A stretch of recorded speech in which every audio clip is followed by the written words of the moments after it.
The Nature of Money. Geoffrey Ingham. Polity. Preface. This book is the result of my long-standing impatience with the disciplinary boundaries of the social sciences in modern academia. Not only have they become sharper, but there is also greater specialization and fragmentation into subfields and esoteric niches. Since the division of intellectual labor in the early 20th century, I believe that there has been a loss of understanding of how the world works. This belief is based on direct experience over a period of almost 40 years in the University of Cambridge. Using the economist Lejeunhove-Wood's 1973 whimsical classification of the social science tribes, econs, sociologues, and policies, I explained in an earlier paper on money that after initiation in the sociologue tribe, I lived for almost 25 years with the econs in the Faculty of Economics, Ingham 2000b. I became interested in money, and I asked some of their tribal elders for guidance. What is money? Some answered that money, as such, was not really as important as my common sense might suggest.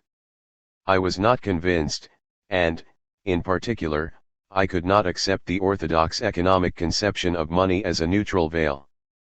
General equilibrium theory's inability to find an essential analytical place for money in its sophisticated mathematical model seemed even more puzzling. I had reached an impasse. Several years later, I contracted to write an introductory text on the sociology of the basic institutions of the capitalist economy. The first chapter on money has now, several years later, grown into this book. However, this time round, one of the more heterodox econ elders in Cambridge, Geoff Harcourt, pointed me in the direction of a much more congenial post-Keynesian literature. His assistance gave me the start I needed. I could not have begun without his help. I went back to Keynes's A Treatise on Money, 1930, and realized for the first time that parts of the first two chapters were unwittingly, but thoroughly, sociological. In effect, Chapter 2 describes the social relations of production of bank credit money.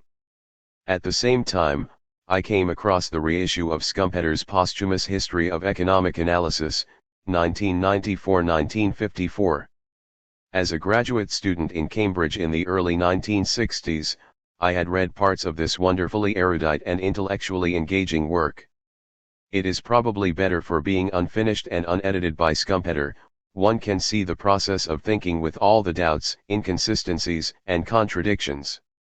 As a guide to the history of the economic analysis of money, and much more, it is unmatched. Lacking the framework of a formal economics education has enabled me to write this unorthodox book. On the other hand, it has posed obvious problems. Deciphering the lexicons and idioms of the different traditions was slow going. Endogenous and exogenous money took a little time to unravel. Exogenous to what? At one time I thought that I could find at least 3 meanings. The reader will be pleased to hear that they do not appear in this final version. Here again, I must thank Geoff Harcourt. He was the bridge without which I would not have been able to travel between the two tribes. He is always willing to answer my questions and suggest even more reading. The recommendation of the work of the economists John Smithen and Randall Wray has proved invaluable. It is gratifying to know that they in turn have taken an interest in mine. Attention to detail is not my strongest suit. Consequently, I have very good reason to be especially grateful for the highly professional expertise, and forbearance, of Sarah Dancy and her editorial team. Polity has waited patiently a very long time for this partial fulfillment of the original contract. It is for others to judge whether it was in vain. Part I. Concepts and Theories. Introduction. Gladstone, speaking in a parliamentary debate on Sir Robert Peel's Bank Act of 1844 and 1845, observed that even love has not turned more men into fools than has meditation on the nature of money. Marx 1970, 64. I know of only 3 people who really understand money. A professor at another university, one of my students, and a rather junior clerk at the Bank of England. Attributed to Keynes, quoted in Leatir 2001, 33. Money's puzzles and paradoxes. Money is one of our essential social technologies. Along with writing and number, it was a foundation for the world's first large-scale societies in the ancient Near East during the 3rd millennium BC, and today it literally does make the globalized world go round. Money plays this indispensable role by performing the familiar list of functions of the economic textbook. 1. It is a medium of exchange, store of value, means of unilateral payment, settlement, and measure of value, unit of account. Point 2. Each is fundamental for the continuance of routine life in the modern world. In the first place, as Adam Smith and the classical economists made clear, a medium of exchange makes for the efficient operation of the division of labor and exchange of products that creates the wealth of nations. This indirect multilateral exchange is a means of translating the work of the farmer into the work of the barber. Money is action at a distance, McLuhan 1964, 10. Secondly, and perhaps most remarkably, money is able to store abstract value, as pure purchasing power, for longer periods than is necessary for any particular exchanges. The consequences of this property define the freedom and flexibility of the modern world. As Simmel explained, a feudal lord could demand specifically a quantity of honey and poultry from his serfs and thereby directly determine their labor. But the moment he imposes merely a money levy, the peasant is free, insofar as he can decide whether to keep bees or cattle or anything else. Simmel 1978-1907, 285-6. With money, decisions can be deferred, revised, reactivated, cancelled. It is frozen desire, Buchan 1997. But, all of these consequences are dependent on what is, in principle, the most important fact of all, the possibility of monetary calculation, Weber 1978, 80-1. This third attribute of money, as a measure of value, money of account, enables the calculation of actual and potential costs and benefits, profits and losses, debts, prices. In short, money is the basis for the progressive rationalization of social life, a process that began, as we shall see, in those empires of ancient Mesopotamia. However, money should not be seen simply as a useful instrument. It has a dual nature. Money does not merely have functions, that is to say, beneficial consequences for individuals and the social and economic system.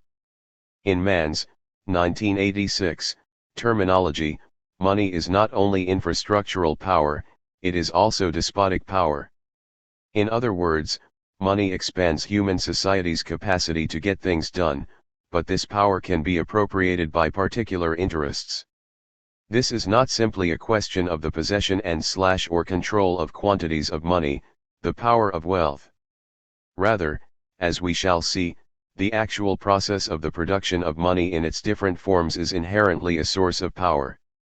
For example, modern capitalist money is bank credit money that is produced on the basis of credit ratings that reinforce and increase existing levels of inequality by imposing differential interest rates. In the most general terms, as Weber contended, money is a weapon in the struggle for economic existence. Moreover, the dual elements in the nature of money can also be contradictory, in that particular interests' advantages may undermine the public benefits. This is a familiar theme in the ultra-liberal economic critique of the government's debt-financed spending that gives it an interest in inducing inflation to reduce the real value of the debt. These issues will be explored throughout the book. Only a very little probing into these well-known observations reveals long-standing puzzles and paradoxes. Perhaps the greatest paradox is that such a commonplace as money should give rise to so much bewilderment, controversy and, it must be said, error. It is not well understood. Arguably, one of the most brilliant conceptual thinkers in economics in the 20th century struggled unsuccessfully for 40 years to finish his money book. Midway through my own difficulties, I was dismayed to discover that Joseph Schumpeter, according to one of his close Harvard colleagues, was never able to get his ideas on money straightened out to his own satisfaction, quoted in early 1994, 342.3. I know what he meant. Let us start to reveal the puzzles that lie behind everyday familiarity with money by looking more closely at the textbook list of functions. Leaving aside for the moment economic analysis's misleading implication that the functions explain the existence and nature of money, the presence of multiple attributes in the list raises two questions. Do all the functions have to be performed before moneyness is established? If not, which are the definitive functions? In short, how is money to be uniquely specified?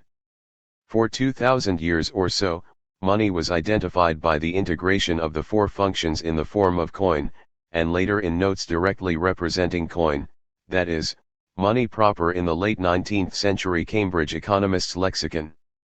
The value of the coin, or note, was either the embodiment or direct representation of a valuable commodity. As we shall see, this common-sense designation of money, as a tangible object, persists, and has led to widespread confusions, for example, that electronic money heralds the end of money. But a closer inspection of the coinage era reveals that matters are not quite so simple. For much of this long period, coins were not stamped or inscribed with any numerical value, that is, they did not bear any unit of account. This meant that the coin's nominal monetary value and bullion value could and did vary considerably. The sovereign usually assigned the nominal values of coins in accordance with a declared money of account. In medieval Europe, for example, changes in the value of money were mainly the result of the alteration of the nominal unit of account by the king in relation to an imaginary standard of value, crying the coinage up or down, not the alteration of its precious metallic content. Furthermore, many units of money of account, such as the pound of pounds, shillings, and pence, were never minted as coin, e.naughty 1953-1936. Similarly, guineas continued as a money of account, that is, for pricing goods and debt contracts, for centuries after the coins had ceased to circulate. Cash, portable things that we take to be money, is still used in 85% of all transactions, but now amounts to only 1% of the total value of monetary transactions. The Guardian, April 17, 2000. In other words, actual media of exchange are now a relatively insignificant element of most monetary systems, but consciousness of money is still formed to a significant extent by the small-scale transactions. The euro's introduction in the form of notes and coins is dated from 2002, but it had existed as a means of setting prices, contracting debts, and as a means of payment for over a year before it was embodied in these media of exchange. As we shall see, these considerations do not exhaust the logical and conceptual problems of the list of money's attributes and functions. In short, the question is, where is the quality of moneyness located?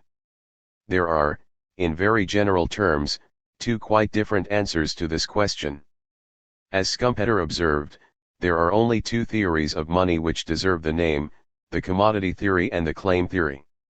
From their very nature they are incompatible, Schumpeter, quoted in Ellis 1934, 3. Most orthodox economic theory focuses on the concept of money essentially as a medium of exchange. This has three meanings that are not always carefully distinguished. Money is either itself an exchangeable commodity, for example, gold coin, or it is a direct symbol of such a commodity, convertible note, or it may be the symbolic representation, numeraire, of a commodity standard, cow, barrel of oil, value of a basket of commodities. Point 4. In this view, money is seen as the universal commodity, in that it is exchangeable for all others. It should be noted that in this conception moneyness is somewhat tautologically exchangeability, that is, the most liquid commodity. It is at least strongly implied that all other qualities and functions in the conventional list, that is, money of account, means of payment, store of value, follow from, or can be subsumed under, medium of exchange. In sharp contrast, a heterodox nominalist argument maintains that money in the full sense of the term can only exist in relation to money of account, Keynes 1930, 3. As we shall see, this nominalism is closely linked to the notion that money consists in claims and credits, not merely tradable objects or their symbols. In this conception, an abstract money of account is logically anterior to money's forms and functions. It provides all the most important advantages that are attributed to money in general and a medium of exchange in particular. Money of account makes possible prices and debt contracts, which are all that are required for extensive multilateral exchange to take place. Money accounting, with or without an actual money stuff, in the anthropologist's lexicon, is the means of translating the work of the barber into that of the farmer and of producing action at both spatial and temporal distance. In this conception money is abstract, but an abstraction from what? The crux of the matter, as we shall see, is whether a uniform value standard of the medium of exchange can be established without the prior existence of an abstract measure, money of account. In the orthodox economic account, a scale for the measurement of value, money of account, arises spontaneously from Adam Smith's primeval truck barter and exchange. The most exchangeable commodity becomes money, which is then counted to make a measure of value, or money of account. However, this raises a fundamentally important problem that will be explored later. Could myriad barter exchanges based on individual subjective preferences produce an agreed scale of values? Can the idea of money, that is, as a measure of value, be derived, as Jevons, the late 19th century economist, famously argued, from individually rational solutions to the inconveniences of barter? How are intersubjective hierarchies of value produced from subjective preferences? Posed in this way, the question of money becomes one of the fundamental questions of sociological and economic theory. 5. The most startling paradox, which provided the original impetus for this study, is the fact that the mainstream, or orthodox, tradition of modern economics does not attach much theoretical importance to money. See Smith in 2003 for an overview of this mainstream tradition. Two assumptions in orthodox economics account for this counterintuitive position. Both are fundamentally mistaken. First, as we have noted, it is maintained that money is a commodity. Obviously, since the demise of precious metal currencies and or standards of value, it is no longer argued that money need consist of a material with an intrinsic exchange value. But for modern economic theory, money is a commodity in the sense that it can be understood, like any other commodity, by means of the orthodox methodology of microeconomics, supply and demand, marginal utility and so on. The analytical structure of the modern orthodox economic analysis of money is derived fundamentally from the original Aristotelian commodity theory, in which money is conceptualized as a thing that acts as a medium of exchange because it possesses value. See Chapter 1 for an outline of Aristotle's theory. In this conception, although cash is now reduced to insignificance, there can, nevertheless, be a stock, or quantity of things that circulate or flow with varying velocity. But, as we shall see, these metaphors are as misleading as the underlying theory on which they are based. As Schumpeter quipped, the velocity of money may be so great that it finds itself in two places at the same time. Schumpeter 1994-1954, 320. Even in this orthodox view, money has to be, at the very least, a rather special commodity. For example, apart from the many other considerations that we shall encounter, the production of the supply of money is always subject to rigorous control, and is not permitted to respond freely to demand. The severity of the punishments meted out to counterfeiters is testimony to the rigor. The scarcity of money is always the result of very carefully constructed social and political arrangements. As the populist U.S. presidential candidate William Jennings Bryan explained in the late 19th century debate on the gold standard, if you want more wheat you can go out and raise wheat, but if the people want more money they cannot bring money into existence. The First Battle, 1897, quoted in Jackson 1995, 18. The neutrality of money is the second paradoxical tenet held by orthodox economic theory. As we shall see in Chapter 1, it is held that money is a neutral veil over the workings of the real economy. It is neutral in the long run because, it is argued, variation in its quantity can affect only the level of prices and not output and growth in the economy. Indeed, money is not even accorded an analytical place in some of the most prestigious mathematically sophisticated models of the economy, such as Debreu's general equilibrium. In short, I shall contend that mainstream economics cannot provide a satisfactory explanation of money's existence and functions, that is to say, orthodox economics has failed to specify the nature of money. Moreover, this has not been, as they say, a mere academic problem. In anticipation of the discussion in Chapter 1, we might refer to one or two of the difficulties that have followed from the application of the neutral veil conception and the quantity theory to monetarist policy. In the late 1970s and early 1980s, it was thought that regulating the quantity of money in circulation could control inflation, as it was believed occurred under the gold standard. It failed. In the first place, it should be noted that there was an apparent contradiction in the insistence that something without efficacy, the neutral veil, should be rigorously controlled. This was resolved with the time-honored distinction between the short and long runs. In the long run, equilibrium between the quantities of money and goods would prevail.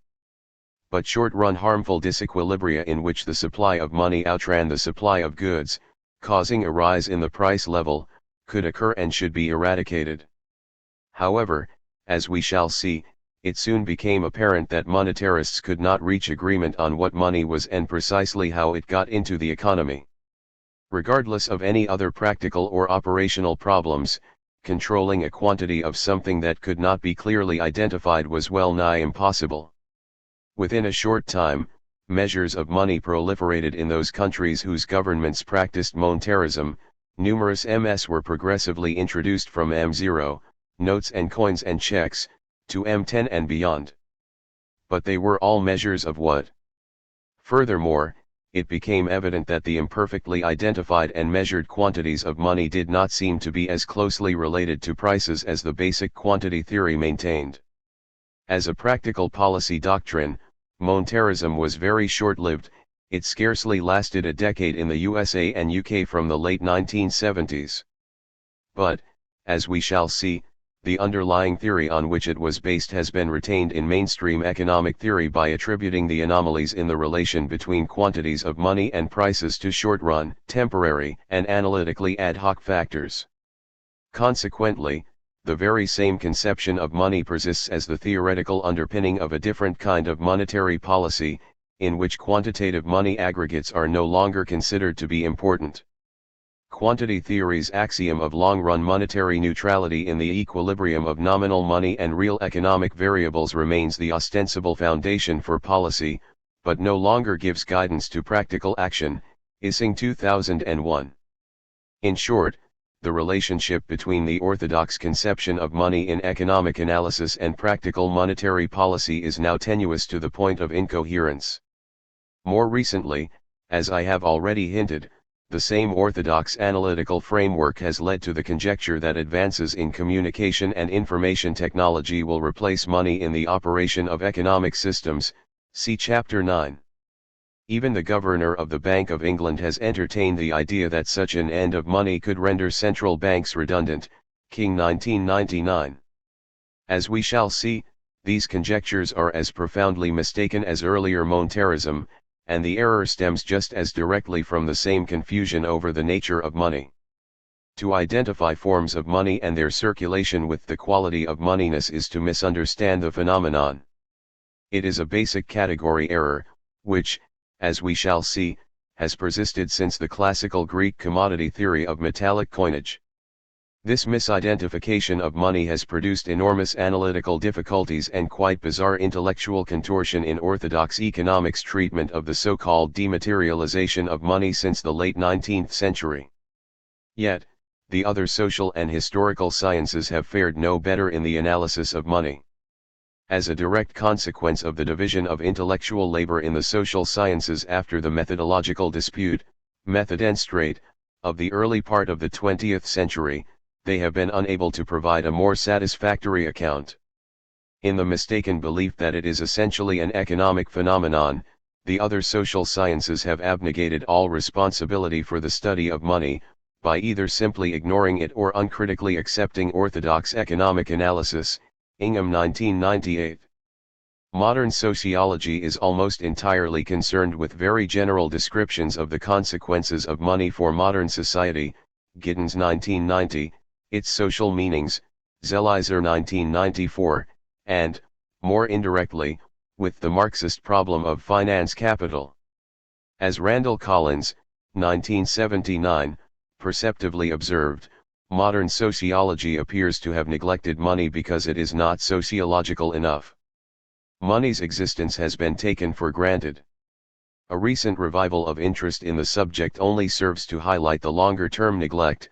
Dodd 1994, Zelizer 1994, Leishon and Thrift 1997, Ingham 1996a, 1999, 2000a, 2000b, 2001, 2002, Hart 2000. There are, as we shall see, a very few notable exceptions, for example, Carruthers and Babb 1996.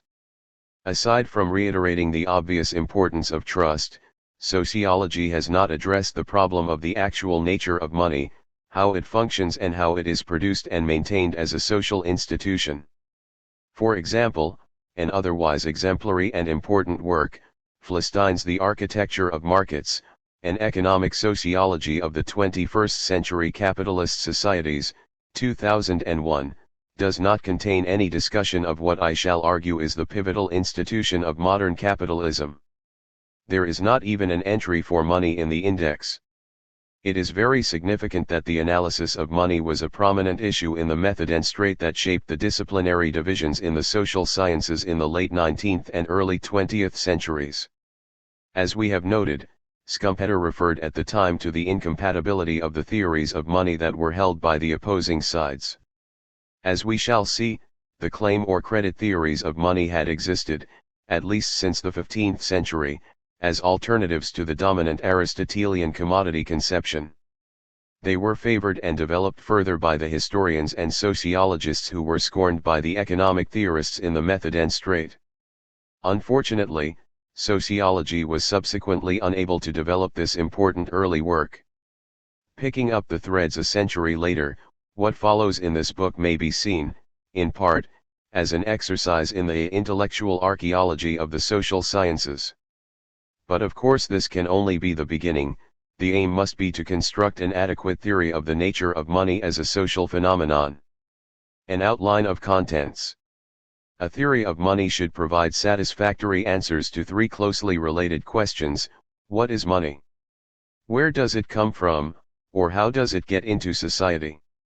How does it get or lose its value?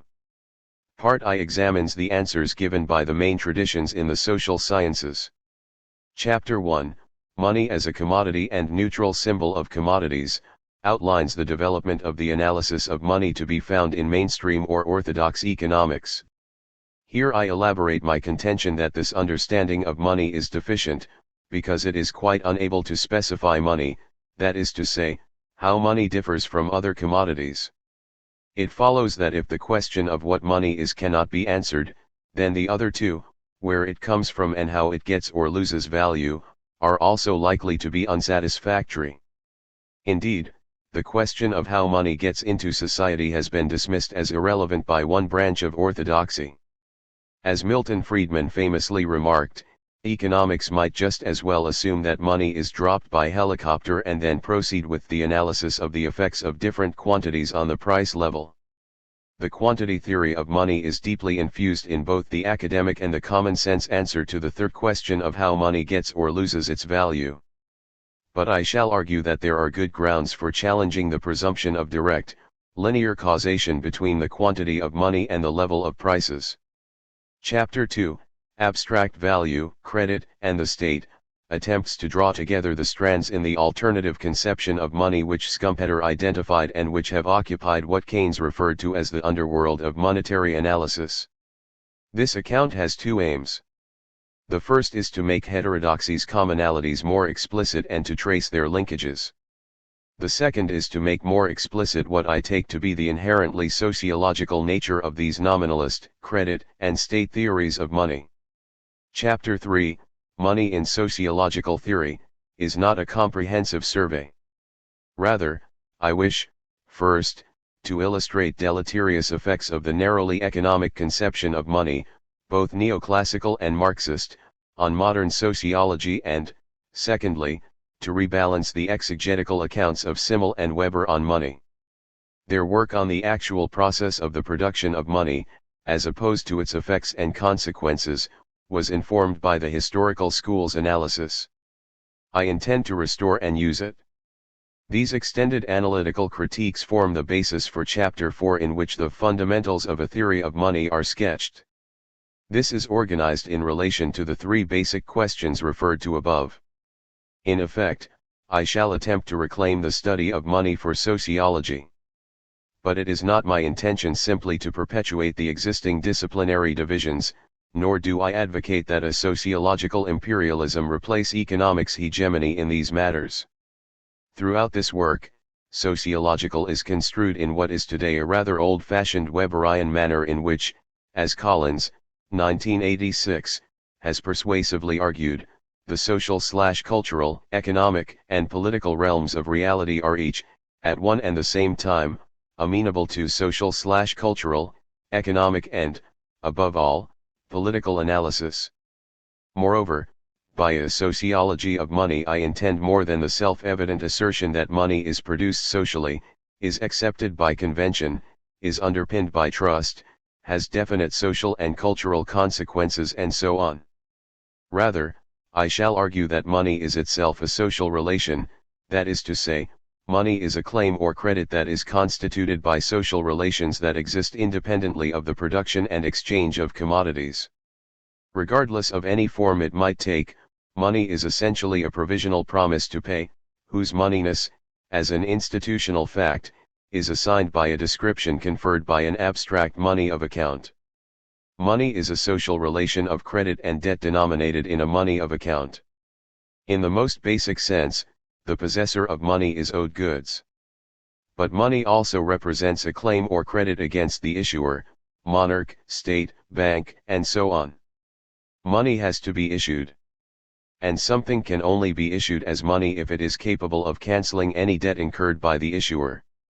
As we shall see, orthodox economics works from different premises, and typically argues that if an individual in a barter exchange does not have the pig to exchange for the 2 ducks, it would be possible to issue a document of indebtedness for 1 pig.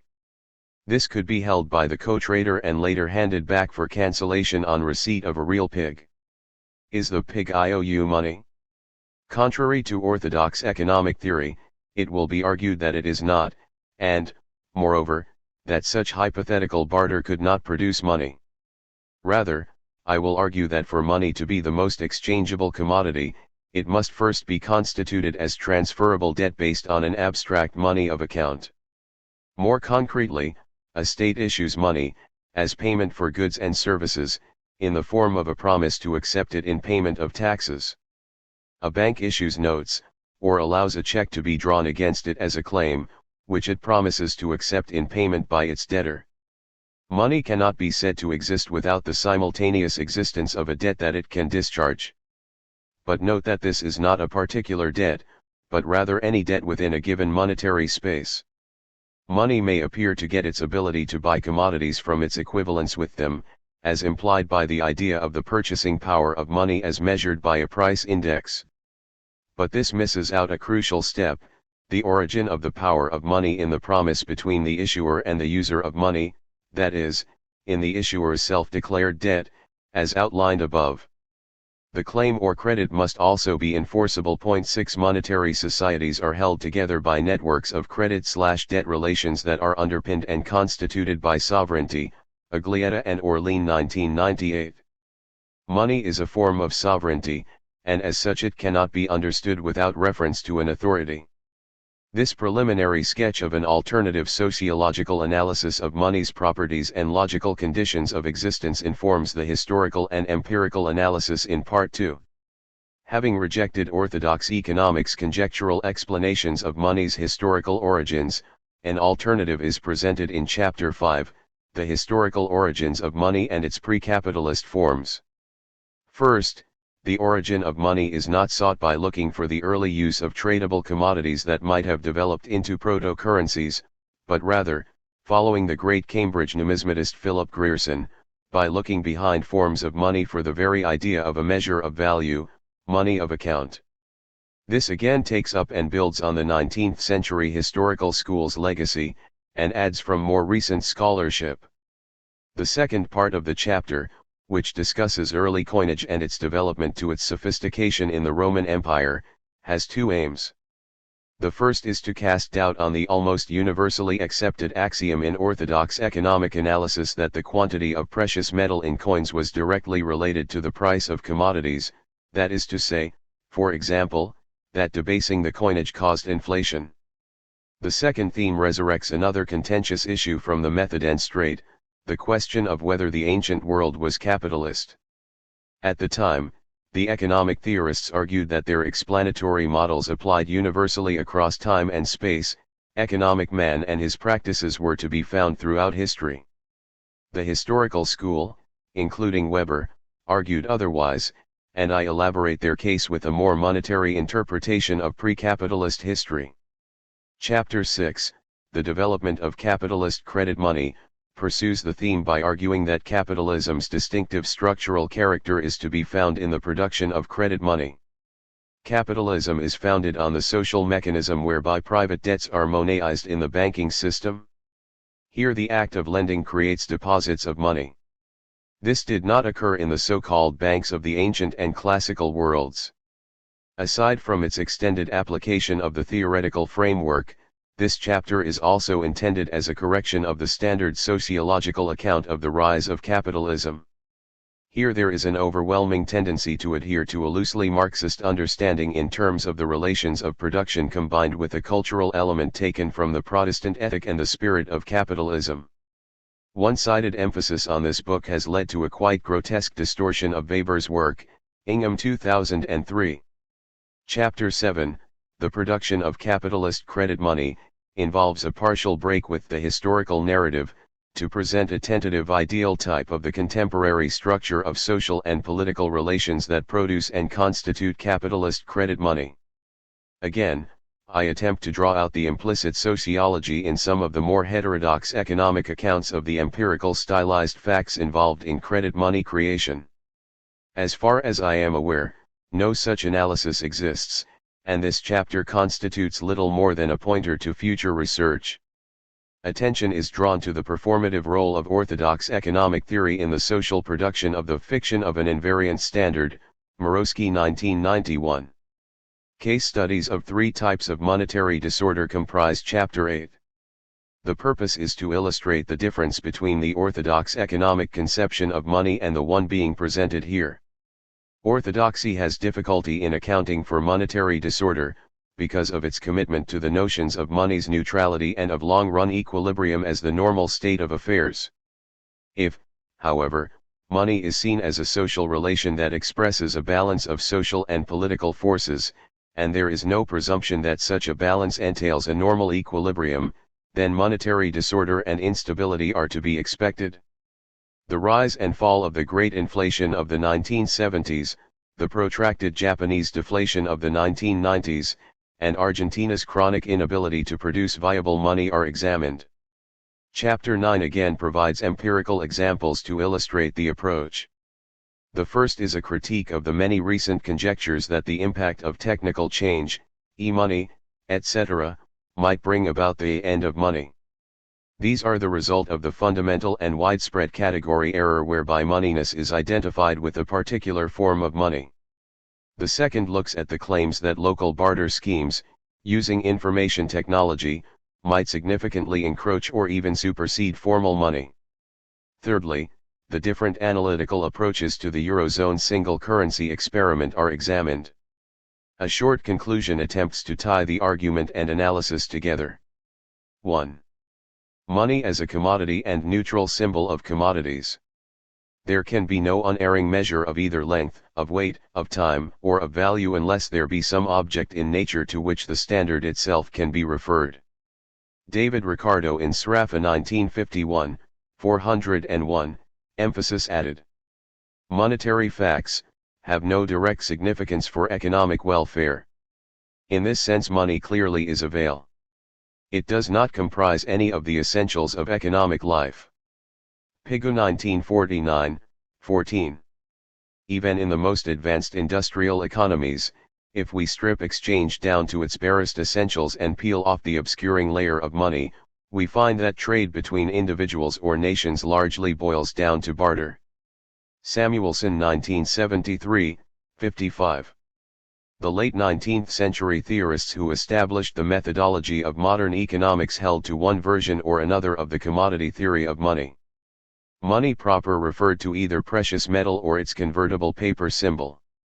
Money was essentially material and tangible, it could be stored and passed from hand to hand, it circulated. The accepted theory of money was the theory of the gold standard. Money in this sense was distinguished from credit, regardless of whether the latter was understood as the practice of the book clearance of debits and credits in the banking system or the issue of circulating credit instruments, such as bills of exchange and promissory notes. But the theory at the heart of the new economic science was in fact very old. Many of the most influential 17th and 18th century political economists, Locke, Petty, Hume, Cantillon, subscribed to the essentials of Aristotle's explanation of the evolution and functions of money. A little later, Adam Smith substantially ratified it, Schumpeter 1994-1954, 290. Late 19th century economists simply incorporated the well-established theory of precious metal coinage into their theories of marginal utility and supply and demand. Moreover, despite the subsequent disappearance of all forms of precious metal money, either as actual currency or as a non-circulating standard of value, the fundamental assumptions of modern orthodox economic thinking remain grounded in this earliest known theory of the origins and functions of money. I shall argue that this intellectual provenance is the root cause of the significant deficiencies in mainstream economic thinking on the nature of money. Aristotle had produced an ethical critique of the pursuit of value as an end in itself in the form of money, as opposed to the satisfaction of wants and the gaining of utility by the production and exchange of commodities. 1. This critique was derived from his conception of an idealized natural economy that was neither capitalist nor market-based. He was concerned with how money ought to be used in a society whose moral ethos was unfavorable to the values of commerce. Meikle 2167. It is therefore not surprising that theories implicitly based on his analysis have proved to be a very poor guide to the money of the modern capitalist world. The meta-theoretical foundations of orthodox monetary analysis.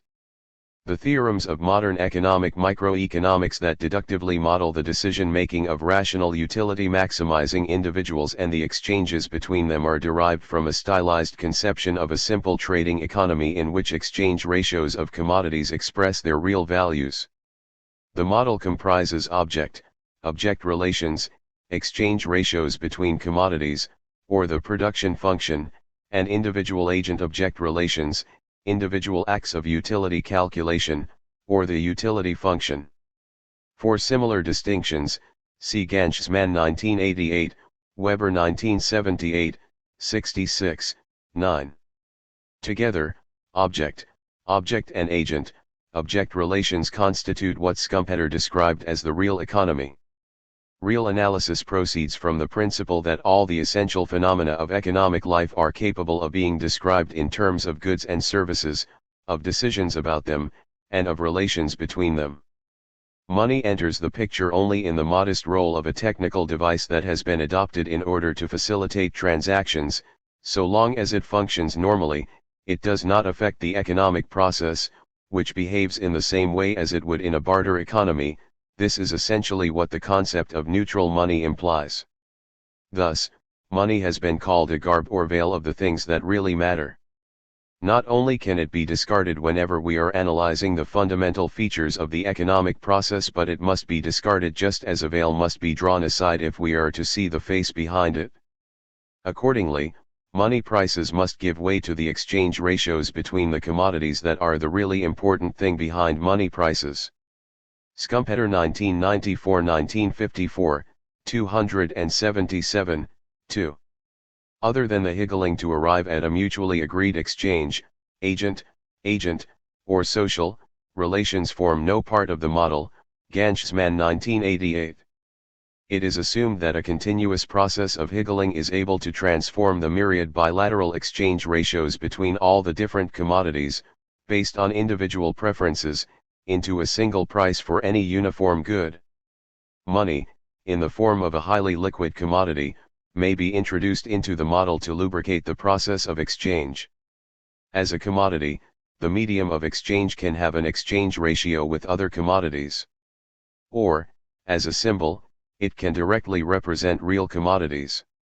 It is in this sense that money is a neutral veil that has no efficacy other than to overcome the inconveniences of barter which, in the late 19th century formulation, result from the absence of a double coincidence of wants. In his influential Money and the Mechanism of Exchange, 1875, Jevons illustrated these deficiencies with two examples. The first tells how a French opera singer, Miles Ealy, on tour in the South Pacific, had a contract to receive payment of 1/3 of receipts. After one concert, her share comprised quantities of pigs, turkeys, chickens, coconuts, and other tropical fruits. She could not consume them and, instead, provided a feast for the local population. In the second illustration, Jevons recounts how Wallace, the naturalist and protagonist of evolutionary theory, had to go hungry in the Malay archipelago during the 1850s. Despite a general abundance of available food, Wallace's party, on occasion, did not have anything that was acceptable in barter for it. As we have noted, two slightly different versions of the basic orthodox conception of the medium of exchange may be distinguished. The medium of exchange may be either an actual commodity that maintains an exchange rate with other commodities or, as in Walrasian general equilibrium theory, a symbol of a representative commodity or basket of commodities. The Walrasian device of an arbitrarily assigned numeraire, symbolic representation of existing commodity values, enables the modeling of an exchange economy in which the market clears, Allington 1987, that is to say, an equilibrium where prices are reached at which no goods remain unsold.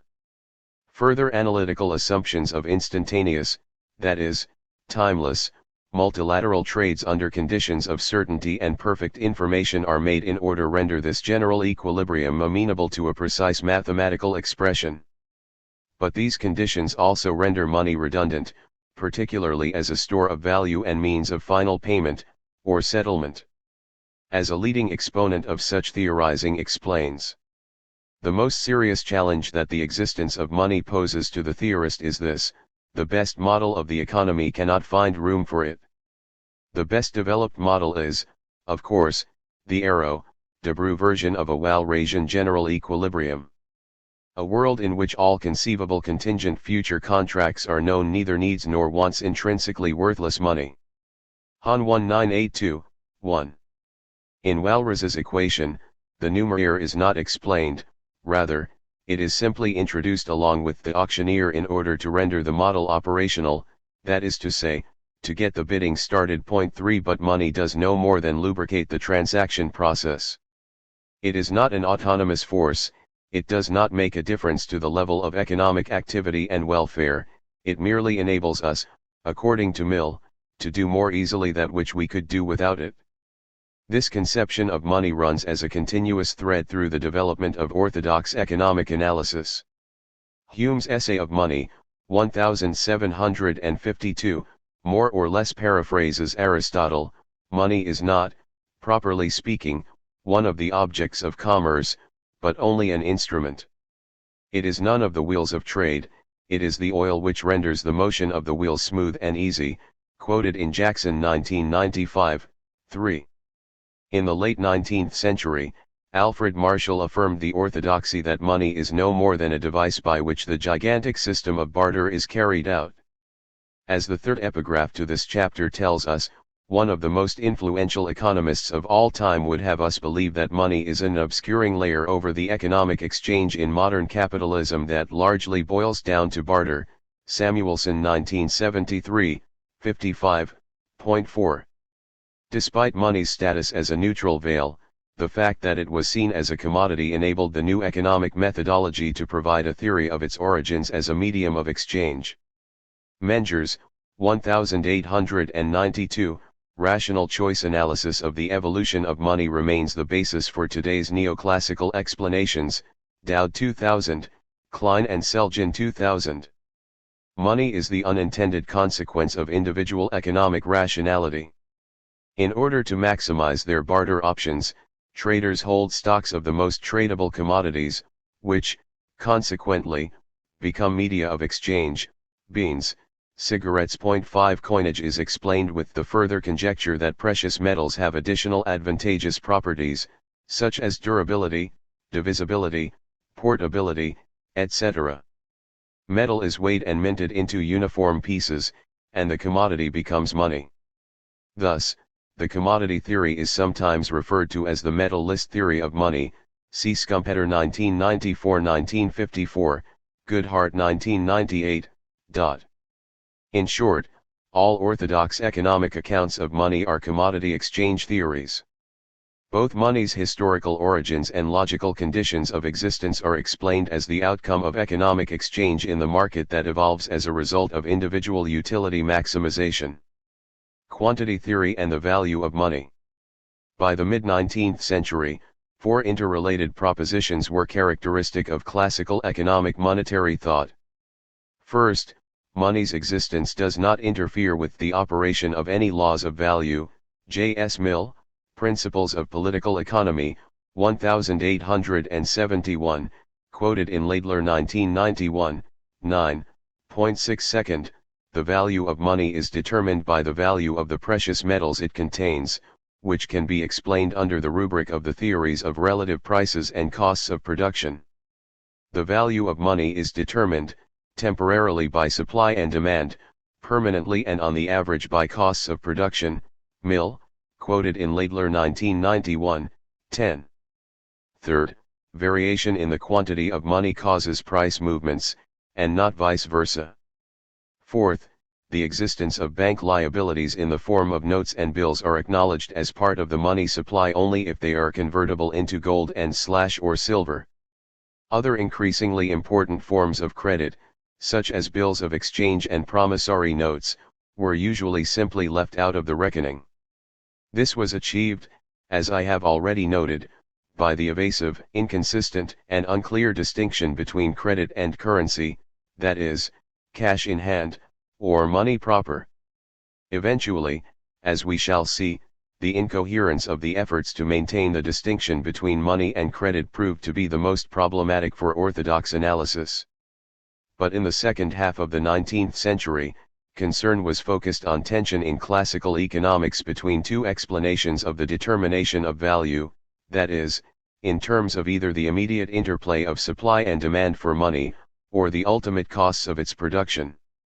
The details need not concern us here, but most mid-19th century economists were agreed that the values of gold and silver are ultimately governed, like those of all other commodities, by the costs of production. Laidler 1991, 31. By the late 19th century, however, there had been a decisive move away from this theorem.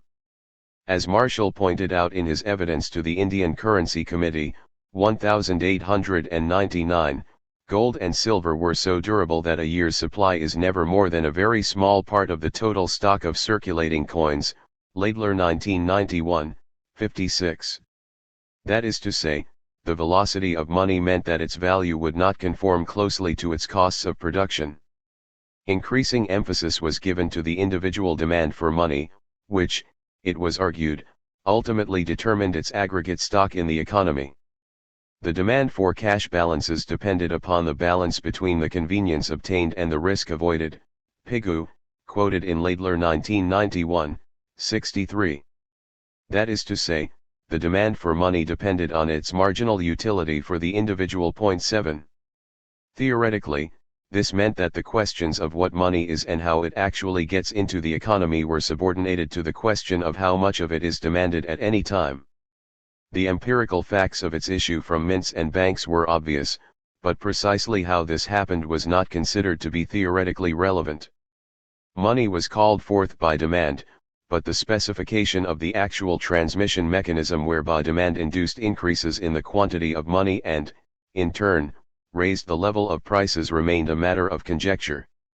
From a strictly theoretical standpoint, late 19th century monetary theory was concerned with the consequences and not the causes of variations in the supply of money. These might stem from gold discoveries or unsound inconvertible paper money that was to be avoided, such as the infamous assignats of revolutionary France and the greenbacks of the American Civil War. 8. Quantity theory received its classic exposition in Fisher's The Purchasing Power of Money, 1911.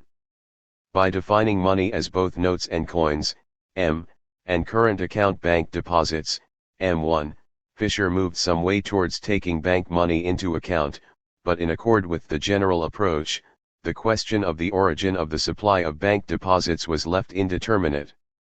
He simply asserted that under any given conditions of industry and civilization, deposits tend to hold a fixed or normal ratio to money in circulation, Fisher 1911, 151.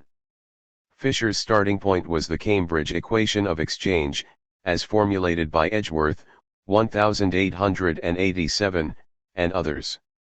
This expressed, in algebraic form, the balance of the quantity of money and the price level as a result of all individual exchanges of money for goods over the period of a year. It was one of the first mathematical models of the real economy in which, as we have seen, money is not distinguished from other goods. The equation is saved from tautology by the addition of two further variables which were allowed to vary independently of the quantity of money. These are velocity of circulation, v, and transaction volumes, t. In his hands the quantity equation was written as follows. mv plus m1v1 equals sigma pq equals pt. Money is notes and coin, m, and checkable deposits, m1, vs are their velocities of circulation, p is the money price of any good, q is its quantity, so p is the general price level. An index of the PS and T, the volume of the transactions, is an index of the QS. All Fisher's efforts were directed to demonstrating that causation could not run from prices to money, and, as the equation was logically true, it had, therefore, to operate in the opposite direction. In short, MV, money and its velocity, caused the level of PT, prices and transactions. He rejected outright any explanations of the autonomy of rising prices as the result, for example, of pressure from industrial and labor combinations, 1911, 179. But the transmission mechanism from quantity to price was not demonstrated, nor was it supported by empirical data. Fisher simply asserted that high prices at any time do not cause an increase in money at that time, for money, so to speak, flows away from that time. People will seek to avoid paying money at the high prices and wait until the prices are lower. 1911, 173, original italics. Of course, the opposite might also occur. One could equally well argue, to continue with Fisher's metaphor, that money might flow towards the prices in order to avoid the impact of future price rises, as argued in later orthodox economic models of hyperinflation, where individual rationality causes this unwelcome unintended consequence. In his review, Keynes observed that Fisher paid insufficient attention to the process that starts prices rising in the first place, Keynes 1983, 377. We shall return to this important question.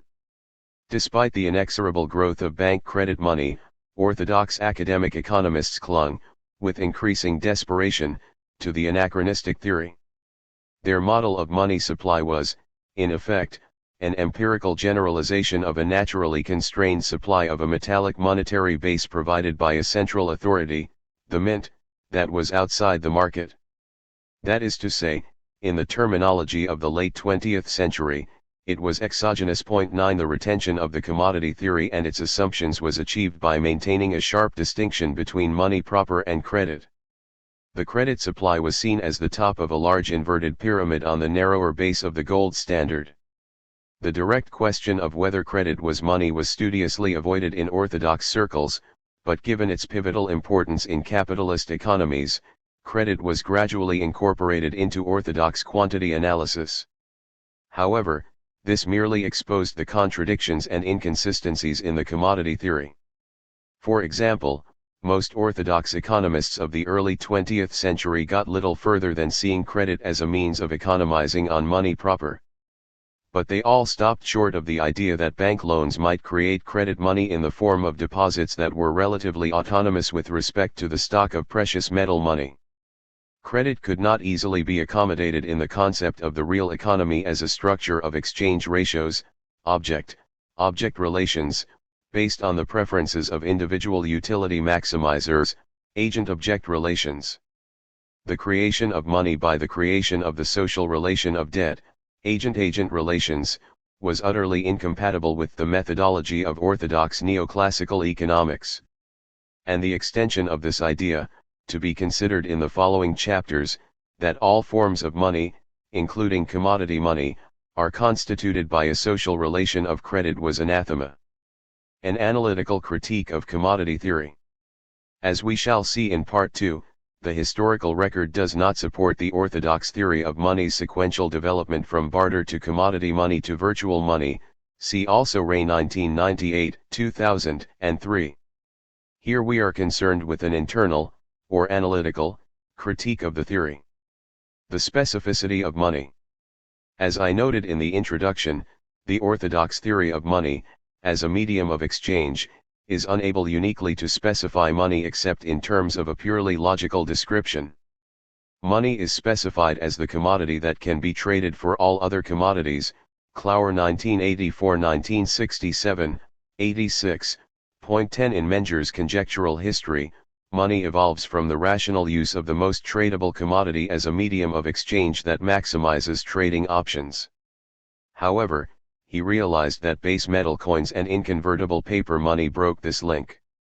Why, Menger, 1892, asked, should individuals be ready to exchange goods for worthless little metal discs or paper symbols?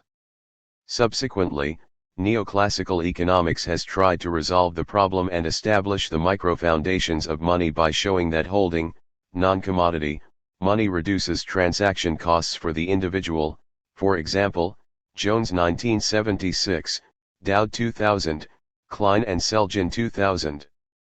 However, these arguments cannot explain the existence of money, and, moreover, they express the logical circularity of neoclassical economics' methodological individualism. It is only advantageous for any given agent to mediate his transactions by money provided that all other agents do likewise, Han 1987, 26. To state the sociologically obvious, the advantages of money for the individual presuppose the existence of money as an institution in which its moneyness is established. Despite its absence from the model of the real economy, the obvious fact that money is used as a store of abstract value led to efforts to accommodate this function in orthodox microeconomic analysis. These have been entirely unsuccessful. For example, the very title of Samuelson's classic paper, An Exact Consumption Loan Model of Interest with or Without the Social Contrivance of Money, 1966-1958, betrays the logical problem. This analysis of money as a means for the intergenerational transfer of value was completely unable to specify why money, as opposed to any alternative financial asset, performs this role. Why, he asked, are stocks and bonds not money? Samuelson correctly observed that money could not be uniquely specified as a store of value, but he was unable to explain this function of money within the framework of orthodox microeconomic methodology. The fact that money has proved to be a relatively poor store of value, especially during periods in the 20th century, merely adds to the difficulties for neoclassical economic analysis. A huge literature has resulted from the efforts to resolve the problem, but it would appear to be incapable of a solution within this school. Microeconomic methodology becomes locked into exactly the same kind of circularity that we saw above in the explanation of money's existence as a medium of exchange. With the tenet that all phenomena must be explained as a result of their utility for the maximizing individual, orthodox economics cannot answer the question it poses. Is money a means of final payment, settlement, because it is a store of value? Or, conversely, is it a store of value because it is accepted as a means of debt settlement? As we shall see, the only way to break the circularity is to move from the analytical confines of the methodological individualism of microeconomics and the model of the real economy. Money of account. The fundamental problem in economic orthodoxy, from which all the other difficulties stem, is the misunderstanding of money of account. Medium of exchange is the key function, and it is assumed that all the others follow from it. The market spontaneously produces a transaction's cost-efficient medium of exchange that becomes the standard of value and numerical money of account. Coins are said to have evolved from weighing pieces of precious metal that were cut from bars and, after standardization, counted. Alternatively, a standard commodity or bundle of commodities, with a given value, acts as the numeraire. The nub of the issue, as we have noted, is whether money of account can be convincingly shown to be the spontaneous outcome of truck barter and exchange, as economic orthodoxy implies. In other words, can money of account be deduced from the existence of a medium of exchange? This conjecture is illustrated with examples such as the use of cigarettes in prisons, not merely as media of exchange that maximize trading opportunities, but also as a unit of account, in which offers of goods are priced. For the classic participant observation study of a World War II POW camp, see Radford 1945. But it is not clear that cigarettes are actually a unit of account, as opposed to being the commodity most in demand. The fact that non-smokers were willing to offer their goods for cigarettes does not make them, in Keynes's terms, anything more than a convenient medium of exchange on the spot, Keynes 1933. 2 points are relevant. First, it was the atypical conditions of repeated spot exchanges in the small-scale, closed prison camp economy, with few commodities, that gave cigarettes their stable exchange ratio. In such a relatively stable population, all the traders' preferences were sufficiently well known for the non-smoking trader to learn the likely exchange ratios and that he would not have to hold a stock of cigarettes for long. Second, orthodox analyses argue that the market exchange value of cigarettes produced a stable unit of account, and that precious metallic standards are analogous, Dowd 2000, 143-4. But unless the exchange value of a cigarette was fixed in terms of another linchpin commodity, its exchange value would vary from trade to trade for the same commodity. Consequently, it would not function as money. For the cigarette to be a money of account, as opposed to the commodity that could be traded for all others, its value would have to be stabilized in some other way in relation to another commodity. As we shall see, the gold standard was a promise, made in an abstract unit of account, to redeem a note for an amount of the precious metal. The exchange rate between the two was fixed by an authority, not determined by the market. Complex multilateral indirect exchange, that is, an authentic market, presupposes a money of account. Even with a relatively small number of commodities, barter exchange produces myriad diverse exchange ratios. Without further assumptions, it is difficult to envisage how a money of account could emerge from myriad bilateral barter exchange ratios based upon subjective preferences. 100 goods could possibly yield 4,950 exchange rates, Davies 1996, 15. How could discrete barter exchange ratios of, say, 3 tins of peaches, 1 cigarette, or 5 tins, 1 cigarette, and so on, produce a single unit of account? The conventional economic answer that a cigarette standard emerges spontaneously involves a circular argument. That is, a single cigarette standard cannot be the equilibrium price of cigarettes established by supply and demand because, in the absence of a money of account, cigarettes would continue to have multiple and variable exchange values. A genuine market which produces a single price for cigarettes requires a money of account, that is, a stable yardstick for measuring value.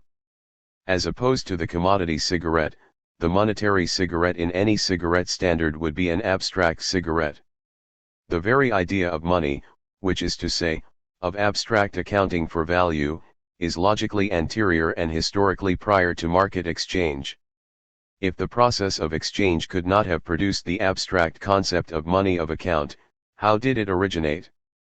The question is actually at the very heart of a problem that distinguishes economics from sociology. Can an intersubjective scale of value, money of account, emerge from myriad subjective preferences? As we noted in the introduction, the question of money is at the center of the general question in Parsons's sociological critique of economic theory, although it has not been seen in this light. From its starting point of individual subjective preferences, utilitarian theory cannot explain social order, Parsons 1937. Capitalism and credit, the real economy and the natural rate of interest. The model of the natural barter economy with its neutral veil of money is singularly inappropriate for understanding the capitalist monetary system.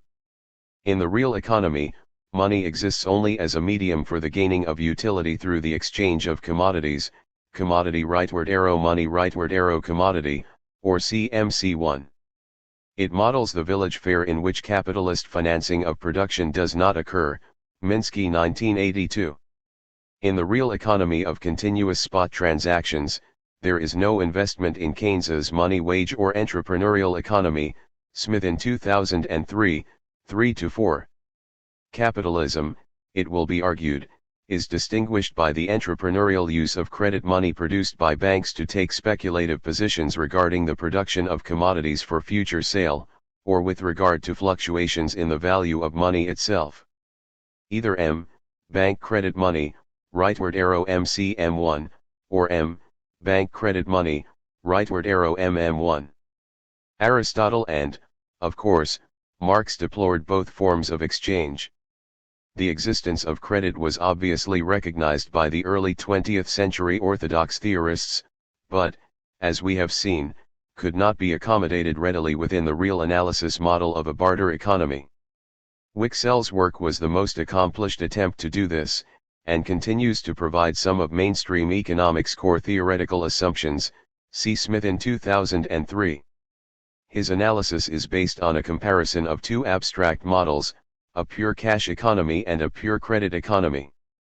In the latter there is no need for any money at all, neither in the form of coin, except perhaps for small change, nor in the form of notes, but where all domestic payments are effected by means of the gyro system and bookkeeping transfers, Wicksell 1962 1898, 70. He doubted that such a state of affairs would ever occur, but it was a logical possibility with which the commodity theory was unable to cope. Apart from any other consideration, how, in the hypothetical absence of an actual stock of commodity-based money, were changes in the price level to be explained? Most contemporary thinking held that, in a cash economy, the demand for money loans was determined by the supply of a stock of loanable money, mediated by the rate of interest. But in the pure credit economy there could not be a money rate of interest that was determined by the existence of the bank's actual stocks of cash, for none would exist. Consequently, Wicksell argued, in accordance with the underlying meta-theory of the real economy, that in a pure credit economy the interest rate would have to be the real one. This would still be determined by the normal mechanism of supply and demand for loans, but in this case these could not be in money, but rather in the form of real capital goods, 1962 1898, 102. In the absence of actual stocks of money, the natural rate of interest is that which corresponds to the expected yield on the newly created capital, Wicksell 1935-1915, 193, which in turn depends on its marginal productivity, Wicksell 1907, see Laidler 1991, 130.11. Wicksell held firmly to the basic real analysis tenet that the rate of interest for money was not an independent force in the economy. Therefore, as Ricardo had argued, the question of the manipulation of the rate of interest to the advantage of the owners and controllers of money simply did not arise, see Smith in 2003, ch. 6. In Wicksell's thought experiment borrowers and lenders bartered, without the existence of money and banks, to produce a natural rate of interest. He then moved to a closer approximation of actual capitalist economies by introducing four typical roles, entrepreneurs, labor, banks, and capitalists, the source of loans to entrepreneurs. Their relations and the economy are set in motion with the assumption that the contractual rate of money interest charged by banks is equal to the natural rate. In essence, the natural rate determines the money rate, which in turn determines the quantity of money, both cash and credit money.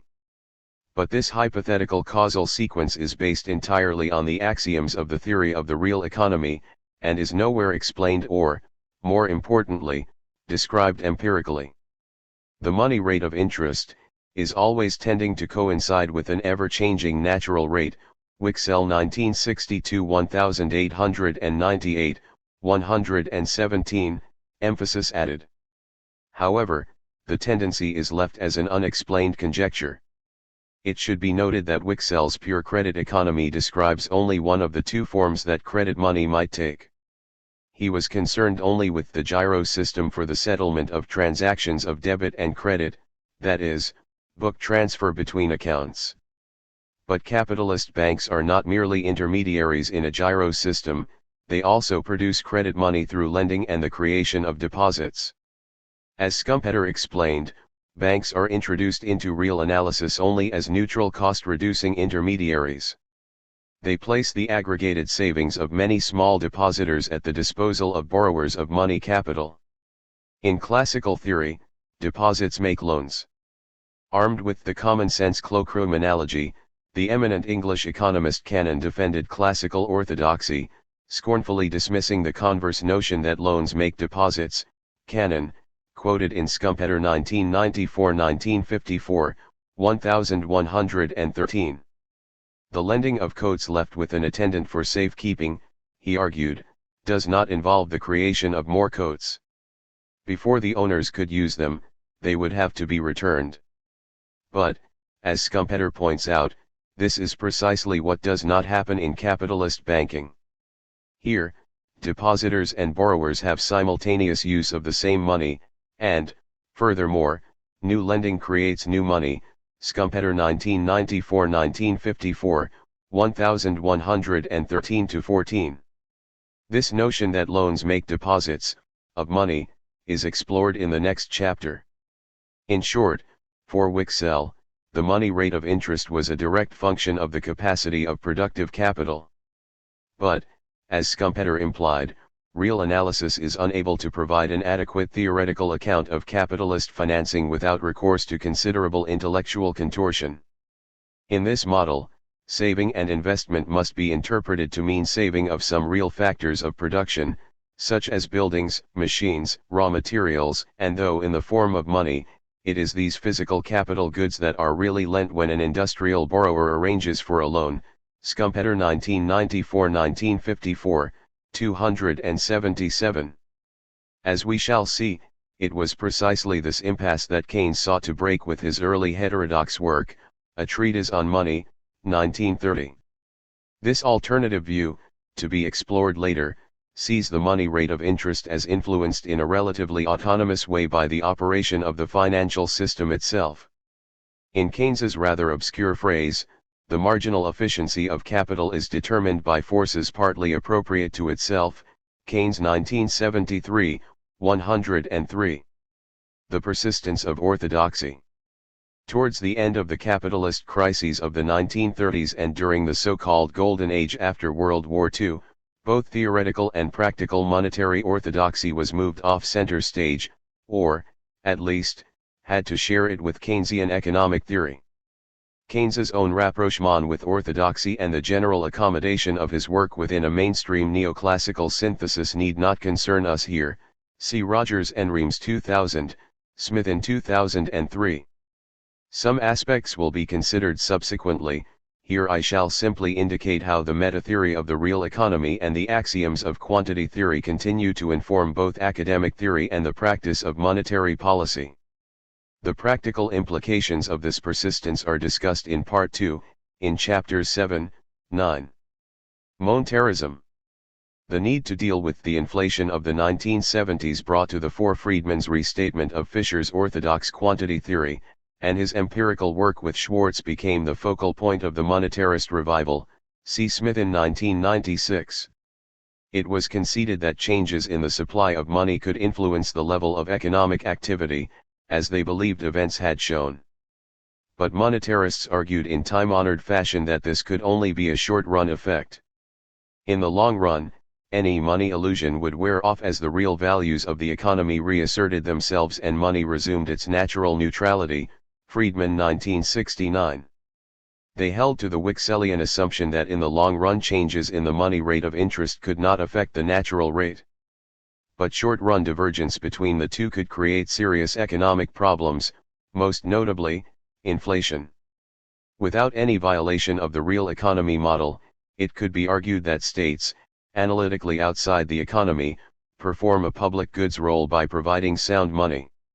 It is only when they exceed this function and pursue their own interests that economic dislocation occurs, for example, when sovereigns increase the profits of seigniorage by debasing precious metal coins, or governments pursue inflationary policies to reduce the burden of state debt. But, most importantly, as the monetarists contended, post-war governments had responded irresponsibly to democratic pressure by increasing the money supply to maintain full employment and provide welfare. This had caused the economy to operate beyond the natural capacity that private economic decision-making would have otherwise maintained. The excess money supply and the overheating of the economy had produced the surge in inflation. Nevertheless, monetarists maintained that the monetary authorities, central banks and treasuries, if they so wished, could control the supply of money, because their debts, liabilities, were held by the banking system as a whole and, by expanding the system's fractional reserves, were a base for the extension of bank credit. The question is discussed further in Part 2, Chapters 7 and 8. Analytically, this government and central bank debt, high-powered money, had taken the place of the metallic base in the determination of the money supply. It was assumed, at least implicitly, that the monetary authorities could control these reserves with the same precision as a physical commodity. Furthermore, it was asserted that banks were constrained to adapt to the central authorities' exogenous creation of money, not vice versa, as argued by the proponents of the theory of endogenous money, see Part 2, Chapter 7. Despite the overwhelming preoccupation with the oversupply of money and inflation, monetarists argued, with logical consistency, that monetary authorities and the banking system were equally capable of introducing too little money into the economy.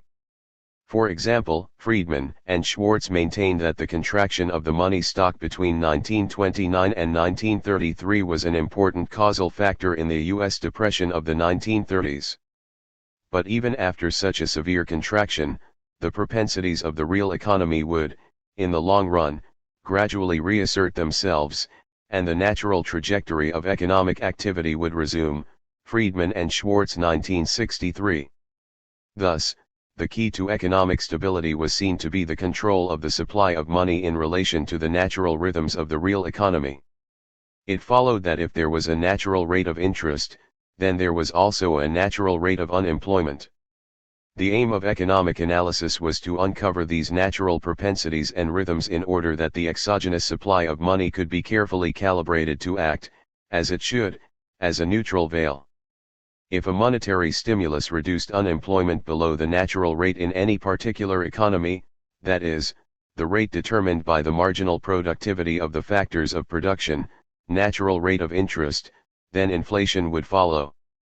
Monetarist theory was practically applied most vigorously in the UK and the USA from the late 1970s to the mid-1980s, but it proved to be a short-lived experiment. The proximate cause of the abandonment of these attempts directly to control the supply of money was that the theory could not be operationalized. Early applications of the theory referred to a narrow money, as some of the early 20th century theorists had done, which comprised currency and or current accounts upon which checks could be drawn, M1. But, as we shall see, it is a central characteristic of capitalism that its financial system is able continuously to devise new forms of credit instruments. These may become part of a bank's assets and, consequently, form a base for further lending, broad money. Or ideas such as promissory notes may become a near money means of payment within capitalist business networks.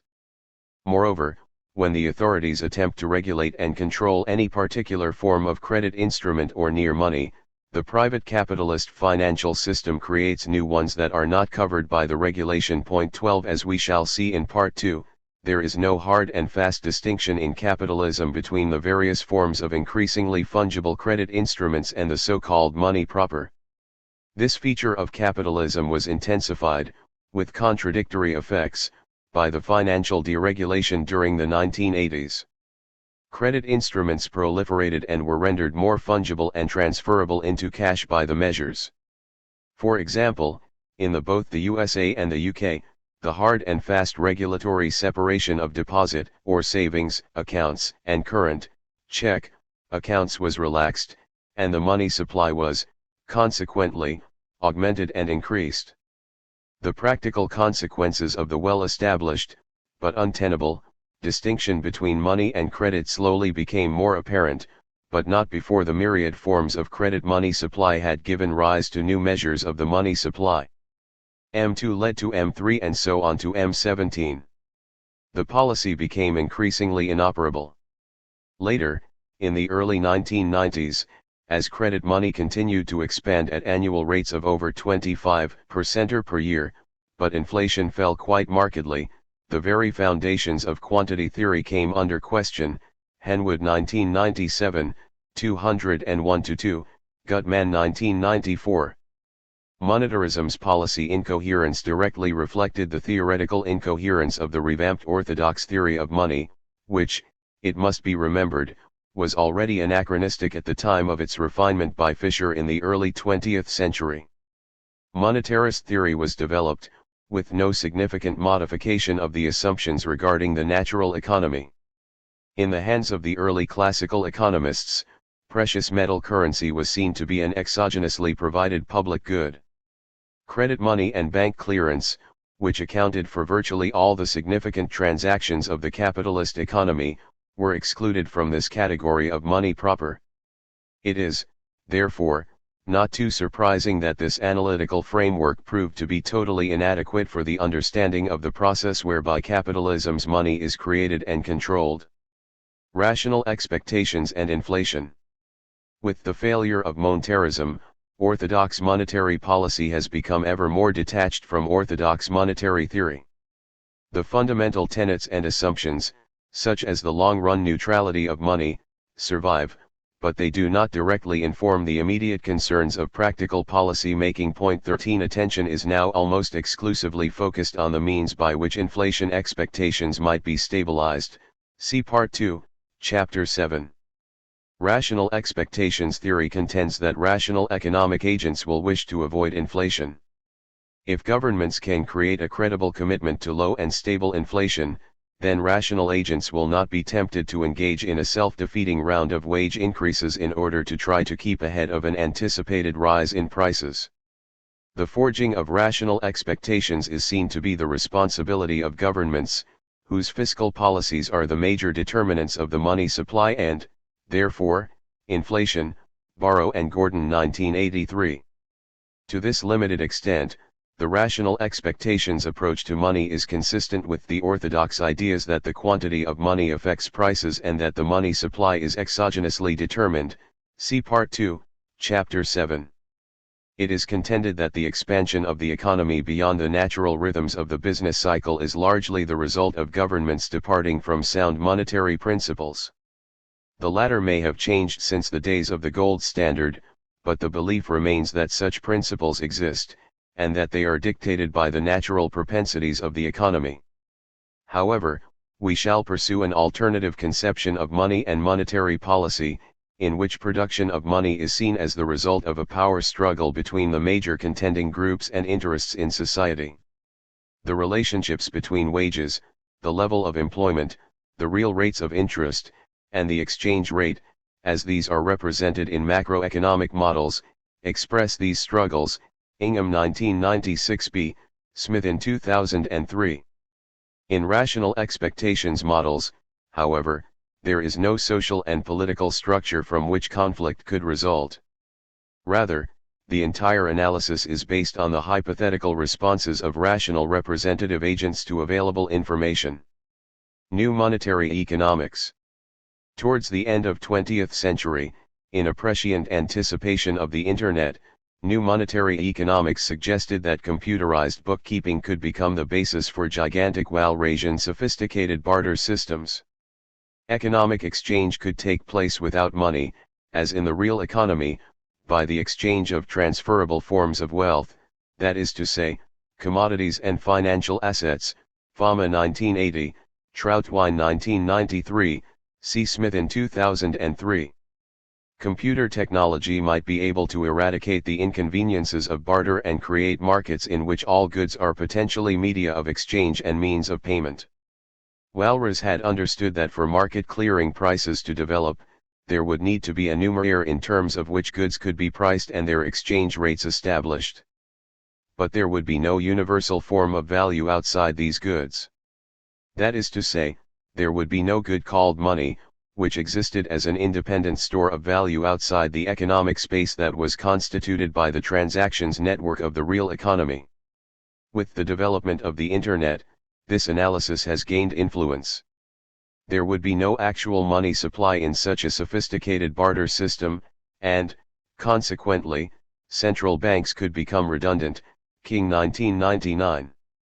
They would no longer be required to produce and regulate a supply of money, and, moreover, as quantities of money no longer existed, they could not have an independent distorting effect on prices. The general question of information and communication technology and the debates on the end of money and new monetary spaces will be explored in Chapter 9. Optimum Currency Area Theory. Optimum Currency Area Theory, OCA, first developed by Mundell, 1961, has been recently applied to the question of the development of new monetary spaces, such as currency unions, the dollarization of previously independent currencies, and to the question of the economic rationale for the euro. OCA uses the orthodox theory of money to explain the existence and spatial distribution of different currencies.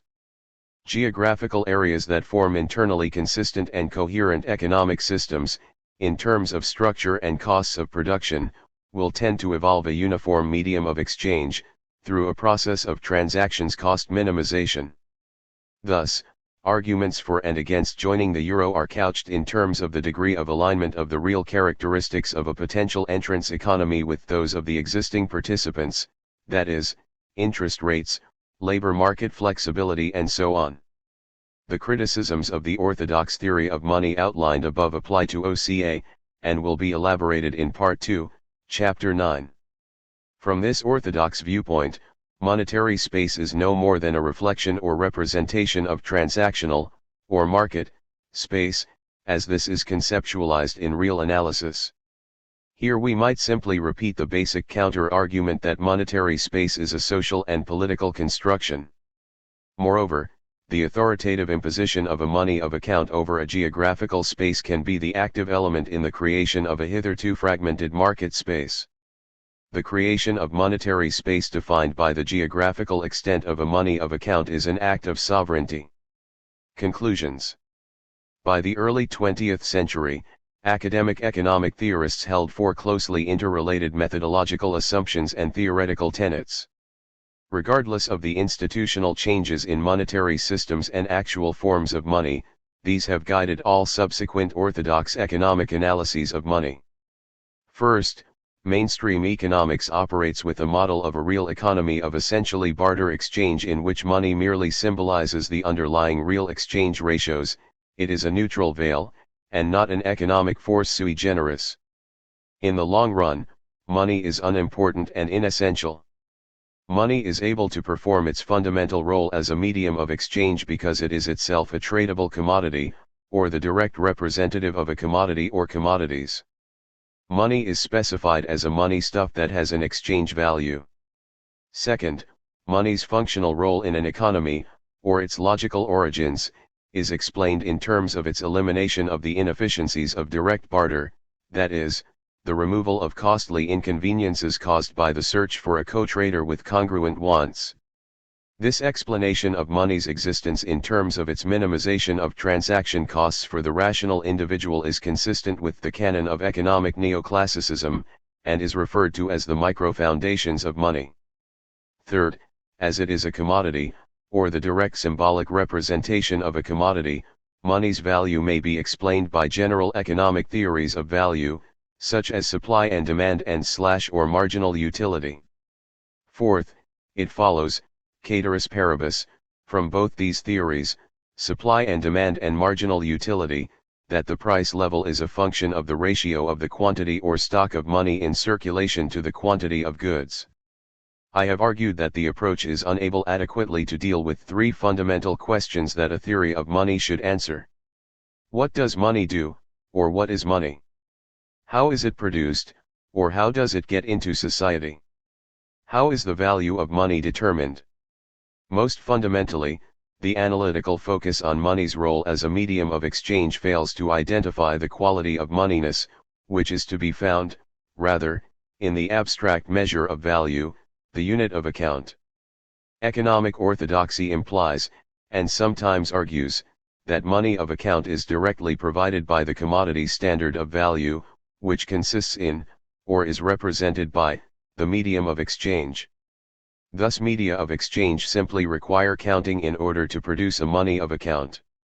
The notion of the numeraire shows that the assertion of the logical primacy of money of account is not incompatible with the Walrasian version of neoclassical economic analysis. However, it is significant that this is simply posited as the arbitrary assignment of a commodity with an already established value as a standard. The question of the origins of the standard is not addressed. The market model of the spontaneous emergence of a common medium of exchange fails to explain how myriad bilateral exchange ratios of barter trades could produce a stable price for any commodity standard. Rather, it is the money of account, regardless of the existence of any media of exchange or means of payment, which makes an orderly market possible. Money of account is logically anterior to the market. Innes 1913, Hawtrey 1919, Keynes 1930, Enotti 1953-1936, Grierson 1977, Hoover 1996, Ingham 1996a. This alternative conception is discussed in the next chapter. The category error in identifying moneyness with the money stuff is evident in Adam Smith's classical misinterpretation of two examples of commodity money which he thought to be vestiges of the primitive stage of monetary evolution. Smith 1986 1776, ch. 4. Media of exchange, such as nails in Scotland and dried cod in Newfoundland in the 18th century, are not, as Smith argued, examples of primitive money. They were, rather, payment in kind of debts that were calculated with an abstract money of account. The fishermen and traders in Newfoundland calculated in pounds, shillings, and pence. It is absurd, as Mitchell Innes explained nearly a century ago, to conclude that the staple commodity, dried cod, was money, because if the fishers paid for their supplies in cod, the traders would equally have to pay for their cod in cod. Innes 1913, 387.14. To repeat, it was the unit of account that conferred the quality of moneyness on the nails and cod, and not the converse. Divergences between the money of account in which prices are reckoned and the commodities by which debts are discharged is historically commonplace. However, when the value of a commodity is fixed by law or custom, for example, when 1 pound weight of the best tobacco became the legal equivalent of 3 shillings, then it becomes money. Grierson 1977, 17. Answers to the second question of how money gets into the economy expose further ambiguities within economic orthodoxy. From a purely theoretical standpoint, the answer is that the supply of money in circulation, and its consequent value, is most efficiently resolved by being left to the market. In other words, the needs of the real economy will dictate the money supply. Indeed, the ultra-orthodox free banking school argues along these lines. Free bankers argue that provision of money is best left entirely to the market, which is understood as comprising rational, perfectly informed individuals who are able to discriminate amongst a range of competing monies. This school contends that central banks, regardless of their structure or policy, have always distorted the market in money, and hence economic processes in general, L. White 1990. In this account, the history of money is seen as the history of the misuse of political power to further special monopoly and rent-seeking interests. States are tempted to defraud the public by expanding the money supply, inducing inflation, and thereby reducing the value of their indebtedness. Or, in the case of democratic states, they print money in order to finance spending to appease mass electorates. Most other branches of orthodox economics, however, would favor a public goods explanation of the state's role in producing an efficient medium of exchange. Thus, for example, monetary authorities should follow non-inflationary policies and strive to provide transparent information on their operations in order to cultivate rational expectations. Nonetheless, the analytical presuppositions of the extreme free banking school and the economic mainstream are essentially the same. Mainstream economics' answer to the third question is that the value of money is determined by the ratio of its quantity to that of other commodities. Again, it should be noted that regardless of the nature of modern forms of money, this position is an elaboration of the theory of the origins of money as the most tradable commodity. It is also consistent with the more general axiom of marginalist, or neoclassical, economics, that value can be established only in exchange. We have seen that this part of the theory is also beset by considerable logical problems.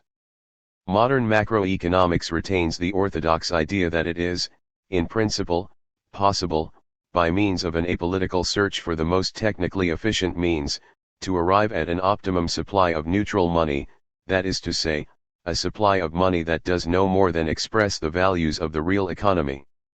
It is held that this long-run equilibrium of both goods and money and goods is a theoretical possibility.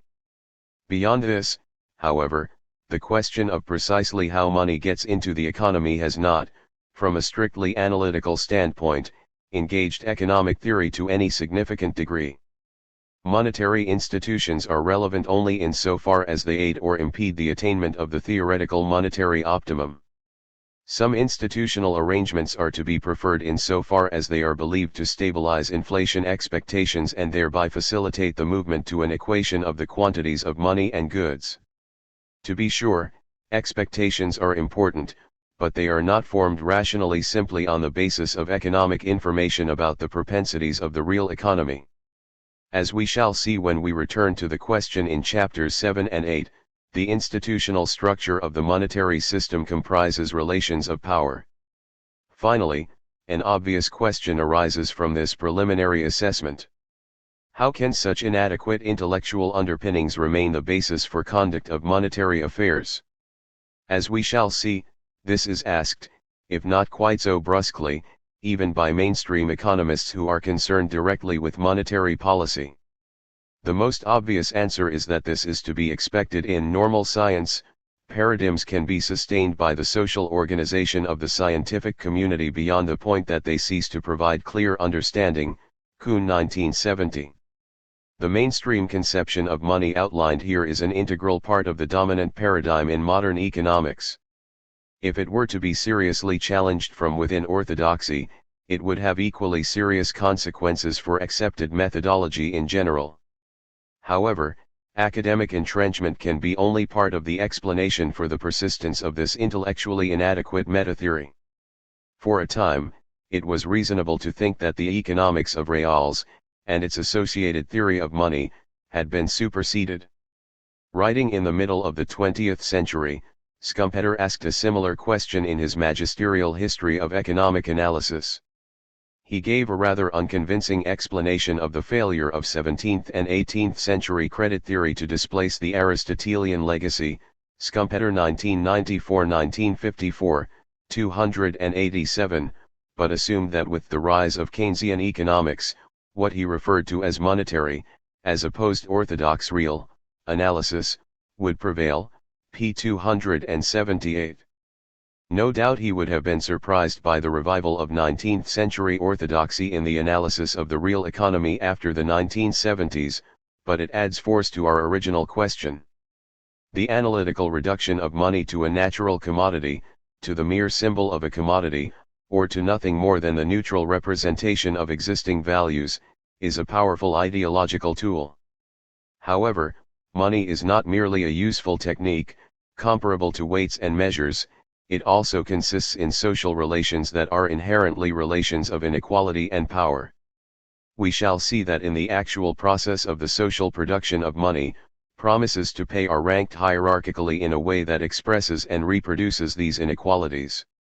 Money is not naturally robust like gold, but even in the age of dematerialized money, ideological naturalization in economic theory helps to disguise the reality of its fragile social nature.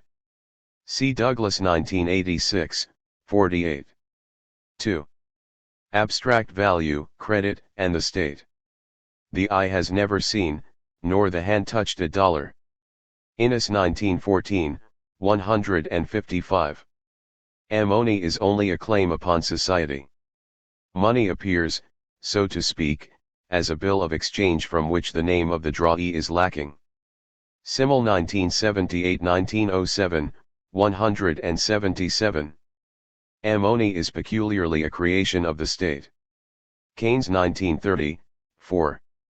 Alternative conceptions to the Aristotelian commodity exchange theory of money have existed at least since the time of the early development of capitalism and the modern state in Europe. 1. They flourished in the late 17th century and again briefly in the early 20th century, but subsequently they have been disregarded by the economic mainstream and are little known in the other social sciences. In broad terms, there are two distinct strands in the heterodox analysis of money. On the one hand, efforts to understand the new dematerialized bank credit of early capitalism led to a more general reappraisal of the commodity and metal list theories of money. The new forms of money were not simply credit in the sense of deferred payment. Rather, these credits were money, in that mere promises to pay, issued outside the sovereign mints, began to circulate as means of payment. Only later were they backed by bullion in a hybrid bank credit/gold standard. Credit networks denominated in a money of account were used as early as 2000 BC in Babylon, but the general use of transferable debt is specific to capitalism. Debt is used as means of payment to an anonymous third party, A's IOU held by B is used to pay C. After more than 2,000 years during which coin and money were synonymous, this new money form posed intellectual puzzles. Some of the answers led to a departure from the Aristotelian theories of commodity money, and led to the idea that all money was credit. They entailed a credit theory of money, rather than the monetary theory of credit, Schumpeter 1994-1954, 717. These ideas gained a wider acceptance particularly at those times when monetary systems appeared to function effectively in the absence of a metallic standard. In England, for example, the suspension of the gold standard in 1797 and its resumption in 1819 triggered a protracted and rigorous debate on the nature of money. It culminated in the dispute between the banking and currency schools in the 1830s and 1840s, which continues to inform today's monetary analysis and is frequently cited as a precursor of the post-Keynesian theories of endogenous money and the monetary circuit. See Smith in 2003, Ray 1990, Pargius and Sekarussia 2000. A similar debate took place in the USA in the wake of the greenback era of purely paper money during and after the Civil War, Carruthers and Babb 1996, Grider 1987. For Keynes, the credit theorists belonged in the ranks of the brave army of heretics, 1973-1936, 371, but for the academic mainstream they became the monetary cranks who inhabited the underworld of economic analysis, Schumpeter 1994-1954, 282.2. A second strand of heterodoxy comes from the state theory of money that was developed by the German historical school of economics throughout the 19th and early 20th centuries, Ellis 1934, Schumpeter 1994-1954, Barkai 1989. These theories influenced Weber and Simmel, and, later, Keynes incorporated their general conclusions in his A Treatise on Money, 1930. More recently, heterodox economists have revived Knapp's theory in Neocartalism, Ray 1998, Bell 2000. Early claim and credit theory. Intellectual efforts to understand the emergence and spread of new forms of credit money, issued by banks and states across Europe during the 17th century, produced the first systematic challenges to commodity exchange theories of money. The changes will be examined in Part 2, Chapter 6. Here we should note the importance of the delinking of monies of account and actual forms of money. The two attributes of money had been integrated in the form of the coin for almost 2,000 years, but in the political and monetary anarchy of the post-Roman and early medieval period they became separated. Purely abstract monies of account, in the sense that they were never incorporated in minted coin, existed as accounting devices. Ghost money, Wood 2002, 76, see also Sherman 1997. As Hewitt noted in his 18th century treatise upon money, the English pound and the French livre were imaginary money, because there is no species current, in this or that kingdom, precisely of the value of either of those sums. They were used to express a sum of money, quoted in Jackson 1995, 10.3 myriad coinages circulated promiscuously within and across the constantly shifting geopolitical boundaries of the fragile jurisdictions that tried to impose their own abstract, or ghost, money of account in order to establish sovereignty. In Keynes's terms, many different things, coin, could answer many different descriptions, money of account, of money. The complexity provided fertile ground for reflection on the nature of money. In 17th century England, for example, Nicholas Barbon and Bishop Berkeley advanced a nominalist conception of money as a ticket or counter, but Sir James Steuart, in the 18th century, produced the most extensive and penetrating analysis along these lines. He not only distinguished money coin from money of account, but inverted the commodity theory and argued that the latter was essentially money. Money is that which purely in itself is of no material use to man but which acquires such an estimation from his opinion of it as to become the universal measure of what is called value, quoted in Schumpeter 1994-1954, 297. For Steuart, money of account was not the notation that merely represented the value of commodity forms of money, or their surrogates. Rather, money was, generically, an abstract value of which metallic coinage was a special case. As such, money was no more than a claim against goods, it was purely purchasing power. However, Steuart had little influence, being scorned eventually by both Marx and Ricardo. Rather, the history of monetary analysis in the 16th and 17th centuries was dominated by the technical and, above all, political problems of establishing a stable precious metals standard. The advocacy of a precious metal monetary system had a practical as well as a theoretical basis, that is to say, many of the proponents of a metallic standard did not necessarily believe in the intrinsic value of gold and silver. Schumpeter 1994-1954, 288-9. The two architects of British monetary orthodoxy, Locke and Newton, were primarily concerned with securing a strong currency, as the basis for a strong but liberal state. 4. By the end of the 18th century, the English gold standard had become the monetary model for all modern states, and the commodity theory of money seemed to provide a satisfactory explanation for its operation. However, intellectual problems remained. What was the basis for the circulating credit that fueled the expanding capitalist economy? Until the practice and theory of fractional reserves of bullion in a centralized banking system, credit could not be subsumed under the commodity theory of money.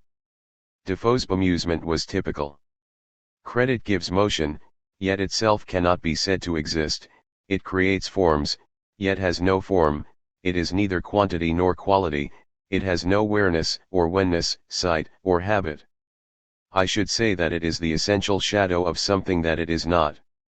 Daniel Defoe, An Essay on Public Credit, London, 1710, cited in Sherman 1997, 327.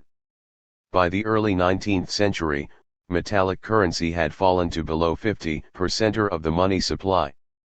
Furthermore, the Bank of England's suspension of the convertibility of its paper notes into gold during the Napoleonic Wars was not accompanied by the monetary instability and inflation which classical commodity or metal list theories would have predicted. A theoretical reappraisal of the nature of money followed. The 19th century debates, gold and credit. Banking and currency in England. Two related debates on the English monetary system in the early 19th century followed the suspension of convertibility after 1797. The Bullionist controversy preceded the resumption of convertibility in 1821, and this was followed by the banking versus currency school debates which prepared the way for the Bank Charter Acts of 1844. The central issue concerned the role of credit, promissory notes, bills of exchange, in the determination of inflation and exchange rates, see Ray 1990 and Smith in 2003. Following Ricardo, the currency school argued that the quantity of banknotes should correspond to the quantity of bullion which, in accordance with the early quantity theory of money, would stabilize prices and provide a mechanism for regulating the exchange rate. In classical mode, they maintained that if the supply of money were increased, inflation would follow, and a balance of trade deficit would be the effect of high domestic prices. High prices would reduce exports and stimulate imports, but the imbalance would be self-correcting with a relatively inelastic supply of precious metal money. The specie flow mechanism formulated by Hume in the mid-18th century posited that the outflow of gold to pay for the deficit would contract the money supply and automatically lead to the reduction of domestic prices, as if by an invisible hand. Banking school theorists argued that private credit instruments, such as bills of exchange and including banknotes, were issued in response to a real demand for the facilitation of production and trade. Therefore, they insisted, like post-Keynesians over a century later, that the creation of credit could never be excessive and the cause of inflation. The debates became increasingly complex. Some banking school theorists actually used their opponents' arguments to make their own case. For example, it was argued that trade credit should be seen not as money, but rather as private debt. As it was a money substitute and did not add to the quantity of money in circulation, it could not cause inflation. In short, the debate created conceptual uncertainty. The real question then to be considered is not whether this or that particular form of credit be entitled to the designation of money, but whether, without a perversion of terms and an outrage of principle, that denomination can be applied to credit in any shape. John Fullerton, On the Regulation of Currencies, London, 1844, quoted in Ray 1990, 105. The banking and currency school debates, like the earlier one in the 17th century between Barbon and Locke, show how theories of money were an integral part of the struggle between different interests for the production and control of money. In broad terms, the two sides represented the two agencies which, in a capitalist system, share the creation of money, the state and the banks. Behind these lay the two money classes in capitalism, on the one hand, the entrepreneurial debtors and, on the other, the rentiers and creditors. By and large, the banking school had the support of provincial bankers and industrialists. The latter wanted soft credit from the bankers, who in turn resisted the Bank of England's growing domination of the monetary system. The bankers and industrialists believed that the bank exercised its increasingly centralized power in its own particular interests, based on control of gold bullion reserves. A distinctive proto-Keynesian school of economics centered on Birmingham advocated the creation of credit to the point at which the general demand for labor, in all the great departments of industry, becomes permanently greater than its supply. Thomas Atwood, quoted in Ingham 1984, 108. The Birmingham School also insisted that a hard currency, in which all notes were backed by gold under strict convertibility rules, would not only be deflationary but would also enrich the creditors, who would take advantage of the shortage of money capital to raise interest rates. Sound money increased inequality, it was not neutral. Half the circulation of the kingdom is determined in stagnant masses into what is called the money market, in order to gorge the money interest. Thomas Atwood, quoted in Ingham 1984, 108. Against this, the currency school's arguments found favor with creditors, who feared inflation. Above all, the aristocratic governing class saw gold as the best foundation for a strong state. As Lord Melbourne informed Atwood, Birmingham is not England, quoted in Ingham 1984, 109. The currency school's case for a strict gold standard was also based on the consideration that it would remove the currency from control by particular economic interests. The danger associated with inconvertible banknotes was not simply an issue over credit to producers and traders by provincial banks. Ricardo feared that the Bank of England itself would be tempted to make profits by manipulating the issue of notes and, thereby, the price of gold. The only use of a standard is to regulate the quantity, and by the quantity, the value of the currency, and that without a standard it would be exposed to all the fluctuations to which the ignorance and interests of the issuers might subject it. Ricardo, quoted in Sraffa 1951, 58-9. Although the currency school's analysis formed the basis for the reform of the monetary system, the Bank Charter Acts of 1844-5 were something of a compromise, in that they combined both a gold-backed and a fiduciary issue of notes. The gold base was intended to produce a self-regulating system that would reduce the discretionary power of the Bank of England to that of an independent and neutral management. 5 But, in effect, it succeeded in further increasing the centralization of the monetary and banking system through the bank's rate of interest, as the banking school critics had warned. However, despite the continued growth of bank credit money, the legislation had officially defined money as precious metal. And as we saw in the previous chapter, economic science proceeded to refine the ancient theory that was held to explain it. Greenbacks and gold in postbellum America. The greenback era, which followed the suspension of the convertibility of banknotes into gold and silver in the Civil War, lasted until the resumption of the gold standard in 1879.6. During this period, the relative merits of precious metallic and inconvertible paper money were vigorously contested. It was less theoretically sophisticated than the English banking and currency school debate, but the American controversy shows a more explicit consideration of the fundamental nature of money and value. In this regard it more closely resembled the first English debates on credit and money in the 17th and early 18th centuries. As in the 17th century English polemic, one side accepted theoretical metallism. The yardstick becomes the measure of length by having length within itself. So metallic money having intrinsic value is made a measure of value by its coinage based on its metallic value. Bartley, quoted in Carruthers and Babb 1996, 1567.7. Again, the association between land and precious metal, as natural phenomena, played a central role in their arguments. As the Honest Money League explained, there is all the difference between true money, real money, and paper money, that there is between your land and a deed for it. Money is a reality, a weight, of a certain metal of a certain fineness. But a paper dollar is simply a deed, quoted in Carruthers and Babb 1996, 1568. Greenbackers exposed the illogical confusion: it matters not whether the yardstick and the pound weight be of wood, iron, or gold, length and weight are the only properties necessary to be expressed by them. Campbell, quoted in Carruthers and Babb 1996, 1569. Implicitly, at least, they understood that money was a social construction. Political authority was responsible for establishing the unit and the standard, and the objects that carried these abstract values were essentially only the claims to goods of the same value. In late 19th century American democracy, this had far-reaching political implications. If the people make the government and, in turn, the government makes money, then, the greenbackers argued, we make our own money, we issue it, we control it, wolk it, quoted in Carruthers and Babb 1996, 1572.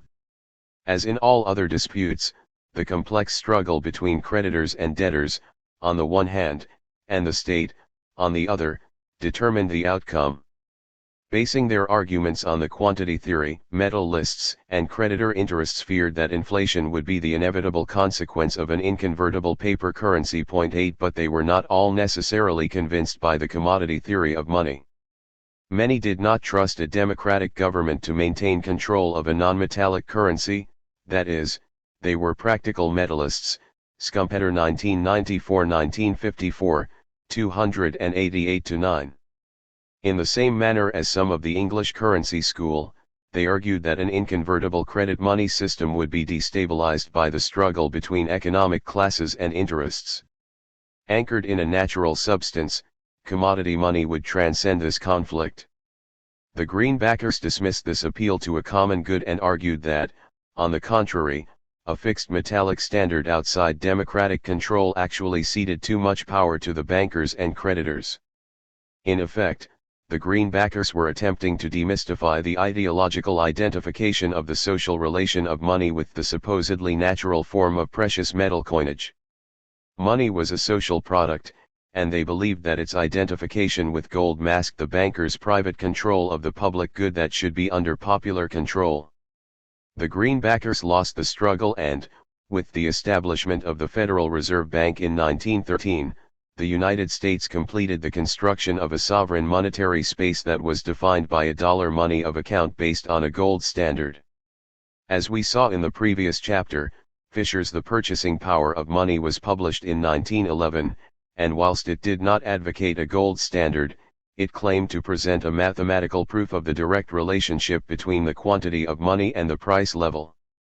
Apart from any other consideration, control of a quantity of gold, upon which the rules of the monetary system could be based, was an easier proposition than regulation of the lending policy of the thousands of local state banks that comprised the highly decentralized U.S. system. At this precise moment, two remarkably iconoclastic articles appeared in the influential New York Monthly, the Banking Law Journal, Innis 1913-1914.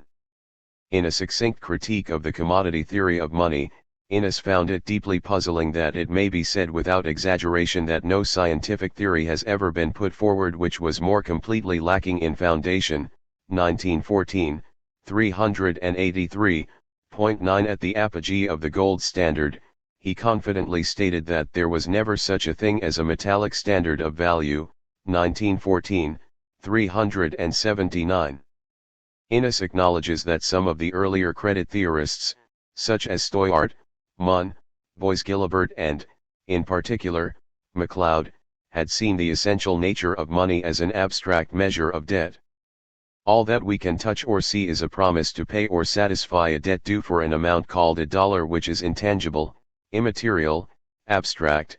1914, 159, 1913, 399. His critique of the metal-list theory of money has two main parts. First, he shows that the history of the weight and fineness of coinage could not be explained by the theory of a metallic standard.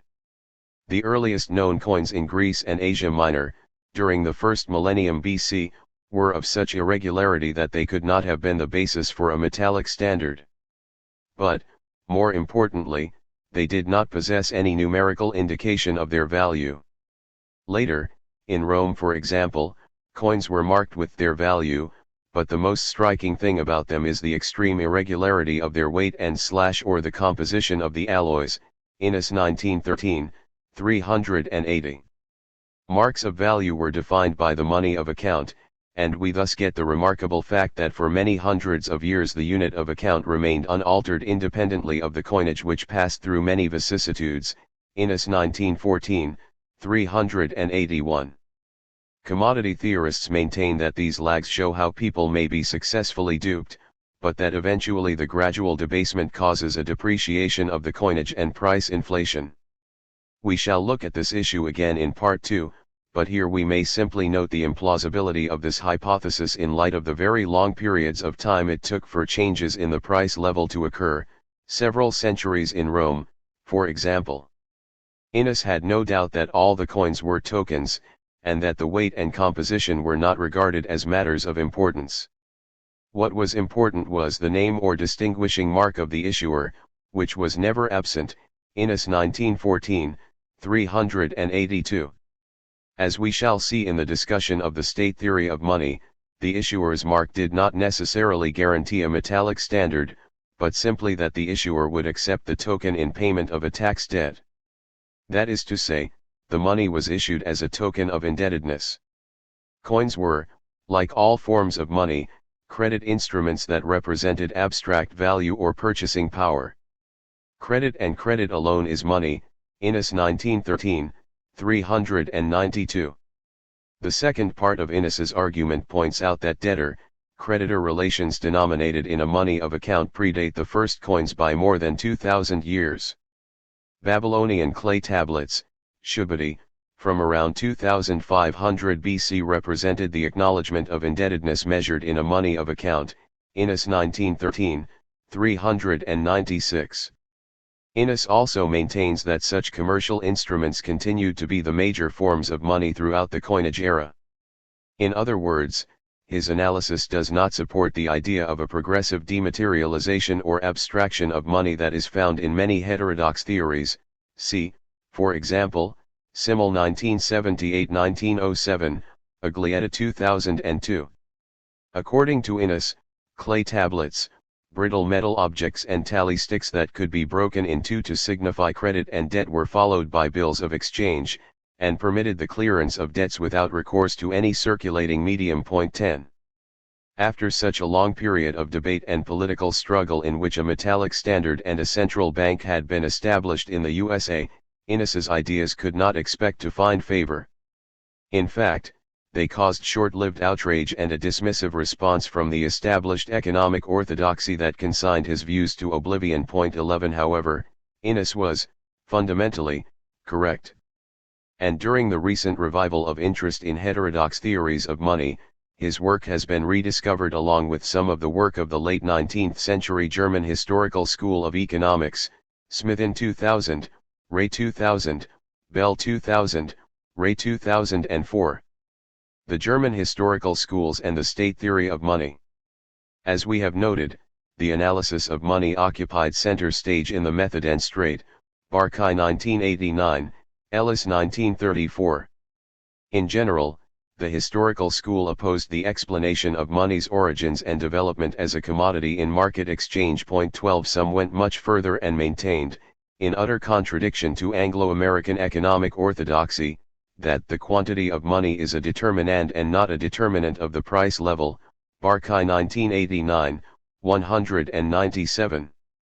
State theory may be traced to the early 19th century and to Muller's new theory of money, which attempted to explain money value as an expression of communal trust and national will, Schumpeter 1994-1954, 421-2, and culminated in Knapp's state theory of money, first published in German in 1905. Knapp considered it absurd to attempt to understand money without the idea of the state, Knapp 1973-1924, 7, 8. Money is not a medium that emerges from exchange. It is rather a means for accounting for and settling debts, the most important of which are tax debts. The value of debts is expressed in money of account, the unit in which the amount of the payment is expressed, and the actual means of payment of debts is a bearer of units of value, Knapp 1973-1924, 7-8, emphasis added. The material form of the money stuff, which bears the abstraction, is of secondary importance because it is movable, Knapp 1973-1924, 8-25. That is to say, what is accepted in payment of debts, denominated in the unit of account, can be, and frequently is, subject to change. A whole range of means of payment, precious or base metal coin, inanimate or animate organic matter such as leather, tobacco, cattle, etc., may be accepted as representing the abstract value of the unit of account. By declaring what it will accept for the discharge of tax debt, assessed in the unit of account at the public pay offices, the state creates money. The state establishes the nominal unit of account and, in a metallic monetary system, fixes the conversion rates, for example, so many ounces of silver or gold for the nominal money of dollars, pounds, etc. In this way the state establishes the validity, Geltung, of money. It is important to note that Knapp does not say that the state is the only issuer of money, rather, it is the state's acceptation, which is decisive, Knapp 1973-1924, 95. Credit notes and bills, issued by banks and denominated in the state's money of account, therefore, become money, or valuata money in his terminology, when they are accepted as payment of tax debts owed to the state and reissued in payment to the state's creditors. Knapp 1973-1924, 143, 196. In other words, the structural relationship between banks and the state confers moneyness on bank credit. All money, regardless of its particular material form, is a token that bears or carries the units of abstract value. Using the Latin word carta, token, Knapp defined money as a cardal means of payment. Knapp 1973-1924, 38. This was anathema to economic theorists such as Menger and von Mises. See von Mises 1934-1912, 413-18. They poured scorn on the notion that states could establish the purchasing power of money. Value, they insisted, could be established only in exchange. But, as we have seen, the same economic theories were unable to explain why all goods with value did not become money, or why certain goods without exchange value, paper, for example, had purchasing power. In their indignation, the economic theorists failed to notice Knapp's important distinction between valuableness and value. Money possesses a specific quality of valuableness, or validity, as opposed to its particular value, or purchasing power. States confer the quality of valuableness by accepting the tokens as payment for taxes and using them to make their own purchases. The substantive value of money is a closely related, but, nonetheless, distinct question. Most importantly, money's valuableness can be established only in relation to a nominal money of account. Knapp insisted that money is the measure and not the thing measured, that is say, money is abstract value. This is the only way to make sense of the fact that 20 shillings equal £1, regardless of the enormous variations in the actual silver content of the shilling, or the fact that the pound was never minted as silver coin, Enaughty 1953-1936, Innes 1913.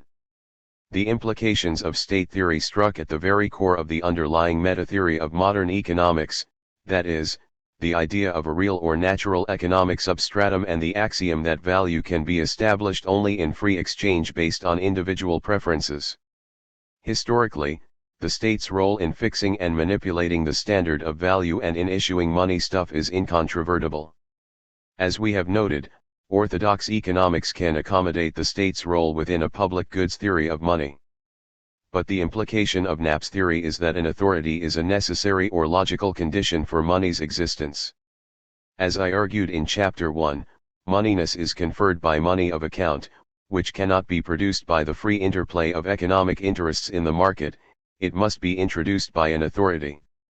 In this way, the state theory of money raises the further question of the political nature of the relationship, or contract, between the guarantor of the validity of money and its users.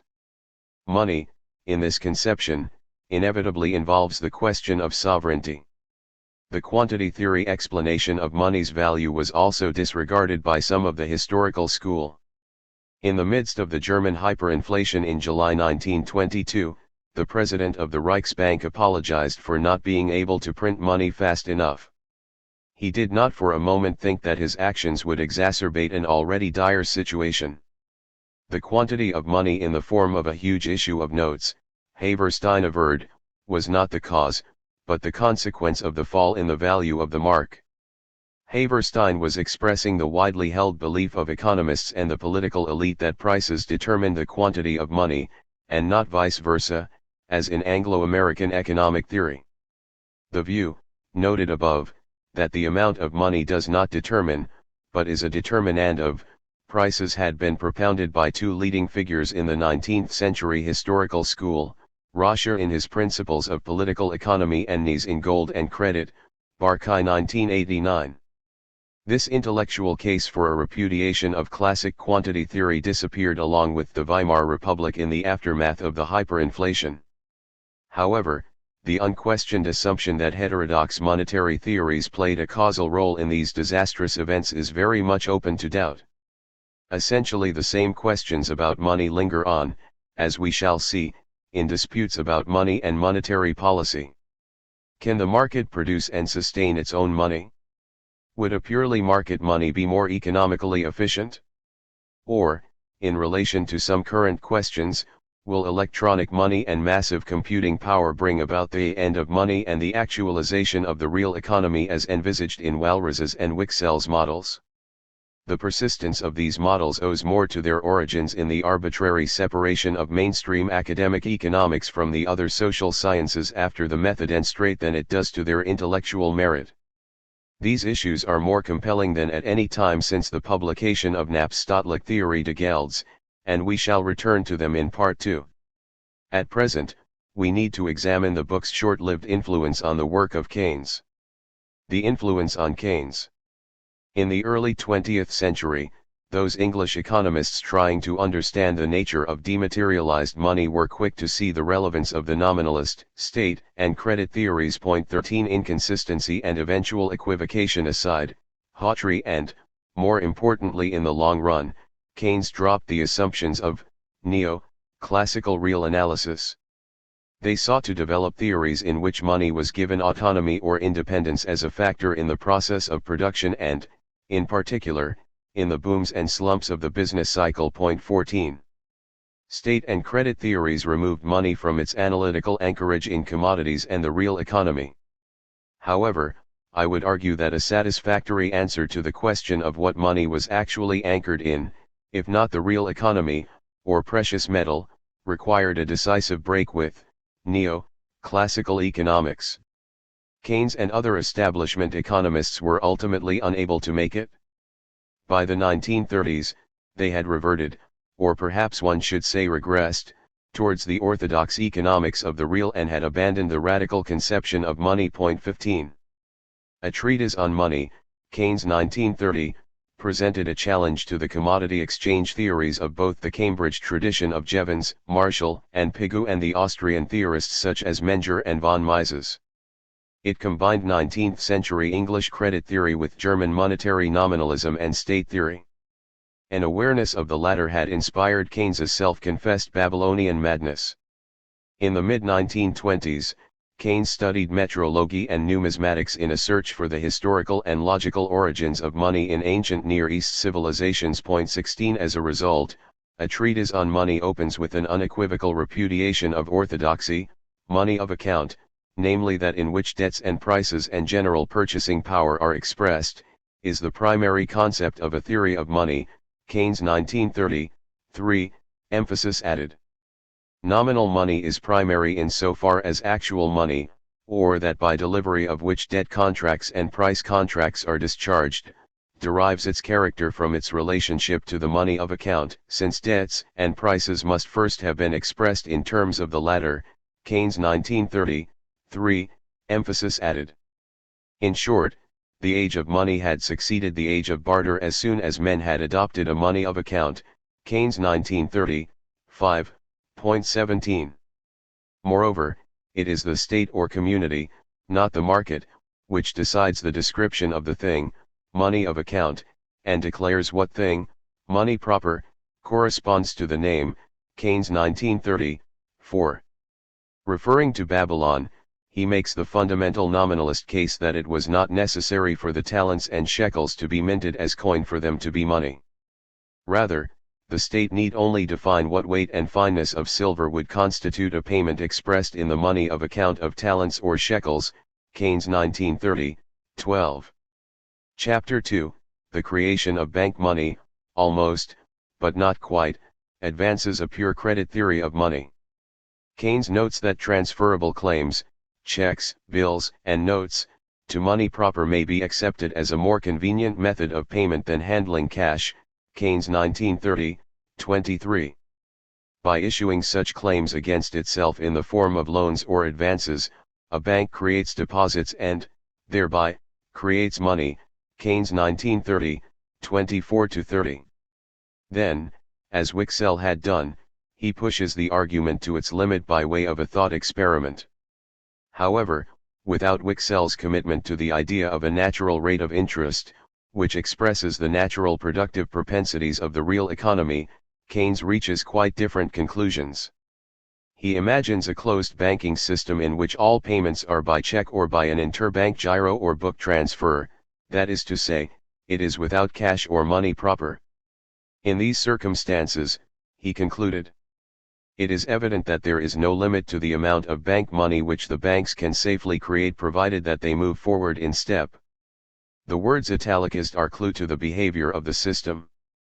Each bank chairman sitting in his parlor may regard himself as the passive instrument of outside forces over which he has no control, yet the outside forces may be nothing but himself and his fellow chairmen, and certainly not his depositors. Keynes 1930, 26-7. Here, Keynes realizes that money in the form of deposits is being socially constructed by discretionary bank lending, according to norms and conventions which render them relatively autonomous from savers' deposits. This line of reasoning, that the banks manufacture money, caused consternation in orthodox economic ranks. 18. From what was in the 1920s still a hypothetical case, Keynes then moves on to discuss the orthodox understanding of bank credit as being anchored, to some significant degree at least, in the cash reserves of money proper, that is, the monetary theory of credit. But his analysis remained thoroughly heterodox in the emphasis given to the social and political determination of the supply of bank credit money, rather than to the cash reserve's supposed representation of real factors of production. On the one hand, he argues that the level of reserves that it will be prudent for banks to aim at will depend on the conventions and practices of the banks and their clients, Keynes 1930, 28-9.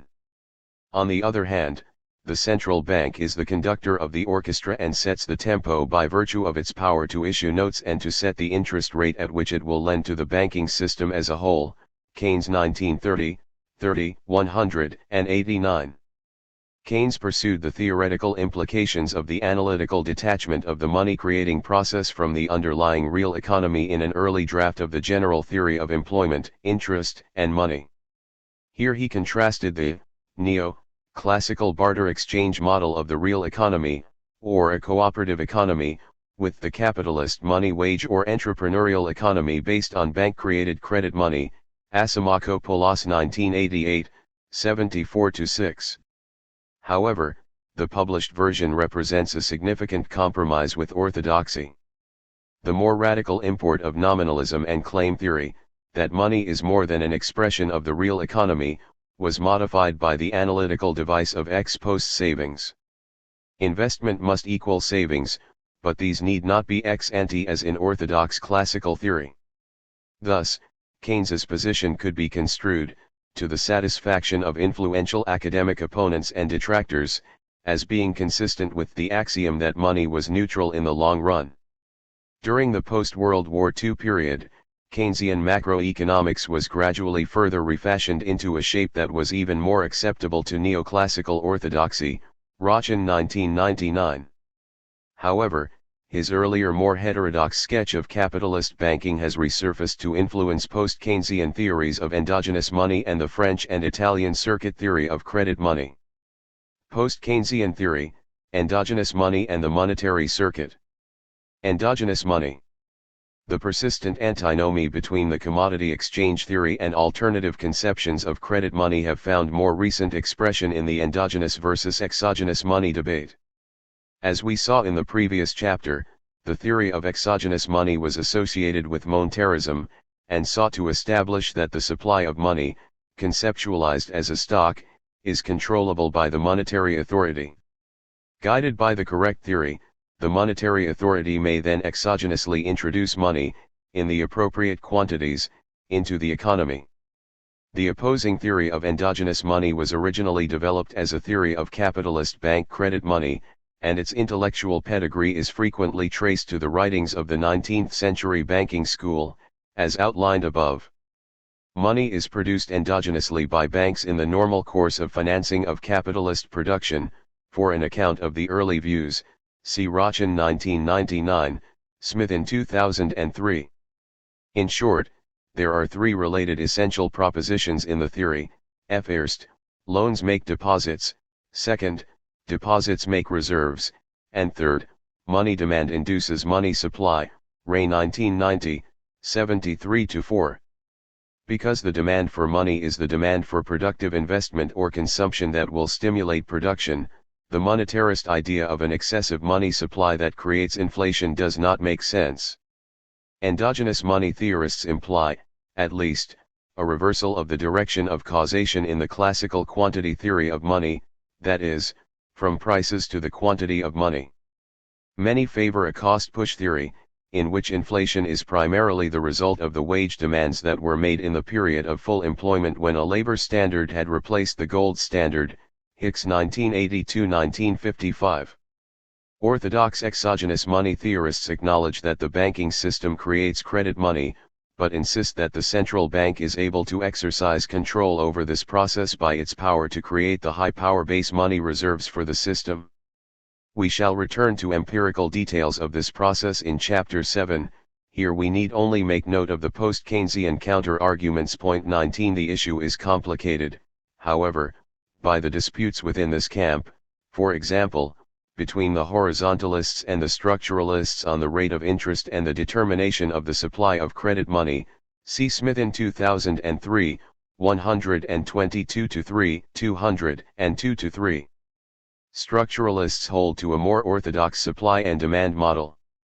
But the horizontalists maintain that central banks are presented with a fait accompli by the commercial banks, which meet any level of demand for loans that satisfies their creditworthiness criteria.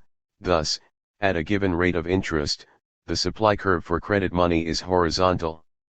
In order not to lose control of the banking system, a central bank has little or no choice but to provide the reserves of its own money to accommodate any level of endogenous demand for money. Point 20. Rather, as we shall see, it is suggested that the central bank can, at best, influence the creation of money only indirectly, through its discount rate. I would argue that the post-Keynesians, particularly, the horizontalists, imply an empirical sociological generalization about the production of credit money, based on a hypothesis which can be explained only with reference to the social structure of the power relations in typical capitalist banking systems. Point 21. This is made more explicit in a continental European version of post-Keynesianism, known as theory of the monetary circuit. The theory of the monetary circuit. The French and Italian circuitists hold to a more radical and, arguably, more faithful interpretation of Keynes's long struggle of escape from the habitual modes of thought and expression, Keynes 1973-1936, XXIII. They are the most heterodox troop under the post-Keynesian banner, and differ in important respects from many of the British and American post-Keynesians, see Graziani 1990, Pargios and Secaruscia 2000. Circuitists tend to reject the treatment of money in the general theory in favor of that in a treatise on money and Keynes's articles of the late 1930s, Rochin 1999, 9. They are more consistent in their endorsement of the credit theory of money. Money is a debt which circulates freely, Schmidt 1975, 106. And, most importantly, this conception of money has led to a focus on the actual structure of relationships that constitutes the capitalist monetary circuit. Indeed, a number of these French and Italian writers entirely reject the analytical framework of the supply and demand for money. The structure of the monetary circuit that they have in mind is based on the interpretation of bank lending that is found, for example, in the 19th century banking school and, in particular, the writing of Thomas Tuch. Money moves, according to Tuch, in two phases. In the first, efflux phase, debts are issued by bank credit to allow private firms to start production. In the reflux phase, the debts are extinguished when firms reimburse the banks with the circulating debt that they have acquired through the sale of production.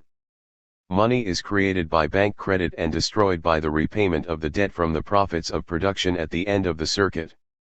This approach lies quite outside the orthodox economic methodology that also informs a good deal of post-Keynesian theory, for example, the attention the structuralists give to the individual demand for money, liquidity preference, or its velocity, Rochin 1999, Smith in 2003. In contrast, circuit analysis is more explicitly sociological. Money is a social reality within the system, a non-commodity in a universe of commodities. De Vrooy 1984, 383. Other formulations have begun to move further away from the traditional metaphors of things that flow, or even move in a circuit. As Sensini argues, following Tuke, credit money does not flow, rather, it is an emission that appears and disappears in the credits and debits of double-entry bookkeeping. Point 22. Rather, the specific network of the social relations of the circuit constitutes money. This network may be seen as a three-way balance sheet relation between the issuers of credit, the borrowers, and those employed by the borrowers who spend it as money. Pargius and Sekarussia 2000, 101. Graziani, 1990, for example, has outlined this social structure in more detail. Macro groups in the economy are linked in the three relationships that constitute the monetary circuit: banks and firms, firms and workers, and banks and the central bank. Most importantly, banks and firms must be considered as two distinct kinds of agents which cannot be aggregated into one single sector. Graziani 1990, 11, emphasis added. In other words, following the early Keynes, Schumpeter, and Minsky, the money and production sides of the capitalist economy must be seen as institutionally distinct and relatively autonomous in their contributions to the economic process. Minsky 1982. Modern neocardinalism. Any influence that Knapp's state theory of money might have had on even heterodox economic theories of money has been almost entirely, and indirectly, through Keynes. However, a post-Keynesian economist has recently moved on from the analysis of endogenous credit money, Ray 1990, and produced a bold application of the state theory of money to the problem of securing non-inflationary full employment, Ray 1998, 2000, Bell 2000, 2001. Point 23.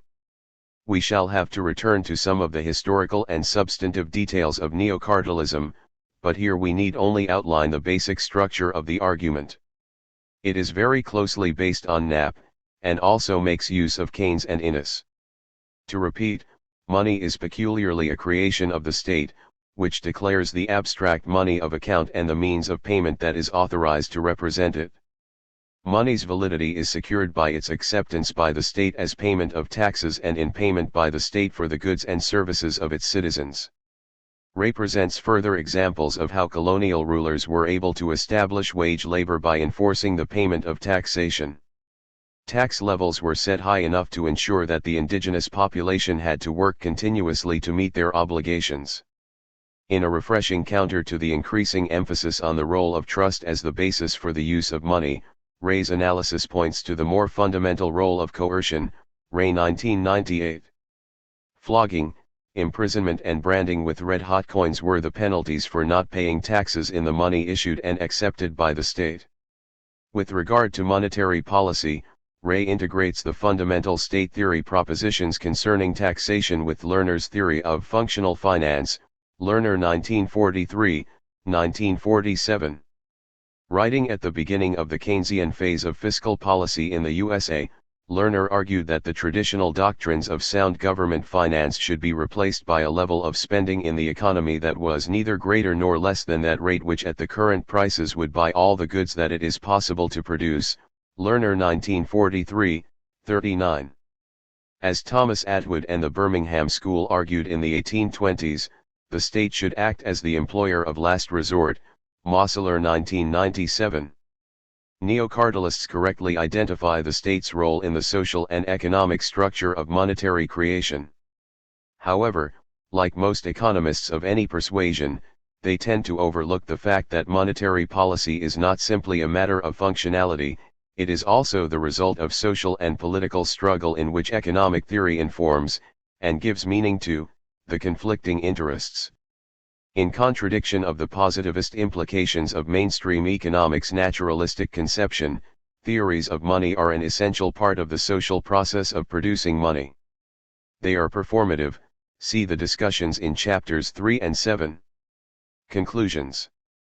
4 themes are to be found in these heterodox traditions: that money is essentially an abstract measure of value, that money consists in a claim or a credit, that the state, or an authority, is an essential basis for money, that money is not neutral in the economic process. They are rarely integrated in any one work, and, of course, there is considerable ambiguity and, at times, contradiction. For example, there is no consistent distinctively heterodox answer to the question of how money gets its value. Indeed, many economists in the post-Keynesian tradition hold quite conventional views on the supply and demand for money and the impact on prices.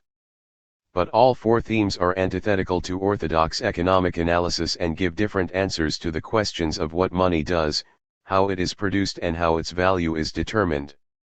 These elements will be drawn together and elaborated in the following chapter. In contrast to its neglect in the economic mainstream, the unit of account function of money is given primacy in credit theories of money. Money of account confers the quality of moneyness, Hoover 1996, Enaughty 1953-1936. Money is uniquely specified as an abstract measure of value, and thereby distinguished from other commodities. As Keynes argued, money of account is the primary concept, that is, the description of money which various things may answer, Keynes 1930, A commodity could not answer to the description of money, as it does in the commodity theory, simply by having an exchange value in relation to other commodities.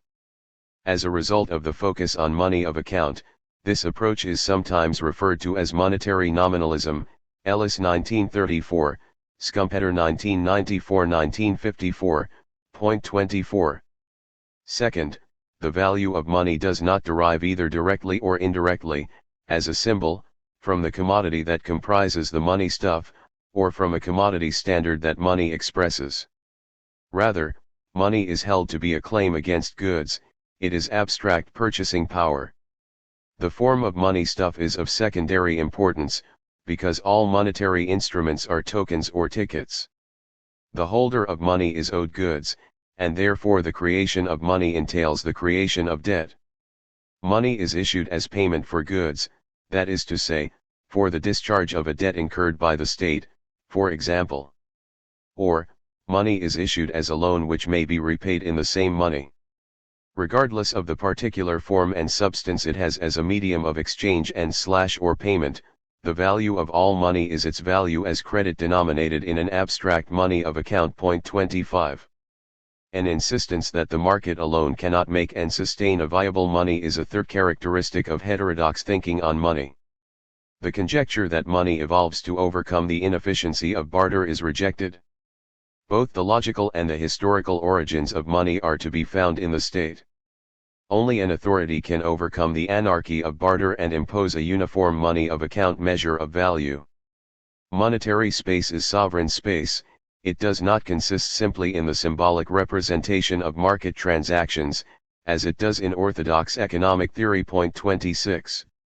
A rejection of the axiom of money's neutrality in the barter exchange model of the real economy is a fourth distinguishing feature of the heterodox tradition. It is for this reason that the approach is referred to as monetary economic analysis, Schumpeter 1994-1954, 277-8, Rogers 1989.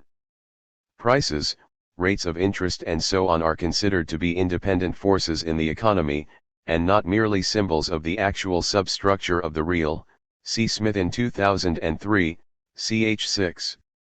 It should be noted that there is no logical connection between credit theory and the rejection of the model of the real economy.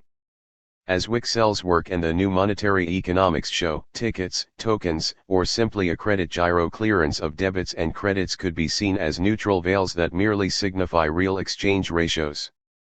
But there is an important implicit interconnection between the two positions, that is to say, between claim/credit theory and monetary analysis. Keynes and others argued that the theoretically unlimited elasticity of production of credit money could be a catalyst for stimulating and creating new economic activity. Point 27. In sharp contrast to Wicksell, the rate of interest is not merely a measure of the real economy's propensities, rather, it enters as a real determinant in the economic scheme, Keynes 1973-1936, 191. In short, heterodox theories see money as a non-neutral force of production, Minksy 1986. One way or another, the heterodox analysis of money points implicitly to the fact that money is socially and politically constructed and constituted, that is, to say, money is a social relation. This has not been fully developed within economic heterodoxy and, as I have suggested, it has been largely ignored within sociology. 3. Money in sociological theory. When barter is replaced by money transactions, a third factor is introduced between the two parties. The direct line of contact between them moves to the relationship which each of them has with the economic community that accepts the money. Simmel 1978-1907, 177. In the introduction, I suggested that the analysis of money had suffered as a result of the division of intellectual labor after the method and straight. 1 Economics abandoned any theoretical interest in the ontology of money, and sociology appeared to shun those very sociological and historical questions about money that were an essential part of the methodological battles. Outside the Marxian schools, sociology began to redefine its interest in the economic realm in terms of the social and cultural field that economics had allowed it to retain. 2 This one-sided emphasis on the cultural and the narrowly social would not matter if economics had provided an adequate explanation of money's existence and functions, but it did not. The question of the nature of money somehow got lost. A thorough intellectual history of the neglect of the sociology of money would have little intrinsic interest, nor would it advance the understanding of money. However, some ground clearing is necessary. I shall be concerned only with money in sociological theory. The chapter has two aims. The first is briefly to outline how the conception of money in two major 20th century sociological traditions has resulted in its existence being taken for granted. Second, in a short reinterpretation of Weber's and Simmel's analysis of money, I wish to draw out the important elements of their work, inherited from the historical school, which were subsequently ignored by the sociological mainstream. Money as a symbolic medium. Parsons's early work played a part in confirming the terms of the division of intellectual labor between economics and sociology. They are distinct, but complementary, as he was assured of the essential soundness, from a sociological view, of the main core tradition in economics, Parsons 1991-1953. From a sociological standpoint, money is a symbolic generalized medium of communication and interaction, Parsons 1950, Parsons and Smelser 1956. It facilitates the integration of the functionally differentiated parts of the social system, in an analogous way to integration through prices in economic theory. But as a symbol, money is neutral insofar as it does not affect the underlying constitution of either the real economy or the social system. Parsons followed economics' axiom that value is realizable only in exchange, and that money is only a symbol of value, that is, money, as symbolic medium, is without value, Ganchsman 1988, 308. Like its economic counterpart, this notion does not fully grasp the obvious fact of money's duality as a socially constructed store of abstract value that is also privately appropriated.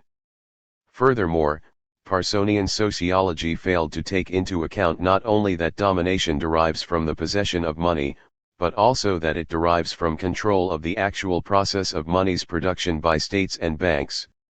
Apart from a description of money's integrative functions, all other questions could be left to economics. This general orientation has persisted in sociology. Habermas, Luhmann, and Giddens, for example, have all followed this concept of money as a symbolic token or media of interchange. Giddens 1990, 22, C. Dodds, 1994, Secondary Analysis of Habermas and Luhmann. Money promotes systemic complexity and the time-space distanciation of modernity, but its existence is taken for granted.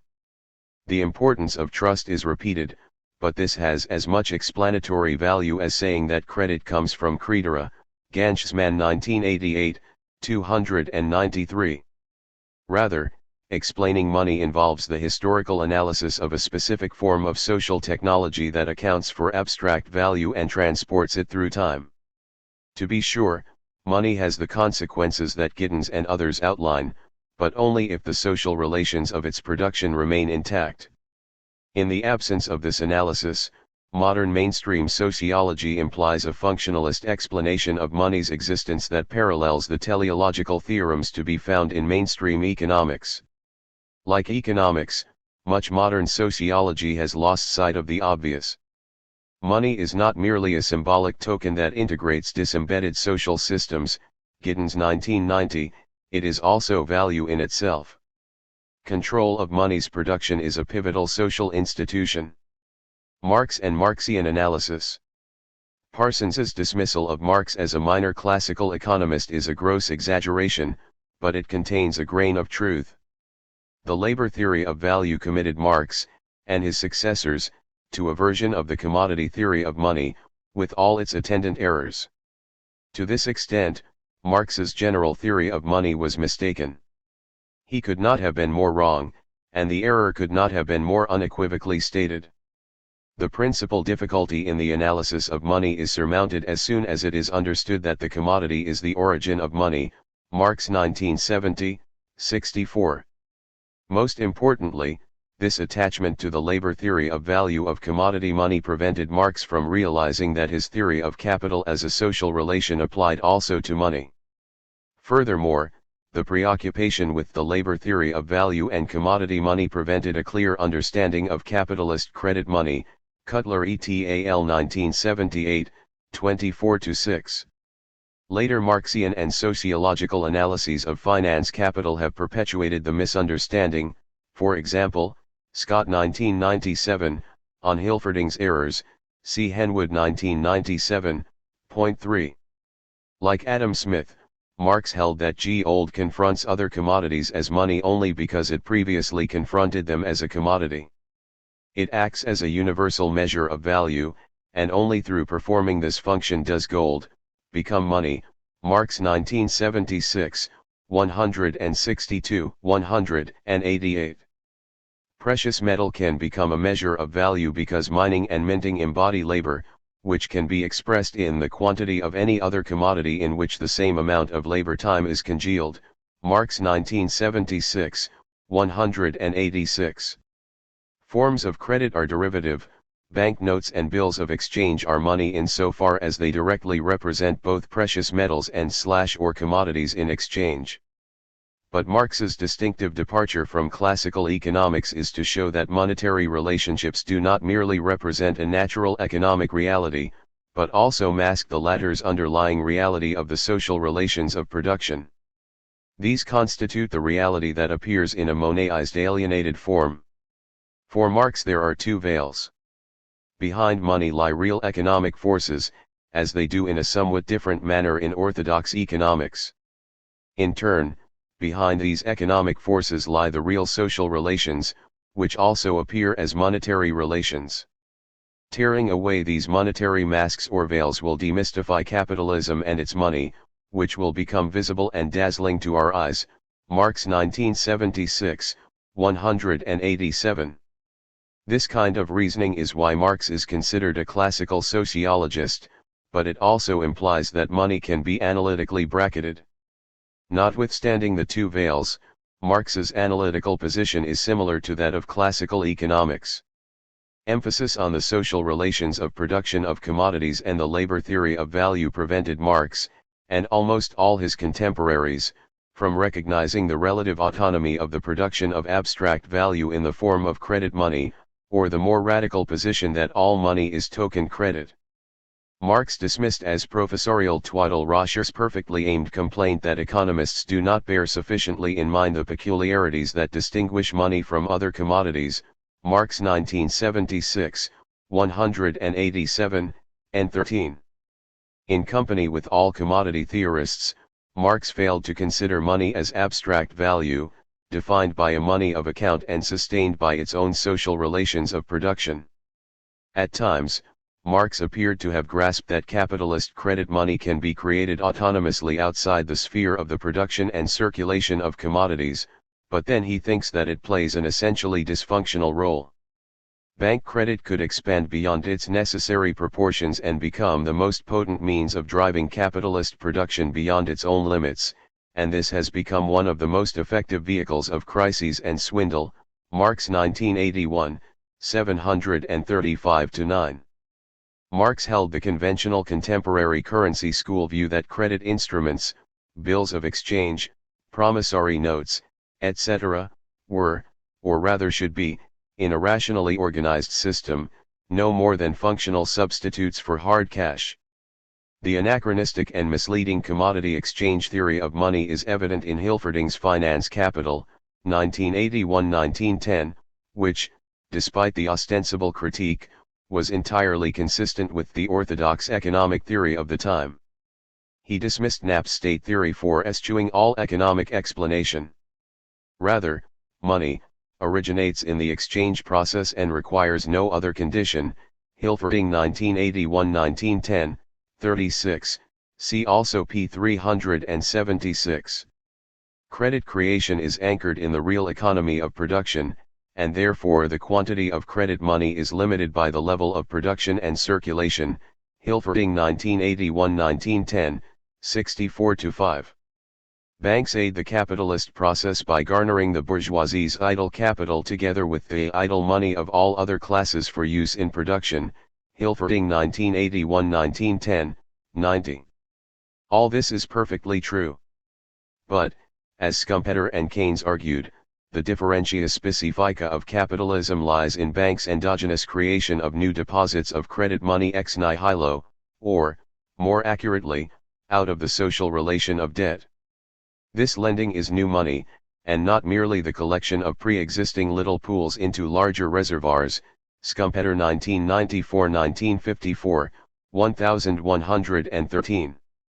In failing to see this essentially capitalist process, Hilferding and generations of Marxists and sociologists have actually underestimated the power of finance capital. Like orthodox economics, the Marxian analysis of money has been disabled by the search for the value of money in the commodity, Fine and Lipovitz's 2000 and the critique in Ingham 2001. It has been unable to consider the proposition that all money consists in symbolic tokens of abstract value that signify, and are constituted by, their own social relations of credit debt. From a sociological standpoint, these social relations must be considered as the reality of money. We may now turn to those aspects of Simmel's and Weber's work which contain similar arguments that were taken from the historical school. Simmel's The Philosophy of Money. Unfortunately, sociology has taken Simmel at his misleading word that the philosophy of money is not really about money, but rather about how money expresses the essence of modern life. Dodd 1994, 175. The modern spirit of discontinuous, fragmented, increasingly abstract impersonal relations finds its most perfect expression in money. The more the life of society becomes dominated by monetary relationships, the more the relativistic character of existence finds its expression in conscious life. Simmel 1978-1907, 512.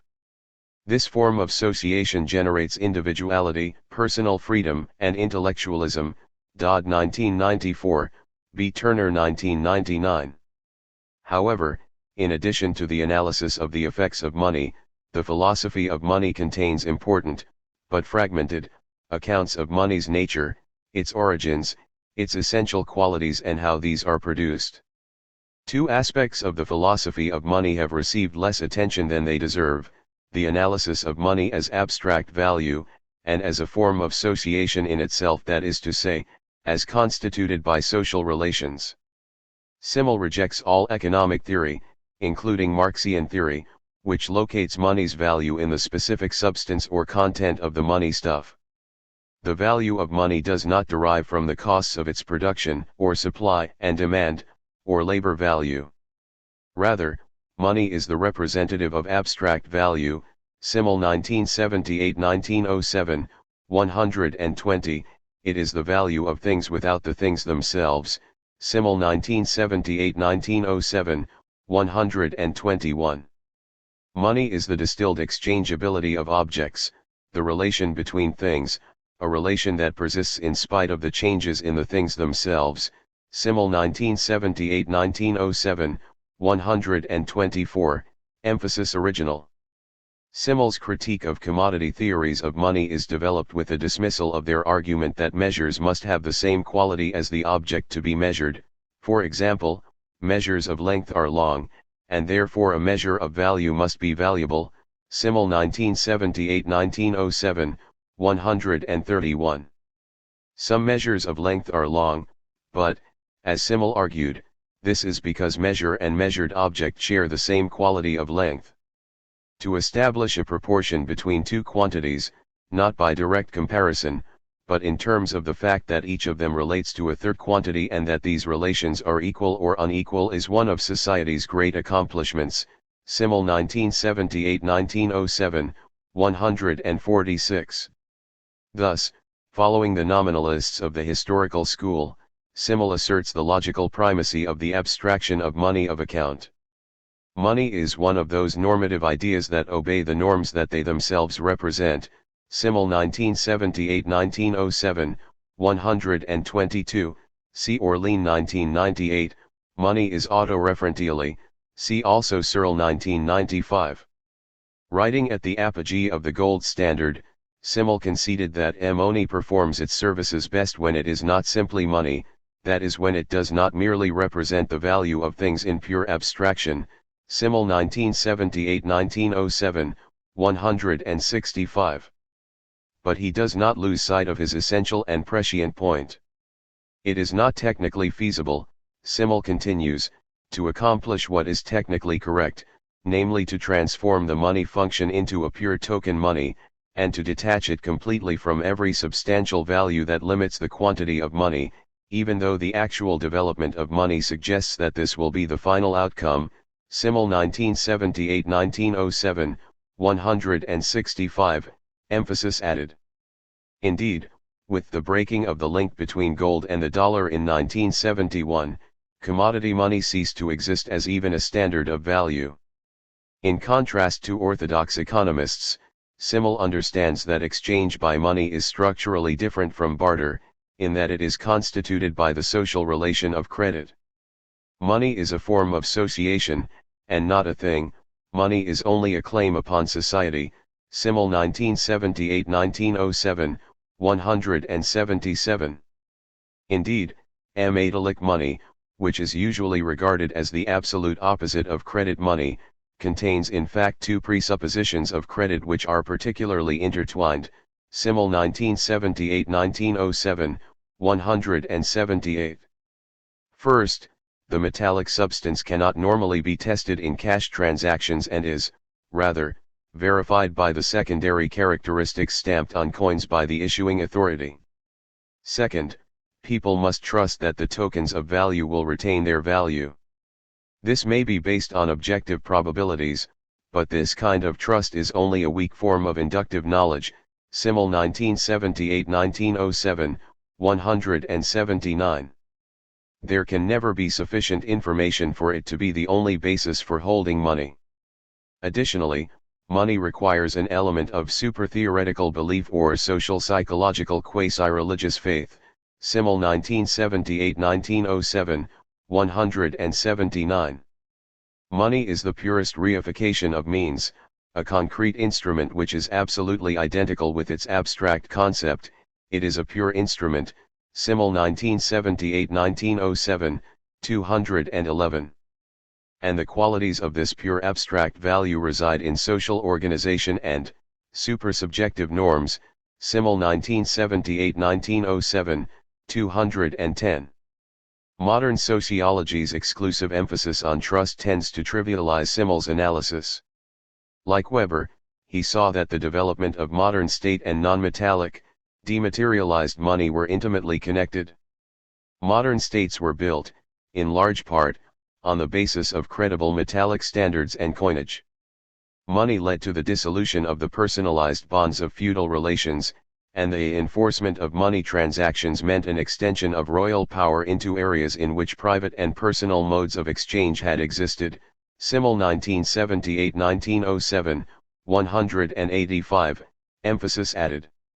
However, in a dialectical process, the value of money is based on a guarantee represented by the central political power, which eventually replaces the significance of the metal. Simel 1978-1907, 184. In this historical process, coercion, as always, preceded any trust in the establishment of a currency. Again, it should be noted that modern sociological analysis tends to forget that monetary sovereignty was established to a large extent by extreme physical coercion, such as branding on the forehead with coins and execution for counterfeiting. However, having rejected essentialist theories of intrinsic precious metallic value and the classical labor theory of value, Simel is left with the very same problem that the marginalist and Austrian subjectivist economic theorists had to face: how can myriad individual preferences produce a scale of intersubjective value? Money as abstract value expresses nothing but the relativity of things that constitute value. Simel 1978-1907, 121, but, at the same time, it transcends the relativity of exchangeable values and as the stable pole, contrasts with the eternal movements, fluctuations of the objects with all others. Simel 1978-1907, 121, emphasis added. But how does it do it? Simel answers the question with a historical analysis of money's transformation from substance to pure abstraction, Chapter 2, Section 3.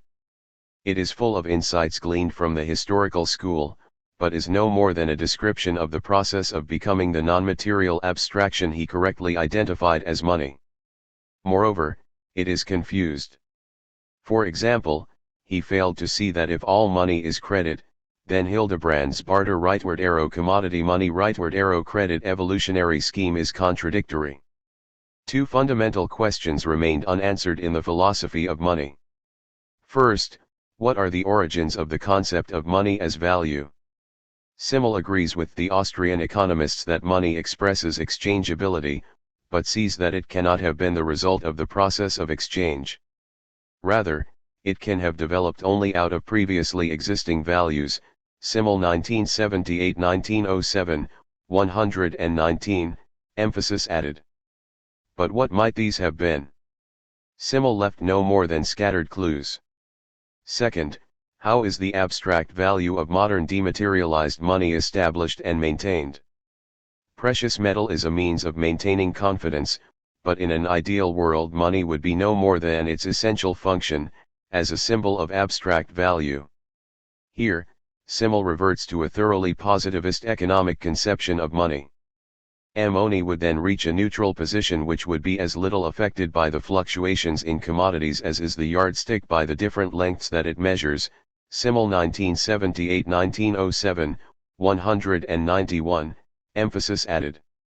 In other words, Simel accepts the economist's ideal world in which the value of commodities is the result of the interplay of subjective preferences, mediated by the neutral symbol of money. But this ideal world is not explained, it does not have a social structure. We need to turn to Weber for a sociological formulation in which the value of money expresses the social conflict that lies behind subjective preferences. Weber on money.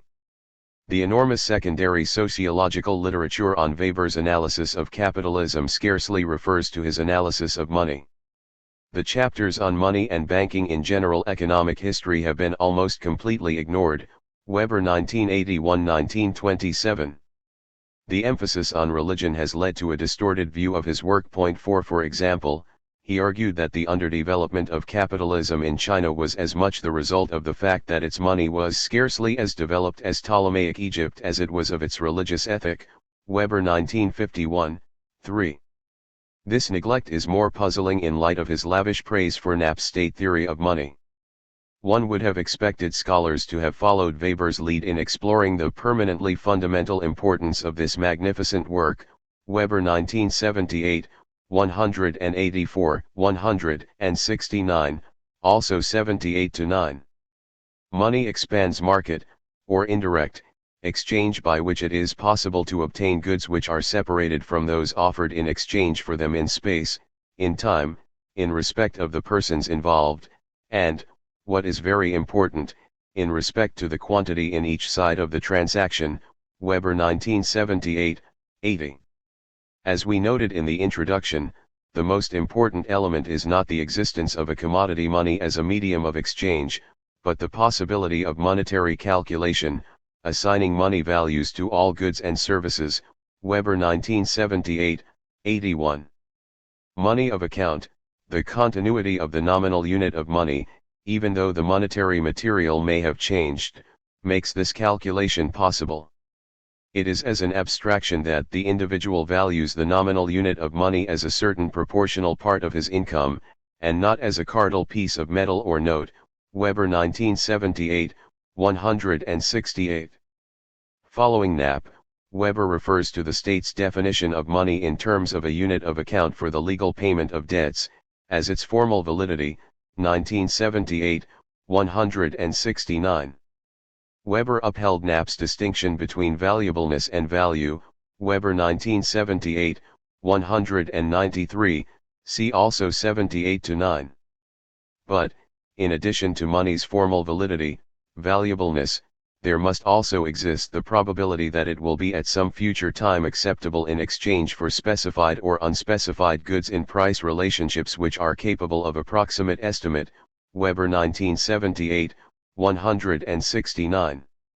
In this emendation of state theory, Weber followed economic orthodoxy, and his critique of Knapp's analysis of inflation is based, to some extent, upon the commodity and quantity theories of money, Weber 1978, 192, also 180-4. Weber deplored the kind of disciplinary segregation that eventually came about after the Methodenstrate, but he believed that the analysis of the price of goods, including the purchasing power of money, was more properly part of economics, Weber 1978, 79. Nonetheless, he was unable to resist making incisive comments, mainly in footnotes, on the nature of economic theorizing. Economy and Society contains the germs of a sociological recasting of a substantive theory of money, Weber 1978, 190, which implies a further departure from orthodox economic thought. Typically, Weber confronts both economic orthodoxy and its socialist critics, Weber 1978, 78-80, 107-9. Prices, which in conventional theory are the result of the interplay of supply and demand, are seen as the product of conflicts of interest that result from power constellations in the struggle for economic existence. Consequently, money is not economic theory's neutral veil draped over exchange ratios of commodities. Rather, money is primarily a weapon in this struggle, and prices are expressions of this struggle. They are instruments in this struggle only as estimated quantifications of relative chances in this struggle, Weber 1978, 108.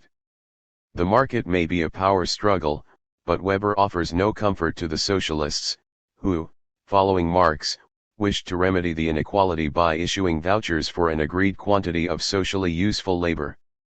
But, in order to produce rational calculability, money has to be a weapon in the struggle for economic existence between the play of interests oriented only to profitability, Weber 1978, 183. The exchange of a socially agreed quantity of labor for specific goods would follow the rules of barter, Weber 1978, 80, and could not produce a measure of abstract value. Weber agreed with the Austrian theoretical economists in the socialist calculation debate, that money can never be a harmless voucher, as its valuation is always in very complex ways dependent on its scarcity, Weber 1978, 79. Any equilibrium or price stability in equations of quantities of money and goods, in particular the interest rate, will be the expression of a predictable balance of power. Conversely, in this admittedly incomplete formulation, price instability in general is as much the result of the economic struggle for existence as it is the product of an overabundance, inflation, or scarcity, deflation, of money. In short, socialism could not produce rational monetary calculation. Bureaucratic administration could never produce the right volume or the right type of money because state bureaucracies are primarily oriented to the creation of purchasing power for certain interest groups, including the state itself, which would cause inflation. Weber 1978, 183. Simmel and Weber saw clearly the merits of the nominalist, state, and credit theories of money. These provide some of the foundations for a more comprehensive sociological theory of money as a social institution. 4. Fundamentals of a theory of money. There is no denying that views on money are as difficult to describe as shifting clouds. Schumpeter 1994-1954, 289. We may now draw together those elements from the critiques that will form the general framework to be used and elaborated in the analysis of some empirical and historical questions in Part 2. The three interrelated questions posed in the introduction are addressed: what is money? How is money produced? How does money obtain, retain, or lose its value? What is money? Taken no further, the textbook list of money's functions does not provide a satisfactory specification of money's properties. Apart from the unresolved questions regarding the relationships between the different functions and their relative importance, other things can perform some of them. Many commodities act as media of exchange, for example, cigarettes, and there are many better stores of value than even the most stable money. Moreover, the focus on money, as a medium of exchange, results in a category error in which specific forms of money are mistaken for the generic quality of moneyness.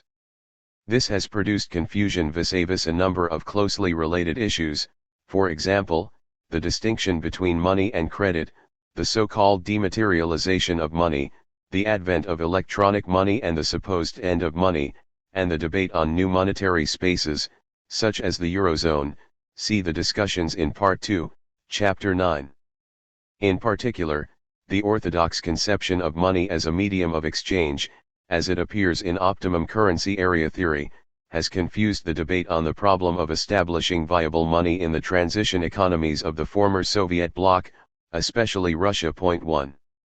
Furthermore, this approach strongly implies a teleological, functionalist explanation of both money's origins and its continued existence. It is held that money evolved to overcome costly inefficiency in market exchange for both individuals and the system as a whole. Money clearly does have efficient consequences, but unless they can be shown to have been in the minds of the earliest users of money, they cannot be taken to be causes of origin. As we shall see, the historical record does not support these conjectures. Moreover, it is also obvious that mere knowledge of money's advantages is not sufficient to bring about a viable monetary system or to guarantee its persistence. Money has definite social and political conditions of existence. It is an institutional fact with constitutive rules. Searle 1995, 13. How money is able to perform its functions is to be explained as the result of social and political processes.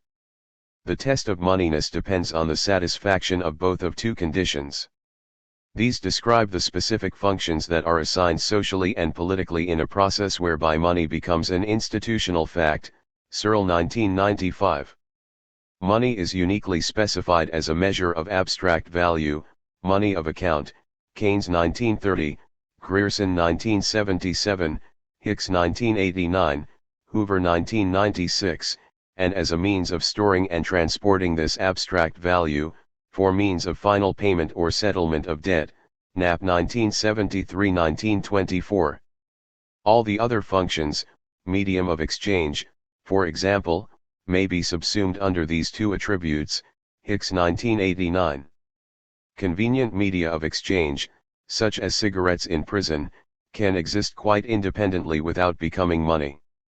Money of account is logically anterior to any form of money that bears the abstract value, Keynes 1930, Grierson 1977, Hoover 1996. Moneyness is assigned by the money of account, not by the form of money.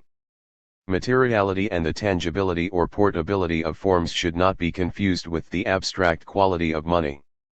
Forms need not be tangible, but may exist materially merely as book entries or magnetic traces in the computer networks that represent the credit relations that comprise the monetary system, see Searle 1995.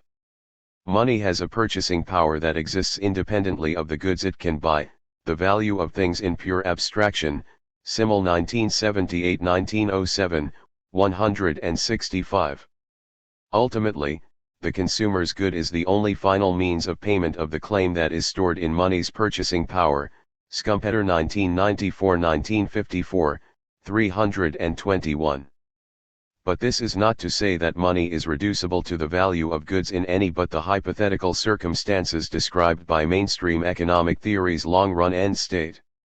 This formulation omits all that is important in the actual routine operation of money economies.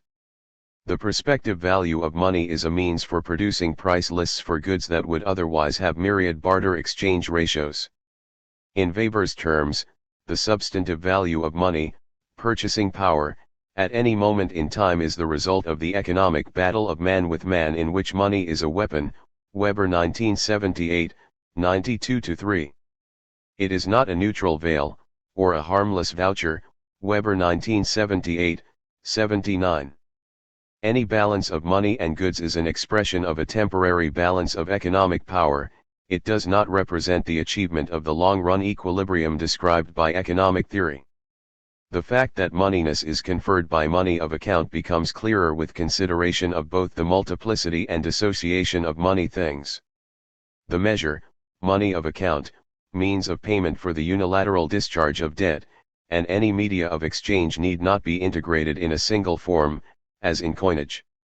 Even as late as the 19th century, the pound sterling was represented by a range of media, gold sovereigns, myriad banknotes, inland bills of exchange, local copper coinage.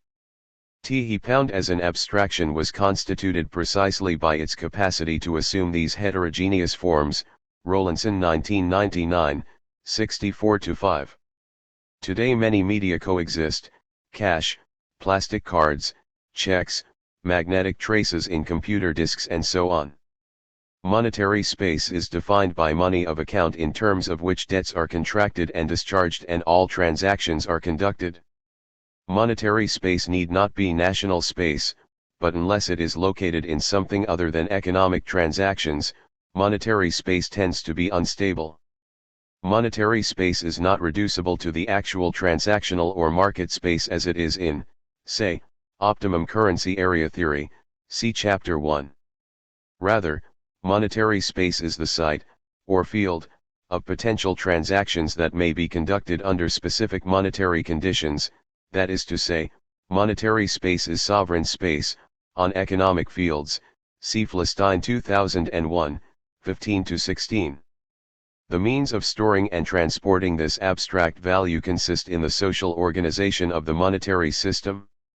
It is only by these means that money is able to embody the abstraction of value, by lifting it not only out of any particular material object or commodity, but also out of any anchorage in the particular time and space of any actual transaction. A money transaction differs from barter in that the burden of trust is removed from the participants in the actual transaction and placed on a third party, the issuer of money. Point 2. How this institutional fact is accomplished involves our second question of how money is produced, see next section. Here we need note only how this emphasis differs from the orthodox economic theoretical understanding of money, which has difficulty in accounting for the movement of abstract value through real time. By contrast, Keynes saw clearly the importance of money as a social technology for connecting present and future. Our desire to hold money as a store of wealth is a barometer of the degree of our distrust of our own calculations and conventions concerning the future. The possession of actual money lulls our disquietude, Keynes 1973, 116-17. Furthermore, it is this property of money that creates the ironic contradiction that was at the center of Keynes's economic analysis. Money makes the monetary production economy, capitalism, possible, but if everyone were to lull their disquietude in this way, investment and demand in the monetary production economy would disappear. That is to say, liquidity is not an option for the community as a whole. Keynes 1973-1936, 155. Conversely, when animal spirits revive, the need to hold wealth in the form of money diminishes, and consumers and investors spend. Money can never be neutral. See the discussion of debt deflation in Part 2, Chapter 9. All money is constituted by credit-debt relations, that is, social relations. First, as Schumpeter noted, the holder of money is owed goods. Money is a claim on the social product. Second, as we shall see in the following section, money is a credit for the user because it is a debt, liability, for the issuer. Issuers promise to accept back their own money in payment of a debt. Thus, the holder of money is both owed goods and has the means of discharging any debt contracted in money of account that exists to be discharged in that monetary space. Money cannot be created without the simultaneous creation of debt. For money to be money presupposes the existence of a debt measured in money of account elsewhere in the social system and, most importantly, in the debt created by the issuer's promises to accept back its money in settlement. In other words, the money debt is assignable, or transferable, or negotiable. Whilst all money is credit, it is not true to say that all credit is money, as some credit money theorists imply. See the discussion of Minsky in Bell 2000. The origins of modern capitalism may be traced to the expansion of assignable privately issued debts from the 16th century onwards, Part 2, Chapter 6. But it must be stressed that in the beginning the assignability of these private debts was limited to commercial networks and remained based in personal trust, as it had been in 2nd century BC Babylon. See Part 2, Chapter 5. As we shall see, general assignability is produced by monetary space that is not reducible to such market networks. Conceptualization of money in terms of generalized credit relations moves attention away from money and goods to the social relations between debtors and creditors in the process of price formation, that is to say, to our third question, the value of money. Exchange with money is structurally different from barter, not only in the relation between user and issuer, but also in that transactions with money have two levels, as opposed to the one-dimensional exchange of goods. Money is exchanged for goods, it is also the abstract value by which goods are priced and exchanged. Goods and money change hands, but the money is also cancelling the debt incurred for the goods priced in the money of account in abstract value. A sale does not involve an exchange for some intermediate commodity called the medium of exchange, as it would do if money were no more than efficient barter. Rather, a sale is the exchange of a commodity for a credit which, in accordance with the primitive law of commerce, represents the debt in the next purchase. Innis 1913, 393. In advancing their argument, some credit theorists have referred to money as circulating debt. On Schumpeter's formulation, see early 1994, 337.3. However, this traditional metaphor, taken from the commonly used 17th century analogy with blood, is inappropriate. Sensini 1988, 74. Rather, money consists in vast dense networks of overlapping and interconnected multilateral credit-debit relationships which are mediated by the issuers in a process referred to by Tooke in the early 19th century as efflux and reflux. This is more obvious in the case of the clearing of debits and credits in a bank giro, where money stuff does not actually flow around or through the accounts. The conception is even clearer in the case of credit cards. On one level, they are media of exchange, but on another they are the means of contracting a three-cornered relation of credit and debt between the buyer, seller, and card-issuing bank. Coins and notes should also be seen in this light, and might be referred to as portable debt. Gardner 1993, 224. Coins were never simply distributed by the monarch as a public good, as is sometimes implied in economic explanations. They were issued in payment of a specific royal debt. Their acceptability was guaranteed by their assignability, which was, in turn, conferred by reacceptance in payment of a tax debt owed to the monarch. The coin is simply reusable credit in myriad credit and debit relations. This reusability has been conceptualized as velocity in orthodox economic theory, but this is misleading. It is not so much a matter of the same money circulating serially, as the creation of credit-debit relations denominated in a money of account for which there is an ultimate means of final settlement. Schumpeter's quip bears repetition. Unlike a commodity, money can have a velocity so great that it enables a thing to be in different places at the same time.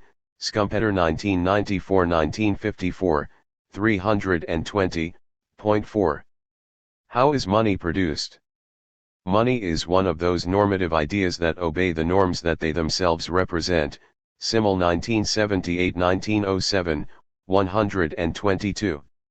Unlike economic theory's functionalist account, this conception is saved from tautology by the fact that money is seen to obey its own norms because the functions have to be continuously assigned in a social process of collective intentionality. Searle 1995, 32-4, 52-4. Money is a promise, and the production of a promise involves trust. The importance of trust is increasingly recognized in orthodox economic theory. Dasgupta 1988. Significantly, however, it is treated here in exactly the same way as money itself, and, consequently, the logical circularities, noted in Chapter 1, are compounded. Trust is seen as a lubricant that reduces friction in economic transactions that would nonetheless take place without it. But typically, trust is explained in these accounts as the result of a knowledge of trustworthiness, that is to say, trust is reduced to confidence, based on probability, that a known behavior will continue. See Dasgupta 1988. In other words, in this conflation, trust is held to be based on the very thing it is supposed to replace, objective knowledge. Furthermore, as I have stressed, the question of trust in money is not a matter of co-traders' personal trust, as it is understood in microeconomics' dyadic exchange models. On the contrary, money's significance lies in the fact that it resolves this problem precisely in large anonymous markets where interpersonal trust cannot be generated. Money is assignable trust. In the face of real-world radical uncertainty, self-fulfilling long-term trust is rooted in a social and political legitimacy whereby potentially personally untrustworthy strangers are able to participate in complex multilateral relationships. Historically, this has been the work of states. However, the social relations that constitute money are not based entirely on the existence of some overarching trust, as many sociological treatments imply. The assignability of the monetary promise also involves a more transparent guarantee in the three-cornered interdependence between the issuer of money and the users of money, and between the users. Fundamentally, as we have noted, this takes the form of a promise that the money, or credit, will be accepted back by the issuer in settlement of its own debt. The holder of a coin has the absolute right to pay any debt due to the government by tendering that coin, and it is this right and nothing else which gives them their value. Innis 1914, 161. Furthermore, even under a gold standard, it is not the commodity but the government's obligation that produces the money. In the first place, the price of gold is fixed by the government, but redemption of paper issues in gold coin is not redemption at all, but merely the exchange of one form of obligation for another of an identical nature. Innis 1914, 165, emphasis added. The monarch's coin will pay taxes, and the return of the bank's note will repay a loan to that bank. Money is always issued as a debt, or liability, which conversely creates a credit, simultaneously granted to buyers of goods and services. As we shall see in Part 2, different modes for producing money entail different additional or complementary kinds of promises, fixing the prices and exchange rates of the different precious metals to the money of account, or accomplished delivery of a credible promise to observe an inflation target. Ultimately, however, it is the existence of a debt that gives the money value. The complementary promise embodied in the precious metal is related to the existence of either a promise that the gold will be bought by the monetary authorities, or by the market price. In the first instance, as Innis pointed out in the above quotation, it is the promise itself that confers the value. In the case of market price, the bullion is weighed and becomes a commodity whose price is separated from its denominated value as coin. This distinction is typically conflated in the commodity and metal list theories of money. To be sure, there is a connection, but it is less direct than assumed, and does not follow the law of commodity exchange. In the metal list theory, it is argued that the purchasing power of money is related to the metallic content of the coins, hence the insistence on a direct link between debasement and inflation. With less metallic content, more coins will be demanded for any commodity.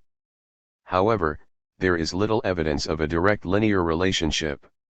In the first place, it is difficult routinely accurately to assess the fineness and weight of precious metal coinage. This is precisely the role of states, Goodhart 1998, and precisely the role that they have been able to exploit. Second, the tax rate is the major determinant of the use of the coins. If it is acceptable as a means of tax payment, the metallic content is irrelevant, Knapp 1973-1924, Innes 1913. Rather, it is in the use of coins as stores of value that the reduction of the metallic content causes a problem. First, if the market price of the metal exceeds the nominal value of the coins by a significant amount over a lengthy period of time, they are consequently melted down for bullion, Gresham's law. Second, this problem is exacerbated in a bimetallic standard in which one coin becomes seriously undervalued as money, ceases to be a good store of value, and is effectively demonetized in a break with the nominal money of account. It is at this juncture that confidence in the monetary system breaks down and there is a rush out of money, as a store of value, and into other commodities, usually with an inflationary result. This would appear to have occurred, for example, in 4th century AD Rome and again in mid-16th century England, see Part 2, Chapters 5 and 6. Establishing the promise requires authority, which ultimately rests on coercion. Crimes and offenses against the institution of money constitute a subversion of the assignment of its functions. Default, especially on tax debts, counterfeiting and so on elicit punishment. In short, the monopolistic imposition of a money of account, and a refusal to accept any other than the approved credit tokens of the issuer, go hand in hand with monopolization of physical force. In 19th century colonial Africa, taxation backed by severe punishment for non-payment was used to coerce subjugated populations into wage labor. Tax would be pitched at a level that elicited the required amount of work. In Kenya during the 1920s, average taxation was almost 75% of annual wages, Ray 1998, 57-61. It is significant that the Belgian Congo was one of the few countries not to introduce colonial money and, rather, to continue to rely on forced rather than free wage labor, Helena 2003, 174. But monetary sovereignty is rarely complete. As we shall see, coinages circulated promiscuously across ill-defined and insecure jurisdictions in late medieval Europe, local money was issued as late as the mid-19th century in Europe, and capitalist networks have always developed their own private media and means of payment, near money such as certificates of deposit. In many societies, local exchange trading schemes, LETs, have recently produced their own media to facilitate exchange within those groups that through unemployment do not have access to the dominant money. Furthermore, not all common media of exchange are fully acceptable throughout the space that is defined by a dominant money of account, for example, checks or credit cards, bankers' drafts and so on. Typically, however, these restricted monetary networks and circuits are organized in hierarchy that is structured by the degree of acceptability in terms of the fungibility of these restricted monies with those of the most powerful and legitimate issuer. This is almost always the state's money, which answers the description given by its declared money of account. Again, it must be stressed that this is a question of sovereignty. For example, all attempts to create a modern currency under central bank control in early 21st century Afghanistan are compromised by the ability of local warlords to print their own money for the payment of their soldiers and the collection of local tribute. Money consists in vast networks of debtor-creditor relationships between issuers and users, and the seemingly obvious point that monetary systems involve the continuous contracting and discharging of debts must not be overlooked. Routinely, money is produced by the maintenance of the integrity of systems of payment. These vary according to the different modes of monetary production, as outlined below. Three elements are important. Debtors must be, first, willing and, second, able to pay. Third, there needs to be effective organization for the transfer of debts and credits. As we shall see, this is especially important in a pure credit system in which money consists exclusively in the promise to pay. Confidence is required on both sides of the money relation. First, the supply and demand of credit money creation is mediated by the norms of creditworthiness and morality of indebtedness. Money creation is founded on the bank's assessment of the debtor's ability to repay. Credit is rationed according to socially constructed criteria, and the normative framing of bankruptcy attempts to distinguish between rogues and genuine losers in the competitive process, see Part 2, Chapters 6 and 7. Second, the issuer's creditors, depositors, that is, the holders of the issuer's liability, must have confidence in the issuer's viability. Consideration of this aspect draws attention to the fact that in a pure credit system, it is the actual operation of the payments system, efflux and reflux, that constitutes money. For example, it would appear that electronic bookkeeping and transfers have significantly increased the incidence of fraudulent withdrawals from deposits. Efforts to deal with the problem are inhibited by the bank's unwillingness fully to acknowledge that one exists. To do so would lead to a loss of confidence. Banks are unwilling to disclose evidence to the authorities, and prefer simply to write off such losses as bad loans. Financial Times, March 3, 2003, p. 21. In some economies, fraudulent disruption of the payments system in this way virtually paralyzes the monetary system and seriously affects the functioning of the economy, for example, in Nigeria and Russia. These considerations draw attention to the fact that the economic ties that are constituted by the vast network of credits and debts fundamentally comprise a moral network that depends on the keeping of promises. Different modes of the production of money may be identified. These consist in social relations between issuers, between issuer and users, and between users, and in the technological means available for the storage and transportation of abstract value, from clay tablets to coins, pen and paper, magnetic traces, and so on. The following ideal types identify four successive, but overlapping, modes of monetary production. The question of the social origins of the concept of money, money of account, and the debate on primitive money will be dealt with in Part 2, Chapter 5, together with a more detailed examination of significant changes in these modes. 1. Money accounting according to a standard of value, without transferable tokens, earliest known case, Mesopotamia, 3rd millennium BC. 2. Precious metal coinage systems, Asia Minor, c. 700 BC to early 20th century AD. 3. Dual system of precious metal coinage and credit money, 15th to early 20th century. 4. The pure capitalist credit money system, mid-20th century onwards. The different modes for the production of money entail, as we shall see, typical struggles which are also involved in establishing the value of money. For example, in capitalism, a central conflict is between the debtor classes, who demand soft credit, and the creditors, who want safe hard money. Finally, we must address the question of what kind of social and political relationships the various agencies of issuers and users are involved in when they produce the money. Are they the result of mutual cooperation intentionally designed to bring about greater efficiency and individual cost reduction, as outlined by orthodox economic theory? Obviously, the recognition of collective advantage plays a part in the creation of money. But, as Weber remarked, the public treasury does not simply apply the rules of a monetary system which somehow seem to it ideal, but its acts are determined by its own financial interests and those of important economic groups. Weber 1978, 172. Money is produced in a struggle for power, and I shall argue that the value of money is also a direct result of struggle. In anticipation of the more detailed analysis in Part 2, we may briefly consider two illustrations of the general approach.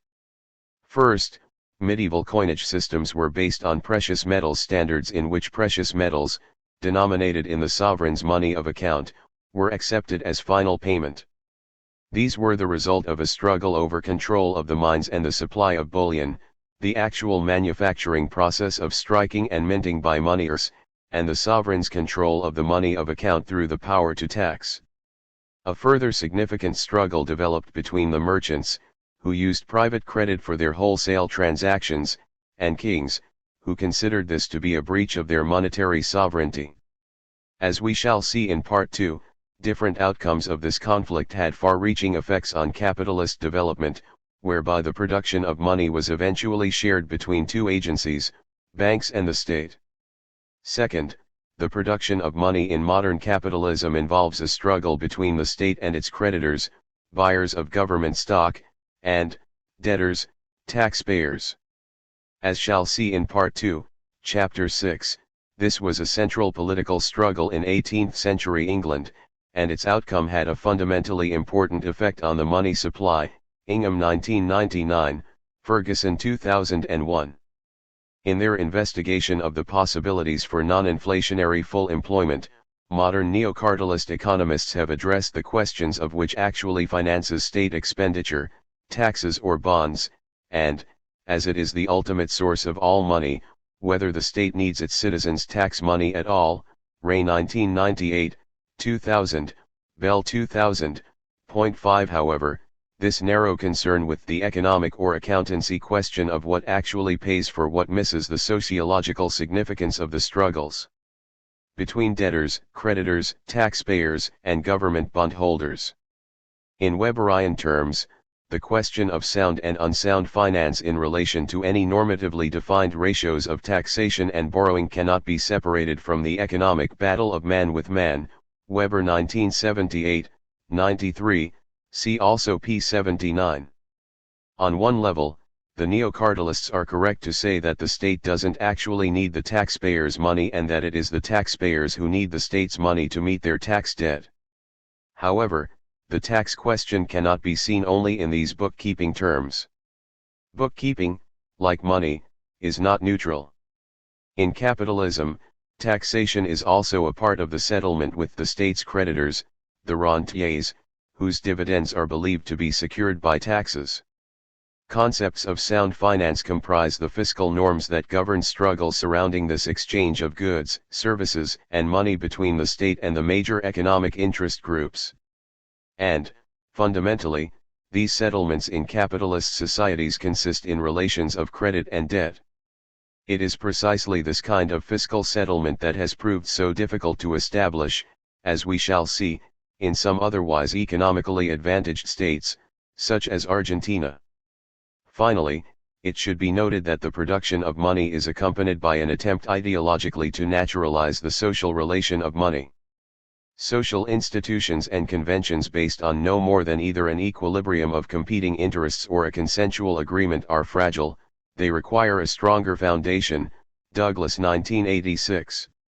There needs to be an analogy by which the formal structure of a crucial set of social relations is found in the physical world, or in the supernatural world, or in eternity, anywhere, so long as it is not seen as a socially contrived arrangement. Douglas 1986, 48. Until the 20th century, the ideological naturalization of money was achieved, and its social construction concealed, by the commodity form of money in the gold standard and the commodity exchange theory of orthodox economics. With the abandonment of gold, however, the fiction of universal, immutable, natural money became increasingly difficult to sustain. Nonetheless, as we shall see, the rhetoric of a natural economic process persists in the modern economic theory that underpins current monetary policy's efforts to maintain a working fiction of a monetary invariant through time so that debt contracts, the ultimate locus of value creation, may be written in terms of the unit at different dates. Morosky 1991, 579. These questions will be pursued in Part 2. The value of money. This is the quintessential economic question.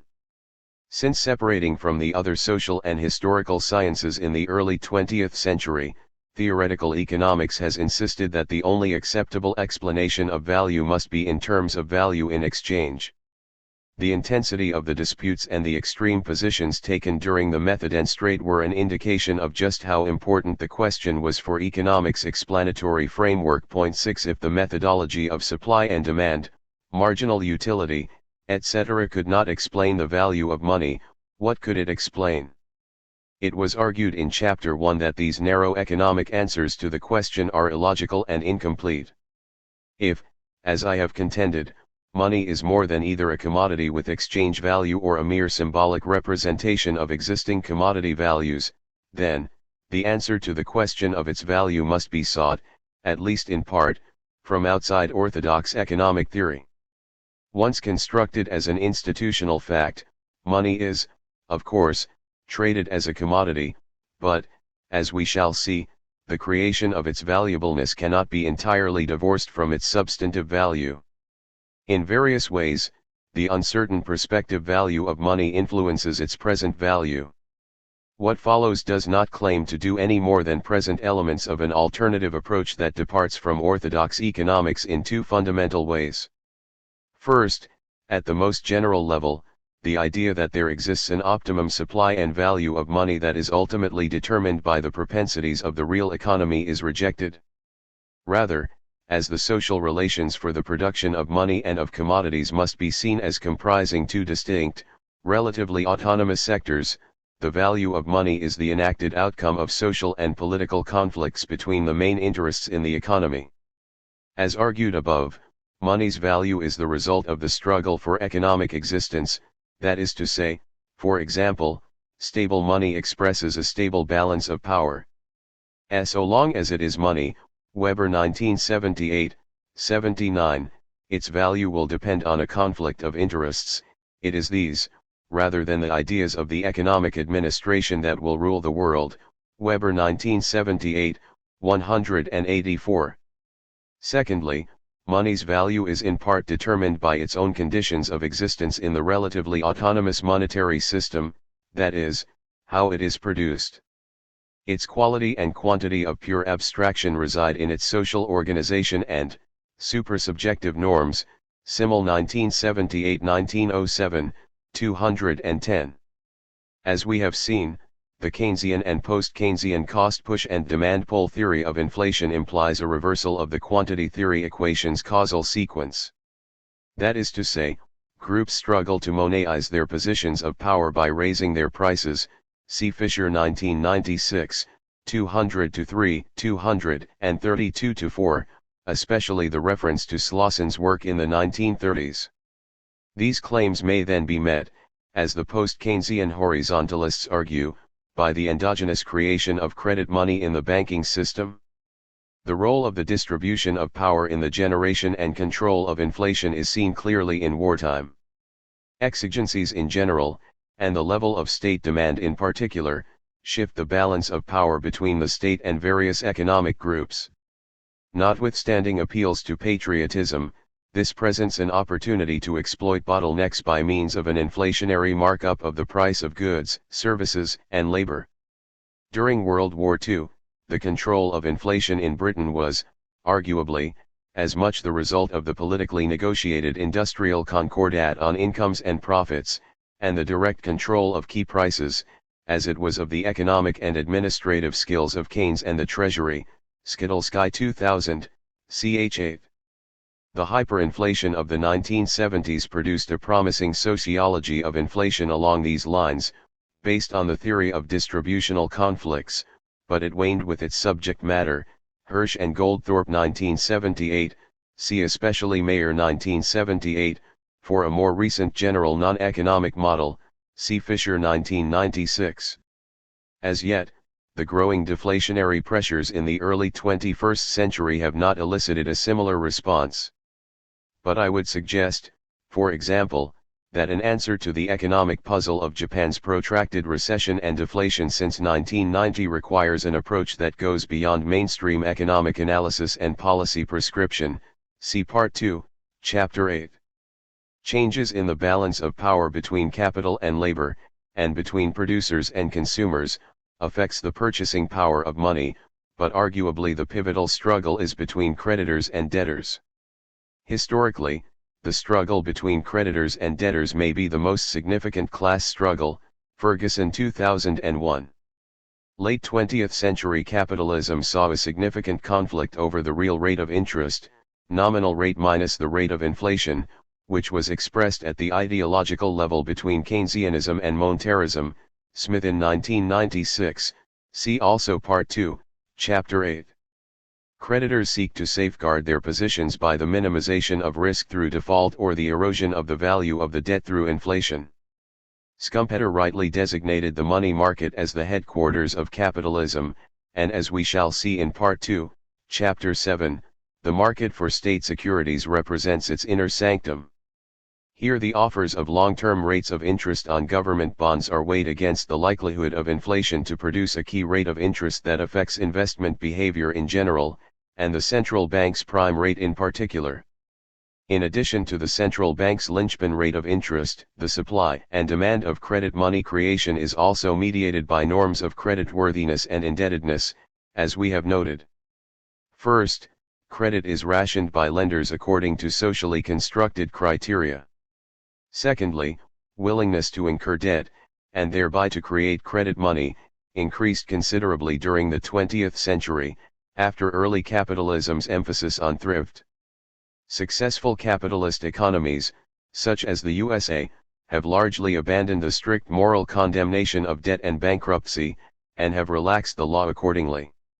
Since the rulers of 4th century BC Sumer periodically employed a clean slate policy, to restart the economy after it had ground to halt under a burden of debt, Hudson 2003, it has been a prime aim of monetary policy to steer a course between such debt deflation and inflation. The idea that money comprises a distinct and autonomous sector of the economy, that is to say, one which is constituted by its own social structure of norms, rules, and power relations, is empirically obvious. As we shall see, this is now implicitly recognized, to some extent, in the economic analysis of the way in which central banks are involved in the creation and management of inflation expectations.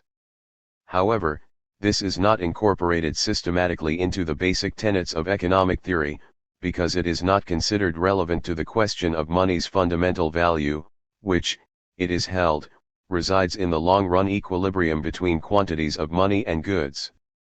But this somewhat contradictory position cannot be sustained. In the first place, all money has a fiduciary character. In the absence of the perfect information that is assumed in the economic model, the monetary authority's legitimacy and credibility will influence the value of money, because willingness to hold money, which in part determines its value, is in part based on estimations of its future value. Under a metallic standard, credibility was founded on the government's promise to maintain the fixed price of precious metal. In the era of pure credit money, the credibility resides in governments and central banks' transparent maintenance of sound money practice, see Chapter 7. More obviously, within a sovereign monetary space, issuers of money have the authority to change the value of money by manipulating the money of account. Indeed, as we shall see in Part 2, this has been one of the main means by which money's value has changed. Altering the exchange rate between the coinage and the nominal money of account and standard of value was a common way of increasing taxation in medieval Europe and adjusting the relations between debtors and creditors. By crying down the coinage, more coins would have to be paid to meet the demand. Innes 1913, 399, Ray 2003. In open capitalist economies under a floating exchange regime, the attempt to manipulate a currency's external exchange rate is a more prevalent means of altering the domestic value, purchasing power, of money. This may be pursued by the central banks buying and selling on the foreign exchange markets, or by base interest rate changes to attract or deter buyers of currency. In this regard, the value of money is affected by its status as a commodity, and, consequently, it can largely be explained in terms of supply and demand. However, even here the explanation of the levels of supply and demand clearly has to go outside the orthodox framework, because the process of the production of money has an impact on estimations of its future value.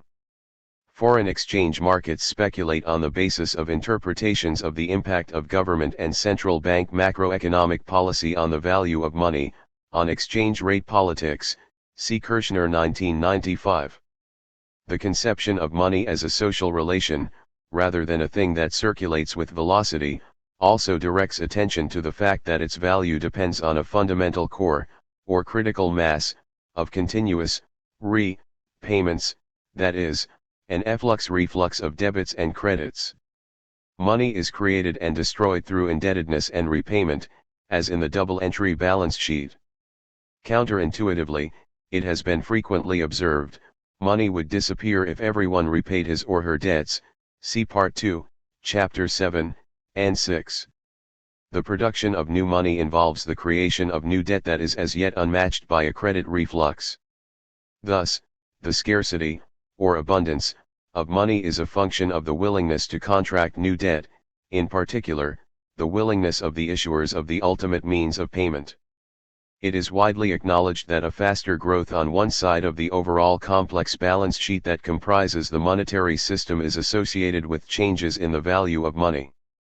For example, money appreciates in value in debt deflation when economic agents stop borrowing, creating money, and spending in order to restore manageable balance sheets, as in the 1930s depression and in Japan today. Conversely, the expansion of debt is widely held to lead to a depreciation of the purchasing power of money, inflation, but, as we shall see, this need not be the case, see Part 2, Chapter 8. From an empirical standpoint, the role of the state as an economic agent is central to the maintenance of this critical mass of the efflux and reflux of money. When economic theorists railed against the idea that a state's legal tender laws could establish the value of money, they misunderstood the consequences of the factual existence of the state as the single largest economic agency. 7 The state not only establishes the valuableness of money by its declaration of what it will accept in payment of taxation, it also determines its substantive value by influencing what must be done in the economy in order to earn the income to pay the tax. A dollar of money is a dollar, because of the dollar of tax imposed to redeem it, Innis 1914, 152. On the other hand, the state's purchases further circumscribe what is to be done to acquire the state's credits to pay the tax debt. As modern states are by far the biggest creditors and debtors within their own monetary spaces, it is inevitable that they will continue to exert the most important influence on the supply and substantive value of money. Ultraliberal economic orthodoxy might advocate a drastic reduction of the state's role, but it is impossible to see how this might be brought about.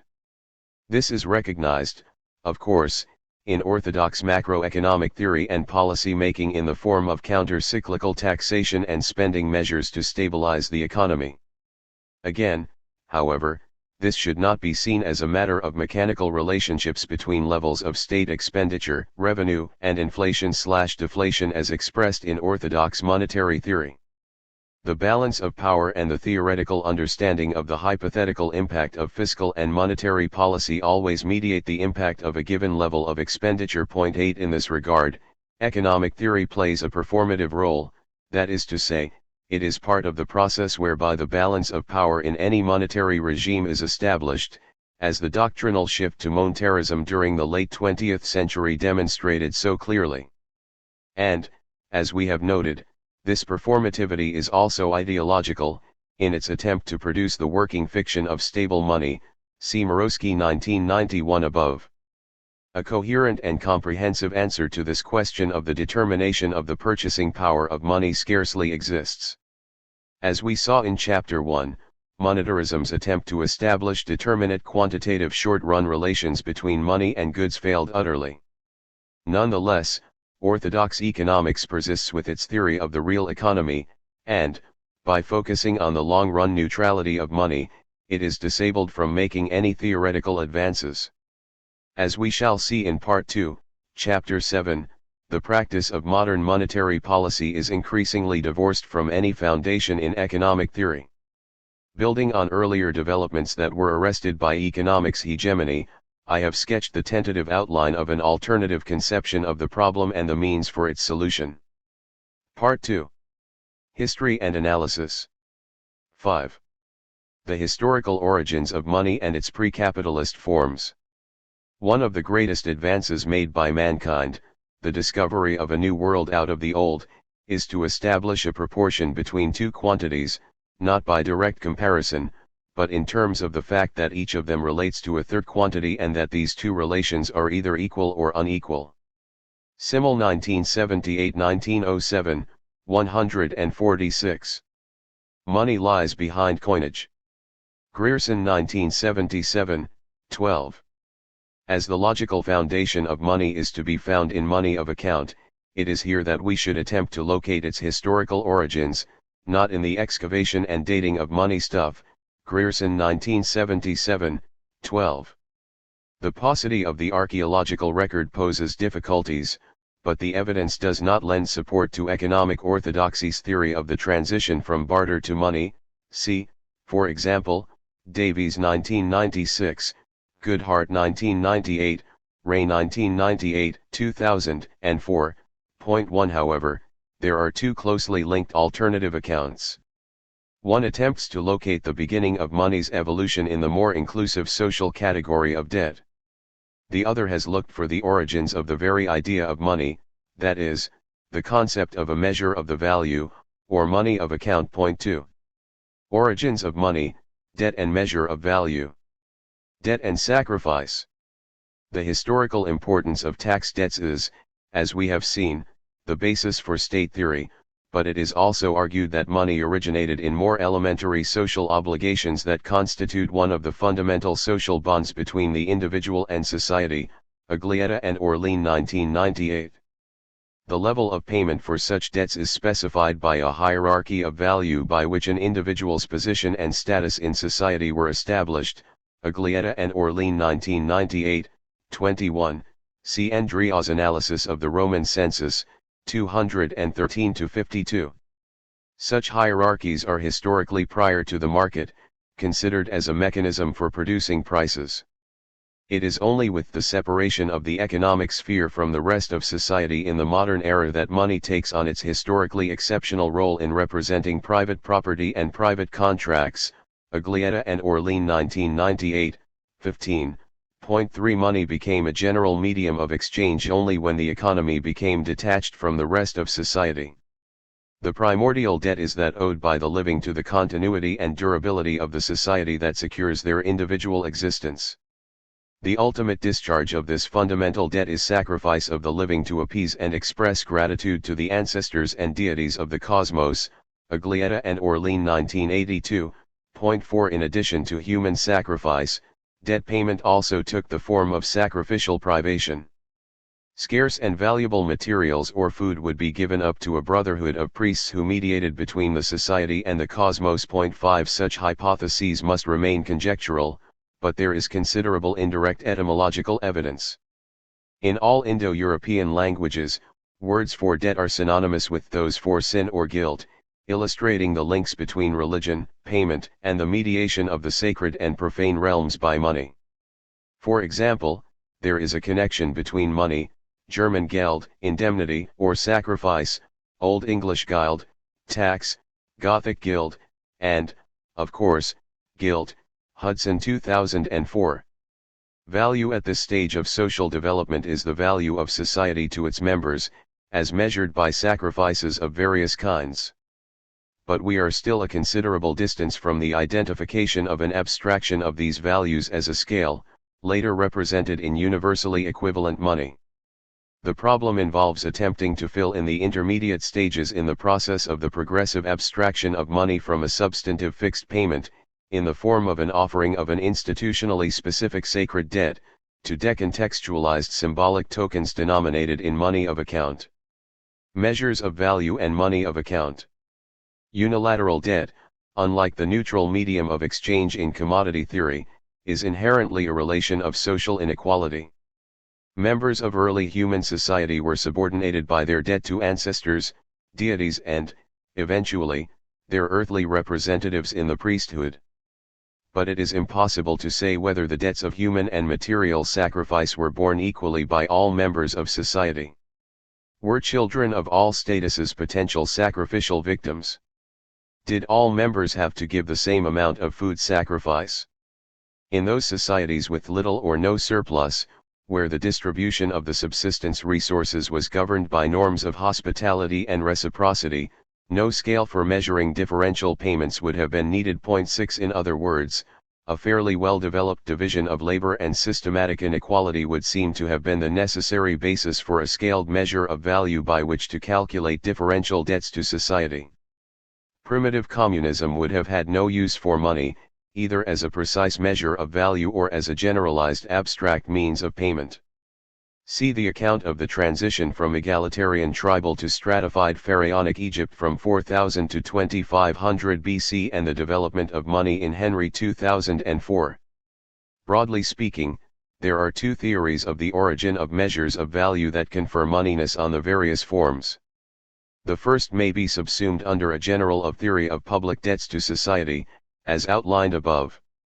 Here measures of value are traced to the Wergeld institutions by which penalties were calculated for the expiation of the transgression of society's values.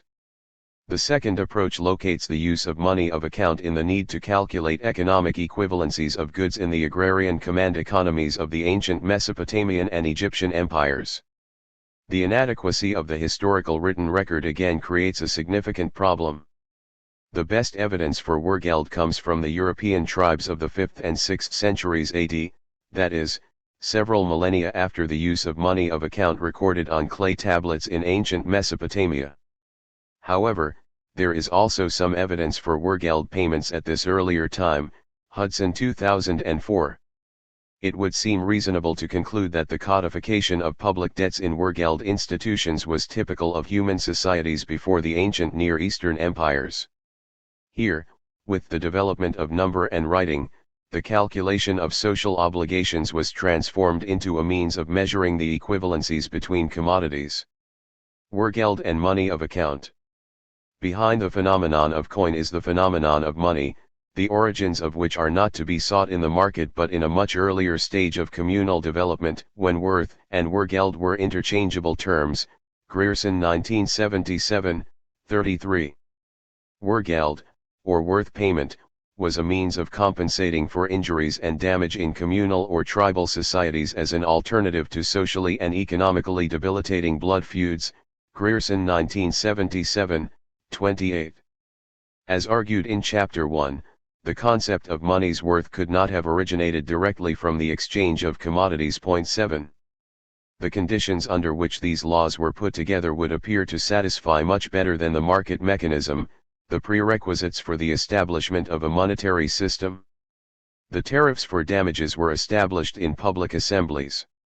Since what is laid down consists of evaluations of injuries, not evaluation of commodities, the conceptual difficulty of devising a common measure for appraising unrelated objects is avoided. Grierson 1977, 20-1.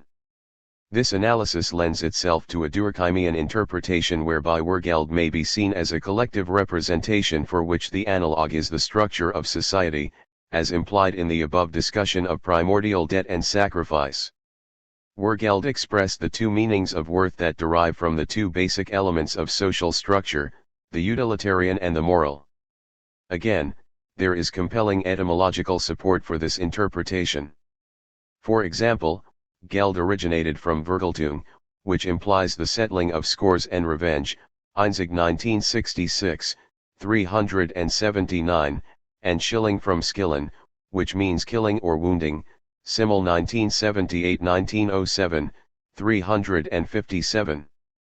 The construction and imposition of indemnity schemes for functional impairment caused by damage, injury, and loss to individuals, groups and even society at large could be imposed despotically, but would be more effective if accorded legitimacy based on a value consensus. Moreover, society's moral order is inextricably bound up with the evaluation of functional or utilitarian worth. In the absence of unequivocally objective measures, a hierarchy of status is required to rank the functional contributions to the operation of society. Consequently, Wergeld was inevitably a matter of injury and insult. For example, it cost 4 times as much to deprive a Russian of his mustache or beard as to cut off one of his fingers, Grierson 1977, 20. Loss of face was literally more important than some small loss of function. Moreover, it is quite clear that the expiation of the culprit was not intended to compensate precisely for destroyed functional value, but also involved punishment for the transgression of the values of the symbolic and sacred realms. Of course, these arguments are simply a restatement of the familiar sociological critique of Adam Smith's primordial market of truck and barter, that is, the theory in which society's basic foundation is the advantaged interdependence of utility-maximizing individuals. However, ontologically, society is a moral community before it is a market. 8 Wergeld symbolically represented society's two faces. On the one hand, it attempted to quantify the functional contribution of social roles by the imposition of payments for the loss or impairment of the individual incumbents. On the other hand, these scales were informed by a codification of the values without which the attribution of functional worth to society would have remained anomic and anarchic. There would have been no means of resolving claims, counterclaims and blood feuds. In other words, money has its origins in law. Wergeld codified elements of social structure into a hierarchy of value, and thereby transformed them into elementary monies of account. Payment would originally have been in terms of valued objects that could be standardized by being counted. This might be countable usable, slaves, cattle, furs, fruit, or countable ornamental, teeth, shells, beads, Grierson 1977, 33, but it is the countability that transforms the valuable object into money of account. A next stage involved the measurement of the equivalencies between the objects that were the basis of the measure of worth in the worth payment, cattle, grain, etc., and other objects and resources in the society. Standards of value and equivalencies. 3 ideal types for allocation of economic resources may be identified: reciprocity, redistribution, and market price. Polanyi 1957, .9 The Mesopotamian and Egyptian empires, c. 3000 to 500 BC, occupy the significant transition in human history when the organization of agriculture, based on the control of irrigation, secured freedom from subsistence. Sharing meager resources according to norms of reciprocity and hospitality gave way to the taxation and redistribution of a surplus. 10 These were the first economies in the sense that material life was now produced by a distinct sector of society with a division of labor, but it was not a market economy. Almost the entire means of production were held by the palaces and temples, which developed money accounting to organize and manage agricultural production and its redistribution. The basic link between society and the sacred was mediated by obligation and taxation, debt, and controlled by the temple priesthood. Political, economic, and ideological control was centralized and exercised through the money of account. The money accounting system combined the various elements of social technology, means, and social practice, social relations, that had been slowly developing. First, a scale for measuring value, based on the counting of debt payments in hierarchically organized society, was already available. Second, clay tokens were used to represent items of agricultural surplus, grain, oil, and units of work, time or production. This elementary bookkeeping was the likely basis for writing. The use of clay tokens as representations of goods involved a conceptual leap in which each token was endowed with a specific meaning that could be understood independently of the context to which it originally referred. Schmand Besserat 1992, 161. For example, notches on tally sticks could not be used to distinguish different objects, and were consequently specific to each transaction. As the sign tokens could each represent a different object in the abstract, it was possible to manipulate the data. The total production of dates, for example, could be calculated with a single sign that could refer to 10 or more date sign tokens in the abstract. Third, these tokens could also replace the payment in actual kind of tribal obligations and debts to the ruling class of priests and chiefs. It is probably at this juncture that the link was made between token measures of material values, goods, and precious metals. Gold and silver and an accumulation of tokens of indebtedness were all symbols of sovereign and priestly power and status. The integration of the two, that is, precious metal and debt tokens, was probably a step in the development of forms of money that culminated in coinage. The metals were perfectly durable, and in the case of gold did not even tarnish with age. They were, therefore, excellent representations of the eternity of the cosmos. Precious metal tokens are to be found among the funerary goods in graves of the ruling classes in these early hierarchical societies. Schmand Besserat 1992, 171.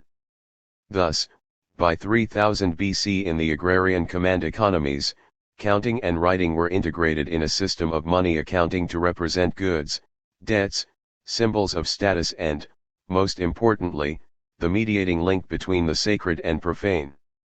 It is of the utmost importance to note that the value of precious metals derives, in the first place, from their use as symbols of power and prestige. Even when coinage was eventually introduced in the 7th century BC, pure gold coins were primarily status symbols and stores of value for the elite, rather than means of payment and media of exchange. Mesopotamia's monetary accounting system was based on the value equivalence of the shekel weight of silver, 240 barley grains, or 8 g, and the monthly consumption unit of a gur, about 1.2 hectoliters, of barley. It seems probable that this equivalence was based on the redistributed barley ration necessary to sustain a laborer and his family.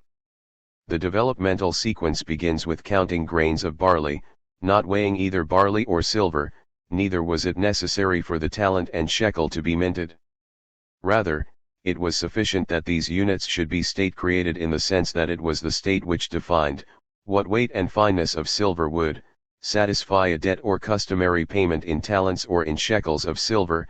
Keynes 1930, 12-13. In short, these command economies had moved from simple counting with, say, beads, teeth or head of cattle to counting an authoritatively declared standard of value measured by weight. The units referred to the weights that were used to make calculations. The magnitude of these measures of value should also be noted. The smallest, a single shekel, was the equivalent of a month's barley ration. These denominations of the money of account were designed for the calculation of large quantities of goods and debts, not as media of exchange in the market. Actual payment in silver by weight was not commonplace, especially in early Babylon, that is to say, silver bullion was not a proto-currency in the modern sense. Rents and taxes owed to the secular and religious authorities were calculated in the money of account and standard of value, but were paid in commodities and labor services. Goldsmith 1987, 10.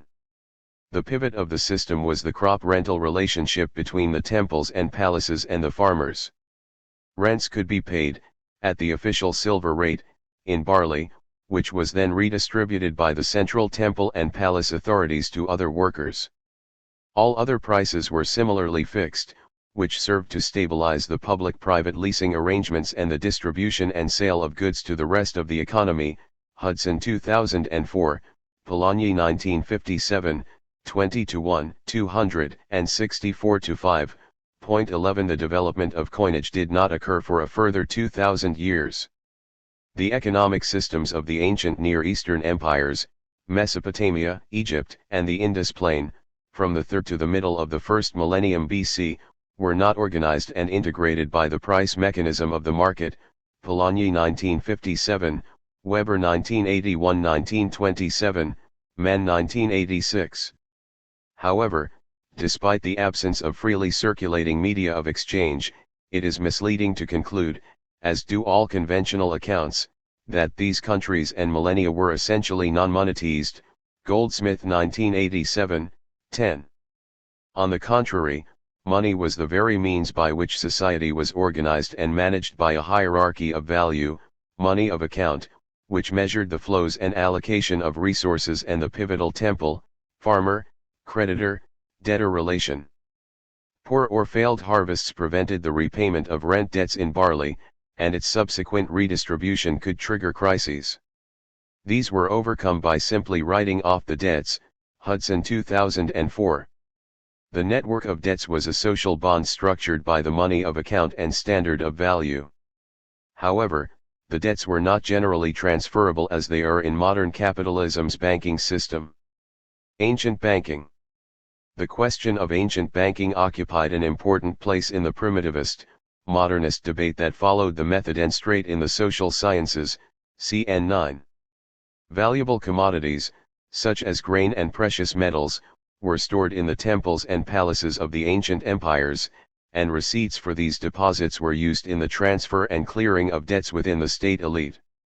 Also the temples, palaces and, exceptionally, independent families were able to lend at a rate of interest. The economic theorists and their modernist and formalist followers argue that these financial operations were no different from modern practices and represent the invention of banking, see Heikelheim 1958-1938, Baskin and Moranti 1997.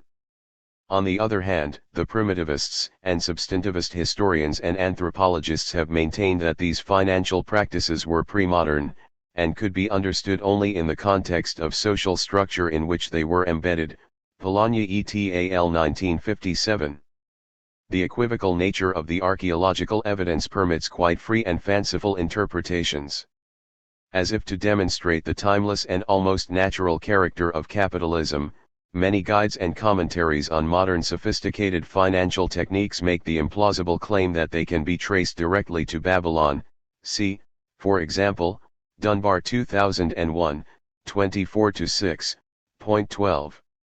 In the absence of coinage, most financial transactions in Babylon were based on the transfer and assignments of credits organized by the temples and palaces, and were based on their control of the stores of grain, Weber 1981-1927, 254, Innes 1913, 1914.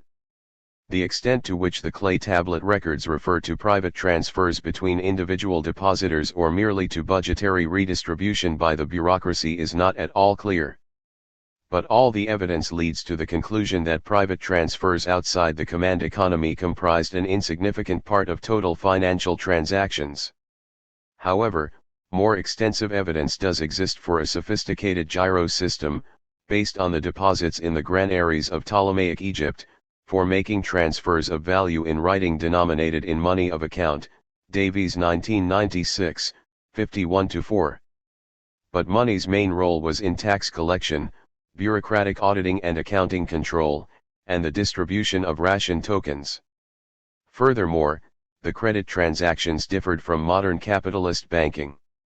First, lending was controlled at very high rates of interest by modern standards, 20-33%, and was only rarely private, Goldsmith 1987, 14, Weber 1981-1927, 256.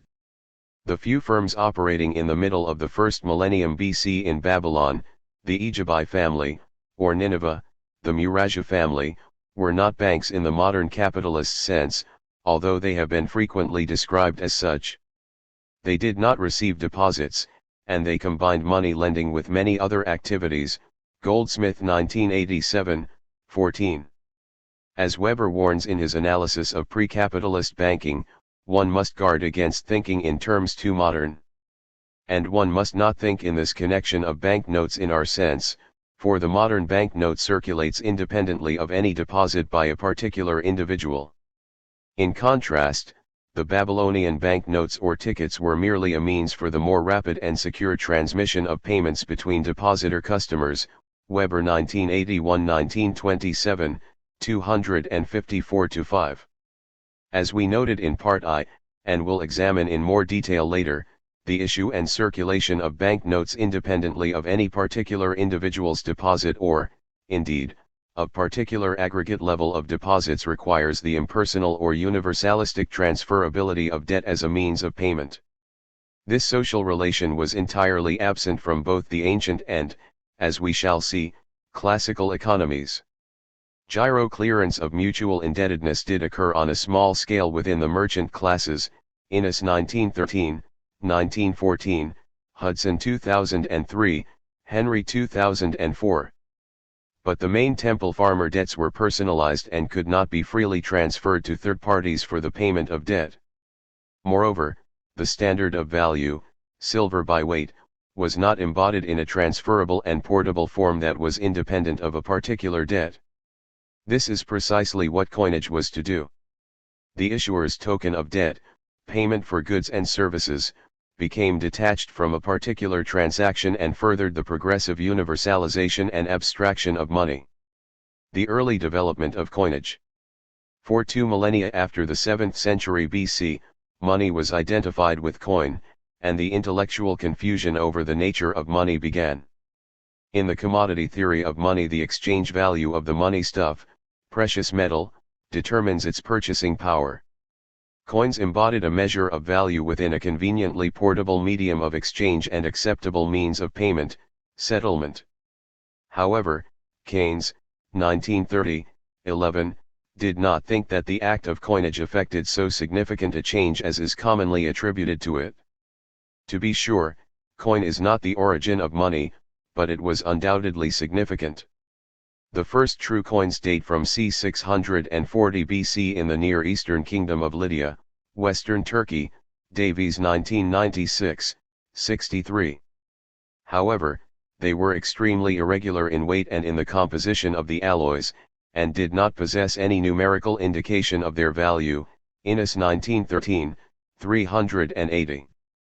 That is to say, there could have been no stable relationship between the metallic content and the purchasing power value. Within half a century these lumps had been developed into rounded pieces, or coins, stamped with the lion's head symbol of the Lydian dynasty. From here, coinage spread to Ionia and the Greek mainland. How is this development to be explained? Coinage did of course ease some of the inconveniences of trade, as commodity exchange theory argues, but it cannot be explained in this way. In the first place, barter continued to be a convenient and efficient means of conducting large-scale trade of the kind that occurred between the command economies of the ancient Near East. 13 Second, the small commercial sectors within these states recorded credit relations on clay tablets, which were periodically settled with various means of payment, barley, silver by weight, etc. Arguably, this was a more efficient means of reducing transaction costs. It was much safer, as the symbols of credit were specific to the transactions and were not in danger of being stolen. Despite the presence of all the technical means for its development, money of account, standard of value and payment in bullion, coinage did not come about. In fact, it is difficult to see how Mesopotamia and Egypt might have benefited by the integration of the functions of money in coinage. The opposite effect would have been more likely. Economic coordination by coinage might have eroded the bureaucratic control of the redistributive system, as indeed it did later in the city-states of classical Greece, Kirky 1999. Coined wealth can be more readily appropriated and stored as a means of evading a central authority. It is difficult to discern the conditions within the ancient empires that might have favored its emergence. To this extent, at least, the Polanyi school was correct in arguing that the money of the ancient empires was embedded in their social structures. The decisive factor in the evolution of coinage was the result of changes in the geopolitical structure of the ancient Near East. In the wake of the disintegration of the empires towards the end of the first millennium BC, myriad smaller kingdoms and city-states emerged. It seems probable that two subsequent developments culminated in the emergence of the earliest coins. First, unlike the later collapse of the Roman Empire, the political changes were not sufficient to seriously inhibit trade. Indeed, continued economic growth and trade might well have increased with the loosening of the command and redistribution systems. One response was the increased use of convenient and useful media of exchange in the form of peasant tool money, Grierson 1977. Metal tools and stamped bars of useful metals, as highly liquid tradable goods, were used extensively around the eastern Mediterranean from about 1000 BC.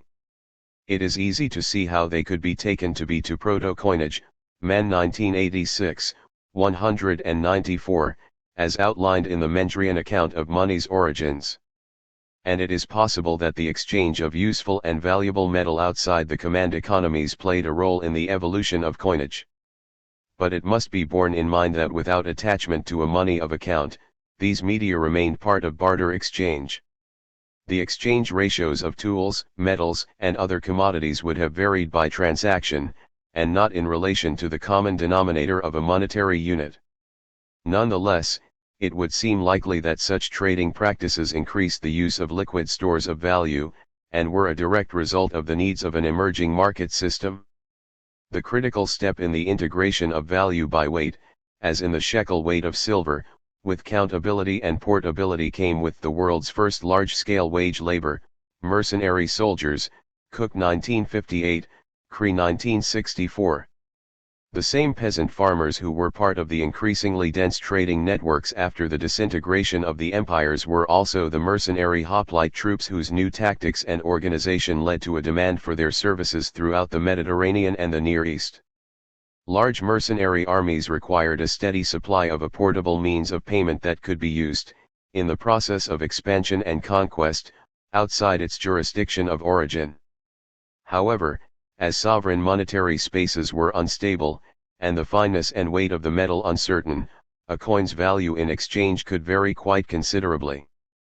Consequently, there would be little point in assigning and stamping coins with numerical symbols. In other words, early coins represented a transition between money, fixed by money of account, and a convenient medium of exchange with a variable exchange rate. 14. It would be no exaggeration to refer to a military, coinage complex in the second half of the first millennium BC. After his accession to the Macedonian throne in 336 BC, Alexander had need of a prolific and stable coinage when he embarked on the creation of a vast empire that stretched from the eastern Mediterranean across Asia Minor to India. Hammond, quoted in Davies 1996, 80. In the early stages, his coins came from Macedonia and Greece, but captured booty, foreign mints and mines eventually were needed to meet the enormous costs of paying his soldiers. At the peak of its activity in Asia Minor, Alexander's army received about 120,000 drachmas per day, which required over half a ton of silver. In addition, the troops' outstanding debts to civilians were also met, and on one occasion this required 200 talents, that is, over 1 million drachmas, Davies 1996, 81. The multiplier effect of these incomes and the stimulus to economic growth of military activity in general have been noted frequently, Davies 1996, 83, see also Manns, 1986, 150, reference to military Keynesianism. But the consequences of the connection between conquest, the consolidation of states through taxation, and the creation of sovereign monetary spaces should also be noted. With the imposition of taxation after conquest, the coins that the defeated people had received from the soldiers, in exchange for goods, would find their way back to the issuer. Now, states could indirectly influence labor towards preferred activities by setting a tax rate and paying for goods and services in the coin acceptable for tax payment. In many circumstances this was far more cost-effective than the use of slavery or forced labor, as European colonial powers rediscovered in the 19th century, Ray 1998. The creation of taxation-based imperial monetary spaces had a further impact on traditional non-market economic relations such as local barter and customary and gift transactions using a commodity such as grain. This would have had the effect of breaking down the ethical dualism of reciprocity, charity, and hospitality inside the community and the distrust, exploitation and cheating of outsiders which had prevented the growth of large spheres of impersonal market exchange. Weber 1981-1927, 356. Although coinage was a jealously guarded instrument of state, it inevitably enabled economic power to escape from state control through the massive injection of portable abstract value into the relatively loosely integrated Greek and, later, Roman empires. The possession of liquid economic power enabled the control of economic activity outside both traditional households and command states, and, consequently, economic classes made their appearance. See the general discussion in Men 1986, especially 216-28, point 15. However, in comparison with the modern capitalist world, This escape of economic power by means of coined money was limited. It was restricted to the simple accumulation of value in the form of coin, the supply of which remained under state control.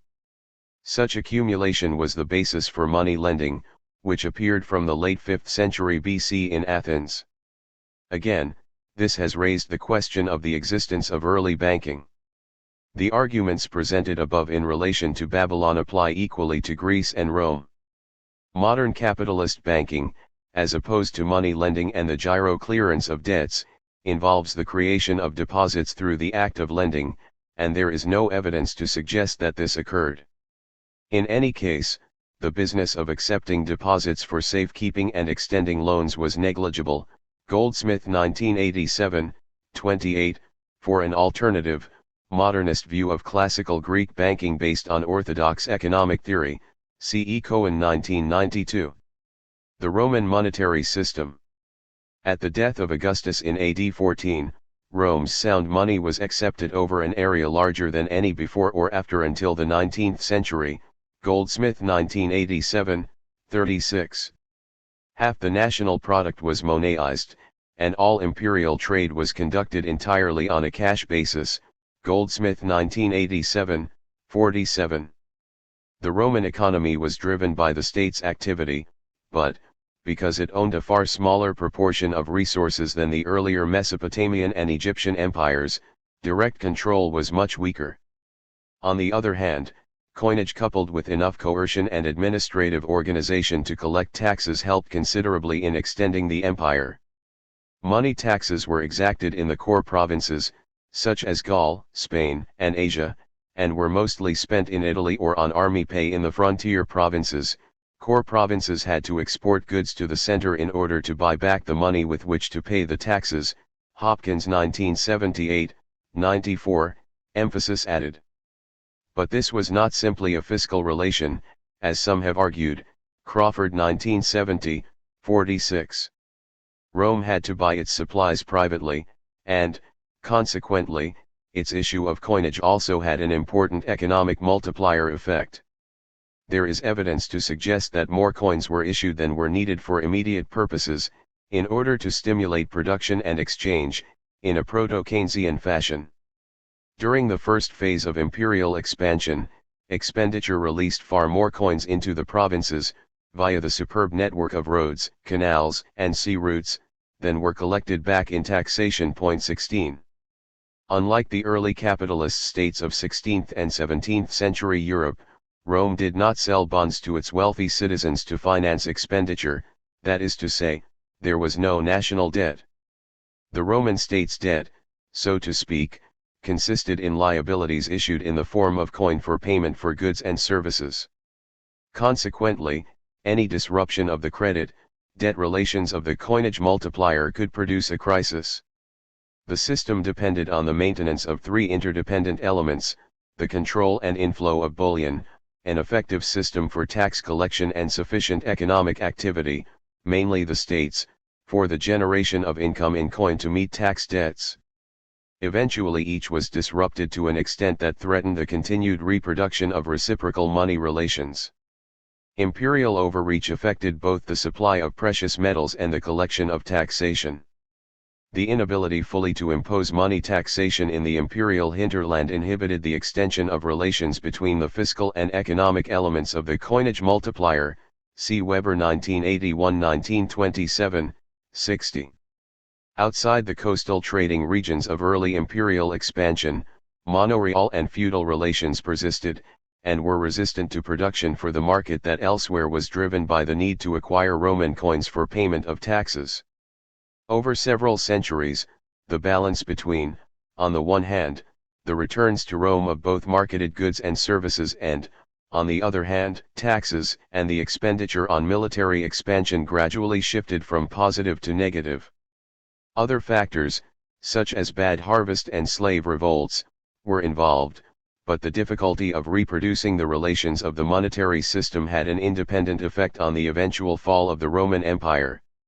With a dwindling income, the state was unable to finance the defense of the unproductive outposts against the barbarian invasions. Since it was advanced by Gibbon in the 18th century, the idea that the decline and fall of the Roman Empire was at least accelerated by inflation produced by the debasement of the coinage has been widely accepted. Both occurred, but they were not the direct cause of gradual imperial decline and fall. They were, rather, symptoms of a more fundamental disturbance of monetary relations, as outlined above. Despite its inability fully to extend fiscal relations to the hinterland, 1st century AD Rome nevertheless found it difficult to secure an adequate supply of precious metal to maintain the required increases in coinage to meet its expenditure and tax demands.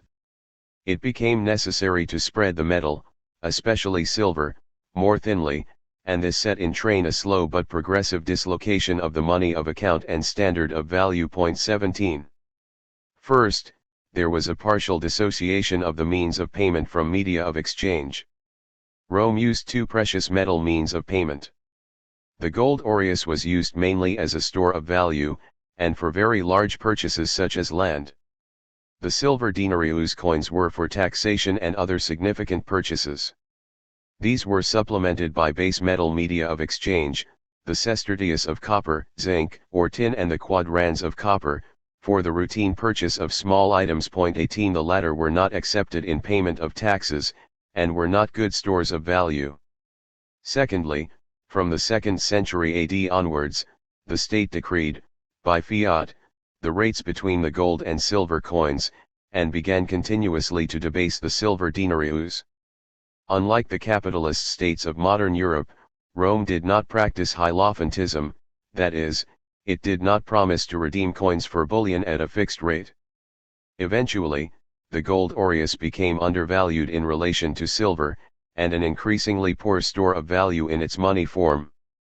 Money and its value had become determined, in part, by a struggle between, on the one hand, the state bureaucracy and military commanders and, on the other, the landowners. The conflict was rooted in the opposition between the state's fiscal need of sufficient means of payment for taxation and military expenses in silver denarii and the agrarian ruling class's use of gold, either bullion or coined, as a symbol and store of wealth.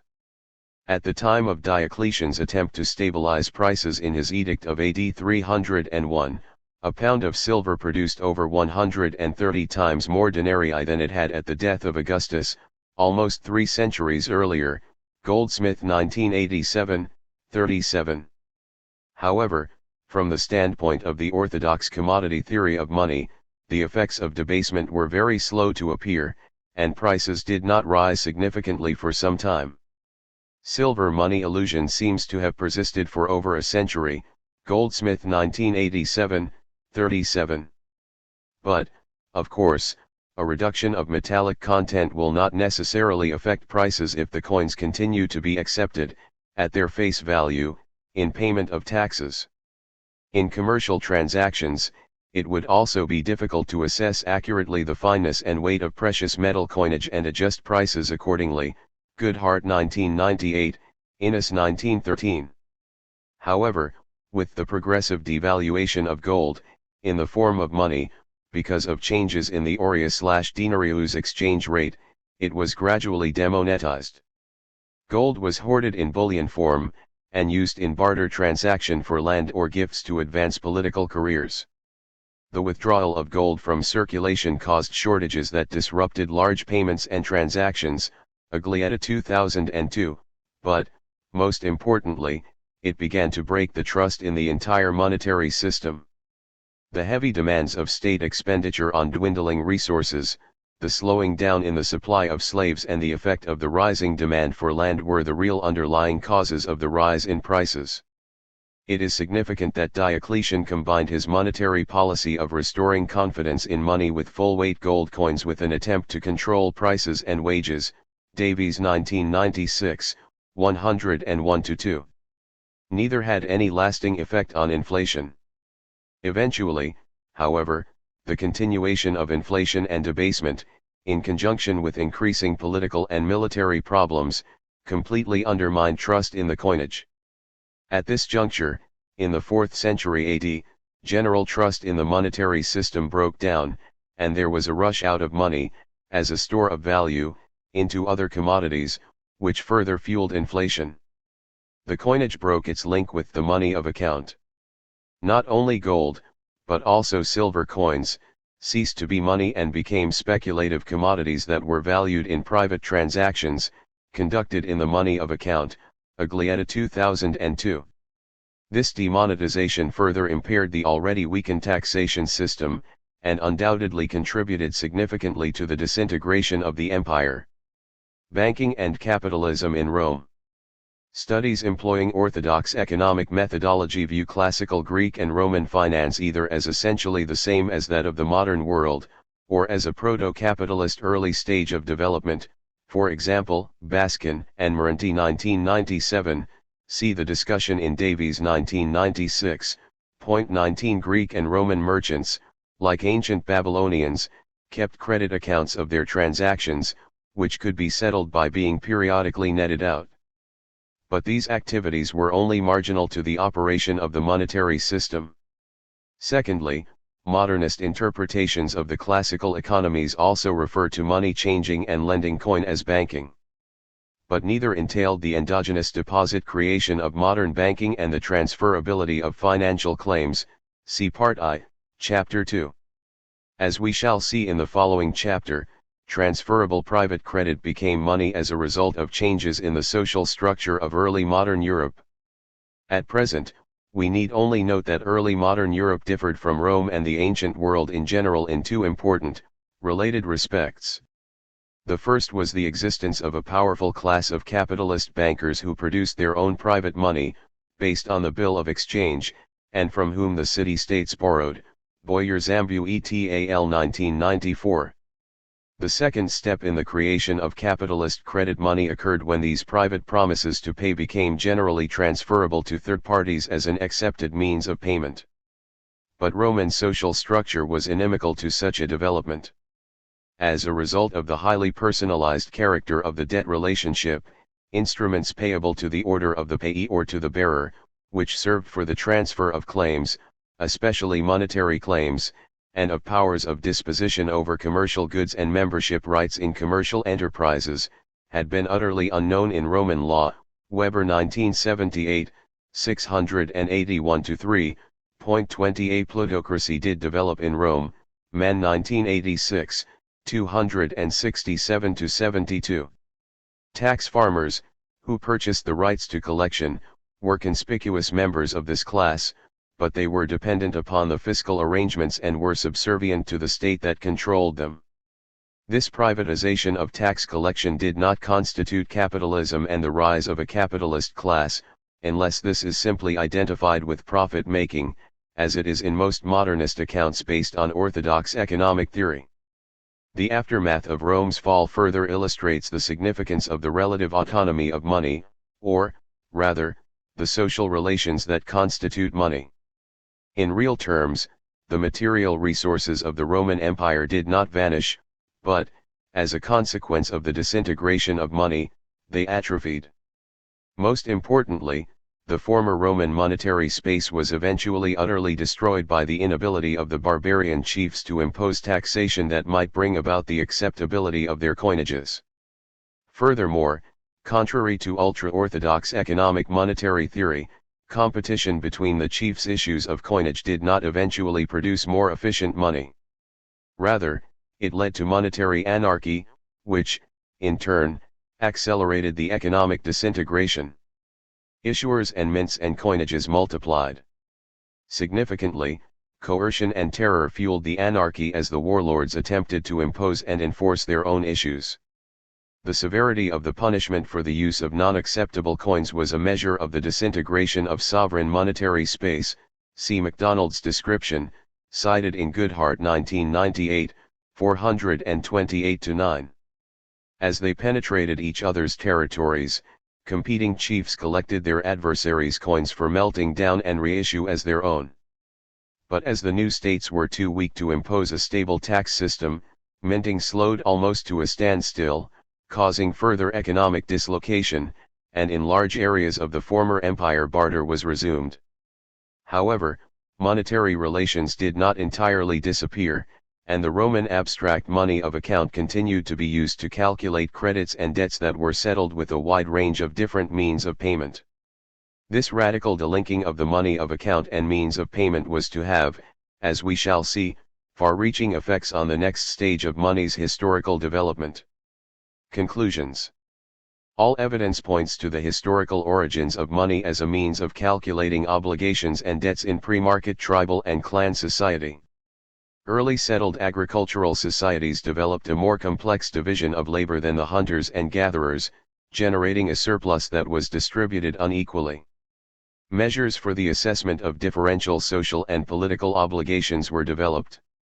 These varied by the nature of the transgression and the status of the injured party, and formed the conceptual basis for money of account. The first money-calculating societies for which records exist are the command economies of the ancient Near East. Here the measure of value was not integrated into a circulating material form. The main function of money of account was in assessing rents and taxes and calculating economic equivalencies between stocks and flows of different commodities. Payment was typically in the basic staple of barley, but could be in a silver equivalent, denominated by the money of account. The value of the Mesopotamian shekel did not derive from its silver weight, but from the monetary equivalency between silver and barley established by the state. The integration of money of account and means of payment occurred in the wake of the disintegration of the agrarian empires. The widespread use of mercenaries in the ensuing warfare required a reasonably standardized and convenient form of payment that would be widely acceptable across different jurisdictions.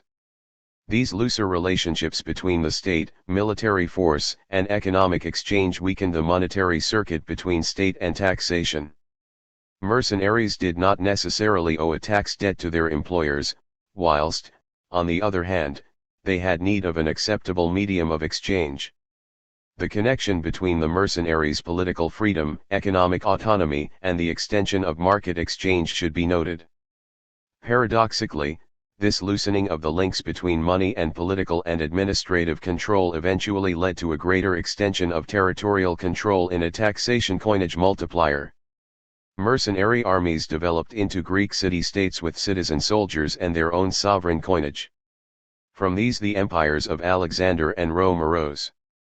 Between 150 and 50 BC, during a century of great Roman imperial expansion, silver coinage increased tenfold, and money percolated into a myriad of transactions which had previously been embedded in the subsistence economy.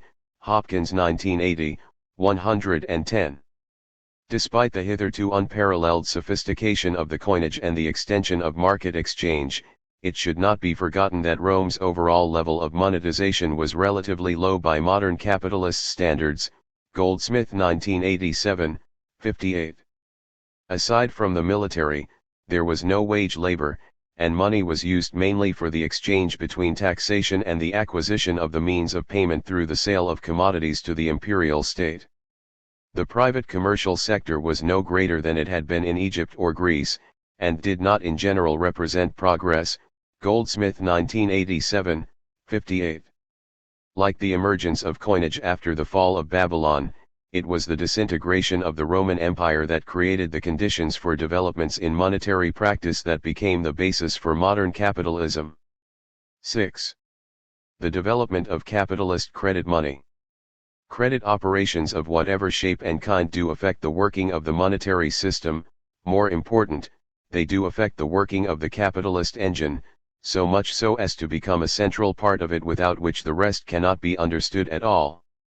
Schumpeter 1994-1954, 318. The bank does not solely belong to its shareholders, it also belongs to the state which granted it the privilege of creating money. Napoleon Bonaparte, 1806, quoted in Crouzet 1999, 76. Accounts of the rise of capitalism influenced by neoclassical economics and classical Marxism have focused, respectively, on the exchange and production of commodities. Money is seen to play a passive role.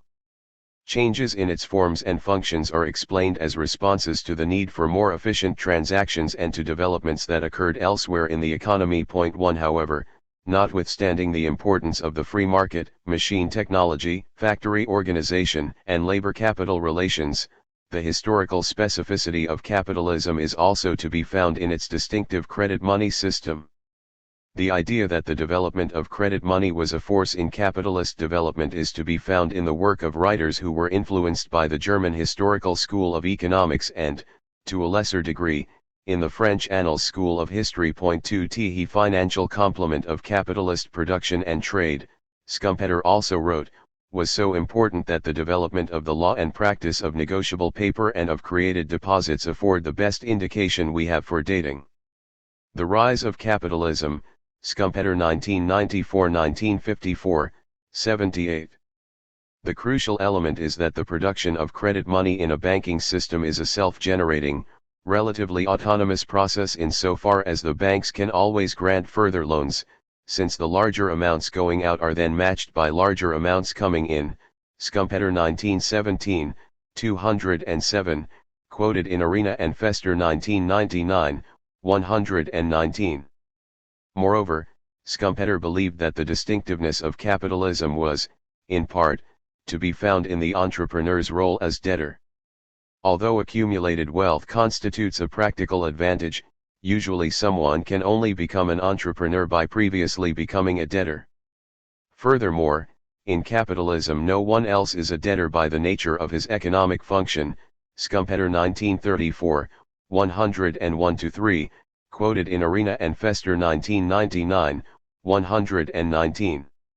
From the French school, Bloch captured this same essential element of capitalism with the observation that it is a regime that would collapse if everyone paid his debts.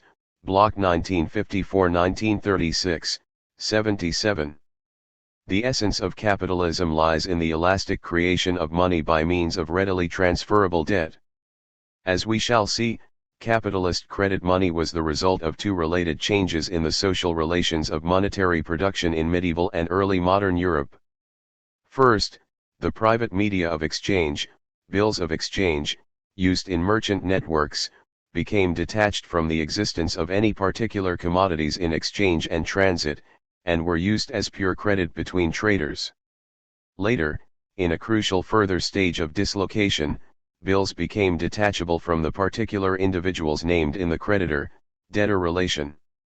Signifiers of debt became transferable to third parties, and could circulate as private money within commercial networks. Kindleberger 1984, Boyer Zambu et al. 1994. For the very first time, the extensive production of a form of money took place outside the state's monopoly of currency issue.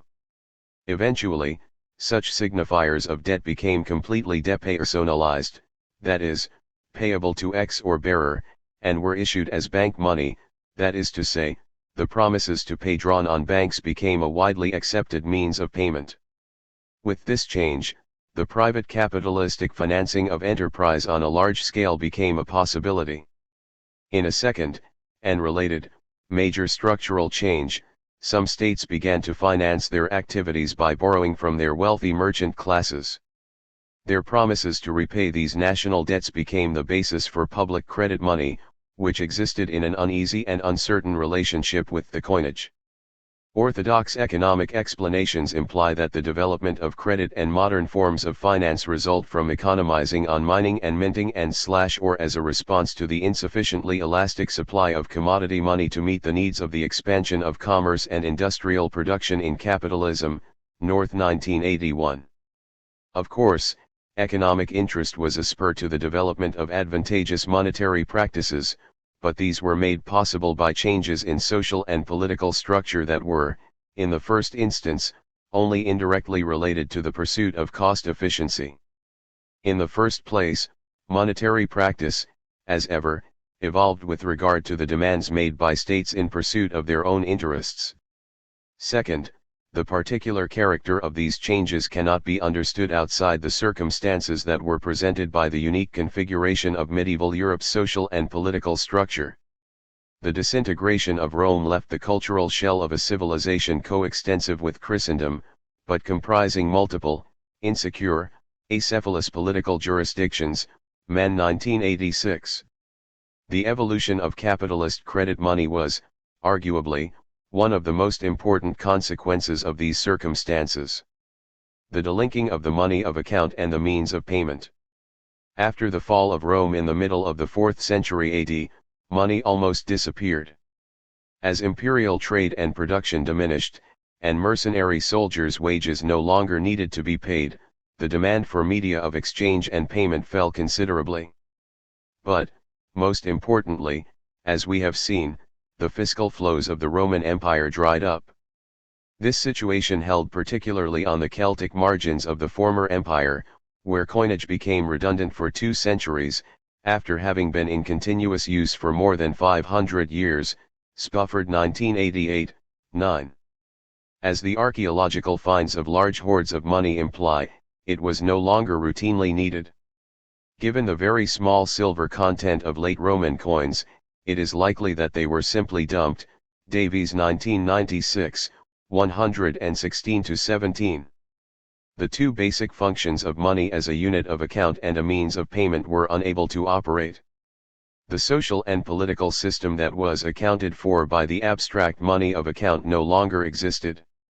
The resumption of minting on a large scale in the 11th and 12th centuries was an expression of the growth of kingdoms, principalities, duchies and local ecclesiastical jurisdictions, which began to emerge from the feudal networks of personal allegiances, Block 1962. The silver penny, from the Roman denarius, was the basic coin, but it was produced in a vast proliferation of different weights and fineness by the myriad jurisdictions, Spofford 1986, 19, XX, Boyer Zambu ETAL 1994, CHS 3 and 5. However, the fragmentation was partially overcome by the use of a common money of account, which the framework of Latin Christianity was able to sustain. In order to establish a degree of fiscal coherence across the loosely integrated Holy Roman Empire, Charlemagne, 768-814, imposed a money of account, derived from the Roman system. There were 240 pence, denarii, to the pound, libra, of silver, which, in turn, was divided into 20 shillings, solidii. Only the silver pennies were extensively minted, and these, as we have noted, were of differing weight and fineness. The money of account, based on pounds, shillings, and pence, did not necessarily correspond to any of the actual minted coins in use, Enaughty 1953-1936, Innis 1913. The two primary functions of money, integrated by Roman coinage in a single object, had become delinked, le décrochement de la monnaie de compte, Block 1954-1936, 46. The measure of value was a pure abstraction for monetary calculation. Payment could be made in kind, or in the freely circulating coins from the different jurisdictions that were given value by the abstract money of account, not by their metallic content, Block 1962, 66. This state of affairs prevailed across the whole of medieval Europe, and persisted in some parts until the late 18th century. The dislocation of money of account and precious metal coinage means of payment fostered a consciousness of money as dematerialized or imaginary, in which people acquired the habit of counting in pounds of 20 shillings, with each shilling divided into 12 pence, Enaughty 1953-1936, 230, see also Block 1954-1936. It is essential to understand that the imaginary money was invariable, in that people continued to count in these ratios regardless of the debasement, clipping, or deterioration of the actual coinage, Innis 1913, Enaughty 1953-1936. By the late 17th century, minted pound coins weighed only 7 penny weights of silver, not the 240 of the money of account, that is to say, 3% of its abstract ratio. Nonetheless, its purchasing power, in relation to the other coins, was the same as it had been at the time of Charlemagne's decree. Thus, by the late Middle Ages, when people priced things, they had in mind not coins, but commodities and obligations denominated in money of account, Enaughty 1953-1936, 230.3. The décrochement of the money of account from the means of payment firmly re-established the abstract monetary calculation that had been practiced in ancient Babylon. Contrary to orthodox economic histories of money, Charlemagne did not intend to provide a standard measure of value as a public good, in order to facilitate market exchange. Rather, as in all previous monetary developments, the fiscal needs of church and state were most important, especially ecclesiastical transfers across European Christendom. But the use of a standard money of account across the Christian ecumene did of course eventually provide the foundation for a trans-European market. In response to the quickening of trade and fiscal demands, scores of authorities in many hundreds of mints produced coins, again, it must be stressed, with countless variations in weight and fineness. 4 These circulated freely across European Christendom, and all were evaluated against a benchmark money of account. A list of coins used as means of payment in a large transaction in Normandy in 1473 illustrates the diversity. 9 kinds of coin were itemized: French gold écus, English gold nobles, English groats, various French silver coins, Flemish and German silver, and some silver struck by the Duke of Brittany. All were rated in terms of the money of account, livre tournois, and the total was rounded by adding sevens. 2d of white money now current, Lane and Mueller 1985, 12, see also Enaughty 1953-1936, 236, Day 1999.5. From time to time, the original Carolingian unit of account of pounds, shillings, and pence and coinage were integrated by a standard of value coin that was struck by one of the more powerful kingdoms. In 1226, Louis of France struck the livre, or gros, tournois, which had the weight and fineness of the imaginary sou, shilling. For a time, the real and the imaginary were reunited, at least in the French provinces. But eventually, minting stopped, and the livre tournois itself existed only as a unit of account, as in the above example of the 15th century transaction in Normandy. From the 13th century, the most powerful of the emerging states asserted their sovereignty, as Louis of France had done, by proclaiming their own monies of account, most of which were variants of the Carolingian pounds, shillings, and pence, Bloch 1954-1936, Spofford 1988, Boyer-Zambu et al. 1994, Day 1999, 59-109. These were used not only to denominate local coins, but also to impose an exchange value on the foreign coins that circulated freely across the imprecise and permeable territorial boundaries. Now, as both monies of account and coinages varied, monetary relations became extremely complex. Any coins had multiple values, one of which was declared in the state of issue, but also others, expressed in the money of account of the zone of sovereignty in which it happened to be circulating at the time. The exchange relations between the values were purely abstract monetary relations, in the sense that the money of account, not their metallic content, determined the relative values of coined money. In other words, coins and, as we shall see, credit instruments such as bills of exchange were all established, as money, by monies of account. In short, the various media of exchange and payment became money by being counted, not weighed, or otherwise assayed as a valuable commodity. Boyer-Zambu et al. 1994, 6.6. Under these circumstances, monetary policy involved manipulation of one or both of the two elements, the weight and fineness standard in an actual coin, and the valuation of the myriad coinages in existence in relation to the money of account. In the first instance, policy was driven by two contradictory aims. On the one hand, monarchs gained extra seigniorage profit by reducing the metallic content of coins. Some of their debts could be paid in bullion rather than coinage. However, given the promiscuous circulation of coins, monarchs also had an interest, on the other hand, in extending the issue of their own coins. This could be achieved by the imposition and effective collection of taxes, but in the typical conditions of the weaker states this also required the maintenance of an acceptable metallic content, especially for the large value gold coins that were used as stores of value. It must be stressed again that variations in metallic content did not have any obvious and direct impact on prices, as orthodox economic theory maintains.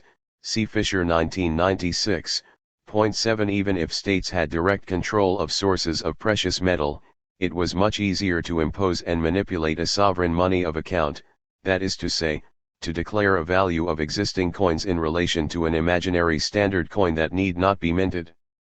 The devaluation and revaluation of money was achieved by crying down and crying up the money of account, Innis 1913. Depreciating the nominal value of the coins, that is, crying down the coinage, was an alternative to increasing the tax rate as a means of increasing the monarch's purchasing power.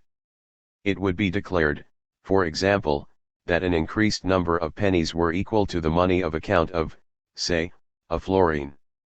However, this strategy was a short-lived expedient, as other prices were soon adjusted upwards in order to gain sufficient devalued coins to pay for the increased taxation. 8. In short, medieval money was produced in a struggle for control of bullion, coinage, and the money of account. It was anarchic and chaotic, but the turmoil provided the conditions for a significant monetary development. For a graphic description of the confusing complexity, see Day 1999, 59-110. The delinking of the money of account and the evolution of capitalist credit money. The separation of monies of account from means of payment and the free circulation of coins with multiple territorially determined values had two important implications for the development of modern capitalist banking and its distinctive forms of money. First, the circulation of coins outside their jurisdiction of issue increased the need for money changers, whose activities provided the basis for the re-emergence of deposit banking, Usher 1953-1934, Mueller 1997. Second, and more importantly, these particular circumstances of anarchic coinage and increasingly long-range trade provided the stimulus for the development of the bill of exchange into a form of transnational private money denominated in an agreed money of account. Eventually, when the advantages of these new forms of money had become obvious, and where states were strong enough to enforce the transferability of debt, capitalist credit money came into being. Again, it should be stressed that this was not a straightforward process dictated simply by a growing awareness of the efficiency of the new forms of money. The actual outcome was produced by particular circumstances, which were always accompanied by conflicts of economic and political interest. By firmly establishing the practice of abstract money accounting, the fortuitous separation of money of account from means of payment laid the foundations for these innovations. The conceptual distinction between, on the one hand, money as money of account, description or title, and, on the other, money as means of payment, the thing which answers to the description, would be of no practical significance if the thing always answered to the description, or if the description referred only to one thing. Keynes 1930, 4, emphasis original.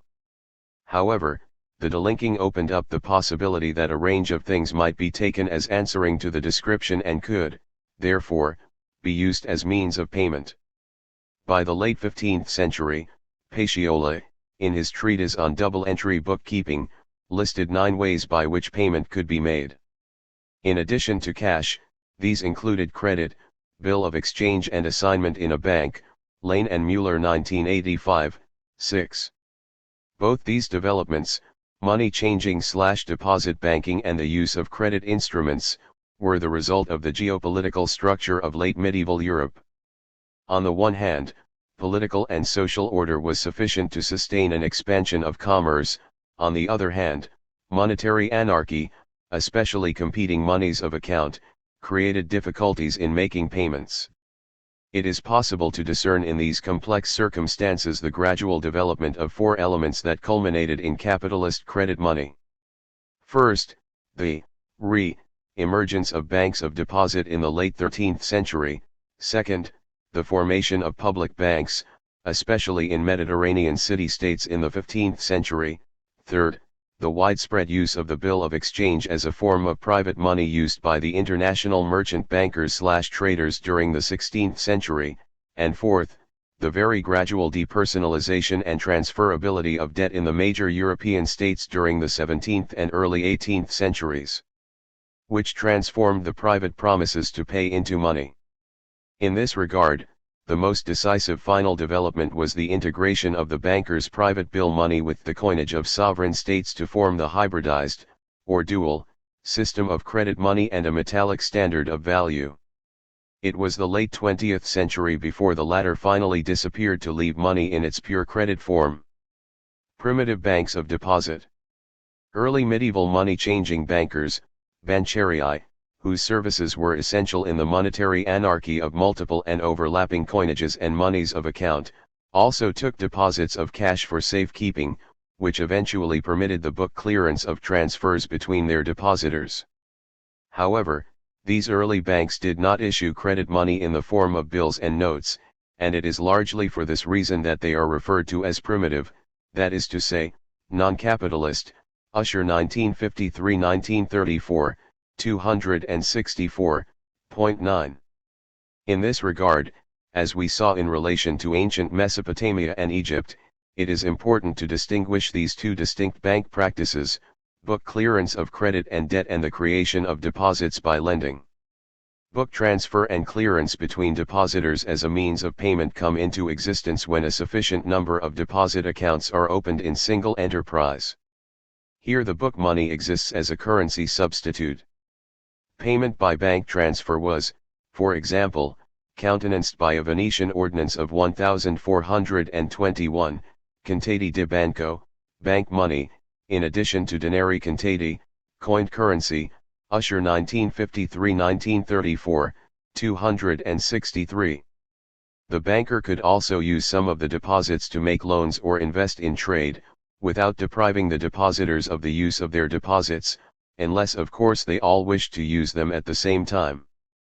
Both practices augment the stock of public currency, but this is limited to the particular credit relations that actually exist between the parties involved. In other words, there exists a complex network of interpersonal credit relations orchestrated by the bank. Transfers between accounts had to be conducted in person in the presence of the banker, as they were in the banks of the ancient and classical world, Usher 1953-1934, Weber 1981-1927. Written orders were still illegal, although they were increasingly being used. But these were restricted to very small personalized networks, as in 16th century Venice, where the merchants rubbed shoulders with one another every day at the Rialto, day 1999, 37. But accepting deposits, book clearance of credit and the lending of coined money merely transfers purchasing power from one person to another. Banking only begins when loans are made in bank credit, Usher 1953-1934, 262. This creation of credit money by lending in the form of issued notes and bills, which exist independently of any particular level of incoming deposits, is the critical development that Schumpeter and others identified as the differentia specifica of capitalism. The issue of credit money, in the form of notes and bills, requires the depersonalization of debt, which enables the transferability of promises to pay. These can then circulate outside the network of any particular bank and its depositors. The transformation of the book clearance of credit transfers between depositors into depersonalized, transferable debt slowly developed with the emergence of public banks and the private bankers' bill of exchange. Early public banks. What Weber referred to as 18th century capitalism's memorable alliance between financiers and states originated in 14th century Mediterranean city-states. The primitive deposit bankers and money changers had to purchase licenses from the city governments and perform various public functions, in return for which they received protection. In 14th century Genoa, for example, bankers converted currencies for the commune, sought out forged or forbidden coins and generally supervised the circulation of the coined currency. The government required the bankers to make their records available for inspection and to produce guarantors for outstanding debts. In return, the government backed the bankers' credibility by recognizing their book entries as proof of transactions in bank lending and transfer between accounts. Most importantly, the city governments became the bank's largest clients. Public banks were established at Barcelona in 1401 and at Valencia and Genoa in 1407.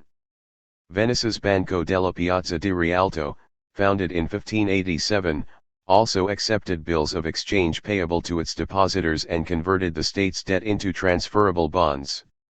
However, the early public banks did not transform the state's debts into new money by the issue of freely transferable or circulating notes and bills based on the state's promise to repay its debts. Usher 1953-1934, Weber 1981-1927.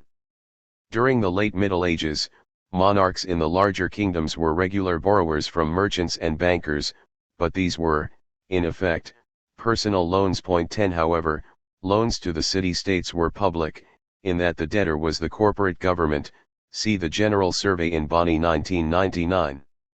This linkage of the bourgeois depositors and the city governments was the precursor of the typical capitalist mode of money creation. At this stage, the clearance of debts and credits in the bank's giro of depositors effectively monetised the city-state debts. The suppliers of goods and services to the city governments were able to draw on their bank accounts before payment from the state had been received. Mueller 1997, 42, Day 1999, 67-8. In contrast to the conflict of interests between the sovereign and the bankers in the monarchies, see Monroe 1979, these early state-bank relations were based on intra-class credit relations in the governing plutocracies of the Italian city-states. In effect, they were borrowing from each other, and this creation of infrastructural power depended on the solidarity and cohesion of the ruling oligarchy. Factionalism and political instability proved to be one of the chronic sources of fiscal and, ultimately, military weakness in these states. Nonetheless, an entirely new social technology of state financing had been developed, to be integrated later with other techniques, most importantly, the Bill of Exchange. The Bill of Exchange. The transformation of the social relation of debt into the typically capitalist form of credit money began when signifiers of debt became anonymously transferable to third parties. The process may be divided roughly into two periods. First, in the 16th century across that part of Europe covered by Latin Christianity, forms of private money such as bills of exchange, and, later, promissory notes, were used in commerce, and existed alongside the plethora of diverse coinages of the states and principalities. Second, during the late 17th century, some states outside Latin Christianity, most notably Holland and England, integrated this monetary technique with public deposit banking, and began to issue fiduciary money. In this way, the Bill of Exchange, as a form of private money, gradually evolved to become part of the public currency. By means of its incorporation into a sphere of monetary sovereignty, private promises to pay now became a more extensive and stable form of public money. Again, it must be emphasized that these particular forms of money cannot be accounted for simply as direct responses to the needs of the market for more efficient exchange or of states for finance. As we have noted, from the 13th century onwards, the princes of Latin Christendom not only minted their own coins, but also proclaimed, as an expression of sovereignty, their own version of the Carolingian money of account, Boyer Zambu et al. 1994, 6. Consequently, every coin in the promiscuous international circulation might have a different value in each jurisdiction in which it was to be found. There was now no common yardstick. As we have also noted, the extreme monetary uncertainty is evident in the absence of numerical markings on coins, Innis 1913. In other words, at the precise moment when the state's pacification of Europe allowed more extensive trade, their claims of sovereignty in both money of account and coinage created a complexity that threatened to impede it. In these circumstances, money changers found ready employment, but their activities could do no more than ease the difficulties, and then only at the local level. The problem was resolved in the first instance by the small networks of exchange bankers, based in the Italian republics. They gave coherence to the anarchy by using their own version of the Carolingian 1, 20, 240 money of account as the basis for their bills of exchange, which were used to finance trade. The modern bill of exchange originated in Islamic trade, and almost certainly entered Europe through the Italian maritime city-states during the 13th century, Budovich 1979, Abu Lugad 1989. Exchange by bill required two networks, one of traders and one of bankers. A trader would draw a bill on a local banker, which he would then use as a means of payment for the specific goods imported from outside the local economy. The exporter of the goods would then present the bill for payment to his local representative of the banking network. In their simplest form, the bills directly represented the value of the goods in transit. Their adoption facilitated long-distance trade, but there is nothing in these economic advantages themselves that would suggest that the bills would develop into credit money. Indeed, this is precisely what did not happen across the Islamic world. Other conditions were necessary. Without delving too deeply into the complexities, it is essential to understand that it was the particular geopolitical structure of late medieval Europe that created the circumstances in which exchange by bill could not only flourish, but also develop further into private money existing alongside the sovereign coinages.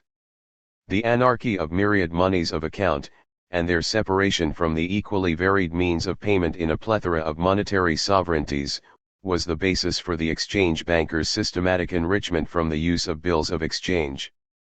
The bankers were able to enrich themselves and promote the use of bills through a series of exchanges that involved the conversion of one money of account into another. The bankers met at regular intervals at the fairs to fix their own overarching money of account, expressed in terms of an abstract coin, ecu de mark, upon which the private bill money was based. Their enrichment depended on the existence of two conditions.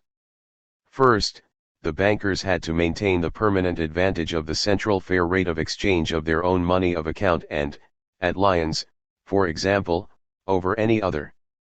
Secondly, in order to achieve this, they had to control the direction of both an outward flow and an inward return of bills through their networks.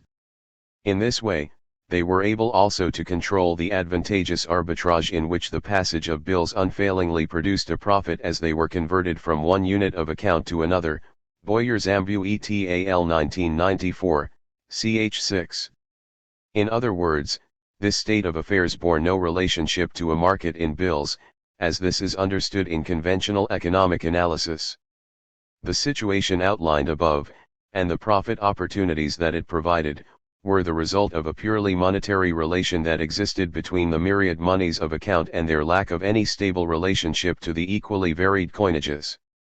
The bankers could control the direction of a bill through the monies of account of the myriad jurisdictions in a way that was always favorable to them, as this was determined by their own money of account at the central fair where the accounts were settled. As described by Davizanti in the 16th century, this mode of exchange by bill was exchange per arte, as opposed to the forced exchange that was determined by the flow of commodities. Boyer's Ambu et al. 1994, 130. Leaving aside for a moment the longer-term consequences of the bill of exchange for the development of capitalist credit money, it would be difficult to overemphasize the more immediate and direct effects on economic life. Until this time, imports and exports of goods were inextricably linked by quasi-barter exchange involving bullion. Moreover, apart from well-established bilateral trade between parties known to each other, merchants were travelers who accompanied their goods and means of payment. After the extension of the bill network from the late 14th century onwards, they became sedentary, and the cities expanded. Exchange by bill per arte was the means whereby the nations of bankers enriched themselves by exploiting the unique opportunities afforded by the particular structure of the late medieval geopolitical structure and its monetary systems. In doing so they expanded the early capitalist trading system. The bill of exchange system allowed an increase in trade without any increase of coinages in the different countries. But this was an unintended consequence of the exchange bankers' entirely self-interested exploitation of the particular circumstances. Boyer's Ambu et al. 1994, 130. The exchange banking nations had created a source of enrichment that was relatively autonomous from the supply and demand for real exchange, but its consequence was fundamentally to transform the way in which the latter was organized and pursued. Point 11. The depersonalization of debt. Exchange per arte, that is, the creation of credit in the bill of exchange independently of the existence of any actual goods in transit, was also known as dry exchange. It entailed a dissociation of pure credit from the real representation of goods.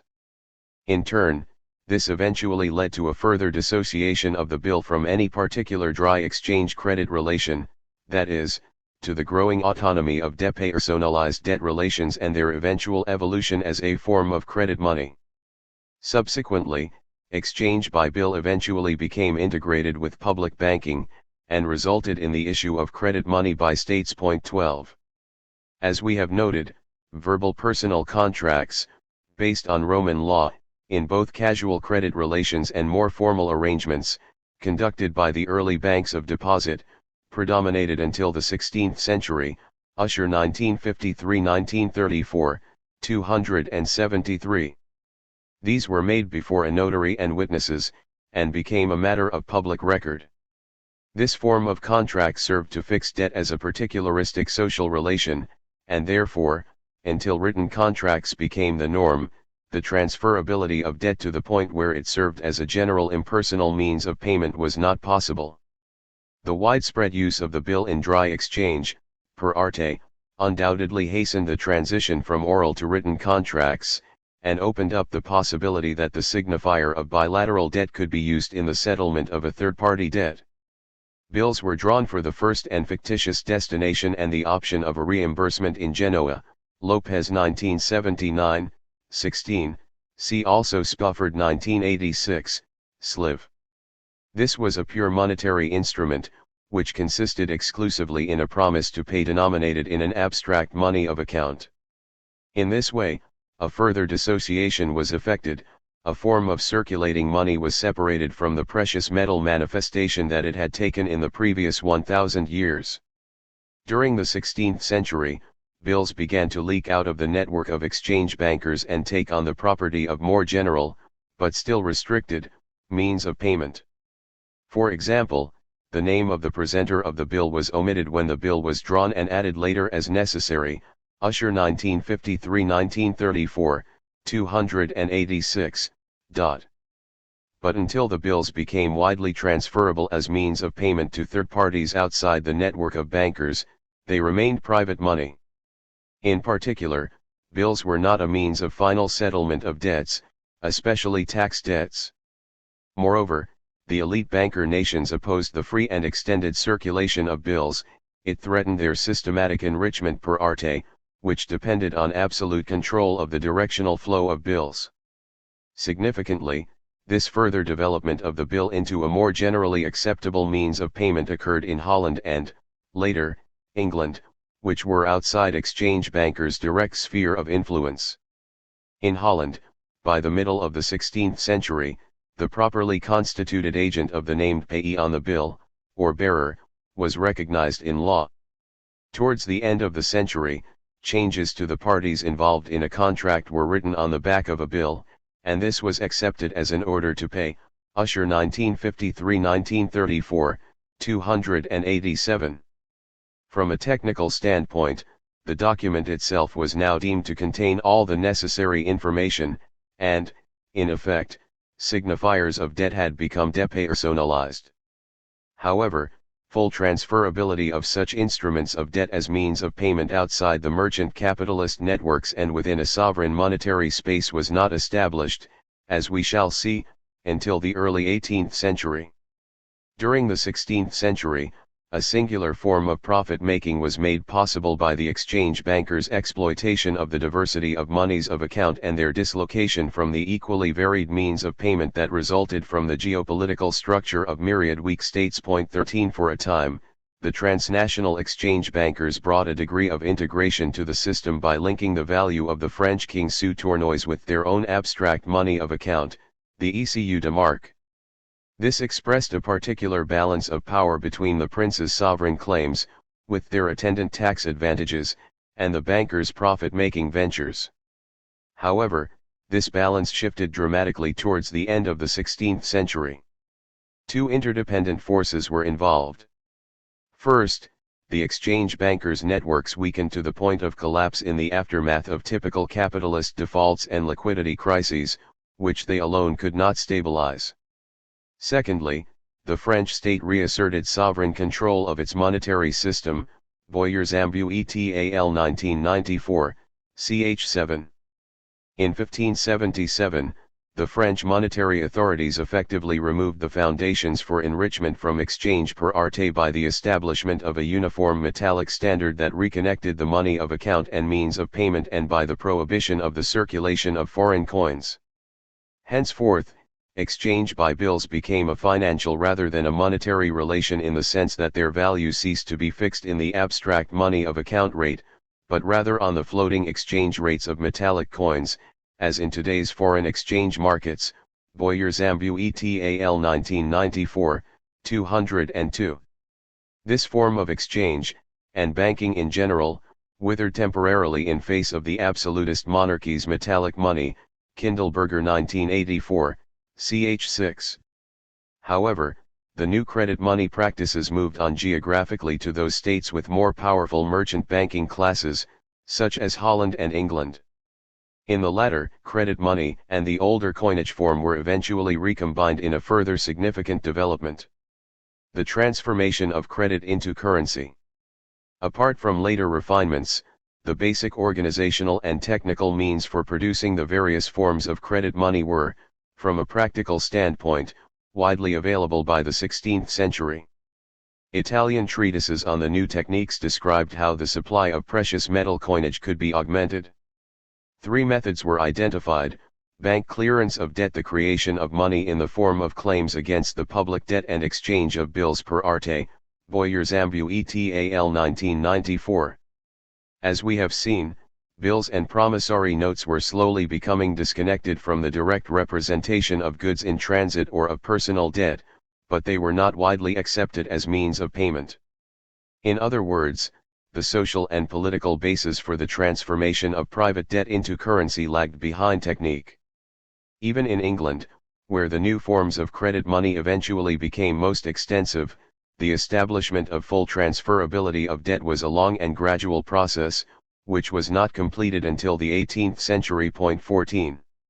Moreover, it would appear that social and political structures that had provided the basis for the new capitalist credit money, in the forms of public debt and private bills, were in themselves incapable of further expansion. This new social power in the form of an elastic production of credit money was impeded by the very conditions that had originally encouraged its development. For example, informal contracts by which the mercantile plutocracies of the Italian city-states lent to each other through the public banks were constantly jeopardized by the factional rivalry that was typical of this form of government. These conflicts also undoubtedly played their part in the general decline of the Mediterranean city-state republics from the 16th century onwards. With regard to the merchant bankers' private bill money, it is difficult to see how they could have carved out the necessary monetary space for their bills, based on a sovereign jurisdiction and the necessary level of impersonal trust. Moreover, as we have noted, it was not even in their interests to do so, as it would have removed the circumstance from which they profited.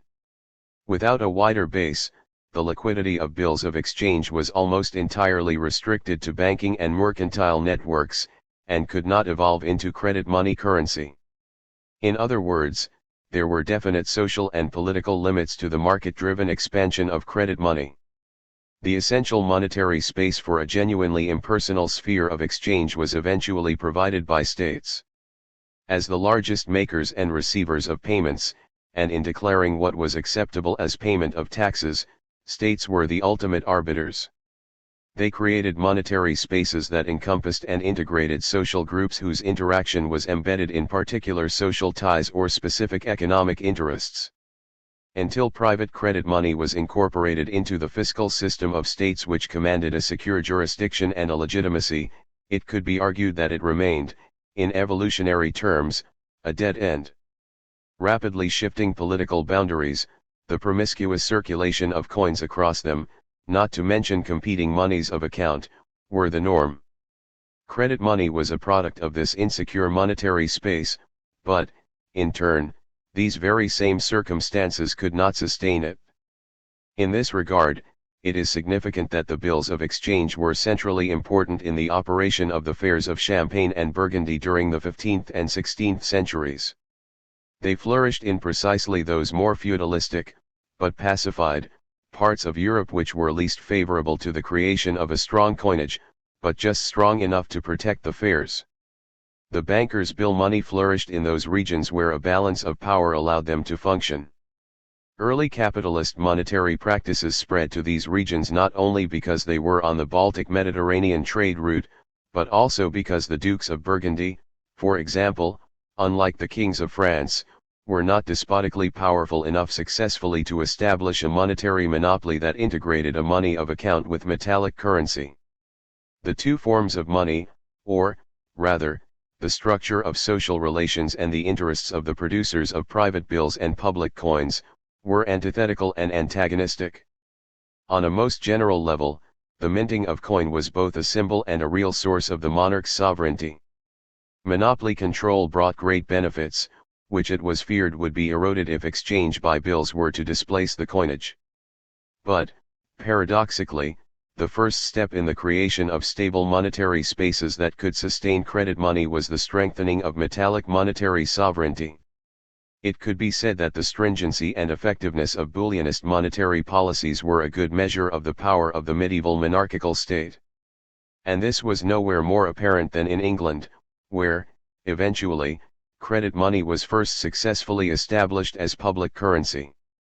Here, mercantilist conceptions of the strength of states and related metal-list monetary policy were strongly opposed to the bill of exchange. Its widespread use involved a loss of sovereign control, especially over the profits of seigniorage and the manipulation of the money of account by crying up and crying down the coinage.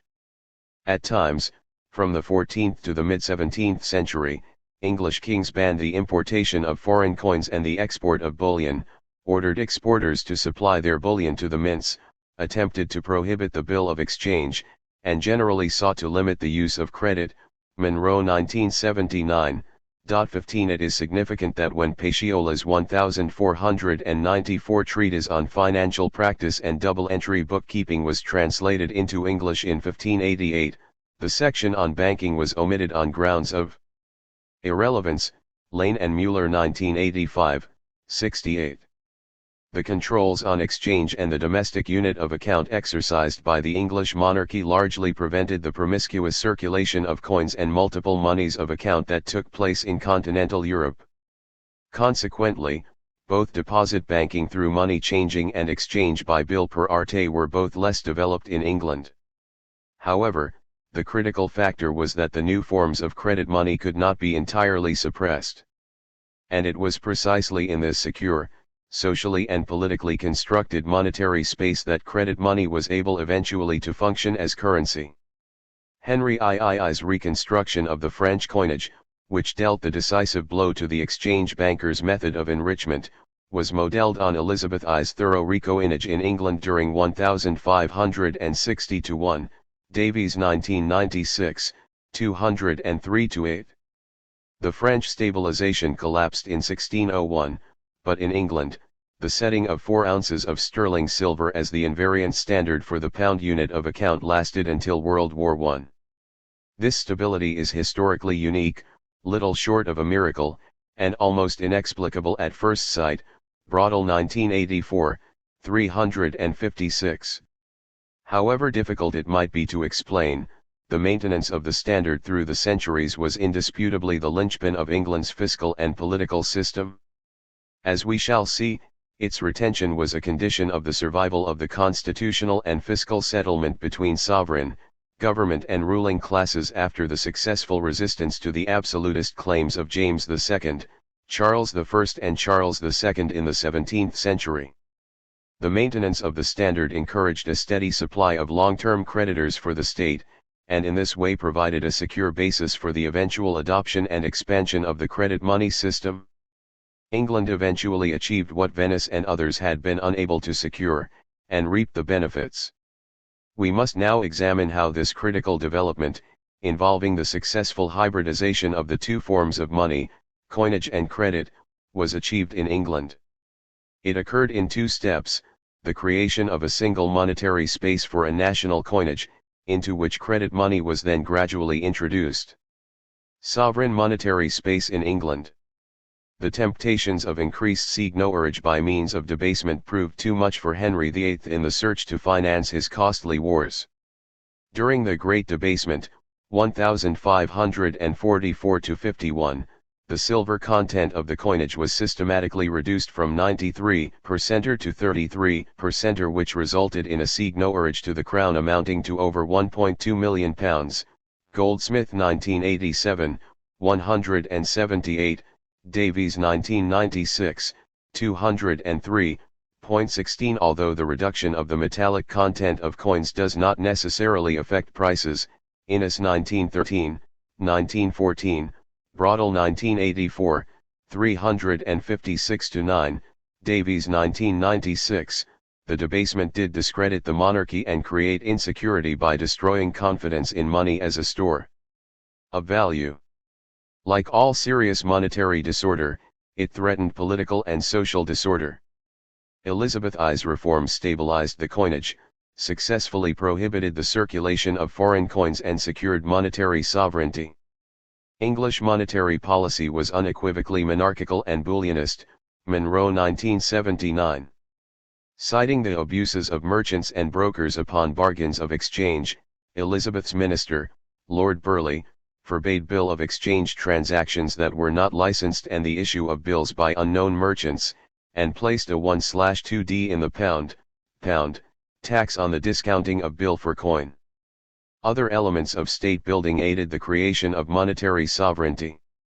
It was precisely at this time that England became a more coherent linguistic and cultural unit, in which class and state were integrated by the overarching nation, Mann 1986, 462. Significantly, the word nation began to lose its medieval meaning of a group united by common kinship, as in the banking nations centered on the great 15th and 16th century Italian families. The emerging English nation-state became the basis for the impersonal trust that eventually enabled the forms of credit money to become established outside the interpersonal banking and exchange networks in which, hitherto, they had been contained. At this juncture, however, the late 16th century English state had, in effect, established a form of money that was in all important aspects the same as that which had disintegrated in Rome more than 1,000 years earlier. At the very moment when the techniques for the new forms of credit money were being disseminated across Europe by trade and treatise, the strongest states were reconstructing the ancient form as both symbol and measure of their sovereignty. 17 In the absence of further events and conditions, credit money's development into public currency could just as readily have been inhibited by monarchical monetary policy, as it had been in France, for example. However, a century later, the Bank of England was founded, and an enduring state credit money was issued. It was the outcome of a particular political struggle between the supporters of the two different forms of money, coin and credit. This outcome consisted in a remarkable coalescence of the interests of commerce and statecraft, produced by a compromise that expressed the delicate balance between too much and too little royal power. 18. On the one hand, English kings continued to assert medieval royal monetary prerogatives. Charles I appointed a royal exchanger with exclusive powers over the exchange of money and precious metals, and in 1661 Charles II sought to enforce the old statutes of Edward III and Richard II licensing bills of exchange, Monroe 1979, 212. On the other hand, an increasing number of the same mercantile supporters of monetary stability also advocated Dutch finance, especially the creation and monetization of a national debt. 19 As I have emphasized, the techniques were by now well understood. 20 More than 100 schemes for a public bank were put forward in the second half of the 17th century, with the aim of regularizing state revenue and further removing it from the arbitrary control of a monarchy with absolutist pretensions. Carruthers 1996. Many were based on Amsterdam's Wissel Bank, 1609, which itself had been patterned closely on Venice's Banco di Rialto, 1587, Goldsmith 1987, 214. The most important question concerned the nature of the material wealth that was to be the basis of the prospective bank's issue of credit money, that is, for its capacity to honor promises to pay in something other than merely another promise to pay. Lessons had been learned from the earlier experiments. The circulation of these mere promises in the form of deposits and stock held by the mercantile and affluent classes had proved to be unstable in Venice, and was viewed with suspicion.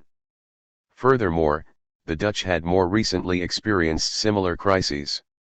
Many agreed with Defoe that land is the best bottom for banks, quoted in Davies 1996, 260. But, it was also beginning to be realized that mere promises to pay were, in fact, a new form of money, sui generis, in that they were not actually representative of any material value.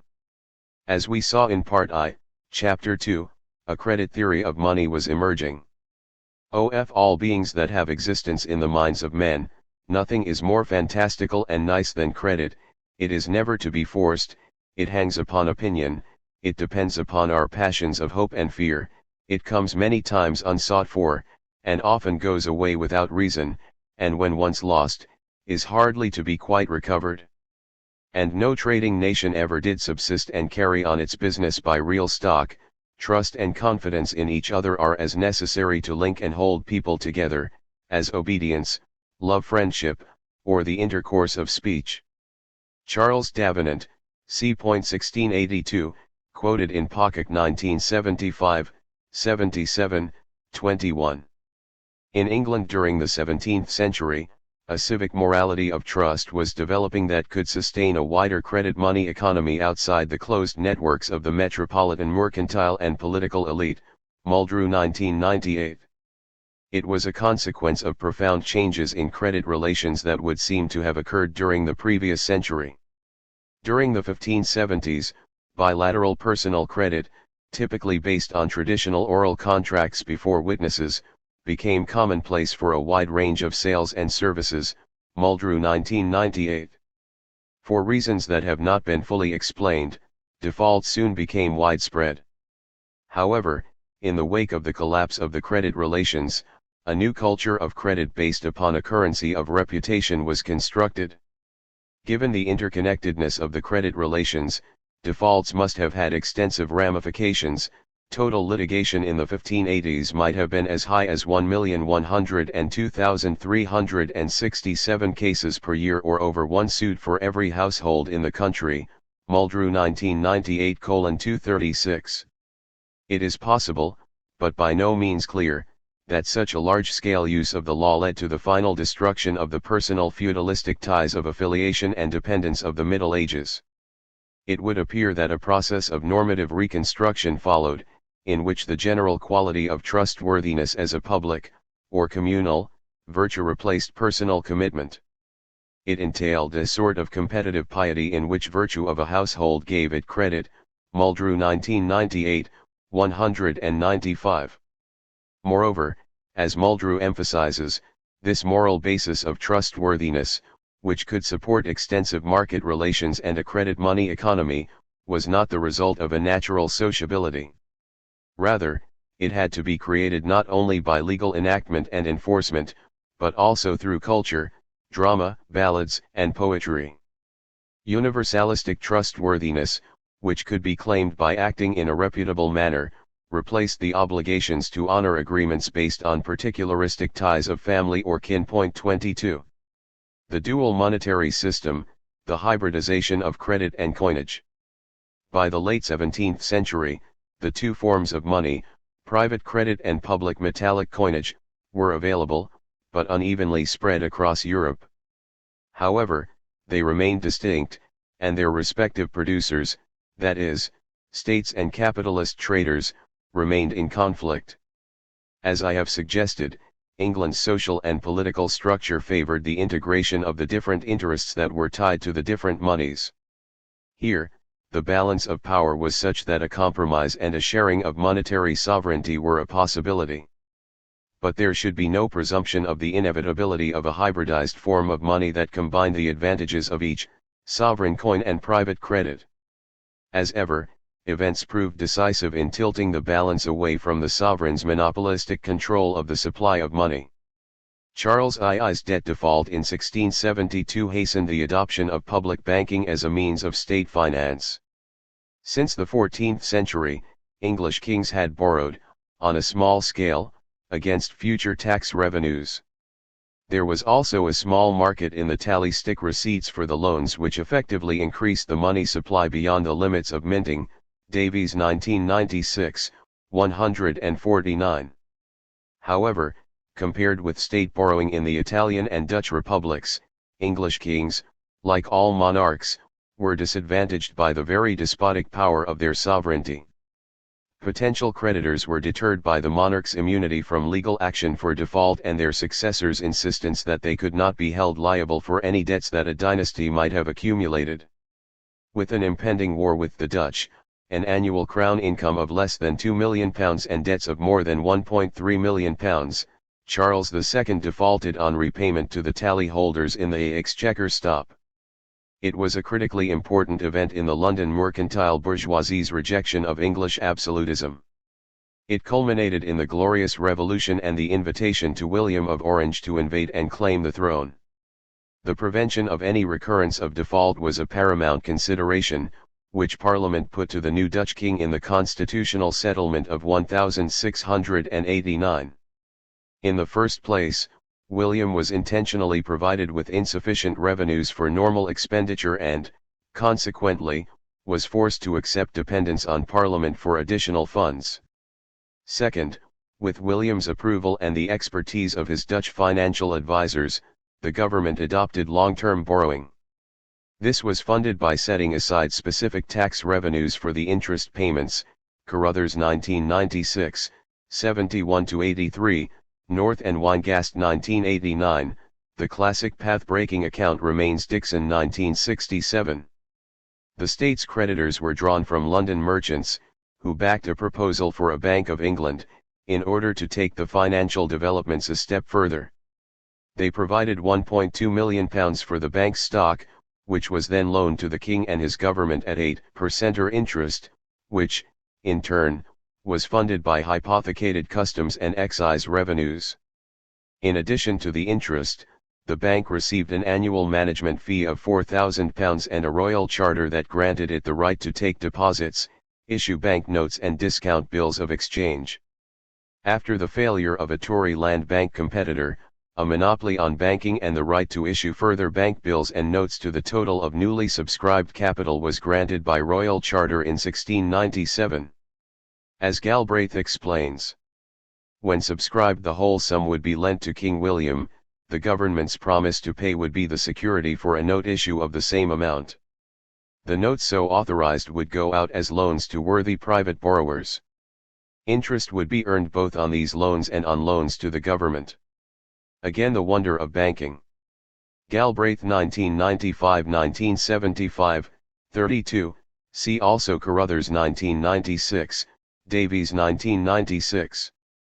In effect, the privately owned Bank of England transformed the sovereign's personal debt into a public debt and, eventually in turn, into a public currency. 23 Underpinning this transformation in the social production of money was the change in the balance of power that was expressed in the equally hybridized concept of sovereignty of the king in Parliament. The institutions for the production of capitalist credit money, and the balance of economic and political interests that underpinned it, were beginning to take shape.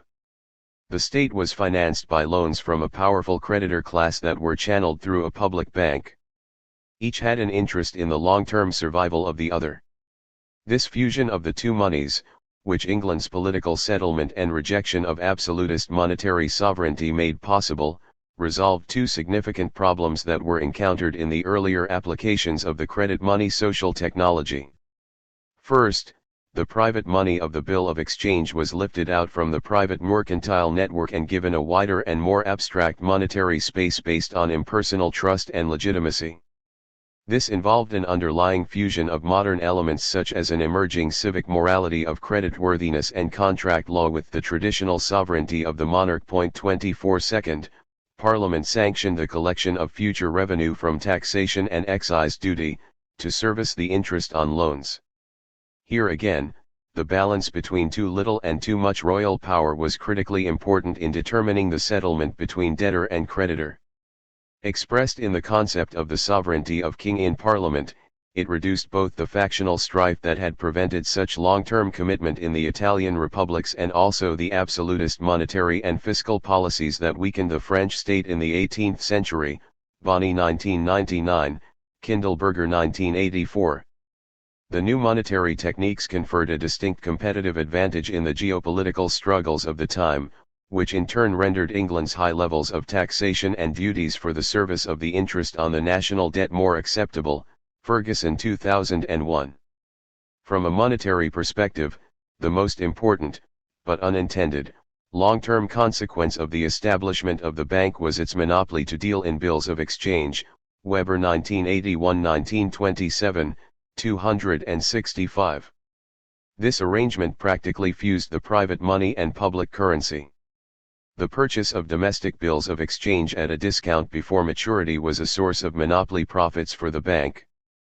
But it also proved to be the means by which the banking system as a whole became integrated, and the supply of credit money, bills and notes, was influenced by the bank's discount rate. The two main sources of capitalist credit money that had originated in Italian banking, that is, public debt in the form of state bonds and private debt in the form of bills of exchange, were now combined for the first time in the operation of a single institution. But, most importantly, these forms of money were introduced into an existing sovereign monetary space defined by an integrated money of account and means of payment based on the metallic standard. The bank's notes were at the top of the hierarchy of monies, and were introduced widely into the economy when they were exchanged for the discounted private bills and notes. 25. It must be stressed that during precisely the same period in which the Bank of England was established and the full transferability of debt was made legally enforceable, the precious metal coinage was greatly strengthened. That is to say, this process did not involve a dematerialization of money that was driven, either intentionally or teleologically, to greater efficiency. Whether from a theoretical or a practical standpoint, overwhelming intellectual opinion across Europe was behind precious metallic money throughout the 17th and 18th centuries, and beyond. In England, Locke, Hume and, later, Smith argued unswervingly in favor of a strong precious metal money. No less a figure than Sir Isaac Newton was persuaded to lend his authority to restoration of the full weight of the coinage that had deteriorated over the century since Elizabeth I's reforms. During his 27-year mastership of the Royal Mint, which ended in 1727, the coinage was placed securely on a gold basis. 26 As credit money became the most common means of transacting business, England also moved towards the creation of the strongest metallic currency in history. The monarch had lost absolute control over money, which was now shared with the bourgeoisie. Unlike the de facto and informal linkage between the king's coinage and the exchange bankers' money of account and bills in 16th century France, Boyer-Zambu et al. 1994, the English state's integration of the two forms permitted a further development of credit money. Coins and notes and bills were eventually linked by a formal convertibility in which the latter were exchangeable for precious metal coins. This hybridized nature of the system of dual monetary forms was the result of a compromise in a struggle for control that eventually resulted in a mutually advantageous accommodation. 27. In addition to the main money supply of precious metal coins and bank notes, there existed other significant forms of money. On the one hand, as we have noted, inland bills of exchange continued to play an important role until mid-19th century in the expanding capitalist networks, especially in industrial northern England. On the other hand, copper tokens were struck privately, throughout the country, and were used as media of exchange in local economies to augment the silver legal tender that was in short supply and minted in denominations that were too high for the routine transactions of the mass of the population. Both existed well into the 19th century, Anderson 1970, Davies 1996. These local monetary spaces gradually lost their identity and were very slowly but inexorably integrated into a national space. As ever, the integration was accomplished by the money of account, as Rowlandson has pointed out. By the 1830s, then, Britons could at different times and places have understood gold sovereigns, bank notes, or bills of exchange as the privileged local representatives of the pound. The pound as an abstraction was constituted precisely by its capacity to assume the heterogeneous forms, since its existence as a currency was determined by the mediations between them. Rowlandson 1999, 64-5. The centralization of the British monetary system and those of the states that sought to emulate her capitalist development was an inevitable consequence of the public bank's domestic and, then, international roles in the dual system of precious metal and credit money. First, as the banker to a strong state, the public, or central, bank has direct access to the most sought-after promise to pay, that of the state to its creditors. The central bank's notes are at the top of the hierarchy of promises in a credit money system. By discounting other, less trusted forms of credit for its own notes, as remarked above, it is able to achieve a de facto dominance, and thereby maintain the integrity of the payments system, which constitutes capitalist credit money. Weber 1981-1927, Bell 2000, Aglietta 2002, 28. For most of the 18th and 19th centuries, the issue of notes based on the state's promises was also given the added guarantee of convertibility into gold at a fixed rate.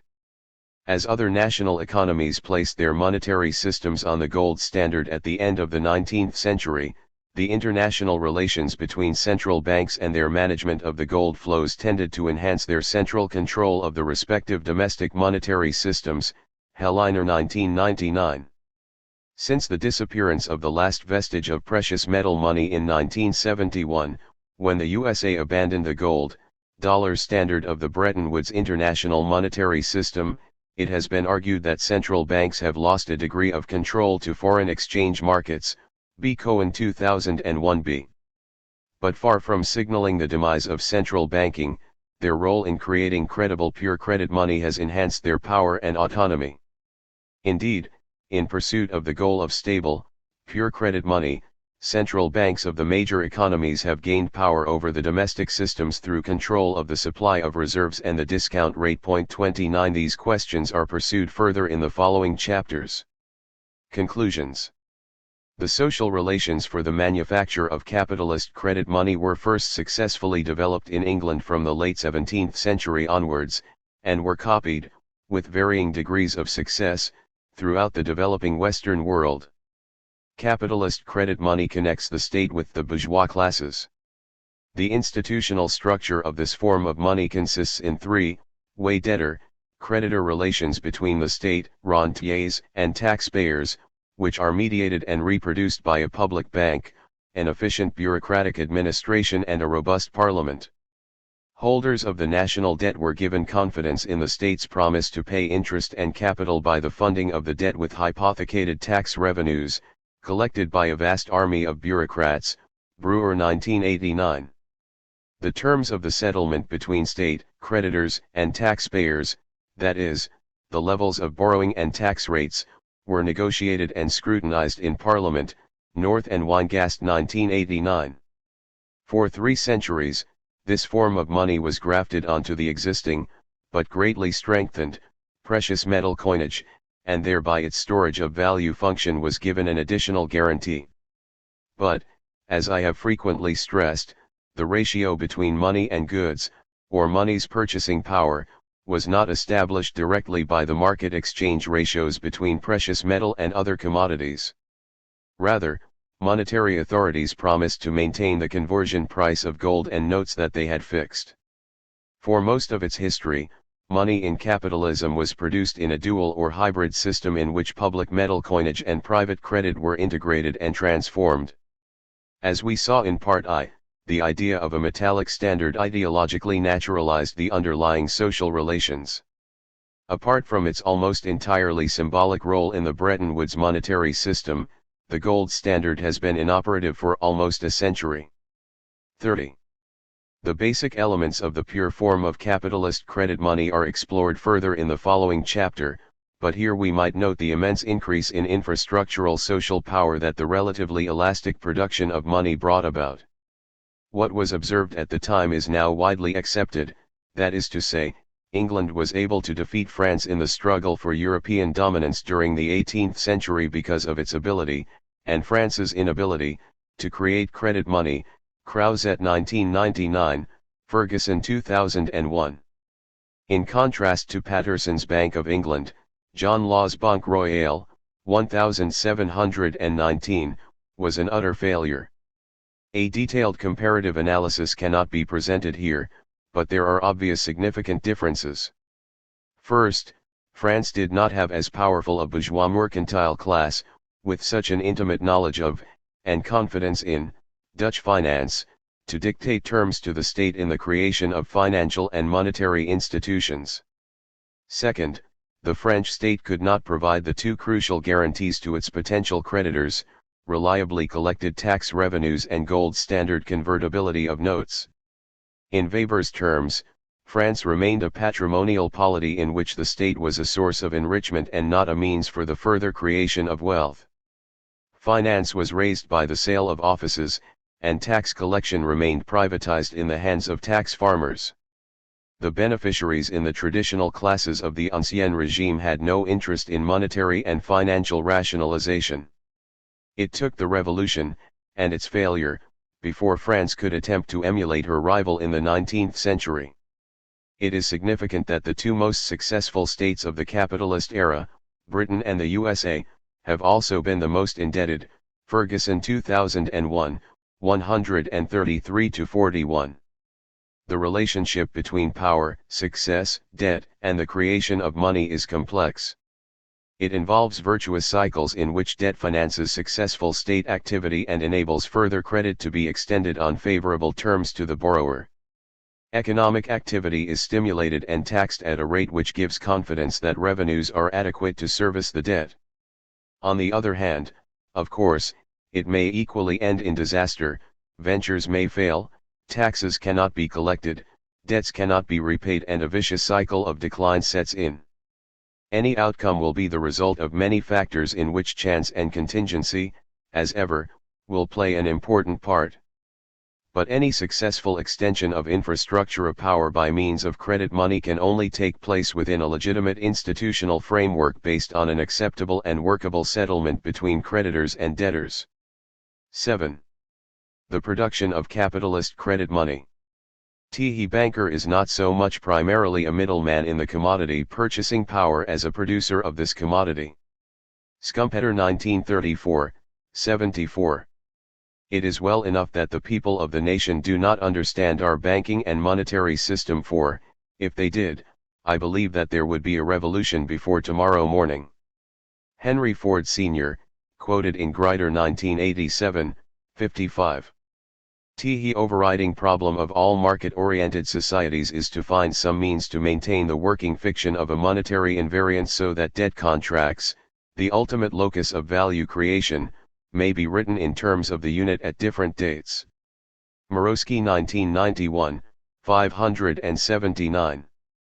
Greenspan said, but as an ordinary matter, the Fed would function most efficiently by fulfilling the expectations it had created. Meyer 2001, 225. The capitalist monetary system's distinctiveness is that it contains a social mechanism by which privately contracted debtor-creditor relations, for example, bank loans, credit card contracts, are routinely monetized. Private debt in its various forms, checks, credit cards, promissory notes, and so on, are converted into the most sought-after promise to pay at the top of the hierarchy of promises. This the state's issue of money that is accepted in payment of taxes and final settlements. This transformation of privately contracted debts into money is achieved by complex linkages between the banking and financial system and the state and, in turn, between the state and its own creditors, bondholders, and debtors, taxpayers. These relations are mediated by a central bank when it accommodates the banking system's private promises to pay by accepting, that is, buying, them with sovereign money. As we noted in the previous chapter, the critical development in England was the discounting of the provincial bills of exchange by the Bank of England. The various forms of private debt are thereby monetized, that is to say, exchanged for sovereign promises to pay that are fully transferable/acceptable anywhere within the monetary space defined by the money of account. These arrangements organize debt into a hierarchy according to criteria of risk of default, that is to say, a stratification order of debt/credit topped by the most sought-after credit, usually, but not always, a sovereign state's promise to pay. This stratification ranking occurs at every level and is organized according to differential rates of interest. The rate at which the central bank lends to the banking system as a whole is the base rate. The dependent rates offered by the banking and financial system are calculated in accordance with an assessment of credit risk and profitability. For example, consumption loans to high-risk borrowers may be several times greater than the basic rate. As we shall see, non-monetized forms of private credit, near money, may achieve a limited degree of transferability. For example, endorsed checks circulate in many economies. The complex and constantly changing system is, as we have seen, the subject of quite divergent academic economic analyses. These tend to be driven more by theory than by a concern with the ethnography of credit money creation, that is to say, how it actually happens. In this regard, financial journalists and, sometimes, the participants themselves are the better guides. However, as all sociologists and anthropologists should know, this method has obvious limitations. They would not be surprised to learn that one of the most knowledgeable financial writers in the USA thinks that the Federal Reserve staff now do not have a very clear understanding of what they are doing, or even what they think that they are doing. Ironically, it would seem that as the monetary authorities have striven, in recent times, to make the system more transparent and subject to formal rules of operation, it has become less intelligible. Meyer 2001. With these caveats and difficulties in mind, the following is an attempt to set out an ideal type of the social structure of monetary production in capitalist economies. By the late 19th century, precious metal coinage had long since ceased to be the main form of money within the leading economies. Notes were convertible, as in principle were the book entries in bank accounts by which most of capitalism's business was routinely done. But the ratio of gold reserves to these other forms of money, including base metal coins, fell at a rapid rate. The guarantee was wearing thin. At the international level, shortages of gold became increasingly acute, de Sico 1974. Indeed, it is widely accepted that the gold standard did not, and could not, operate in the manner described in the orthodox commodity money theory's specie flow mechanism, enunciated by Hume in the 18th century. 1 In the first place, international transactions were denominated in sterling, and therefore it is more accurate to refer to a gold sterling standard, Williams 1968, Ingham 1994. Second, the media of exchange and payment took the form of sterling credits produced by the City of London merchant bankers. Like the domestic system, the international gold standard was able to operate with amazingly small reserves, Bloomfield 1959, 26. Nonetheless, the holding of reserves and the level of coordination required for the payments system to operate at both domestic and global levels greatly enhanced the power of central banks and the centralization and integration of monetary systems of the leading economies, Ingham 1984, Helleiner 1999. A pure credit theory of money began to be considered at this time, but even the more astute writers, such as Simmel and Wicksell, did not think that the pure functions of money could be performed without a precious metal guarantee, see chapters 1 and 3. However, the credibility of money is now based exclusively on the credibility of promises to pay. The institutional fact of money is now no more than this credibility, as it is established by the rules and conventions that frame and legitimize the acts of borrowing and lending by all the agents in the monetary system. The social structure of capitalist credit money. In a pure credit money system in which private debts are monetized, the question of the production of money may be considered in terms of demand and supply for credit. But the approach taken here differs in a number of important respects from the treatment in orthodox economics. First, supply and demand cannot be seen as independent variables in which one side determines the other, as in the endogenous, Exogenous money debate. As emphasized in Part I, money is not a mere commodity that is amenable to this form of analysis. For example, as we shall see, the state's demand for money, that is, its debt, is at one and the same time the basic source of the system's supply of money. Second, both the supply and demand for money are controlled and regulated according to criteria of creditworthiness, that is, they are socially constructed. The private sector endogenous demand for money. By the late 20th century, it had become clear to the monetary authorities of all major capitalist economies that central banks have very little choice, in the short term, but to supply funds to enable the commercial banks to balance their books and to augment their reserves after they have met the demand for loans. Apart from any other considerations, not to accede to these requests would jeopardize the liquidity of the payments system.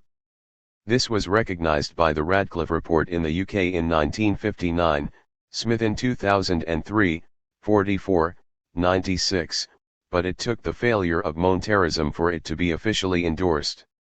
Monetary policy can never, at least in a world where money includes deposits with private sector banks, be simply a question of the authorities deciding on the quantity of money it will allow to circulate in the economy. Bank of England 1993. However, as we shall see, the appearance of central bank control is carefully managed, but actual control is limited to the imposition of a base rate of interest that is considered to be commensurate with stable money prices. Within this constraint, access to the credit money that fuels the capitalist economy is determined by an assessment of creditworthiness, by what is considered to be an appropriate rate of interest, and by as much exploitation as the level of competition in the credit market allows. Loans by the banking system are priced in accordance with a profit-maximizing strategy that includes a calculation of the degree of risk of default. First, risk is taken to increase with the length of the term of the loan. Second, it is considered to vary with the purpose of the loan.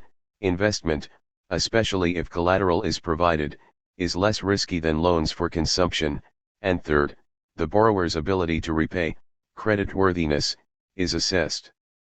Apart from the higher levels of capitalist finance, credit rating is now a formal and almost completely depersonalized procedure, based on computer database information provided by the borrower and the credit rating agencies. Point 2 Credit rating and the production of a stratification order of risk are a clear example of what economic theory sees as market failure, that is to say, where price and, in particular, a single price will not clear the market by bringing supply and demand into equilibrium. A single interest rate considered high enough to cover all risks of default would also deter low-risk, credit-worthy potential borrowers. Moreover, no rate would be high enough to deter the reckless, desperate, and untrustworthy. Consequently, credit is rationed. Stiglitz and Weiss 1981. Thus, there are marked inherent structural inequalities in the credit market, clear examples of Matthew effects such that for everyone that hath shall be given, but from him that hath not shall be taken away even what he hath. The following is based on Ingham 2000b. In the upper levels of the capitalist system, credit relations may involve a significant degree of lender dependency. As the adage has it, if you owe the bank £5,000, you are in trouble, but if the sum is £50 million, the bank is in trouble. Frequently, such high levels of indebtedness and default need to be written off in order to preserve the payments system itself. In 1998, the U.S. hedge fund long-term capital management collapsed with debts to the banks of over $100 billion. It was rescued, at the behest of the U.S. Federal Reserve, by a Wall Street consortium. Things are different at the other end of the scale. In Britain, about 25% of the adult population does not have a bank account or access to credit in the formal financial system. They fall prey to loan sharks' exorbitant annual rates of interest of over 250% on loans of cash and physical coercion in their door-to-door collections. Workers and recipients of welfare payments have to use cash centers or cash converters to cash their checks, and are typically charged an introduction fee and up to 10% of the value of the check. In the late 1990s, 10% of the UK population cashed more than £1.5 billion in more than 1,000 such centres. 3. In general terms, we may refer to three very general types of credit relation or class position in relation to the social relations for the production of money. The top level is constituted by the basic capitalist practice of borrowing in order to make more money. A middle level largely involves borrowing for consumption. The degree of prudence will vary, as Dickens's Mr. Micawber noted and warned. At the time of writing, the populations of many advanced capitalist economies continue to add to their already historically unprecedented levels of household indebtedness. The bottom level remains outside the credit money producing circuit and uses cash and quasi-barter. See also the discussion of local exchange trading schemes, LETS, in Chapter 9. In many of the advanced economies, cash is a marginal form of money, used in the criminal and informal economies, amongst other things, to avoid participation in the fundamental monetary relation, taxation. For obvious reasons, it is difficult to produce accurate estimates of the sizes of informal economies, and they vary considerably. See the discussion of Argentina in Chapter 8. However, the weeks leading up to the introduction of the euro in January 2002 led to the hurried disposal of large hoards of various national currencies. The movement out of Deutschmarks into US dollars by East Europeans is thought to have had a significant impact on foreign exchange rates.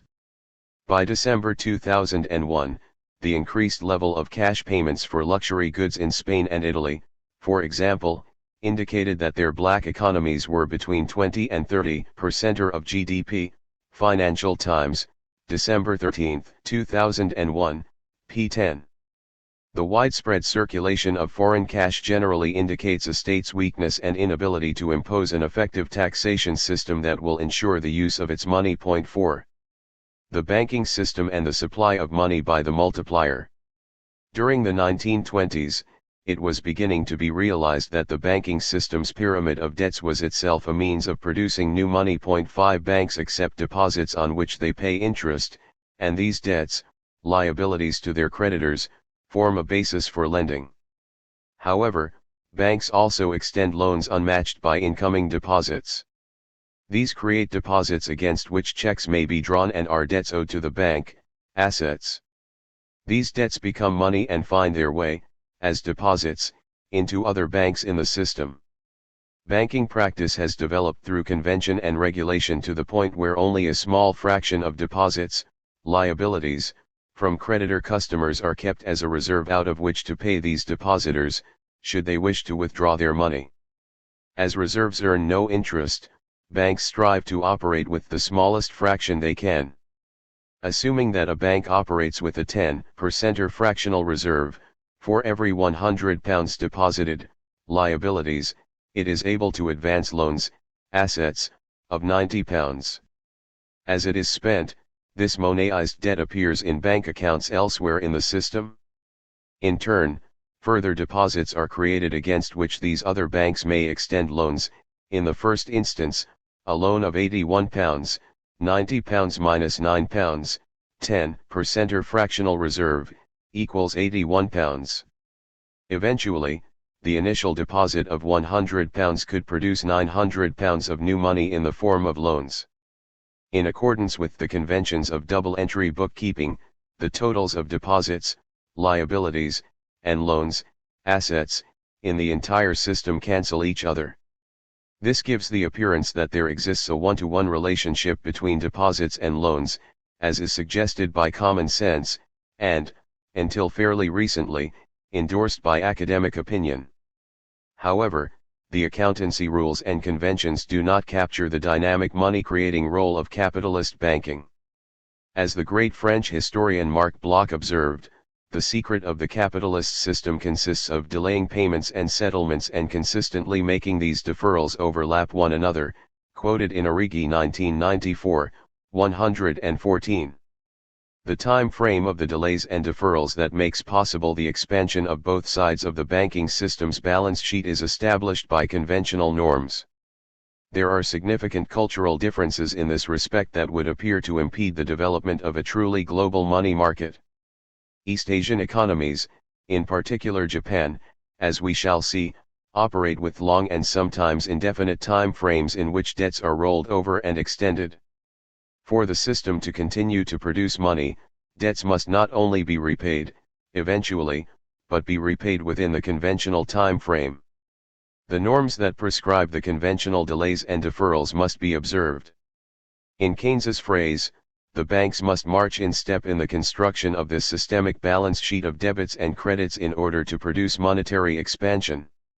Any disruption of the system's routines risks the collapse of the credit pyramid and the disappearance of the money that is constituted by the creditor-debtor relations. Point 6, as we shall see, in order that this complex system of credit and debt is not disrupted, it is imperative that every bank has access to short-term loans, overnight if necessary, usually from the central bank, in order to balance their books. However, not every private debt is fully monetized in this way. All money is credit, but not all credit becomes money. Private sector capitalist expansion typically involves the proliferation of debt contracts and private credit instruments with limited transferability, known as near money. Usually, they will not be considered sufficiently creditworthy by the formal banking system. This is the site of an important struggle within capitalism between the creation of indigenous credit networks by firms and the bank's efforts to control the terms on which credit is created.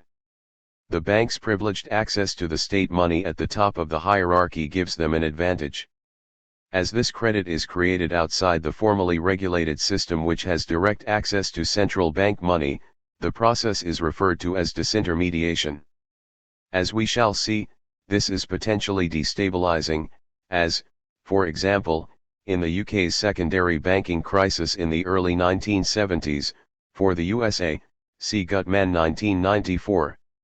Today, in a similar process known as securitization, enterprises raise money from outside the banking system by selling claims on their assets, including future income, directly to buyers. Point 7, as the credit creation is not directly intermediated by banks, it is frequently argued that this market-based raising of finance might bring about the end of banking, see Martin 1998, Meyer 2001.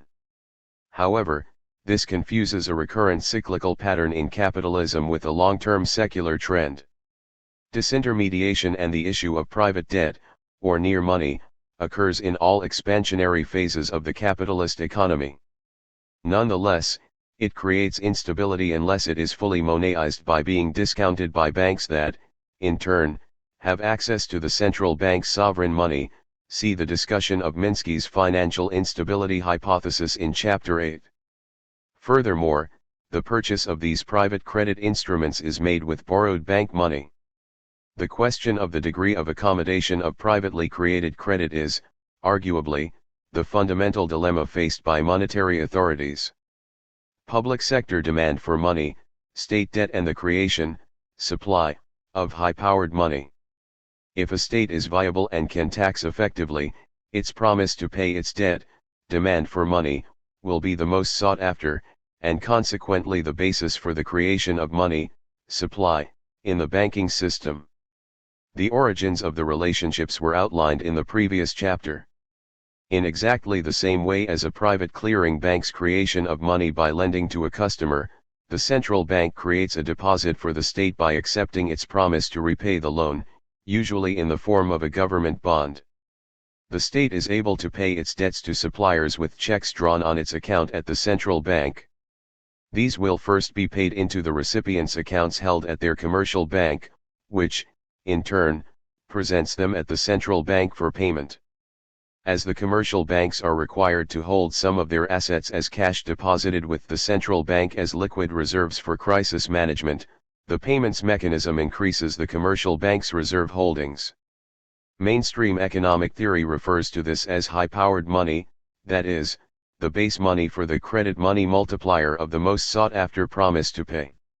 Accordingly, government borrowing and spending will, ceteris paribus, increase the potential to supply credit money, that is, the capacity of the banking system to issue new debt. Rather than issuing new bonds, a government and its central bank might engage in open market operations in an attempt to regulate the supply of money. A government might instruct the central bank to buy or sell its existing securities on the money markets.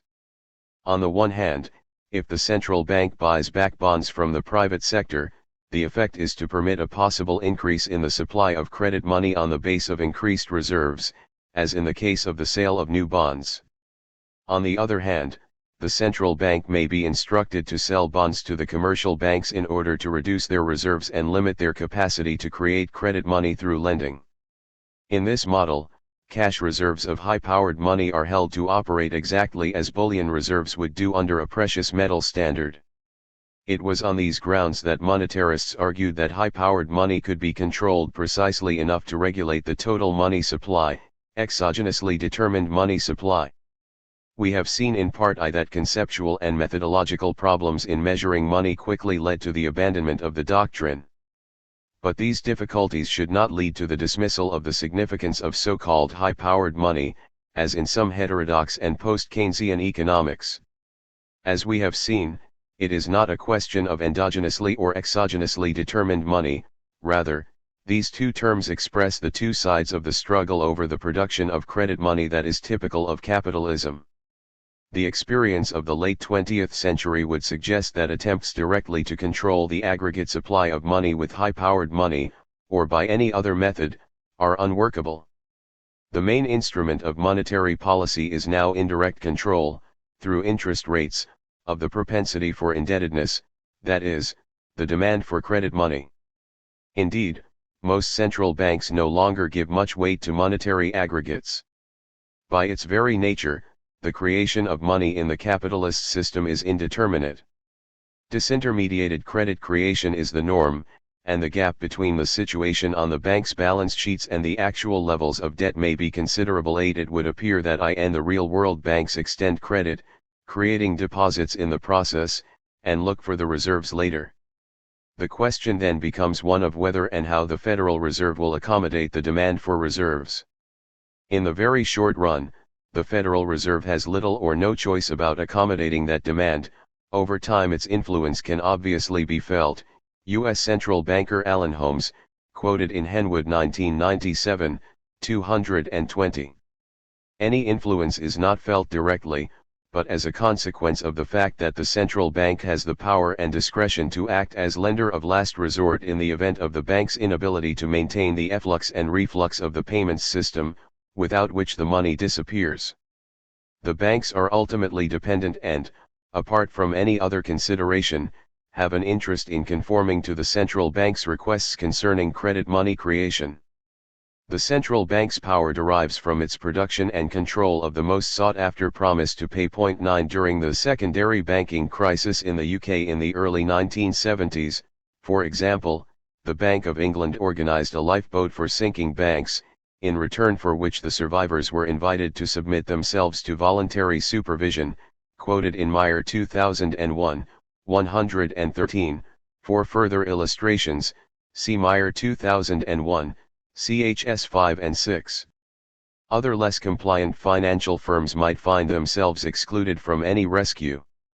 The creditworthiness of the state's high-powered money, budgets, taxes, and bonds. Modern neocartalism, outlined in Chapter 2, provides an alternative to the orthodox economic emphasis on the exogenous origins and impact of high-powered money that goes beyond merely asserting the contrary endogenous money position. Ray 1998, Bell 2000. It is acknowledged that governments can spend and create high-powered money at will, but it is argued that this could lead to excess reserves in the banking system that would eventually force down the interest rates. Bell 2000. The excess can be drained in two ways, first by taxes, and second by sales of government bonds to the banking system. In the first instance, taxpayers' checks will debit their bank's account at the central bank. Second, government can instruct its central banker to offer bonds for sale to the banking system to drain an excess caused by its own spending. Thus, it is argued, treasury bond sales are not a borrowing operation at all, but a means of removing excess reserves from the banking system in order to maintain interest rates. Neocartelists seek to establish that the state does not in fact have need of its citizens' money from taxation and bond sales in order to spend. 10 But, As we noted in Part I, they appear to have missed the significance of the political nature of both origins and functions of the linkage between state spending, taxes, and bonds in the capitalist system. These links did not originate, for example, in the function of draining excess reserves that might exert downward pressure on interest rates. Rather, they were the historical consequence of an emerging bourgeois class's resistance to the attempt of a powerful sovereign arbitrarily to control spending and taxation. Subsequently, the concern with the balance between spending, borrowing and taxation in, say, principles of sound money has become a matter of an implicit settlement between the state, capitalist rentiers and the tax-paying capitalist producers and workers. Moreover, the stability of any settlement is greatly increased by its legitimization in terms of economic principles and practice. Ultimately, the political balance of these economic interests that the state is able to forge is concerned with checking its arbitrary power and establishing its creditworthiness, that is, its ability to pay its debts. This is not so much a matter of what the state is capable of in a de facto practical sense, but of how this is interpreted as legitimate or not by groups and classes, including the state itself, whose struggle for economic existence produces money. This is the actual function of sound money principles. Holders of treasury bonds must be encouraged to believe that the state can pay interest and redeem the bonds. The state and the market share in the production of capitalist credit money, and, as I have stressed, it is the balance of power between these two major participants in the capitalist process that produces stable money. First, the issue of government bond issues and open market operations can only take place if the terms on which they are offered are acceptable to the state's creditors, that is to say, if they are convinced, by whatever means, that the yields will adequately cover prospective inflation. In simple terms, the rules, discussed below, by which money is produced in the capitalist system depend, ultimately, on the willingness with which a state's debt will be accepted by an independent class of rentiers. Taxation and state securities are two essential elements, or social bonds, in the capitalist state. They provide the actual flows of money by debt creation and destruction. This takes place according to agreed rules, expressed in a budget, that satisfy conflicting and competing interest groups and render the process meaningful and legitimate. Any disruption has very serious consequences. The working fiction of the invariant standard. We should remind ourselves of the importance of the working fiction of an invariant monetary standard of abstract value. Inflation makes it difficult to calculate real rates of return, and the uncertainty hinders the contracting of debt for investment and the creation of value. 11 Most importantly, monetary depreciation may increase to a point where it is no longer possible to set a high enough rate of interest that will generate a positive rate of return for creditors without greatly increasing the likelihood of debtors' default. All permanent relations between debtors and creditors, which form the ultimate foundation of capitalism, become so utterly disordered as to be almost meaningless. There is no subtler, no surer means of overturning the existing basis of society. Keynes 1919, 220. Again, it is the long-term rate of interest on state debt that sets the benchmark. Until the 20th century, the attempt to create an invariant standard consisted in the administrative fixing by the states, later central bank of an exchange rate between nominal money and a precious metal that also had a market value. How this affected the price level need not concern us here, beyond noting, once more, that the metallic standard was intended to generate trust in money as a store of value, rather than to establish specific exchange ratios between money and other commodities. Today's pure credit money standards have had to develop quite different methods for establishing credible money. These are ostensibly based on what is taken to be the objective knowledge of the economy provided by economic science, and how this is enacted by the state and its bank. The working fiction is now more clearly a function of the assessment of both the government's fiscal practice and its central bank's monetary policy. It is the role of the central bank to establish credibility in an invariant monetary standard in relation to the creditworthiness of fiscal policy and practice. Since the abandonment of monetarist attempts precisely to control the quantities of money in the system, credibility in stable money is assessed in relation to procedural correctness in arriving at interest rates that are intended to regulate the willingness to become indebted. Current orthodoxy for establishing credibility in an invariant standard has developed out of the restructuring of the balance of power between the major economic groups and classes since the hyperinflation of the 1970s. How this new settlement was produced is discussed in the next chapter. Here the basic elements of the monetary authority's current practice are outlined. See, for example, Blinder 1999, Blinder et al. 2001, Ising 2001. It is characterized by the following general features. The basic elements of monetary policy are generally formulated by the government, through its Ministry of Finance or Treasury, in relation to the fiscal position, for example, the size of the budget deficit and the level of government expenditure, as discussed above. Additionally, central banks, in conjunction with the Ministry of Finance, construct substantive fiscal and financial rules of thumb, considered to be non-inflationary, for the state and its agencies to follow. For example, the Taylor rule models interest rates as a linear function of the output gap and the deviation of inflation from the explicit inflation target. The issue is posed explicitly in the academic policy literature as an empirical question of the relative merits of rules versus discretion in the central bank's conduct of policy.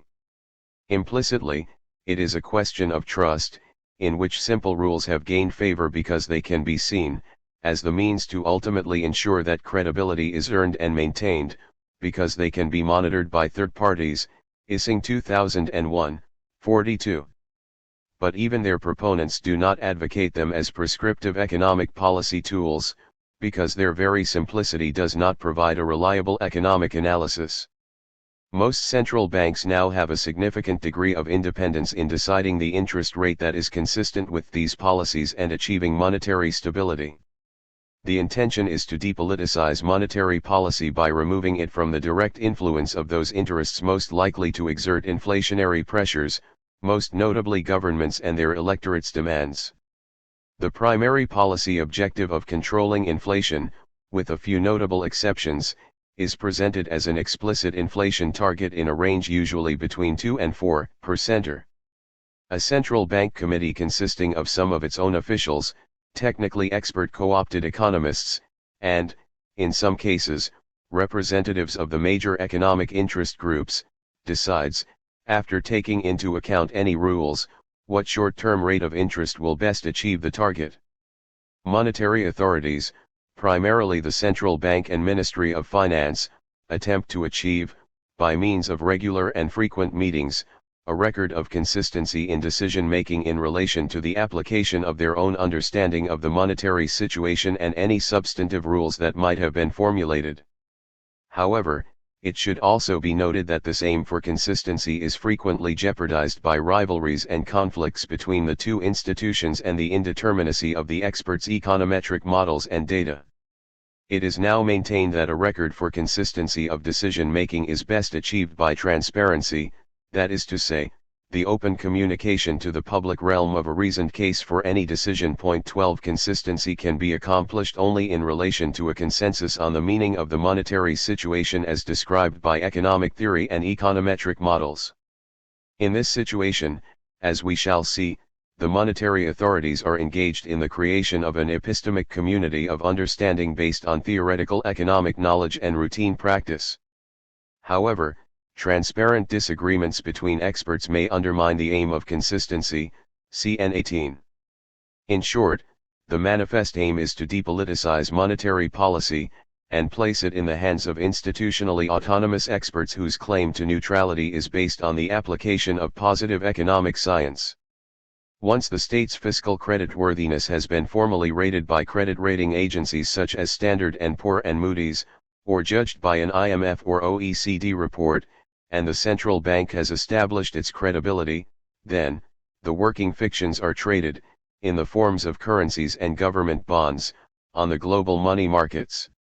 As an eminent American economist recently explained, central banks have fully established their anti-inflation credentials and the bond markets hold them accountable by the hour just in case there is a temptation to lapse.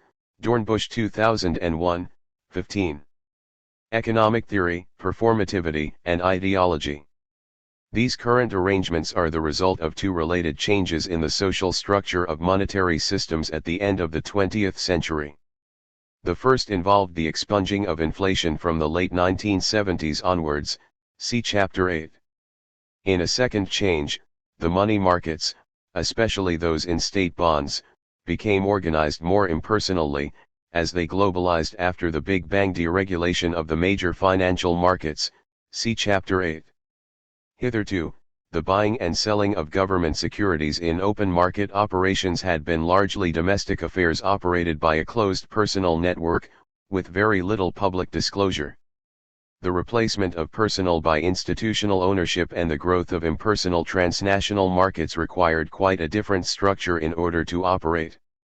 Formal, transparent rules and the formation of epistemic communities, based on a shared understanding of the market's rules and the meaning of macroeconomic indicators, replaced socially embedded trading. Markets can function only on the basis of shared understandings that give meaning to changing events and circumstances, H. White 1981. These new organizational arrangements are a means of creating common definitions of the situation.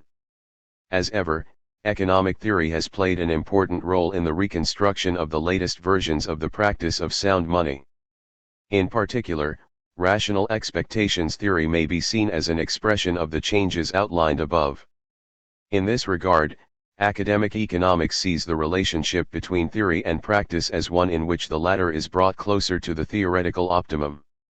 However, on closer inspection, it is clear that the expertise and transparency of monetary policy making is not securely grounded in the basic tenets of mainstream monetary economics. Point 13. To be sure, central bankers pay lip service to the basic tenets of orthodox monetary theory, especially the long-run correspondence of the quantity of money and the level of prices.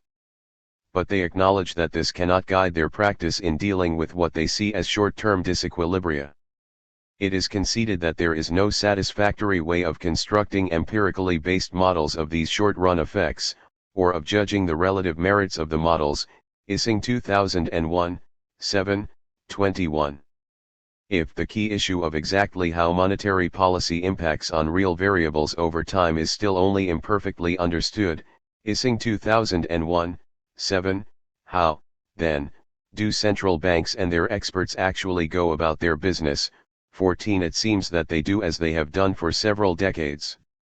Central banks depend on accumulated conventional wisdom on the most important empirical signals of impending inflation. 15. These conventional signals are, of course, modeled in ad hoc econometric analyses, but a straightforward selection of the best, if not the true, reference model becomes a matter of faith. Ising 2001, 40, emphasis added. If contemporary central banks are not applying the agreed, verified results of economic science to monetary policy, what do these acts of faith intend? What are 21st century central banks doing? Manifestly, they are attempting to establish a transparent procedural correctness that is assessed according the agreed organizational arrangements and the current macroeconomic thinking. The construction of the institutional fact of stable money is established, in part, by the performativity of economic theory and practice conducted by experts, Searle 1995. The expert decisions are performative in the sense that the resulting utterances are intended to bring about the circumstances that they describe, as when Alan Greenspan defined the U.S. Federal Reserve's role as fulfilling the expectations it had created. Performativity is seen very clearly in the efficacy attributed to inflation targeting, that is to say, the belief that the mere setting of a target will bring about the intended result. It is widely held, for example, that the persistent and protracted deflation in Japan could be halted, and even reversed, if the central bank were to set a high inflation target. Moreover, it is important that the process of defining the situation, that is, the impression management of the performance, should be skilled. Goffman 1969-1959. Central banks must create an impression of competence, and quiet acquiescence, Blinder et al. 2001, 23. The two audiences to which central banks direct their performances are the public and the markets, See Blinder et al. 2001. Public refers to labor and productive capital, and markets are the money markets, especially the market in government bonds. These are the three major economic classes whose inflation expectations, or definition of the situation, will have a determinant impact on the stability of money's purchasing power. With the weakening of the alliance between the two producer classes after the 1970s, the markets are considered to be the most important of the monetary authorities' audiences, and since this channel is dominated by expectations convincing the markets is part and parcel of monetary policy making, Blinder et al. 2001, 25. And, as we have noted, the money market's assessment of the credibility of the commitment to stable money is now immediately decisive in its effect on the long-term interest rates of government bonds.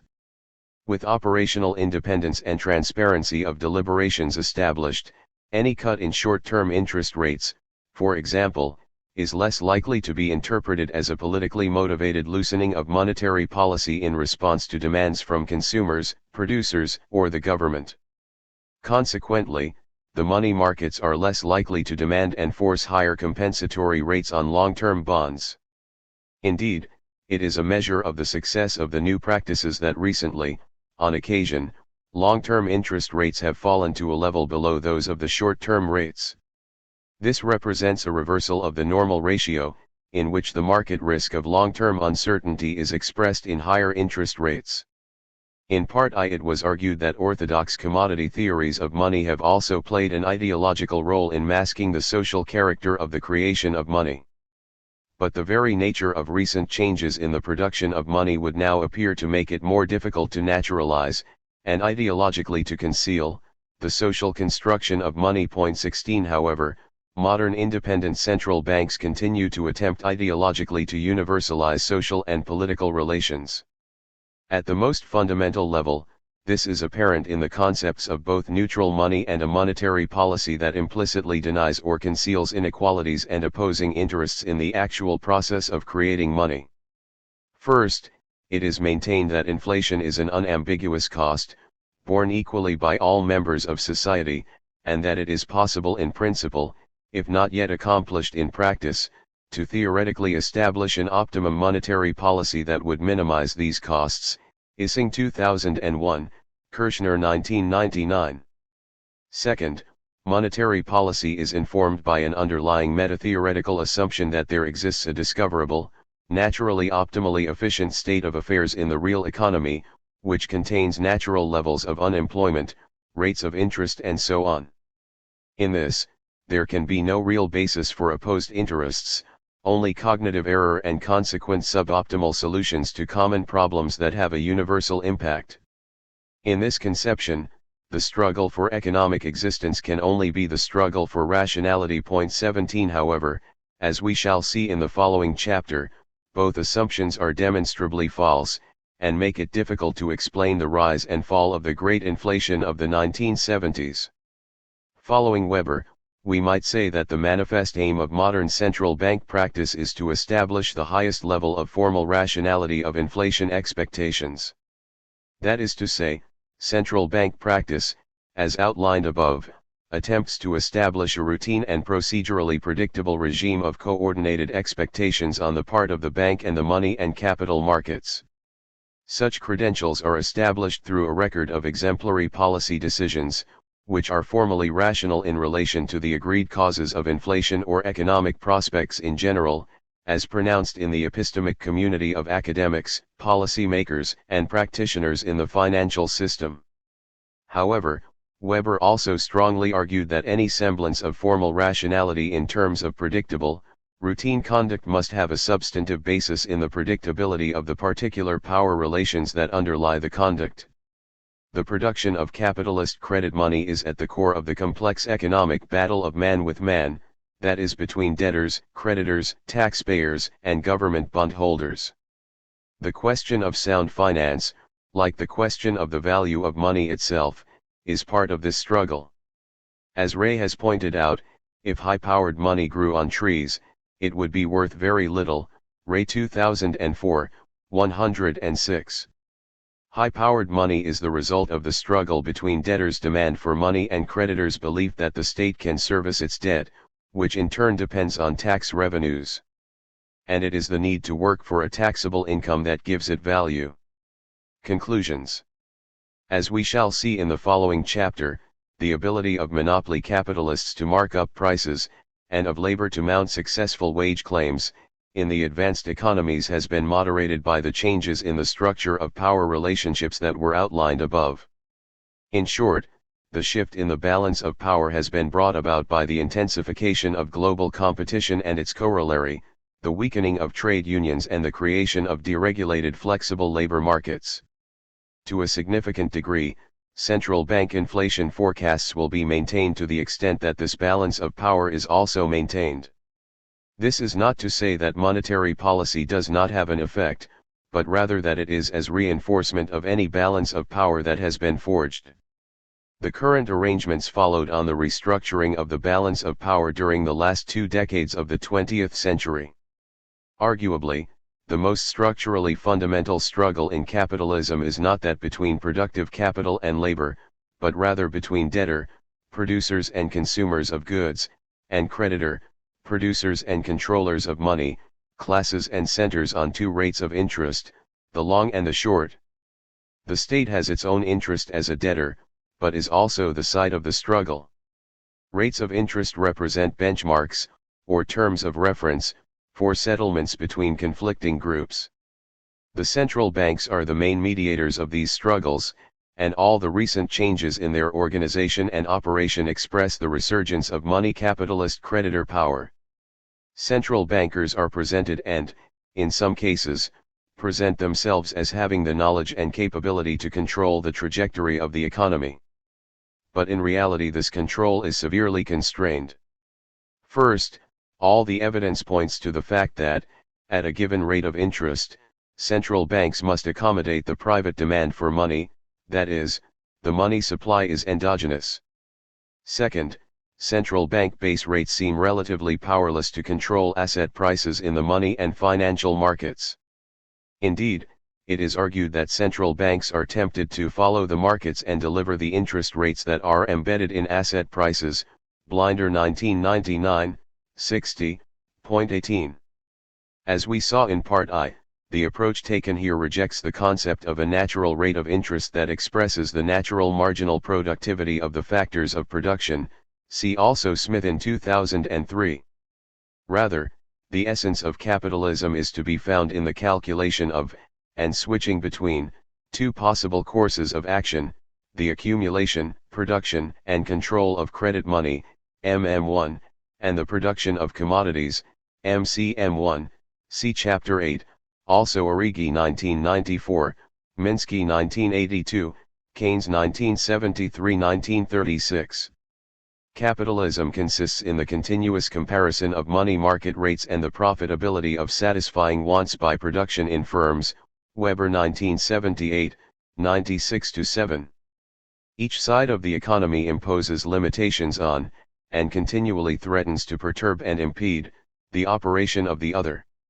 For example, real, nominal rate minus inflation rate, rates of interest should neither be high enough to elicit a shift of capital from production, jeopardizing income generation for the servicing and repayment of debt, nor fall to a point that demotivates creditors. But the range of these limits is determined by the struggle between the 2 relatively autonomous sectors in capitalism's social structure.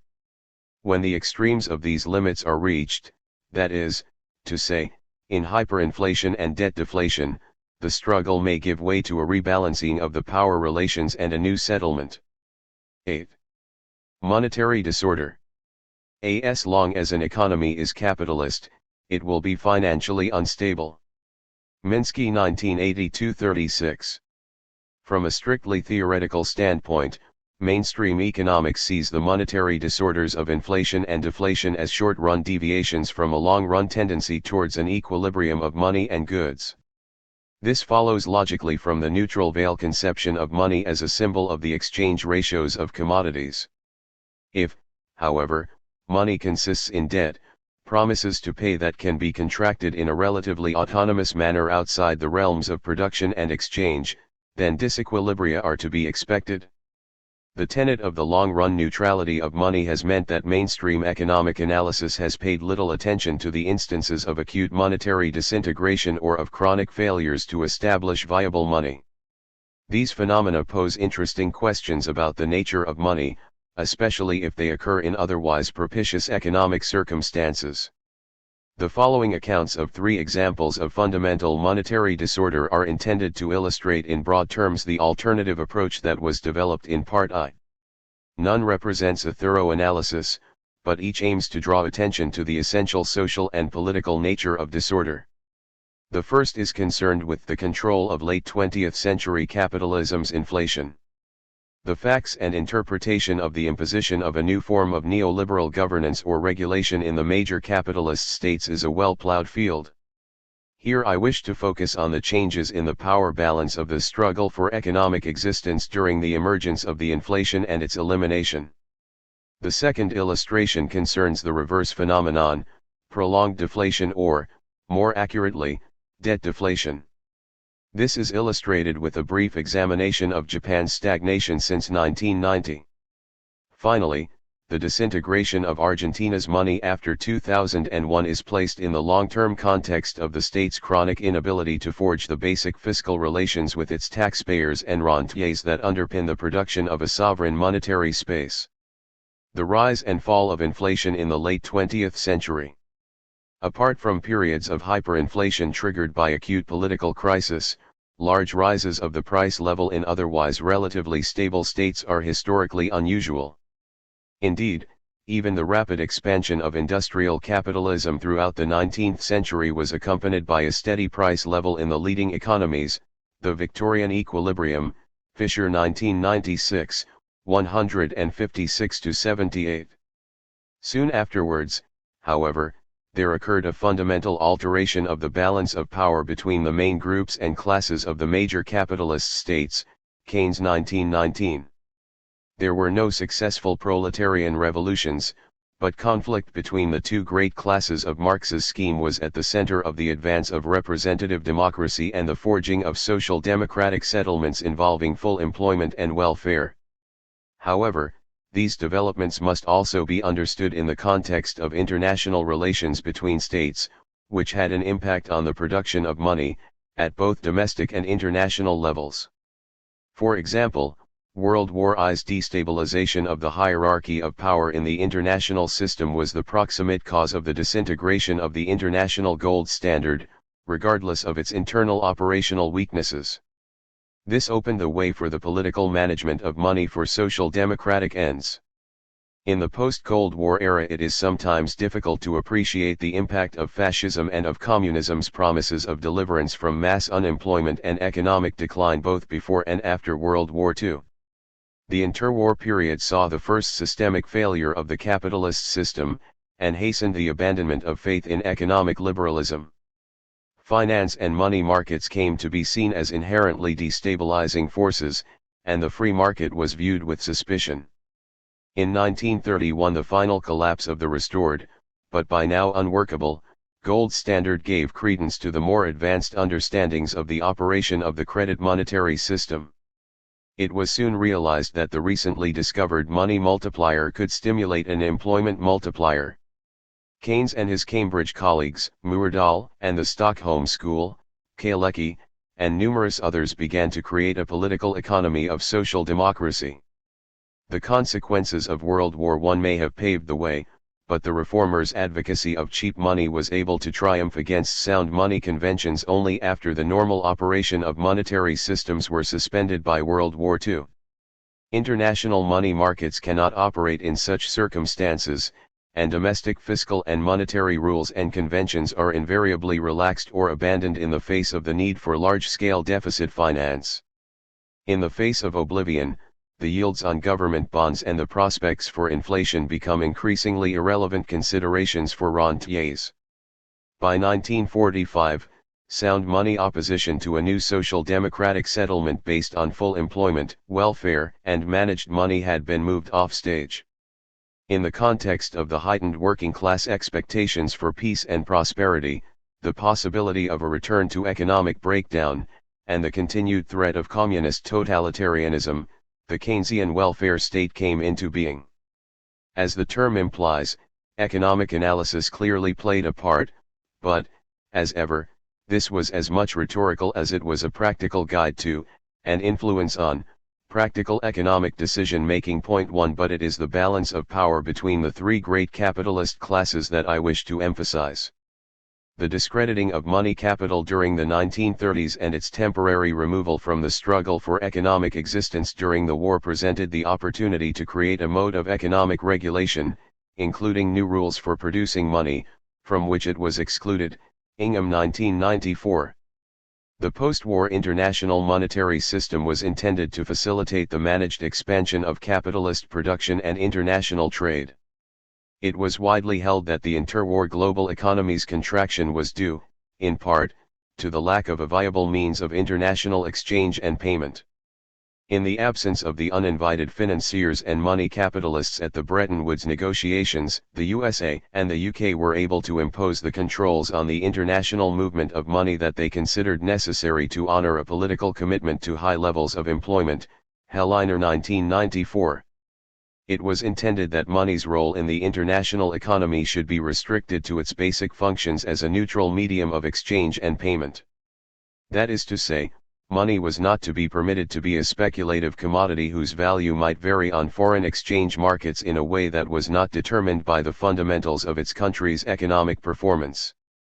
As Keynes clearly saw, the political pledge of full employment could not even be credibly made, let alone implemented, unless sovereign nation-states had control of their domestic interest rates. The rate of interest necessary to induce the level of investment to produce full employment had to be politically determined.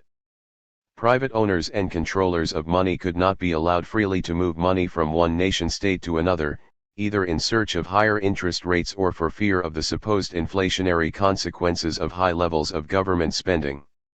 As Keynes explained, here will continually be a number of people constantly taking fright because they think that the degree of leftism in one country looks for the time being likely to be greater than somewhere else.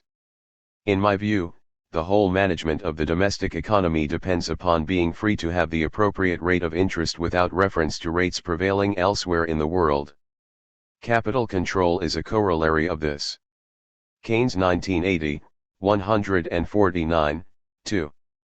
In the relatively prosperous quarter-century after 1945, the three main economic classes, big business, big labor and rentiers, coexisted in a fragile compromise. The producer classes expanded their relative shares of national income, but the temporarily weakened rentier and financial interests at least had positive real rates of interest as consolation.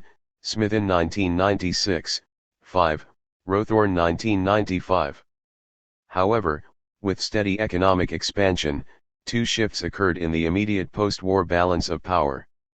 On the one hand, as capitalism began to operate after the wartime corporatist controls, all three groups gradually regained power vis-a-vis the state. The political consequences of full employment, in which the labor standard had effectively replaced the gold standard, meant that large monopolistic producers could not be allowed to fail. Moreover, with active encouragement from governments, the level of concentration in the economy grew rapidly. Both the corporations and their labor forces in this monopoly capital sector used the leverage to mark up their prices, and eventually set in train the cost push, demand pull spiral. See Part I, Chapter 2. Phelps Brown, 1975, Hirsch and Goldthorpe, 1978, Lindbergh and Mayer, 1985. On the other hand, money capital began to resume its naturally dominant position vis-a-vis the producers. Capitalist expansion was, as ever, financed by debt and the creation of new money, which inevitably increased the power of the bankers. As we have noted, the increasing power of private money capital was apparent in the growth of fringe banks, outside the control of the central bank, which were involved in financing the post-war boom. At the international level, private bankers evaded and eroded the Bretton Woods regulations on international capital flows. U.S. trade deficits had placed an enormous pool of dollars in foreign hands.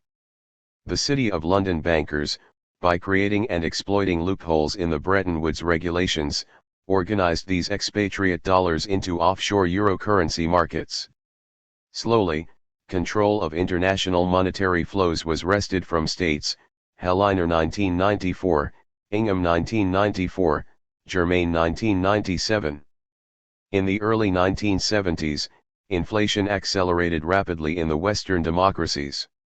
Steep increases in commodity prices, especially oil, were added to the combination of ever-expanding government expenditure and the power of monopoly capital and labor to mark up prices, Fisher 1996, 200-5.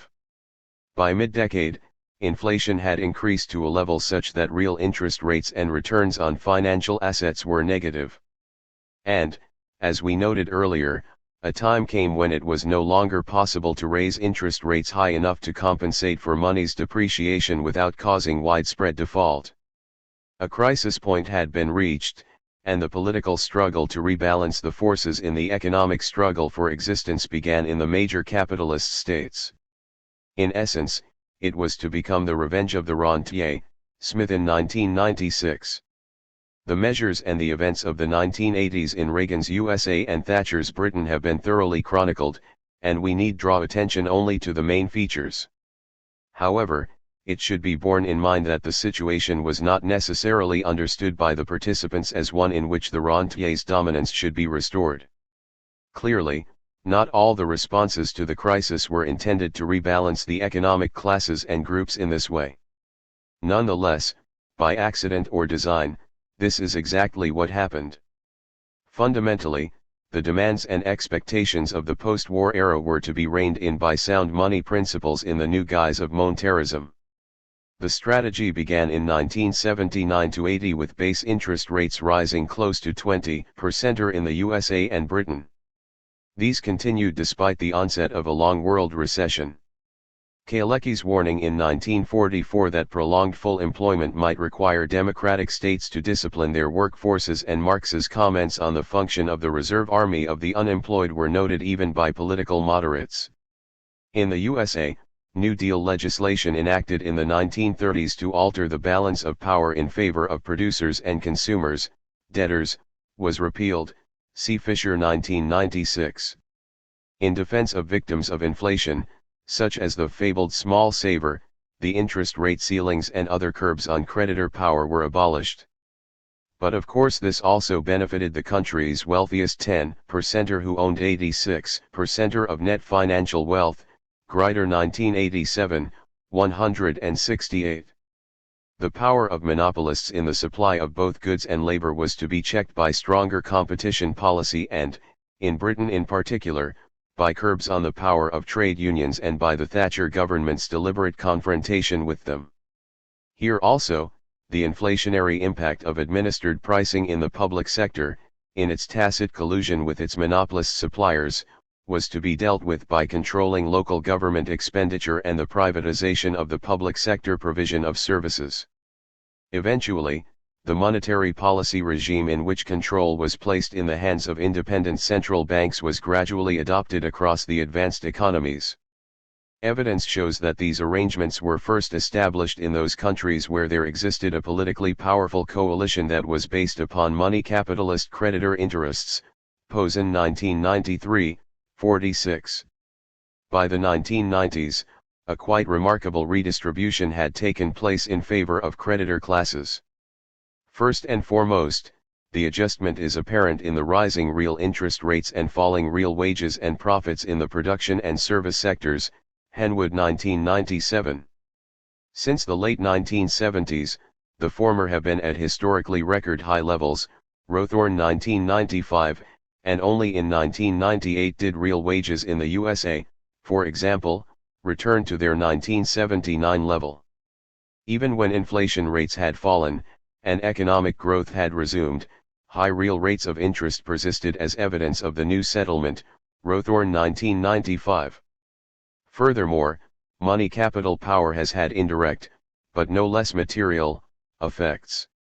For example, in the USA during the dominance of productive capital and labor between 1950 and 1970, the rentier share of corporate surplus rose only slowly, from 20 to 30%, but from the late 1980s onwards it rose to between 60 and 70%, Henwood 1997, ch. 2.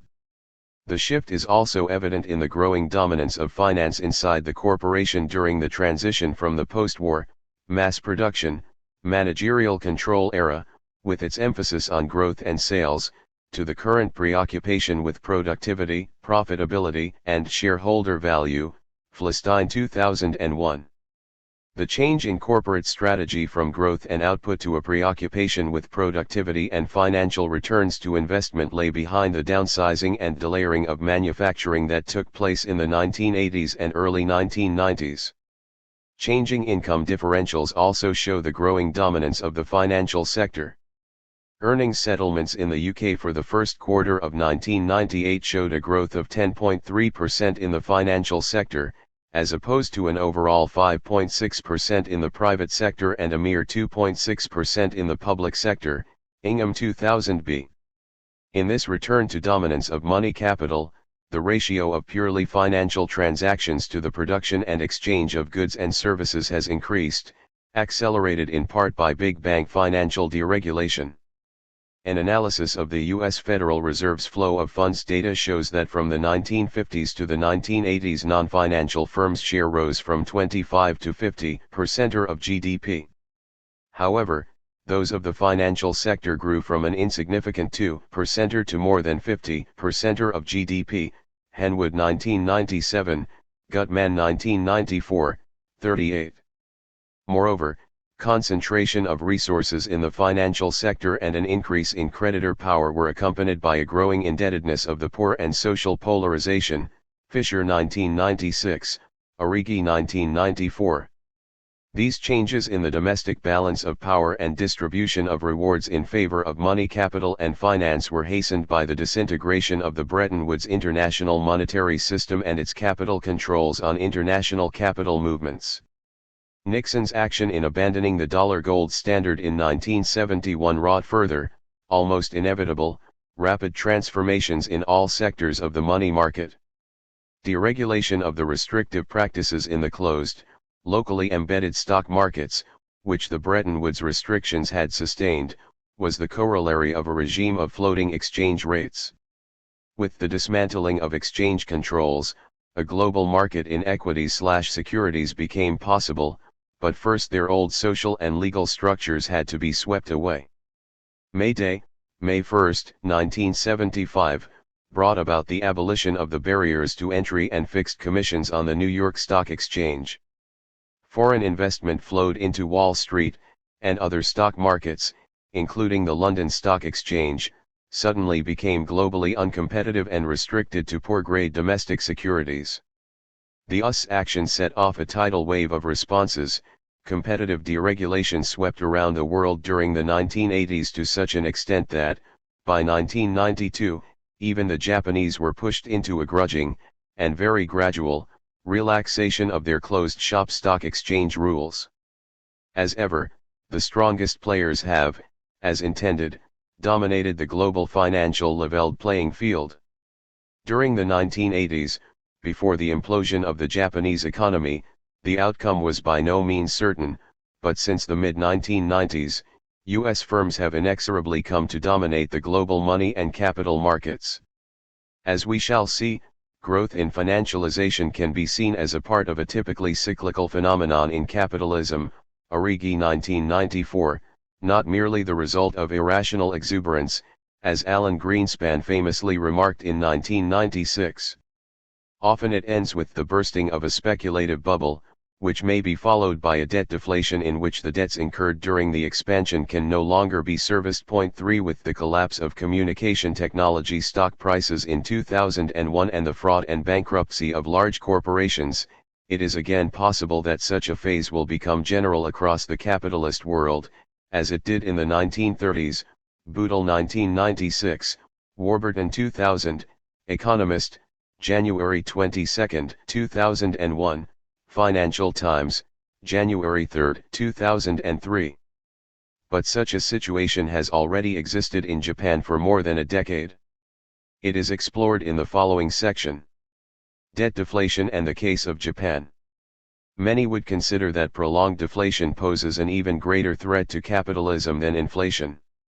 Falling prices dampen animal spirits, inhibit the demand for credit money, and slow the expansion of capitalist activity to the point where the system may begin to contract.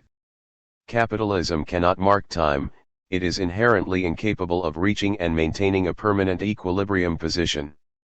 Moreover, it would appear that deflation is far less amenable to treatment than inflation.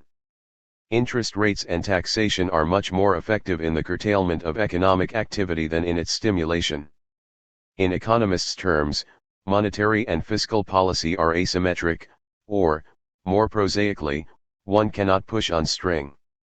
A persistent continuous fall in the general level of prices may produce a self-fulfilling downward spiral of expectations. For example, consumers hold back at the prospect of further price reductions, and producers cut prices in order to tempt reluctant buyers. Such a situation need not descend further into stagnation. A distinction is often made between disinflation, that is, a steady state of the price level, and a genuine deflation. There is always the possibility that the one may lead to the other, but full-blown deflation is more often the result of the collapse of an inflationary speculative bubble financed by bank debt. With the collapse of prices in the speculative assets, stocks, property, it becomes difficult to service the debt without their sale, which further drives down prices.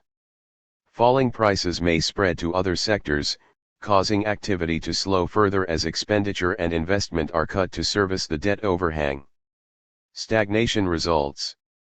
There is a widespread agreement in economics on this basic structure of the debt deflation process. In fact, the analysis stems directly from work on the Great Depression of the 1930s by Irving Fisher, who, 20 years earlier, had propounded the orthodox quantity theory of money, Fisher 1933. However, orthodox analysis sees this kind of perturbation of the economy by the money side as a short-run aberration on the path towards long-run equilibrium. Deflation is a deviation from the normal operation of market forces. This may be the result of exogenous shocks, such as drastic rises or falls in commodity prices caused, for example, by natural disasters and war. Or, irrational manias drive speculative asset inflation.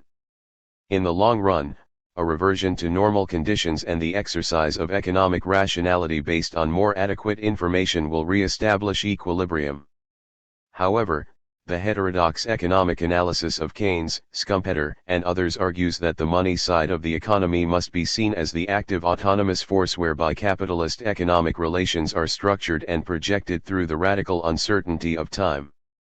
Indeed, speculative crises signal the historical appearance of capitalism, Weber 1981-1927, 286-92. In a general sense, all capitalist activity is speculative insofar as there is no certainty, for example, that all goods will find buyers. But Keynes and Weber were also pointing to purely financial speculation, that is, to the trading of claims to future income, stocks and other assets, in financial markets. In the aftermath of the Wall Street crash of 1929 and the onset of the Great Depression, Keynes warned that speculates may do no harm as bubbles on a steady stream of enterprise. But the position is serious when enterprise becomes the bubble on a whirlpool of speculation. When the capital development of a country becomes a byproduct of the activities of a casino, the job is likely to be ill done. Keynes 1973, 159. He did not provide a closely argued analysis of the role of bank lending in the expansion of speculative bubbles, but it plays the pivotal role in Minsky's financial instability hypothesis. Point 4. In the capitalist firm's balance sheet, comprising cash receipts and liabilities, the present, past, and future coexist in time, Minsky 1982, 19. There are three possible sets of relations between anticipated cash flows and debt liability: hedge finance, speculative finance and Ponzi finance. The models describe a progressive fragility. In a hedge finance enterprise, anticipated total revenues exceed running costs and cash payments in conventional accounting time periods, Minsky 1982, 21. The speculative finance enterprise has imminent repayment of principal, in addition to interest on debt, and can repay only by either using its money assets or incurring new debt, borrowed from banks or the capital markets. Ponzi enterprise, named after a Boston swindler's pyramid scheme. For details, see Kindleberger 1989-1978, ch. 5, describes a situation in which current earnings do not meet payment commitments except for some endpoints of the horizon.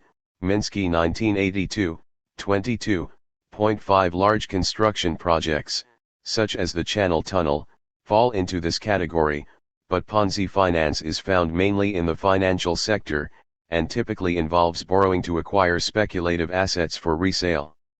Under most circumstances, as the cost of debt increases with time, profitability is possible only if the asset continues to appreciate. 6. Consequently, Ponzi finance is especially vulnerable to changes in money market conditions, especially a rise in interest rates. Following Schumpeter, Minsky sees banks as merchants of debt whose interest is to encourage speculative and Ponzi finance. With the expansion of production, cash balances of the relatively secure hedge finance firms increase and permit an expansion of credit money. Time horizons are pushed further forward, and the volume and complexity of financial relations multiplies into an investment boom. Minsky 1982, 30-2. Stability is destabilizing. Minsky 1982, 26.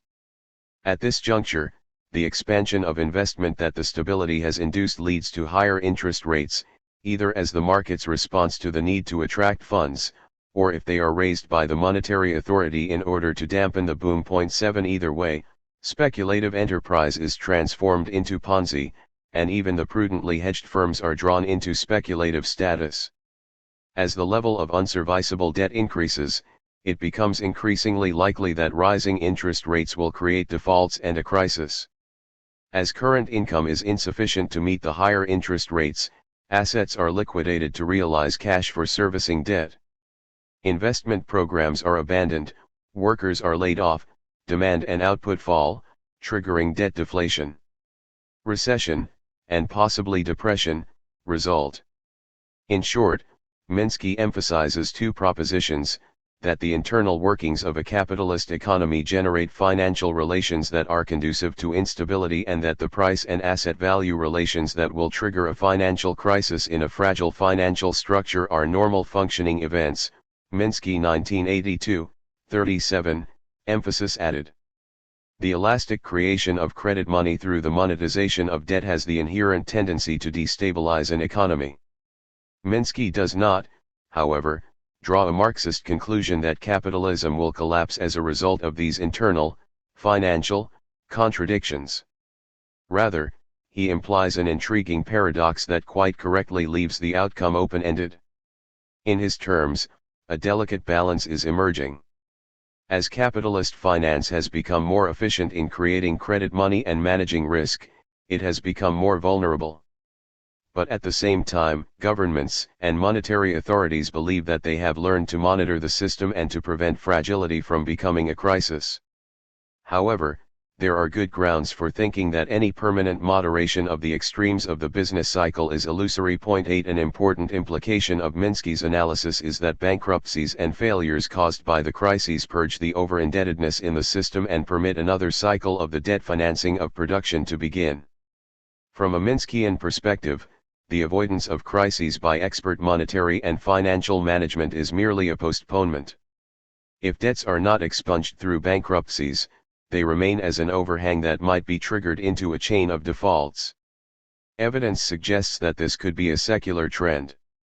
For example, household and non-financial corporate debt in the USA, as a percentage of GDP, has doubled since the early 1960s, and has reached historically unprecedented levels. Whether this will inevitably lead to a bout of debt deflation in the powerhouse of the world economy is, arguably, the critical question in contemporary capitalism. Japan's unresolved debt deflation is often taken as a portent. Economist 2000, Warburton 2000.9. It provides an illustration of Minsky's model and, moreover, shows the fundamental social and political nature of the creation and destruction of money. Japan's deflation. Towards the end of the Japanese economy's ascendancy during the 1980s, it experienced rapid asset price inflation in land, property, and stocks. Between 1985 and 1989, the Nikkei 225 stock market index rose from 13,000 to 38,915.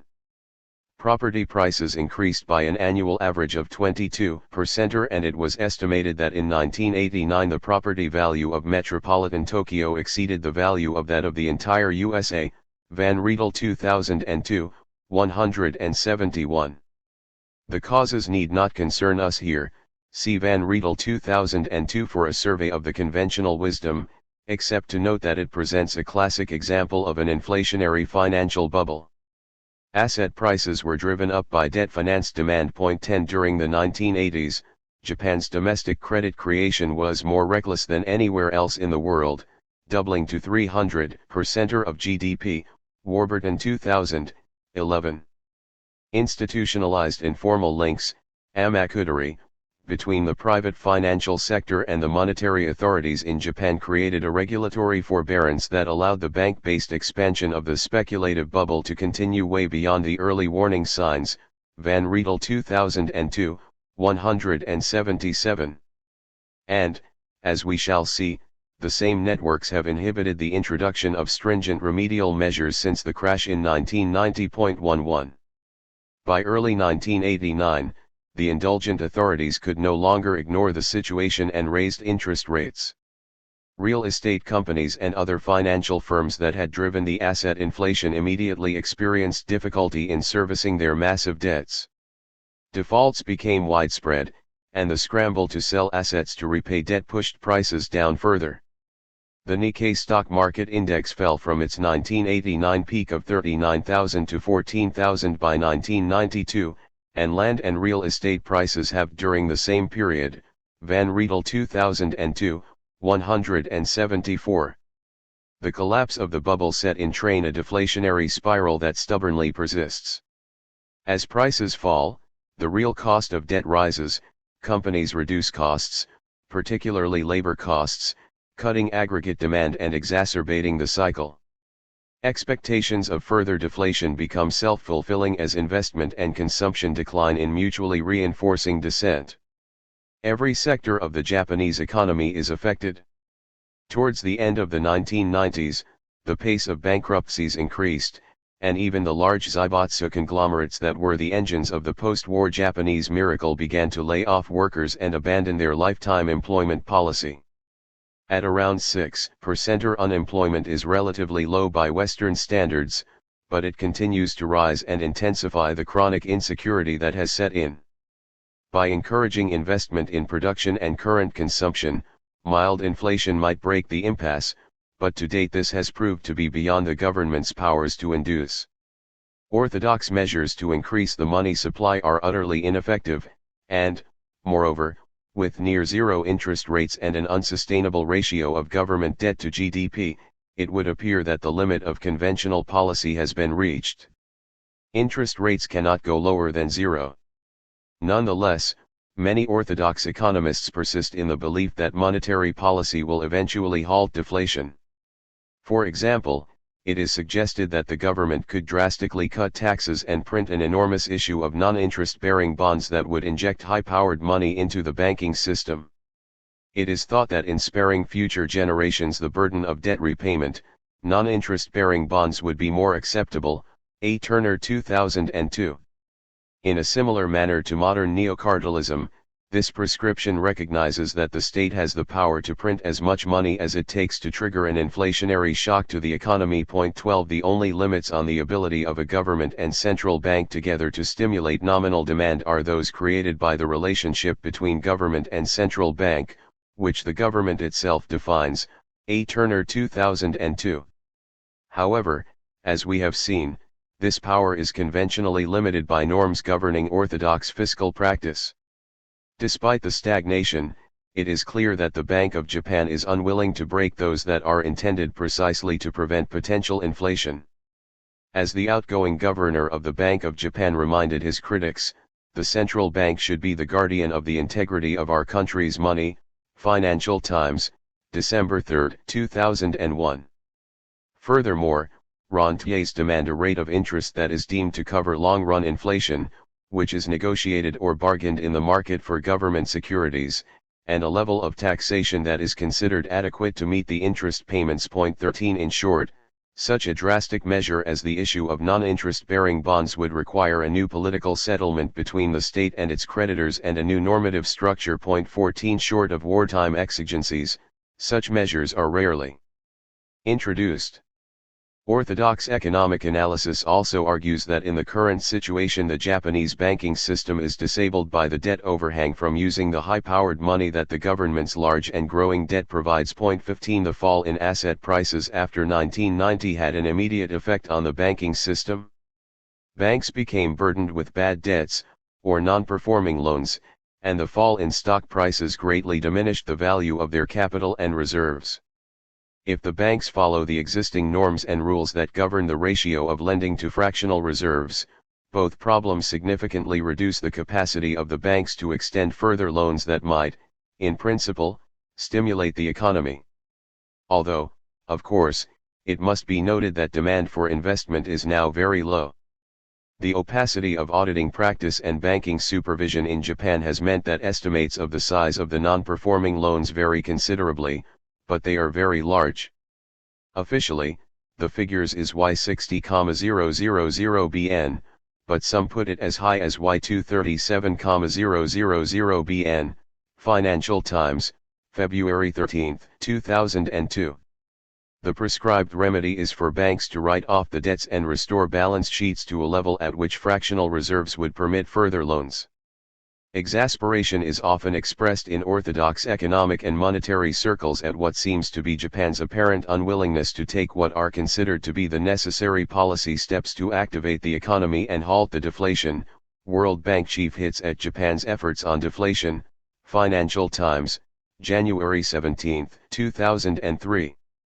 But the experience of the banking crisis of the late 1990s, the effects of attempts to introduce big bank financial deregulation and the ensuing bankruptcies and scandals have left the Japanese elite reluctant to risk any further destabilization. Van Riedel 2002, Murphy 2000.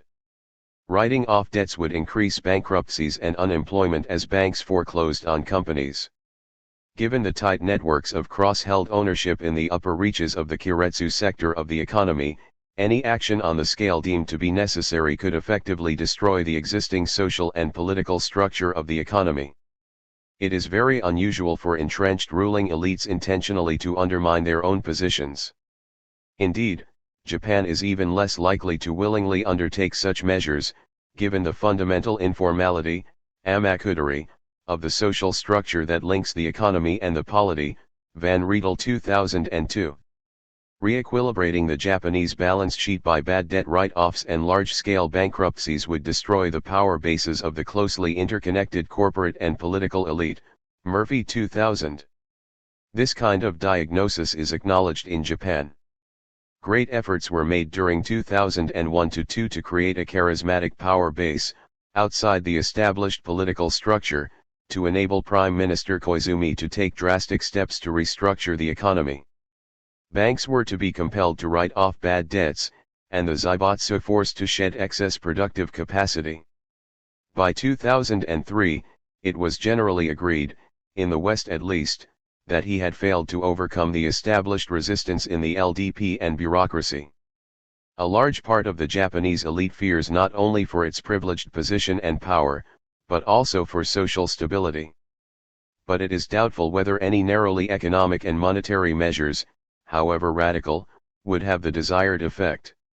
Regardless of any other considerations, the long recession has created a level of insecurity that has paralyzed aggregate consumer demand. The depth of the problem is a direct consequence of the particular social structure of the Japanese economy.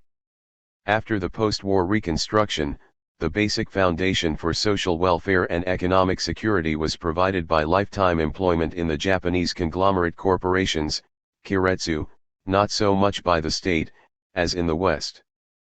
But, As we have noted, the recession of the 1990s has eroded the willingness and ability of the keiretsu to continue this role.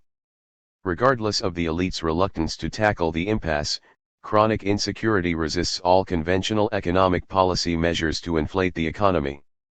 As Keynes observed in the 1930s, the search for security is now sought in money as a store of value. It is doubly comforting that with deflation the value of savings increases with time, regardless of the near-zero rates of interest. But this paradox of thrift merely intensifies the recession. Argentina's monetary disintegration. In April 2002, two well-dressed ladies in a Buenos Aires cafe asked how they might pay for their tea. Argentine snowed under by paper EAS, Financial Times, April 11, 2002. Dollars were to be preferred at the cafe's exchange rate of 1 to 3 pesos, but the waiter also offered a long list of alternatives. At the precise moment when a group of European states managed to change smoothly to a single currency, Argentina began to travel in the opposite direction and enter a period of monetary anarchy.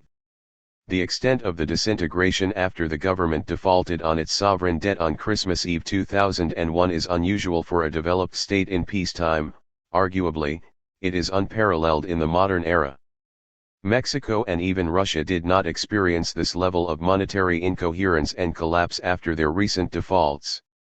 The default broke the fixed US dollar, peso parity that had been in place during the 1990s, see below. Immediately, two monies of account, a devalued peso and the US dollar, competed for the denomination of domestic credit, debt relations.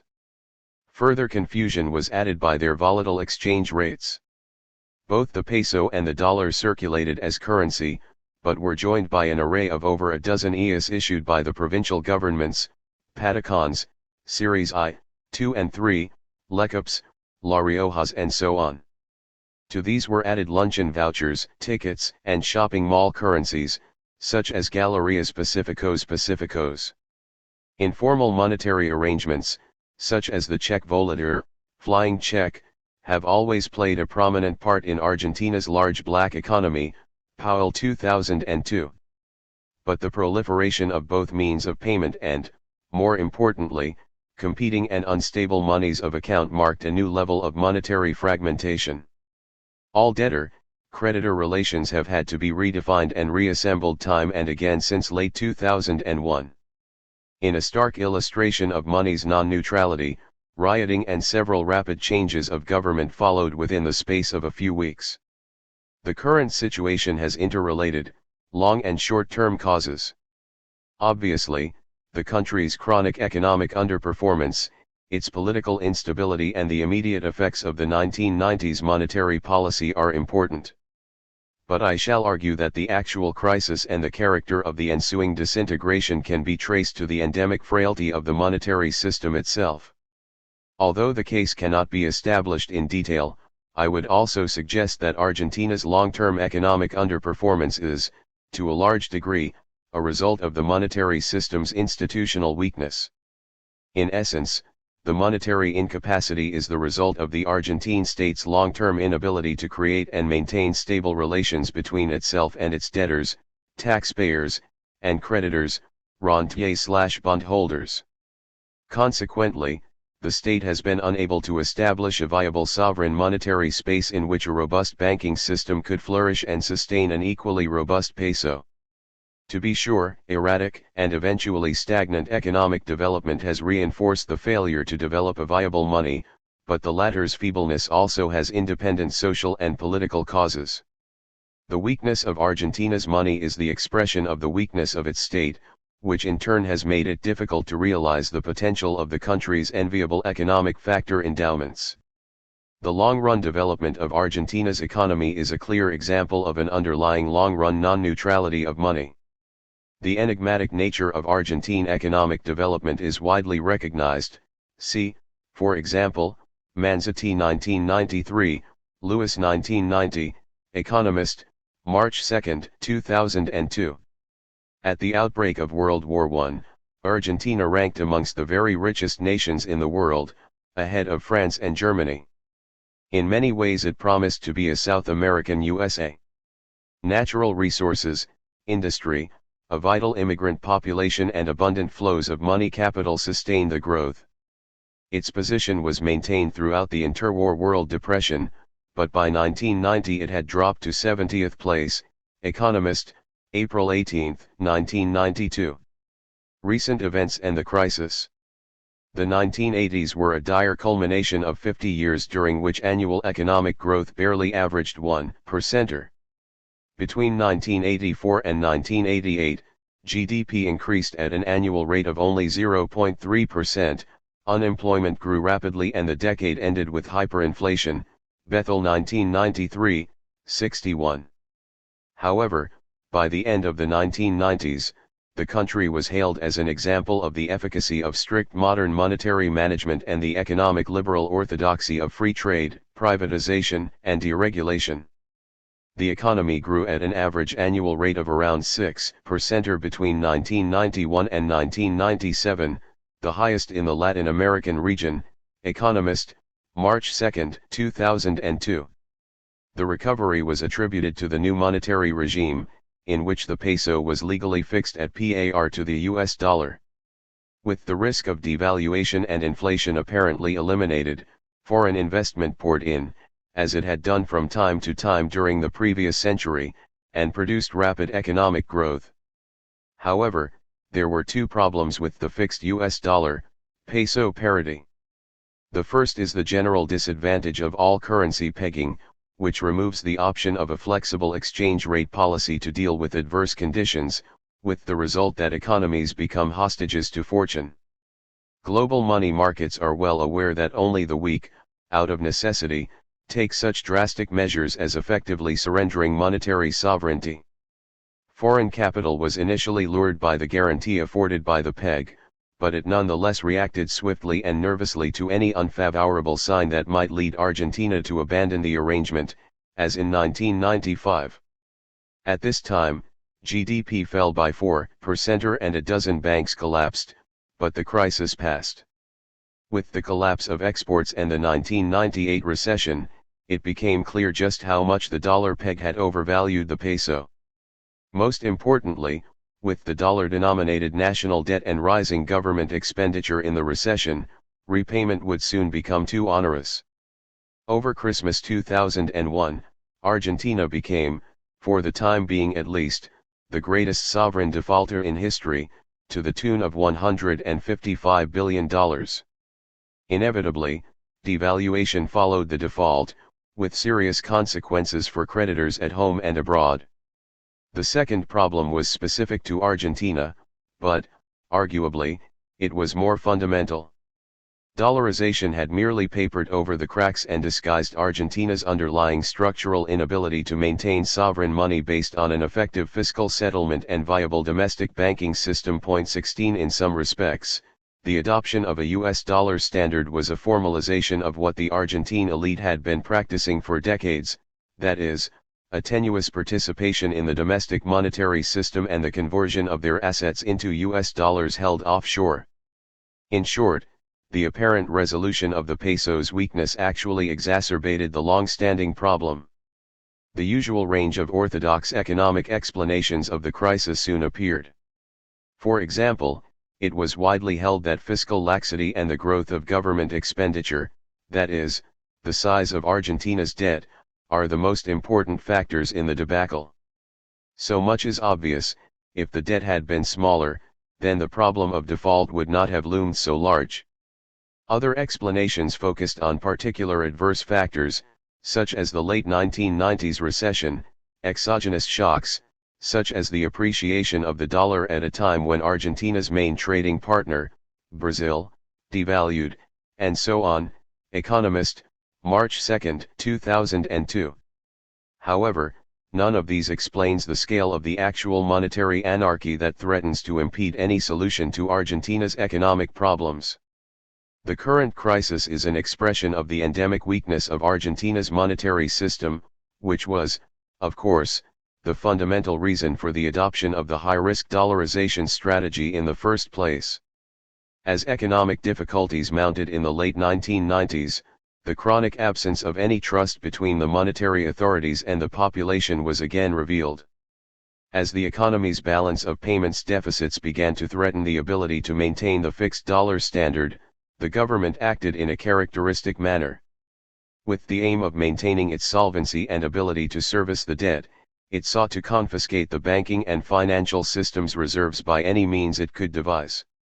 The central bank's governor opposed the strategy, and was removed. Central bank reserve requirements were loosened, pension funds were coerced into buying government bonds, and banks were pressured into swapping their government bonds for low-interest loans. As default became a possibility, Argentina's foreign creditors sold their bonds in an effort to cut their losses, and domestic depositors in the banking system rushed to withdraw their cash.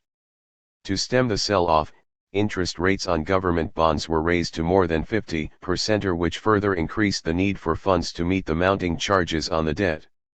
In December 2001, in an effort to conserve the banking system's deposits for its own use, the government imposed a ceiling of $1,000 a month on withdrawals.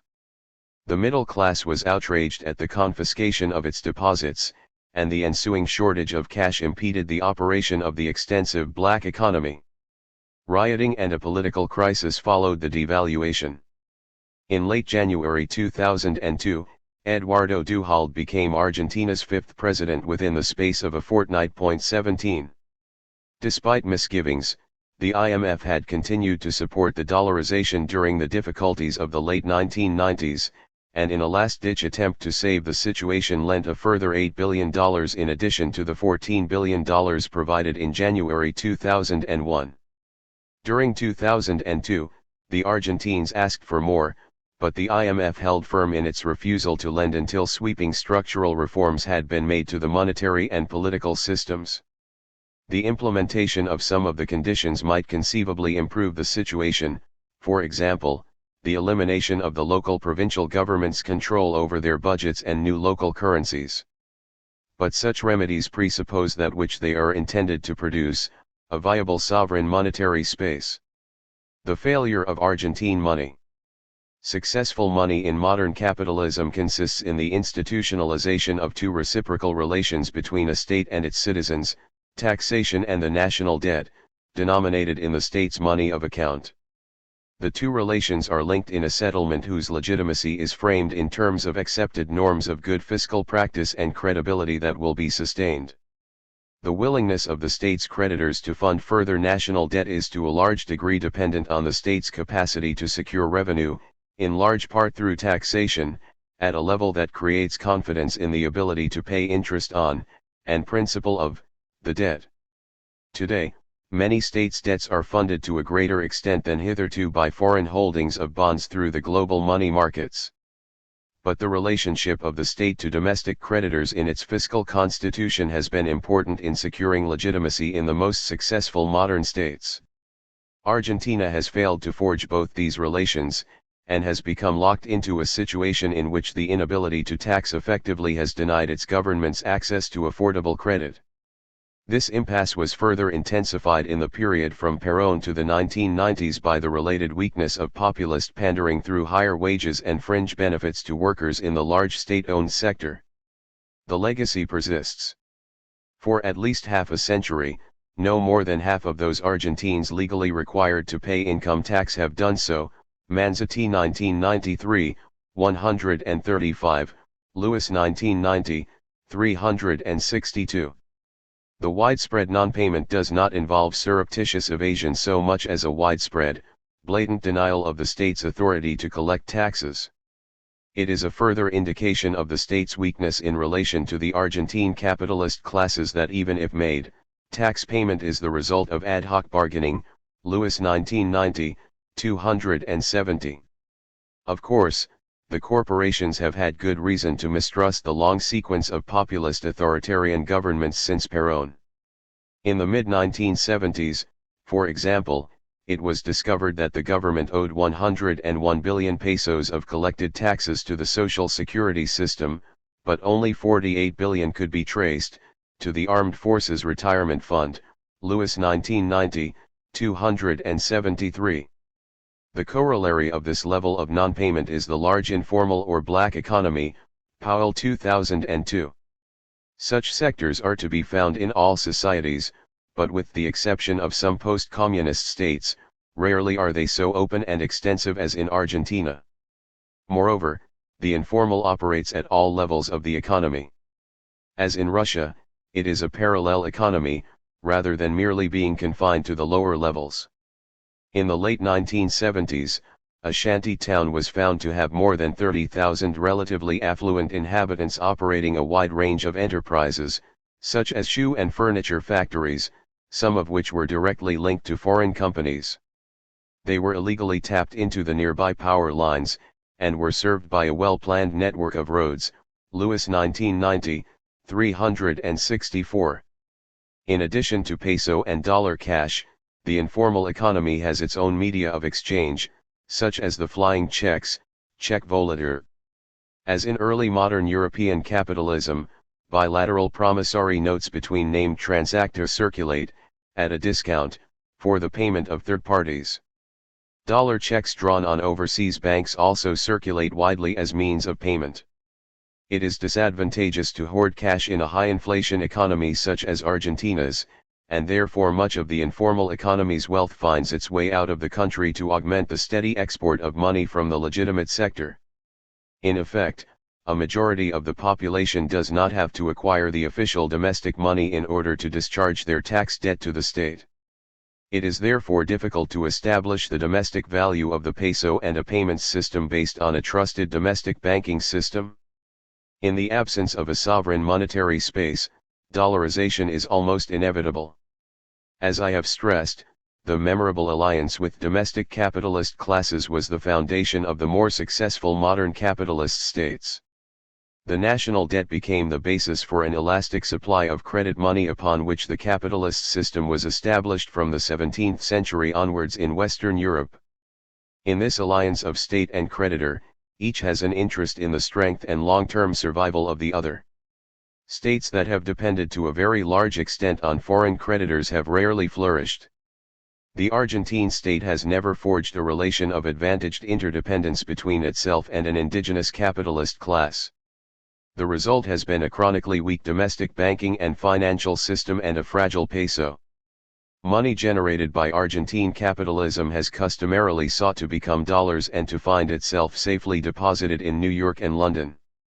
There has been no strong domestic rentier class with an interest in, and an ability to insist effectively on, the state's fiscal rectitude. A brief economic and monetary history. Argentina's most prosperous era, from the late 19th century to the 1930s, was not accompanied by the development of effective domestic banking and fiscal systems. Despite considerable balance of payments surpluses after 1890, economic development and government expenditure continued to be financed to a large extent by foreign investment, Bethel 1993, 64-6. The generation of wealth from the export of primary products, especially wheat and beef, did not form the basis for domestic credit money creation for either private or public investment and consumption. Effective bank mediation of these incomes was not established. 18. The contraction of demand for Argentine exports of beef and wheat during the World Depression of the 1930s permanently altered its economy's pattern of development. Until 1914 at least, Argentina had been, in effect, economically dependent on Britain for manufactured goods and investment capital, in return for the export of agricultural staples, Bethel 1993:173. The economic dislocation and subsequent declining fortunes of the 19th century landed oligarchy led to the collapse of constitutional government in 1930 in a military coup. This set in train the cycles of weak democracy and military dictatorship. After a coup in 1943, Colonel Juan Domingo Perón gradually acquired immense political power based on the support of the urban masses that had grown so rapidly during the industrialization in the 1930s. But it was a political alliance that further impeded the formation of a fiscal settlement including a bourgeois rentier class that had an interest in maintaining a capitalist monetary system. The Peronist governments pursued a strategy of economic nationalism specifically designed to maintain political power. The state took control of the economy to accelerate industrialization by means of import substitution and to redistribute income in favor of the regime's supporters, the workers, the elite in the newly nationalized industries, employees at all levels in the rapidly expanding state apparatus, and, of course, the military itself. During the late 1940s, real wages were increased by more than 60%, Manzetti 1993, 38, Lewis 1990, 182. The central bank was nationalized in 1946, in order that it could be made to respond to the increased demand for money that this strategy required.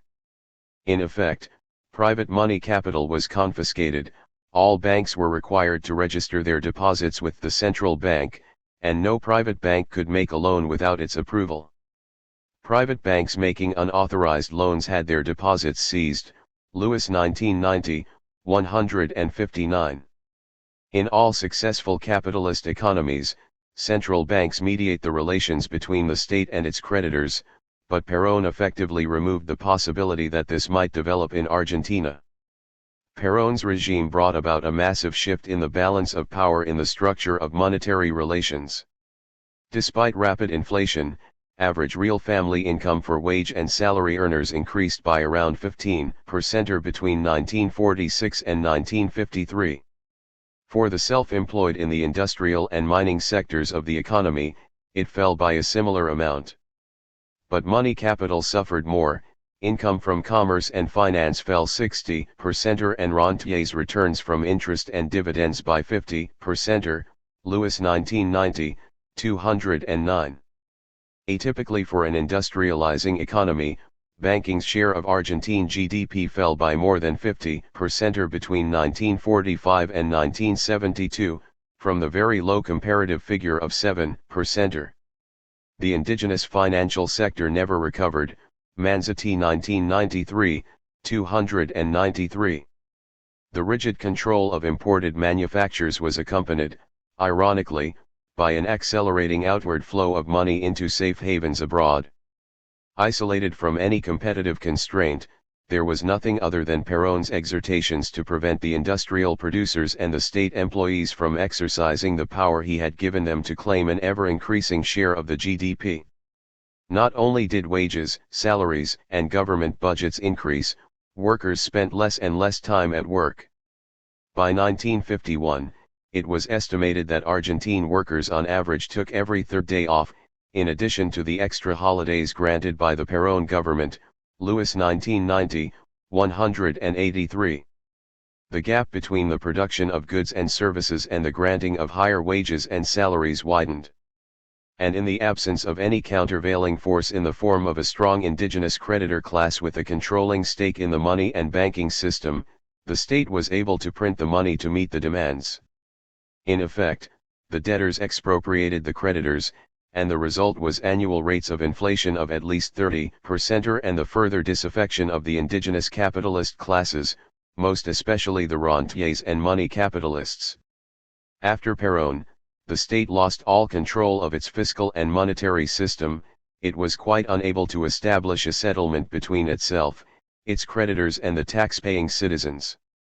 Consequently, Argentina became utterly dependent on foreign loans that it was increasingly unable to service. Under pressure from foreign creditors, the state tried periodically to collect taxes and encourage the repatriation of capital.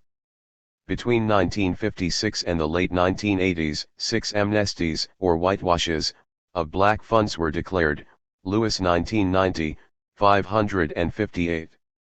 On condition that illegal hoards were declared, the state offered to demand only a fraction of the original tax. The sum had to be low enough to act as an incentive to declare and high enough not to alienate the minority of willing taxpayers. These amnesties were not successful. 19 In 2001, it was estimated that more than $150 billion was held abroad, a sum equal to the total government debt at the time of the default. The problem of the Argentine economy is to a large extent a reflection of the problem of its feeble monetary system, which, in turn, is a problem of the state. The IMF continues to insist that orthodox monetary and fiscal policies are adopted as a precondition for any further loans, but the absence of a settlement between the major classes precludes the deliverance of such a promise. 20 Moreover, without a domestic coalition, any such loan could do no more than offer temporary relief. In general, the failure to establish viable monetary systems tells us much about the nature of money, but this line of inquiry cannot be pursued in any detail. Much of Africa exhibits a chronic inability to forge stable states in which promises to pay are produced in a settlement with the major economic interests. For a Weberian analysis of African patrimonial states, see Chabal Andalas 1999. Post-Soviet Russia provides a fascinating example of monetary disorder that has much in common with that in Argentina, although for quite different reasons. Ledneva 1998, Ledneva and Kirchian 2000, Busey 2000, Woodruff 1999. Both states have found it difficult to establish the two basic monetary circuits in taxation and the government bond market that link important economic groups and stabilize the value of money. In particular, Russian capitalists, like their Argentine counterparts, maintain both a sophisticated virtual economy, detached from state regulation, and a cosmopolitan orientation. Consequently, they use dollars and payment in kind, rather than rubles. All these cases of monetary failure show clearly how it is the result of a failure of the state. The inability to impose a stable money of account and a critical mass of tax and bond monetary flows results in monetary anarchy in which heterogeneous forms of money coexist and remain embedded in discrete transaction networks, such as local quasi-barter exchange, at all levels of the economy. 9. New monetary spaces. With the arrival of electronic money, money creation will become increasingly privatized. Hayek's vision of a world of unrestricted currency competition could, for better or for worse, soon become a reality. B. Cohen 2001 b. 221. The one strategic asset we have is the fast-breaking medium of the Internet and, at a time when society increasingly takes the form of a world market, our efforts at self-emancipation must be focused on the money instruments themselves. Hart 2000, 310. In the euro area, the traditional historical links between money creation and sovereignty will be broken to a unique extent. Goodhart 1998, 425. The advanced modern capitalist world typically comprises separate nation-states with their own national economies and currencies. To be sure, there have been significant exceptions and deviations, but these need not detain us for the moment. Heliner 2003. However, this norm has not met with universal approval. Economic liberals and others have viewed nation-states and their separate currencies as significant, but perhaps necessary, impediments to the realization of the economic welfare that a genuinely global market would bring. These arguments are based on the assumption that it would be efficient for the world economy, conceptualized as a single real economy, to have a single medium of exchange. Aside from any other consideration, such as the nation-state's tendency to protectionism, the existence of myriad national currencies brings significant transaction costs. Consequently, Hayek, for example, advocated the denationalization of money, which would allow private currencies to compete to the point where the most acceptable became global. Hayek 1976. Recent developments have created a renewed interest in these relationships between the state, territory, and forms of money. Economic globalization and the rapid advance in information and communication technology, ICT, would appear to be creating a more tightly integrated world economy and a consequential loosening of the typical linkages of state, economy, and currency. There is discussion of the deterritorialization or denationalization of money, electronic money, virtual money, the end of money, all of which are seen as involving the state's loss of control over its money. Heliner 1999, 2003, Hart 2000, OECD 2002, B. Cohen 2001b. Some believe that globalization will finally bring about the 19th century liberals' hope for a genuine world market in which the international division of labor based on comparative economic advantages will expand human welfare. In principle, at least, they suggest that the increasing international factor mobility, led by the global money markets, could lead to the actualization of the neoclassical model of the law of one price, Banuri and Shore 1992, 5. In the terms of Mundell's influential theory, global economic relations have set the world on a path to becoming a single optimum currency area, see the discussion in Chapter L.1. The argument is taken further in the contention that the computerization of economic transactions and the spread of the Internet could enable barter to become so efficient that even the neutral veil of money would become redundant. With arguments based on new monetary economies, it is held that ICT could eliminate the inconveniences of barter that result from the absence of a double coincidence of wants. Offers and wants of goods could be readily matched, or, in a form of quasi-barter, transactors could offer a range of goods, especially financial assets, as means of payment. Computerized barter in a globalized world could render state money and central banks redundant. Economics difficulty in specifying the moneyness of money will become irrelevant as any number of goods could become money, as the orthodox theory has always maintained. The money question would cease to exist. Aside from these general questions, one of the most significant experiments in the history of monetary space has been gradually enacted over the past decade. No examination of the nature of money could neglect the novel way in which the relationship between money, space, and sovereignty has been articulated in the European Monetary Union, see Goodhart 1998, Bell and Nell 2003. Like the conjectures on global technology and money, the orthodox theory of money as a neutral medium of exchange plays an important role. Technology and new monetary spaces. It is generally believed that communication and information technology is eroding the power of nation-states, economically, culturally, and politically. This is said to be occurring from two directions simultaneously, globally from the outside and locally from the inside. Transnational economic, political, and cultural developments have begun to challenge the hegemony of all but the most powerful states, but localized, largely informal cultural and political movements have also expanded. In the economic sphere, the advance of transnational capitalism and global e-commerce has been paralleled by the revival of local and informal economies. Both developments make use, in part, of new forms of money, based on information communication and technology. There are a number of different possible developments on both levels. At the globalized upper level of capitalism, for example, large transnational corporations might issue their own scrip as media of exchange in Internet transactions, B. Cohen 2001b, Leotier 2000, Weatherford 1999. In more extreme vein, as I have already indicated, others argue that Internet barter credit transactions might even bring about the end of money and, consequently, the redundancy of central banks. At the other end of the scale, the informal sectors of many modern economies have developed into organized local trading systems with their own local media of exchange.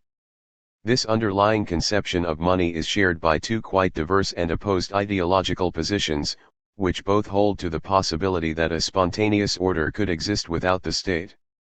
Debates on money's future are part of a more general belief in the Internet as a potential force for human emancipation from the state, Hart 2000. In short, ICT has revitalized two old 19th century visions, the liberal conception of a global market cosmopolitanism and guild socialism, now usually referred to as communitarianism. Electronic globalization, private money and the end of money. For some, technology promises to rectify the information and communication deficiencies that have, hitherto, impaired the perfect functioning of the market mechanism, B. Cohen 2001b. They have a vision of a truly transcendental global order, a vast moneyless market, made a reality by a barter credit clearing system based on a fabulously more powerful successor to the Internet. These possibilities are questioned by other writers, on the grounds that states will have both the will and the capability successfully to challenge any technologically based threat to their monopolies if it is in their interests to do so, Helleiner 1999. I agree with this second assessment, but my skepticism is also based on a slightly different, more fundamental argument concerning the nature of money. Belief in the possibility of viable denationalized e-money that emerges in the course of e-commerce is based on the common misunderstanding that we examined in Part I. Money, as opposed to a convenient medium of exchange, needs authoritative foundations, that is to say, some autonomous social and political basis. Narrowly market money, whether this be a 16th century bill of exchange or today's e-money, remains embedded in, and restricted to, its economic network and, consequently, is only as viable as the network itself. The most extreme interpretation of the monetary potential of ICT suggests that future generations of computers could make the Walrasian barter credit general equilibrium model a reality. In his contemplation of the end of money, the then Deputy Governor of the Bank of England wondered if, as a result of the impact of technological innovation, central banks would have disappeared by the 22nd century, King 1999. Individuals and, more pertinently, capitalist firms might be able to settle their exchanges by the direct transfer of wealth in the form of, say, financial assets, from one electronic account to another. Computers communicating in real time could instantaneously verify counterparties' creditworthiness. The realization of this possibility would make money's unique role, as the means of final settlement, redundant. If final settlement could be made without recourse to the central bank's money, the bank itself would cease to exist. Present monetary policy preoccupation with the need to limit money creation would give way to the more technically neutral regulation of the integrity of the computer systems that verify the creditworthiness of the counterparty's assets. Societies have managed without central banks and their monopoly of the supply of money in the past, and may well do so again in the future, King 1999, see also the general discussion in B. Cohen 2001b. In fact, these kinds of payments system have existed for some time in the private near monies of the upper reaches of world capitalism, Ascham and Park 1976. Moreover, there are numerous historical examples of moneyless systems of complex multilateral settlement with payment in kind, for example, 18th century Massachusetts and present-day Russia. In essence, these are no different from King's conjecture. The quite complex economy of mid-18th century Boston had no issued currency, Baxter 1945. Farmers' and traders' debts were recorded in a money of account based on the English currency, which of course did not circulate. The means of payment were heterogeneous goods priced in an agreed unit of abstract value, money of account. In strict terms, such systems, including King's scenario, are not moneyless but cashless. In order to function at all, these monetary systems require only an abstract money of account. King understands that the liquid financial assets for settlement of debt would need to be priced according to a money of account. But in his focus on medium of exchange as money's essential property, the question of money of account is seen to be unproblematic. In typical orthodox fashion, King simply asserts that a commodity standard, based on the prices of a basket of commodities, could produce both a unit of account and a benchmark standard of value. The money of account would simply be a matter of public choice, and its regulation would be no more difficult than existing weights and measures inspection. However, as we saw in Chapter 1, this new monetary economics position rests on two errors. In the first place, economic value is not natural like the relatively constant properties of, say, distance and weight. Indeed, it fluctuates in response to the distribution of social and economic power, and this is precisely why money of account is logically anterior and historically prior to market exchange and market value. Second, the standardization of the unit of account in relation to any standard of value has to be established by an authority. Monetary promises to pay are abstract, and they function because the question of their value is partly removed from the free market process. As we have seen, by promising to buy gold at a fixed price, Central banks were fixing the so-called market in order to provide the stability which the market itself could not provide. The end of money futurology is no more than a redecryption of the 19th century liberals' misunderstanding of their monetary system and, implicitly, a repetition of their vain hope of a world without politics. See the critique of the modern versions of Kantian cosmopolitan democracy in Hawthorne 2000. Doubts about the theoretical underpinnings of this extreme case do not mean, however, that the possible effects of the appearance of new and varied media of exchange and changes in the means of monetary transmission are unimportant. There are two possible developments that could fragment and erode national monetary spaces. First, it is suggested that the proliferation of limited-purpose media of exchange that appeared in the late 1980s, such as prepaid smart cards for rail or air travel, mobile phone calls, cable TV, and so on, could go beyond the credit card limitations, Goldshock and Kruger 2000. At present, like credit card debt, smart card accounts must be paid for by transfers from conventional bank balances.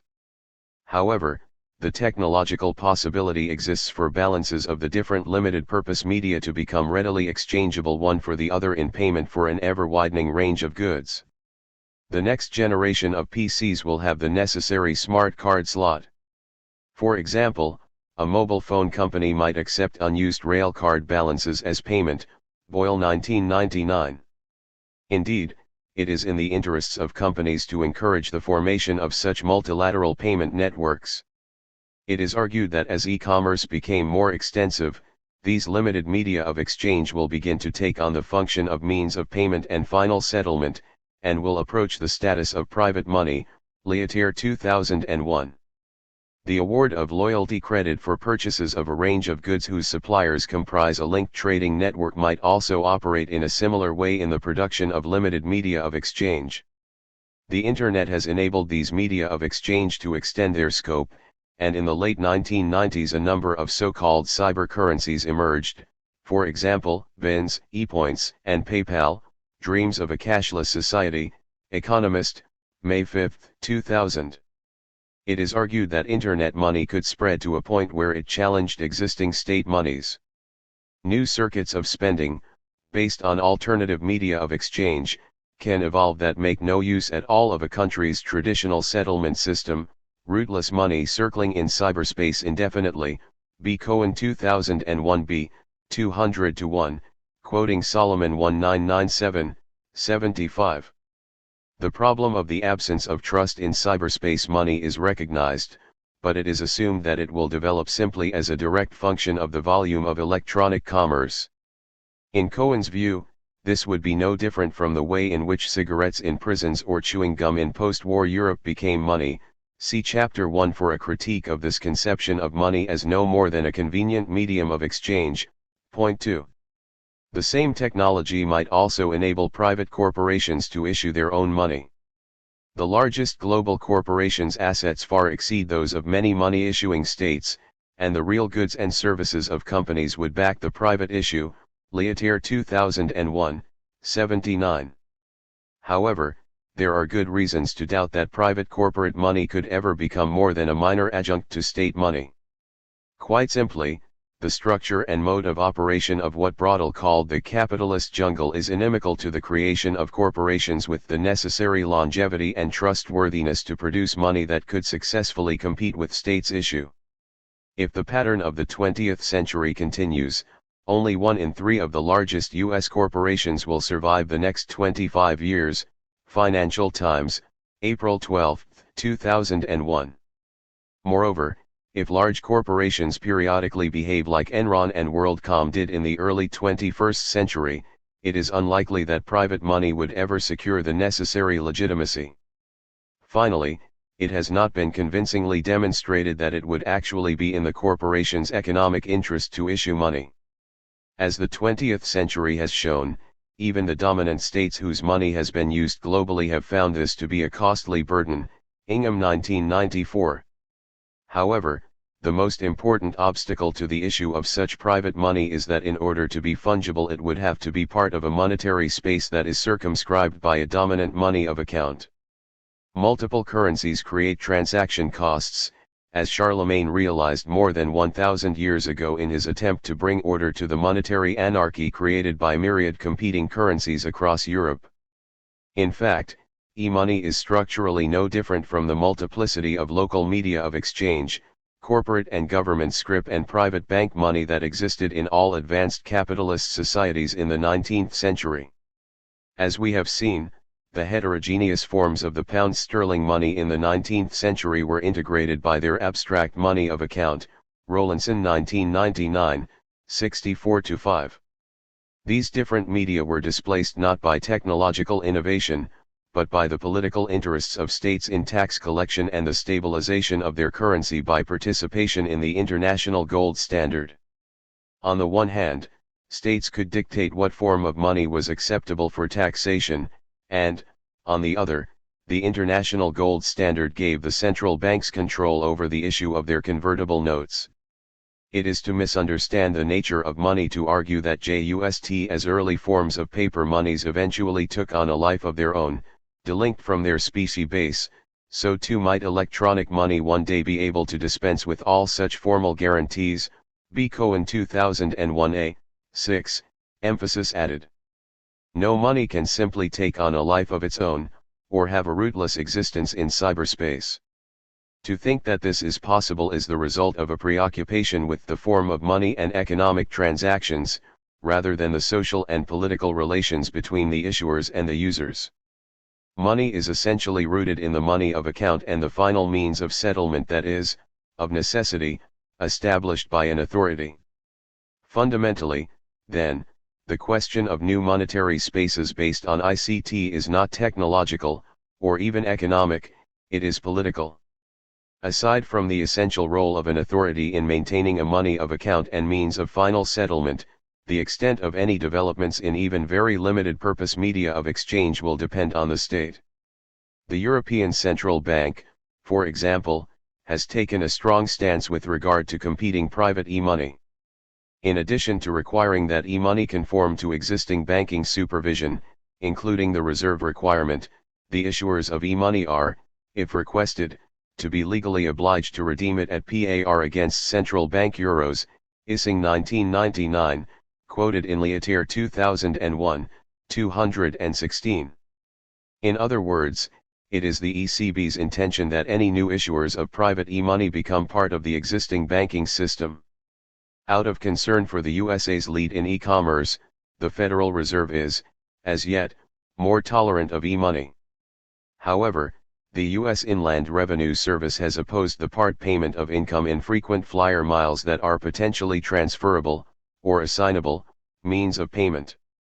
There is one final consideration that we should examine.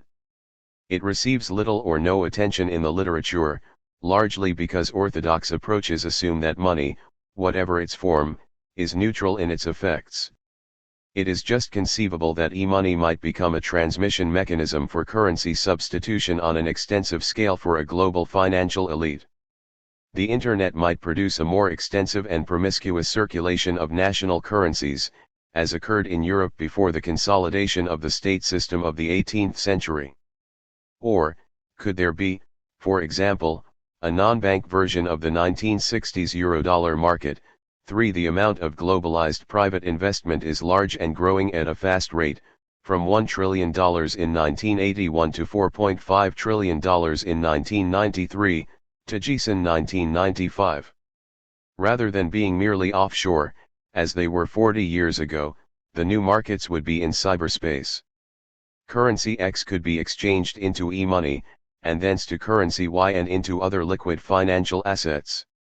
The existence of such offshore, or rather, cyberspace, wealth would lead to a further shrinkage of sovereign states' tax bases, and would affect welfare and exacerbate existing trends towards increasing inequality. Anything that enhances the fungibility of a global plutocracy's assets will tend to force national governments and their monetary authorities to act defensively. Furthermore, could this be another path to an insidious global dollarization? In addition to economic polarization and the reduction of national tax bases, the existence of global economic elite networks would probably reinforce another trend that has a less obvious, but possibly deeper, significance. In the 19th and early 20th centuries, the limitations of ICT and the relative immobility of labor in the tertiary and secondary sectors of the economy tied the economically dominant classes more closely to their particular locale. They had a stake in its economic, political, and social health, but these links are becoming increasingly tenuous. It has been argued that this retreat has led to the general degeneration of local communities. But, in an ironic twist, could local community action based on local media of exchange fill the void? The very same technological possibilities are invoked as the foundation for a recovery of the real wealth of the community by the community. Hart 2000, Leatir 2001. Community exchange systems and local monetary spaces. Two periods of global economic recession in the 20th century have given rise to local self-help schemes and local monies. In the deflation and monetary contraction during the 1920s and 1930s, local media were used to enable basic economic exchange to take place. A second wave of local monies emerged in the 1980s, and appears to be more robust and to have continued into the 1990s economic prosperity. Many believe that these are not simply the response to economic deprivation, but represent a local challenge to globalization. The advocacy of community money, controlled by users rather than by the banking system and monetary authority, has been prominent in populist, guild socialist, and communitarian writing since the early 20th century. On the 1930s guild socialism, social credit and monetary cranks, see Hutchinson and Burkett 1997, for modern restatements, see Hart 2000, Leatir 2001, Powell 2002. It is thought that community money or social credit can unlock the real human and social capital of the people that is rendered impotent by the lack of money income from the formal capitalist economy and its banking system. Point 4. Despite belonging to a very different ideological tradition, this conception of money is very close to the idea of the neutral veil. It is maintained that real capital and wealth reside only in a natural substructure of economic reality comprising material and technical resources. Lacking a medium of exchange, which unemployment and the loss of income brings about, these lie idle in times of recession. Like analyses of global e-money, the crucially important questions concerning money of account and money as a store of pure abstract value that is a means of final unilateral payment are not considered. Secondly, the communitarian vision is essentially the same as the Hayekian liberal belief that money emerges, or could exist, spontaneously, that is to say, without any need of a state or authority. For example, Hart believes that electronic transactions will dominate economic life, and that the sheer volume, speed, and spatial dispersion of these transactions will ultimately defeat the revenue-collecting bureaucracies. Hart 2000, 316. Without the power of taxation, the territorial dimension of society will devolve to more local units. P. 317. Indeed, information technology could entail the ultimate devolution in personal credit by replacing state money in a repersonalization of economic life. P. 323. There are two main forms of alternative money: local exchange trading schemes, LETS, and, second, authentic local currencies, most notably time dollars in the USA, Boring 1998, Williams 1996, Leatir 2001, Hart 2000, Powell 2002.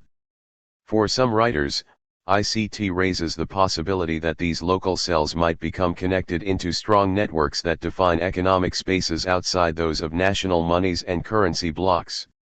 The Internet, they argue, has the potential to transform the local into the global.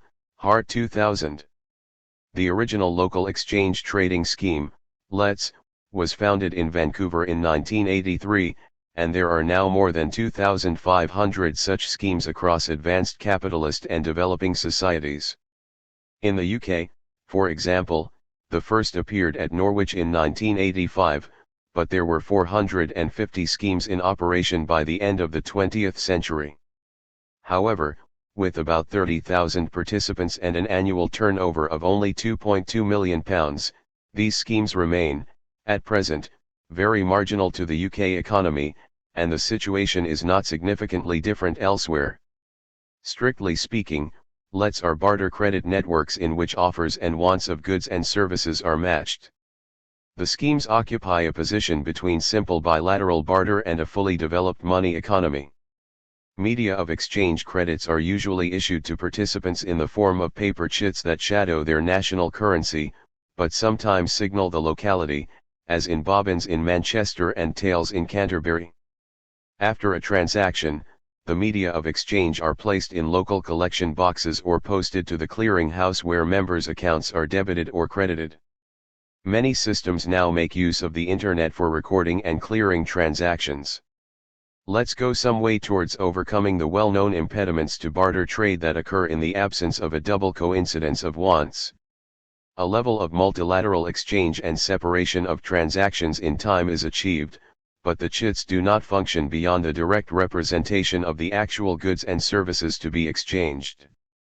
The successful operation of lets requires frequent, regular trades and a very high level of velocity of the chits. They are no more than a convenient medium of exchange. Keynes 1930, 2, see the discussion of prison money in Chapter 1. There must be a constant readiness to trade, and to discourage hoarding, which would inhibit trading. Demurrage, that is, a type of negative interest or deliberate depreciation, is often employed. Leater 2001, Boring 1998, point 5. In other words, lets media are not stores of abstract value and means of unilateral settlement, like full money. This has two significant outcomes. First, there are no price lists, and the terms of trade in each transaction are almost always bilateral, like pure barter. Second, as the lets chits cannot store value, there is less incentive to drive a hard bargain, which, in turn, further inhibits the production of stable prices. Consequently, this reinforces the localization of lets to closed circuits, and casts doubt on their ability to grow into wider networks of truly alternative monetary space. Of course, these characteristics are precisely those that are valued by some of their proponents. Lets are as much concerned with the intentional creation of cooperative behavior and communal reciprocity as they are with producing economic welfare. Leater 2001. In short, it is clear that lets can help to combat economic disadvantage and foster social solidarity, but I would argue that their potential is limited. The unemployed are disproportionately represented, but a significant minority of lets members are from the self-employed middle class who follow an environmental and alternative lifestyle ethos. Williams 1996. However, there is evidence to suggest that the effects of lets might not be as unequivocally beneficial to the disadvantaged as is generally argued. In unintended ways, they may even increase levels of inequality. For example, middle-class resources like tools and equipment and scarce skills and knowledge earn media of exchange credits with very little expenditure of time. Conversely, the lower classes typically offer time-consuming, labor-intensive services. Moreover, if let schemes were to expand and penetrate the mainstream economy as a complementary currency, as some have advocated, this would almost certainly be to the advantage of participants in the formal economy. Those with access to legal tender would participate in lets only if it were to their advantage, and, for example, the middle classes could accumulate lets credits at a very favorable rate of exchange with which to hire female domestic servants. Boring 1998, 104. Unless lets remain relatively closed and marginal to the wider economy, they could perversely intensify inequality. The idea of an alternative value standard has long been a part of socialist egalitarian writing, but the modern version of time dollars was devised by the Washington law professor Edgar Ken in 1986, Boyle 1999. The essential idea is that time dollars circulate freely, as opposed to the matched offers and wants of lets. Most local currencies are to be found in the USA, but there are signs that these are now spreading. Boyle 1999, Leater 2001. It is estimated that the best-known local currency, Ithaca ours, is used by more than 2% of the population of Ithaca, 27,000, including 300 businesses, and by 1996 had financed $1.5 billion worth of transactions. Wall Street Journal, June 27, 1996. The system is organized by a group of community activists who meet twice monthly to make decisions about the supply of the Ithaca Hours notes and to draft the newspaper that lists those businesses that will accept them in full or part payment. Some rather confused claims have been made for the time standard of value. Some argue that this unit of currency does not reproduce the inequality in the formal economy, since every hour worked is equivalent in value. Boring 1998, 109. But of course this would be true only if an authority had forged a monetary space by the imposition of such a standard of value, by democratic consensus or other means. Furthermore, unless the possessors of marketable skills and commodities are willing to accept such an egalitarian non-market standard, the systems tend to reproduce the pattern of inequality of the social structure in which they are located. In fact, Ithaca Hours constitute a shadow currency, in as much as each unit has a value of $10, which is around the hourly average minimum wage in the area. In some of the smaller local currency systems, where an attempt is made to maintain a genuine time standard, there is evidence that non-market exchange norms may develop. But, as in Montpelier, state capital of Vermont, lawyers charge 5 hours per hour, and babysitters half an hour per hour. Economist, June 28, 1997, p. 65.6. In any event, unless they can be used to form a basis for a parallel banking system, local currencies are limited to a medium of exchange function, and restrict their holders to a relatively passive role in the capitalist economy. Like their close relation lets, whatever advantages they confer, they do so precisely because they are local. They are embedded in local trading networks in which money is a neutral veil, as in conventional economic theory. Local currencies do not give rise to the creation of pure abstract value in the form of the social relation of credit debt, and, consequently, no money in this sense is created endogenously through the extension of bank lending. Only in a very small minority of atypical cases, as in Harvey, North Dakota, population 2,300, have local banks accepted deposits of local money. Wall Street Journal, June 27, 1996. Significantly, these are lent interest-free in order not to compete with the formal banking system. Where local media are the result of the disintegration of monetary space, as in Argentina and Russia, they tend to marginalize the informal economy and reinforce the fragmentation and inequality of the wider economy. As a participant in the Argentine Red Del Truque network explained, to call this, credito, social money is a lie. Real social money should give access to education, healthcare, and housing, quoted in Powell 2002, 644. The extent to which ICT has or could produce alternative or complementary money has been exaggerated. However, there are now clear indications that the early euphoria has been tempered. E-money has not grown as expected, and there have been some recent failures of leading monies. The viability of these new forms of money is usually discussed with reference, first, to their efficiency considered in relation to user costs and benefits, Goldshalk and Kruger 2000, and secondly, in relation to the reaction of states to any encroachment on their monopoly of issue. However, I have argued that much of the conjecture and almost all the hyperbole of the early work on e-money has been the result of its conceptualization of money exclusively in terms of the function of medium of exchange. Many of the debates are strikingly similar in their confusion to those that arose with the acceleration of the transition from metal to paper during the 19th century. Small, closed circuits of exchange are able to sustain their own media based on interpersonal trust and confidence. But if the base for the confidence has no foundation beyond the economic exchanges themselves, then the media of exchange will remain what anthropologists refer to as limited-purpose money. The creation of extensive monetary spaces requires social and political relations that necessarily exist independently of any networks of exchange transactions.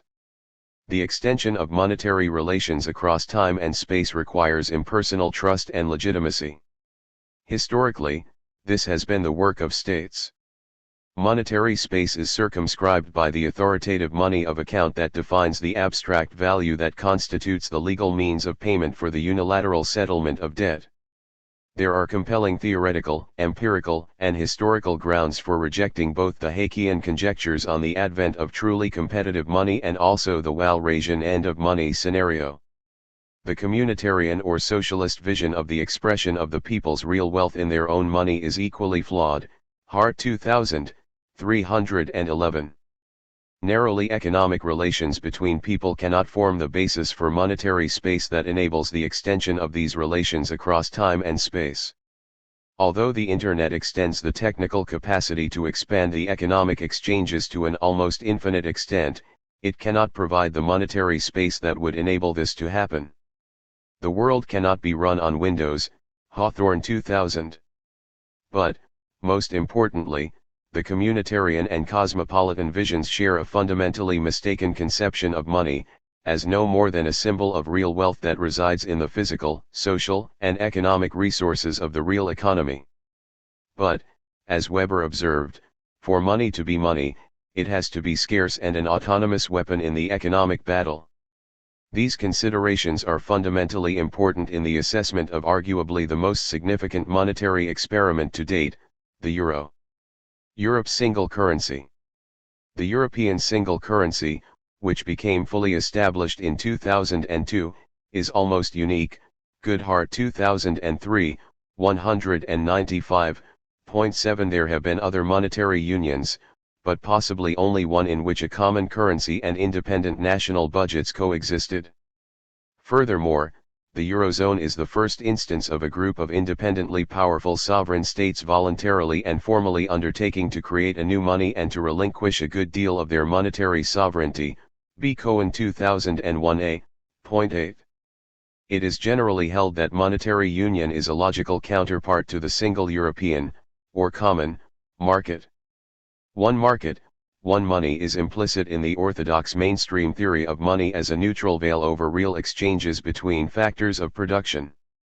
Leaving aside the question of whether a common market should be the spontaneous result of private economic actors optimizing decisions, rather than a political, contrived entity, the question for orthodox theory is whether Europe is, or could be, an optimum currency area. In this view, as we shall see, the question of the coexistence of money and territory should be judged on these economic grounds.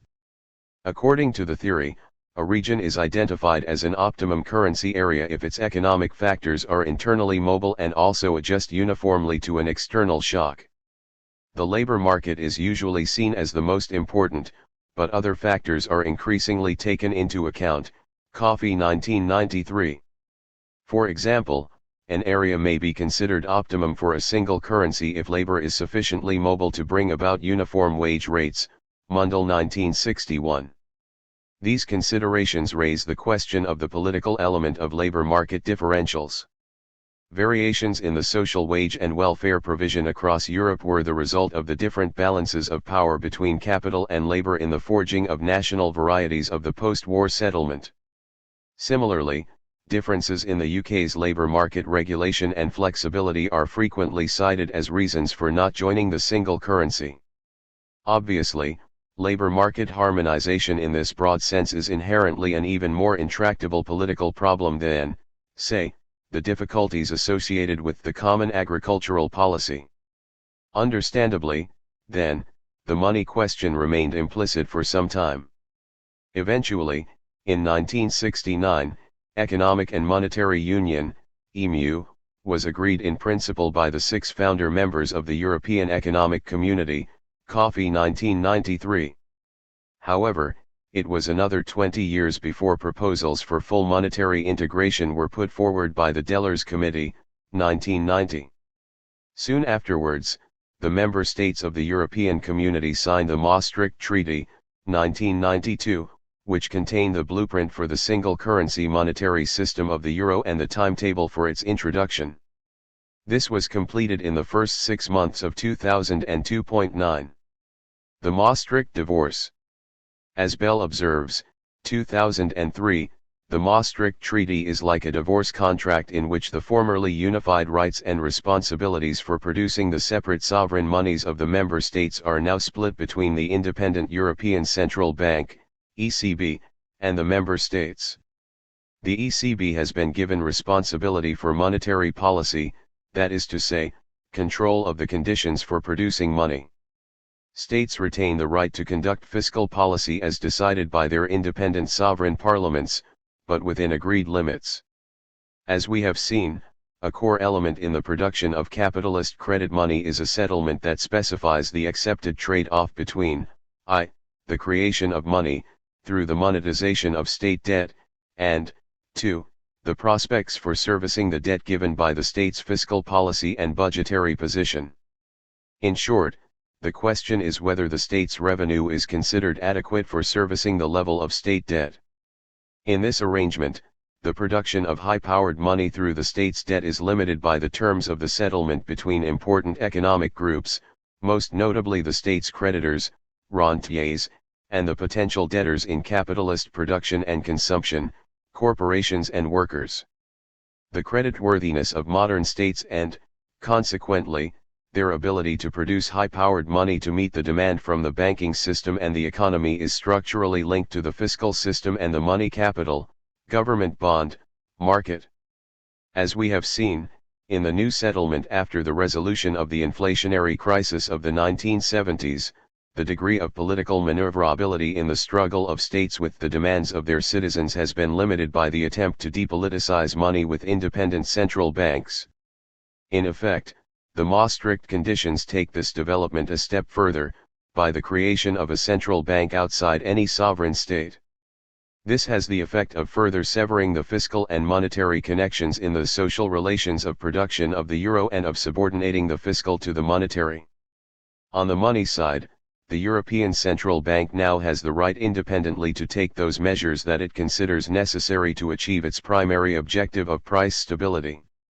As we saw earlier, central banks, especially the ECB, continue to make reference to quantitative measures of the money supply, but it is now generally acknowledged that the quantity of credit money creation can be controlled only indirectly by manipulation of the short-term rate of interest. The ECB now sets the interest rates for all the other central banks of the member states. The Maastricht Treaty left fiscal policy in the hands of the member states, but imposed significant constraints that were intended to prevent governments from pursuing expansionary deficit spending and accumulating national debts to a level that might be deemed unserviceable. The 1997 Stability and Growth Pact forbids member states from having a budget deficit greater than 3% of GDP and a debt-to-GDP ratio of above 60%. Fiscal flexibility is further curtailed by the prohibition of member government borrowing from either the ECB or from other member countries' central banks, either directly in the form of overdrafts, or indirectly through the purchase of government bonds and securities. The latter constraint is aimed at preventing individual states from monetizing their debt, in the time-honored fashion, which would compromise the ECB's absolute control of the production of money. Now that individual member central banks cannot monetize their states' debts, budget deficits must be financed directly in the money market, like those of any private corporation. 10. In essence, the 11 states in the Eurozone must now secure finance in advance of any deficit spending, either by raising taxes or by successfully marketing their bonds. Indeed, ex ante, the concept of a budget deficit takes on a rather different meaning. This situation involves a significant shift in the balance of power between the EEC member states and the increasingly globalized money market. The terms of the settlement between the main classes in the social relations of monetary production have been changed. The combined effects of the Maastricht fiscal criteria and the arguably more important reduction of the sovereign power to monetize state debt through privileged bond sales mean that the 11 Eurozone states' creditworthiness is non-negotiable.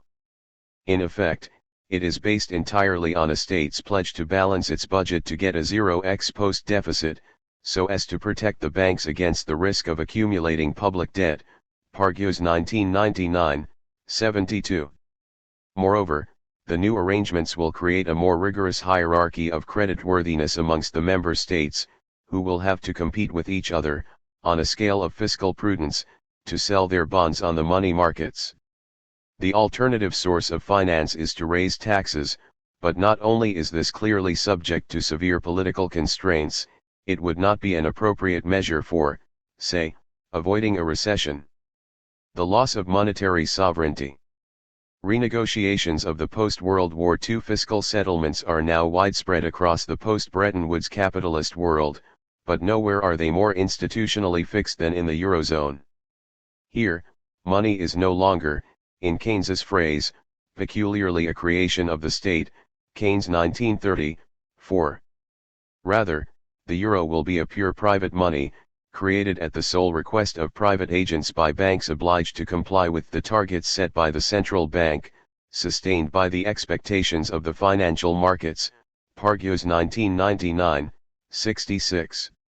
In other words, the euro's exchange rate will be in very large part determined by the foreign exchange market's assessment of the credibility of the Maastricht arrangements. With the virtual loss of their money-producing capacity and the European Central Bank's commitment exclusively to price stability, the member states' capacity to influence output and employment in a positive or expansionary direction has also been lost. It should be stressed that this does not simply involve a restraint on the potential dangers of democratic pandering to the electorate and the reappearance of the inflationary political business cycles of the 1960s and 1970s. Rather, the existing arrangements would make it more difficult to take any measures thought necessary to prevent a recession and rising unemployment. Given the existence of a world in which all separate nation-states larger than Panama, Liberia, or Liechtenstein have a single currency, Goodhart 1996, 1084, why did the 11 European states agree to surrender their monetary sovereignty? Justification for the single currency, as the logical counterpart to the creation of a single market, is often drawn from optimum currency area, OCA, theory, Mundell 1961. In the first place, a single currency reduces transaction costs and exchange rate risks, and thereby helps to create a single market. But others argue that avoidance of costs in changing from one currency to another, irksome as they may be, are trivial benefits. Currency conversion costs averaged less than 0.5% of EU national income in the late 1980s, Eichengreen and Frieden 2001, 7. Exchange rate considerations, as we shall see, were probably an important factor in the Dellers Committee deliberations, but not simply in terms of narrowly economic costs and benefits. However, cultural and linguistic barriers to labor market mobility clearly disqualify the Eurozone as an OCA. On the other hand, it is suggested that the very existence of the euro could help to foster a greater sense of European identity. However, as is frequently the case with economic theory, OCA theory plays a more important rhetorical role in pointing to the further economic advantages that a single market could bring. A single currency can be an instrument for the consolidation of a market by enhancing transparency. For example, it makes it more difficult for car manufacturers to charge different prices in different countries, Eichengreen and Frieden 2001, 7. But critics consider these to be flimsy benefits when balanced against the loss of an independent monetary policy, however constrained by the existence of foreign exchange markets' power to discipline what is deemed to be loose monetary control. Specifically, there is a fear that the Maastricht settlement will prevent the independent sovereign states of the Eurozone from using government spending and borrowing to avoid a serious recession and rising unemployment. In this regard, it is frequently argued that the Maastricht conditions and the single currency represent a triumph of economic orthodoxy, especially the monetarist preoccupation with inflation and sound money. Significantly, central bankers and their orthodox economic advisors were prominent in the Dellers Committee that prepared the ground for Maastricht. Godley, quoted in Bell 2003, 166. As we have noted, the Maastricht Treaty is the most stringent application to date of the post-Bretton Woods settlement between globalized money capital and the more terrestrially located producers and consumers. Furthermore, faced with the power of the foreign exchange markets to punish perceived fiscal and budgetary weakness, it was evident that any new money's credibility would have to be presented and institutionally underpinned as robustly as possible. Hence, the enforcement of a rigorous rule-bound regime and the elimination of any political discretion. Nonetheless, critics express surprise that the member states were willing to surrender so much sovereignty. Goodhart 2003. Of course, it is possible that they were persuaded by orthodox economic theory's hegemony. The economic project of a single market will function better if money is stabilized as a neutral instrument that maximizes the efficiency of market exchanges. As we have seen with respect to technological globalization, economic liberalism holds that markets are essentially cosmopolitan and, if successful, render national economic interests increasingly irrelevant. Perhaps Polanyi's observation on the dominant beliefs in the early 20th century applies again today. No self-respecting economist of the liberal age doubted the irrelevance of the fact that different pieces of paper were called differently on different sides of political frontiers, different tokens representing the same commodity. Polanyi 1944, 202, 196, emphasis added. However, it would have been remarkable if economic ideas alone had persuaded states willingly to surrender important elements of sovereignty. Aside from the fact that the exogenous control of money does enhance the political control of domestic interests, especially labor, the forfeiting of member states' monetary sovereignty makes further sense in terms of the taking of a political risk that was shaped by the logic of the European project. The original rationale for European integration was, in part, based on the judgment that independent states would need to relinquish a degree of autonomy in order to rescue themselves from the uncertainties and dangers of the post-war era.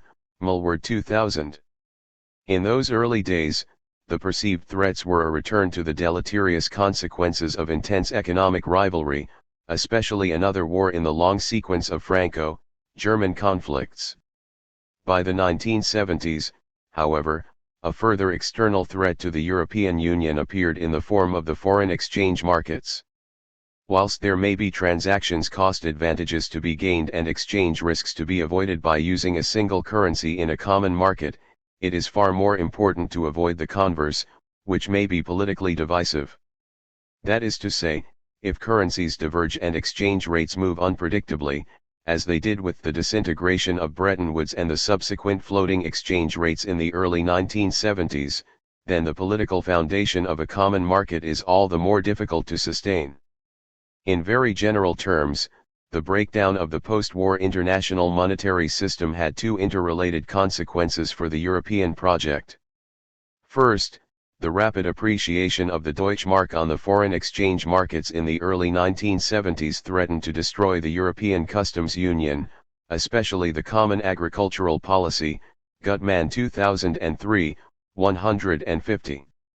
A defense was mounted by the fixed-rate regime European monetary system, 1979, but it proved to be unsustainable.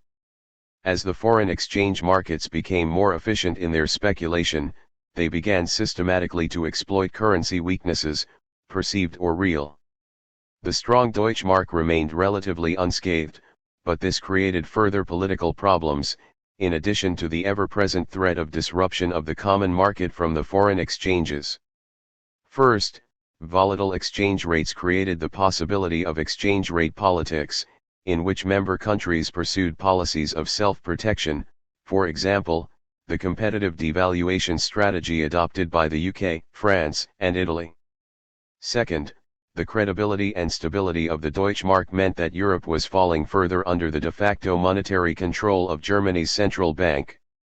In the face of the political unacceptability of a full United States of Europe, the original common market had attempted to cement a Western alliance and, in particular, reintegrate Germany by economic means.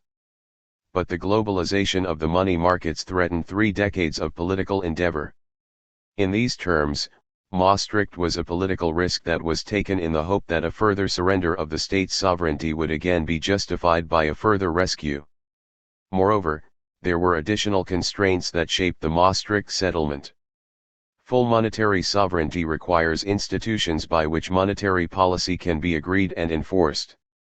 In other words, the absence of pan-European political sovereignty reinforced the imposition of procedural monetary rules, rather than the discretionary use of money as a tool of economic policy. Quite simply, no common institutions existed whereby the member states' different monetary interests could be reconciled politically. Even in the unitary U.S. state, the early history of the Federal Reserve was marked by indecision resulting from the conflicts between the regional reserve banks. Ingham 1994. However, this does not explain the substantive stringency of the Maastricht rules, rather, these aim to establish the credibility of the euro on the foreign exchanges. The political risk that the Maastricht conditions might prove unacceptable in the event of a severe recession requiring a great deal of monetary discretion is not formally recognized in the economic theory that provides the framework for the novel monetary arrangements. The social relations of production of the euro are based upon the assumption that money should be a neutral medium of exchange, and that price stability is the essential key to economic success, in the long term. The question of legitimacy is not part of the equation. But, as we have seen, this analytical framework cannot provide a sufficiently robust model of what it sees as the short-run economic disequilibria that clearly might have political effects. Ising 2001. In the first place, there exists a wide range of incommensurable macroeconomic models of the short run that could be readily fitted to different national or group economic interests.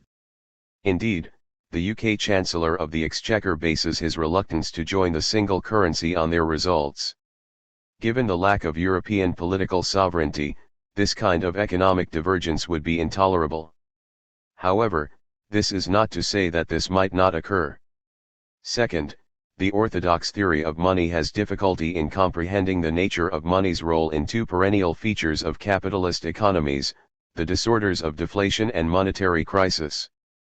In the orthodox view, neither is seen as inherent in the actual structure and normal operation of a monetary system, but rather as the result of short-run ad hoc monetary mismanagement, or irrationality. The technocratic assumptions underlying the European monetary system may have led to an underestimation of the political risks that follow from the creation of an independent central bank constituted by formal rules, but disabled from discretionary action precisely because it lacks sovereignty. The concept of neutral money as a symbolic medium of exchange for the market diverts attention from the fact that money consists in the social network of credit and debt of the capitalist economy.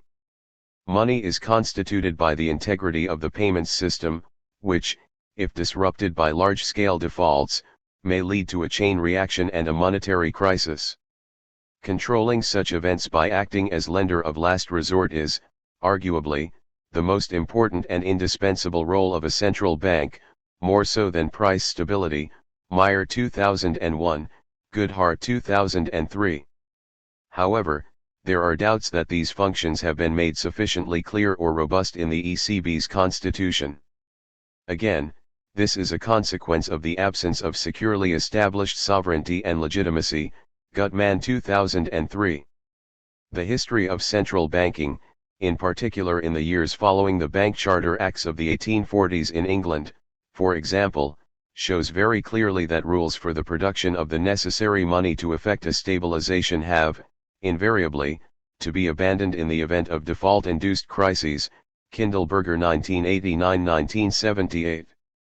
If the Maastricht arrangements prove to be ineffective, on whose authority would the extra measures be taken? As money is not a neutral veil, but rather a weapon in the economic battle of man with man, the legitimacy and effectiveness of any monetary system ultimately depend upon the enforcement and/or acceptability of a settlement between the major interests, that is to say, creditors and rentiers, debtor classes of producers and consumers, and the state itself. See Chapter 7. The potential weakness of the euro in the face of financial crises is twofold. The first source of weakness, as we have seen, stems from the absence of an overarching European political sovereignty that could speedily and unequivocally grant the European Central Bank the power to abandon the rules that might prove to be ineffective in a crisis. The second foreseeable source has the same basis.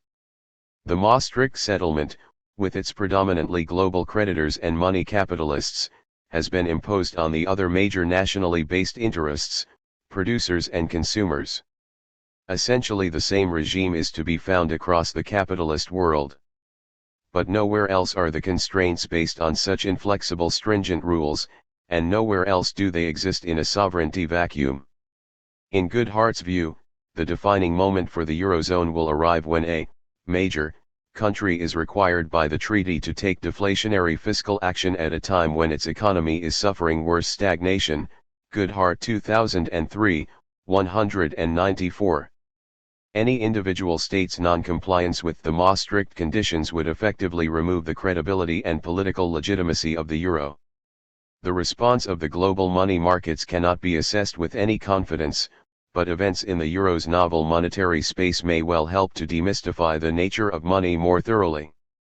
As it is constituted by real social relations, money is an active element in social life, in Weber's terms, a weapon, as I have constantly stressed.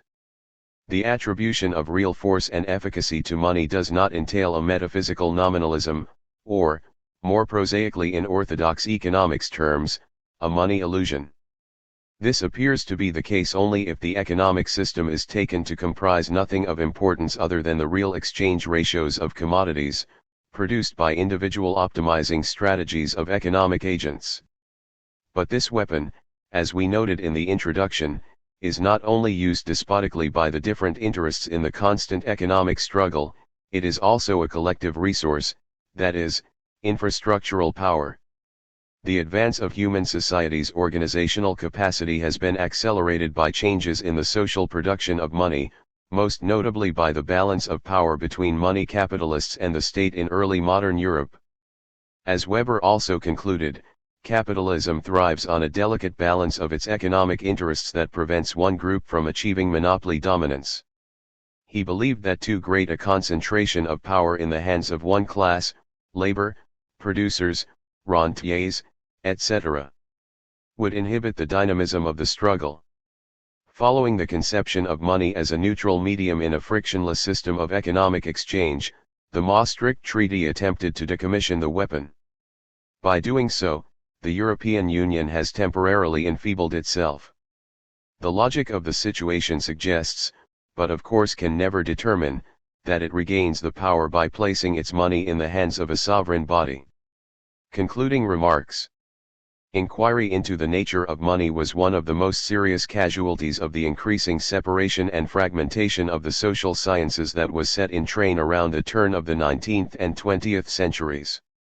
Economics' disciplinary refinement and consolidation were largely based on the meta-theory of the real economy, in which money is relegated to an epiphenomenal status. Alternative approaches to the understanding of money, favored by some of the historians and sociologists of the historical school, were utterly rejected in the intense dispute, and were banished from pure economic theory. In the subsequent division of intellectual labor, sociology failed to develop these alternative foundations, partly in the mistaken belief that money was more properly a field of economics, which also offered a satisfactory account. Thus, in a remarkable paradox, arguably the most important institution in capitalist society received far less attention than it deserved. To be sure, the questions of what money did and its cultural significance for modern society were addressed by the two disciplines, but its nature was not seen as problematic. The questions of how money was produced and how it was able to perform its functions were rarely posed. It was generally accepted that the ontology of money was adequately dealt with by the venerable theory in which money's functions were deduced from its status as a commodity. As I have argued, this entailed a serious logical category error. Such functions cannot be established in this manner, rather, they are institutional facts that can only be assigned in the construction of a social reality. Searle 1995. Building on neglected alternative conceptions, I have argued that money is a socially, including politically, constructed promise. Regardless of its form and substance, money is always an abstract claim or credit whose moneyness is conferred by a money of account. In Keynes's terms, money is what answers the description of money provided by the money of account. It is, as Simmel explained, a normative idea that obeys the norms that it represents. Simmel 1978-1907, 122. This is most obviously so in the case of modern, inconvertible pure credit money, but it applies equally when money is also a standard of material value, such as precious metal. Today, the promise to pay the bearer on demand the sum of £10 printed on English banknotes would simply be met by an exchange for a note, or notes, of the same value denominated by the same money of account.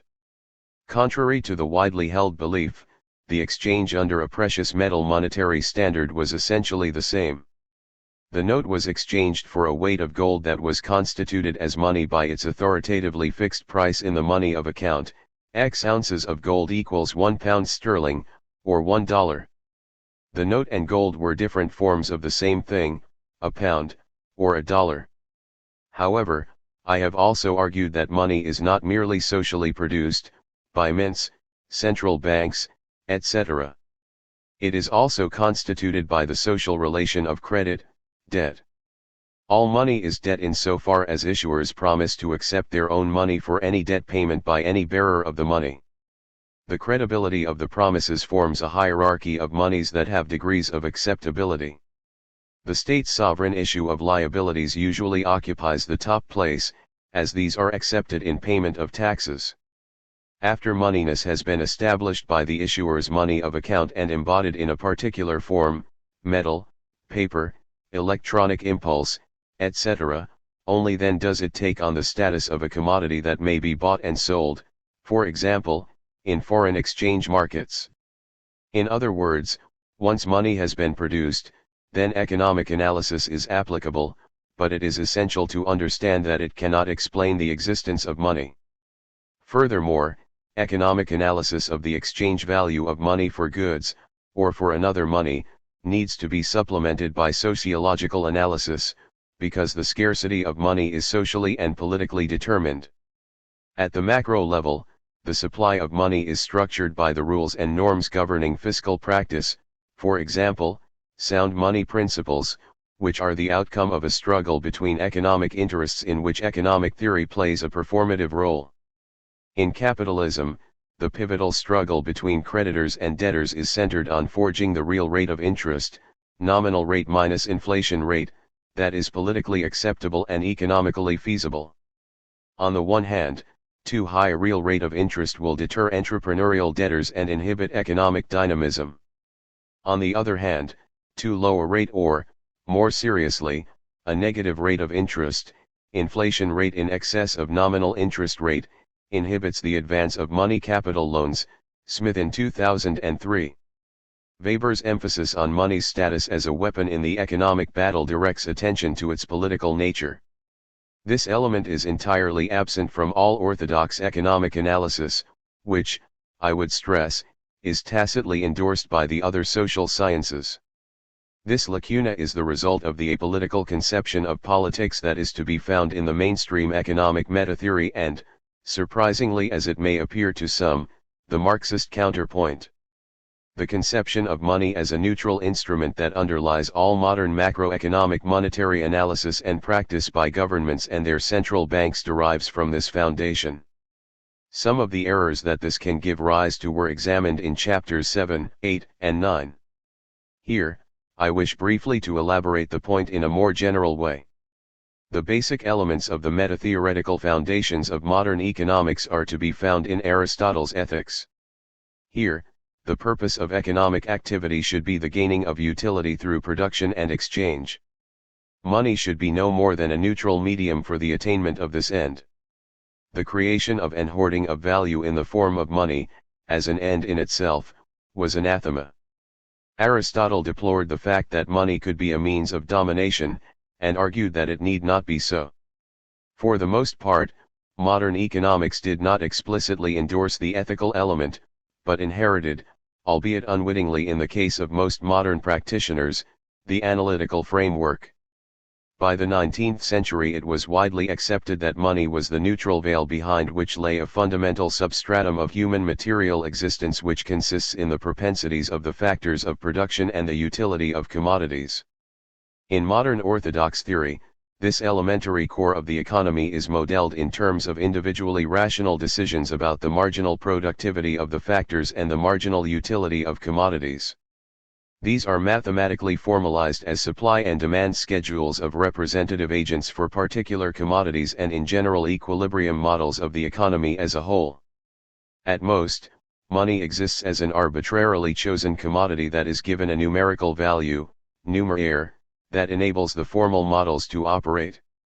Generations of orthodox economists have insisted that money does not comprise any of the essentials of economic life, and that it does not really matter. The model of the material substratum of human existence is also held to be universally applicable. Time, history, and culture are analytically unimportant, they are the contextual tosh from which microeconomic analysis can extract the rational core. Williamson 1994. Marx almost, but not quite, saw through the intellectual foundations that were eventually distilled into this nonsense. But his even stronger commitment to the Aristotelian conception of the essence of material life led him to make the same mistake with regard to money. Marx properly understood the significance of historical variations in the substratum of material life, in his scheme, the modes of production. He also saw that the factors of production were social categories. A piece of machinery only became capital when it was part of a social relation, that is, owned and controlled by one class and worked by another. Moreover, he saw that use value, utility, should be distinguished from exchange value, and that they could diverge quite markedly, especially in capitalism.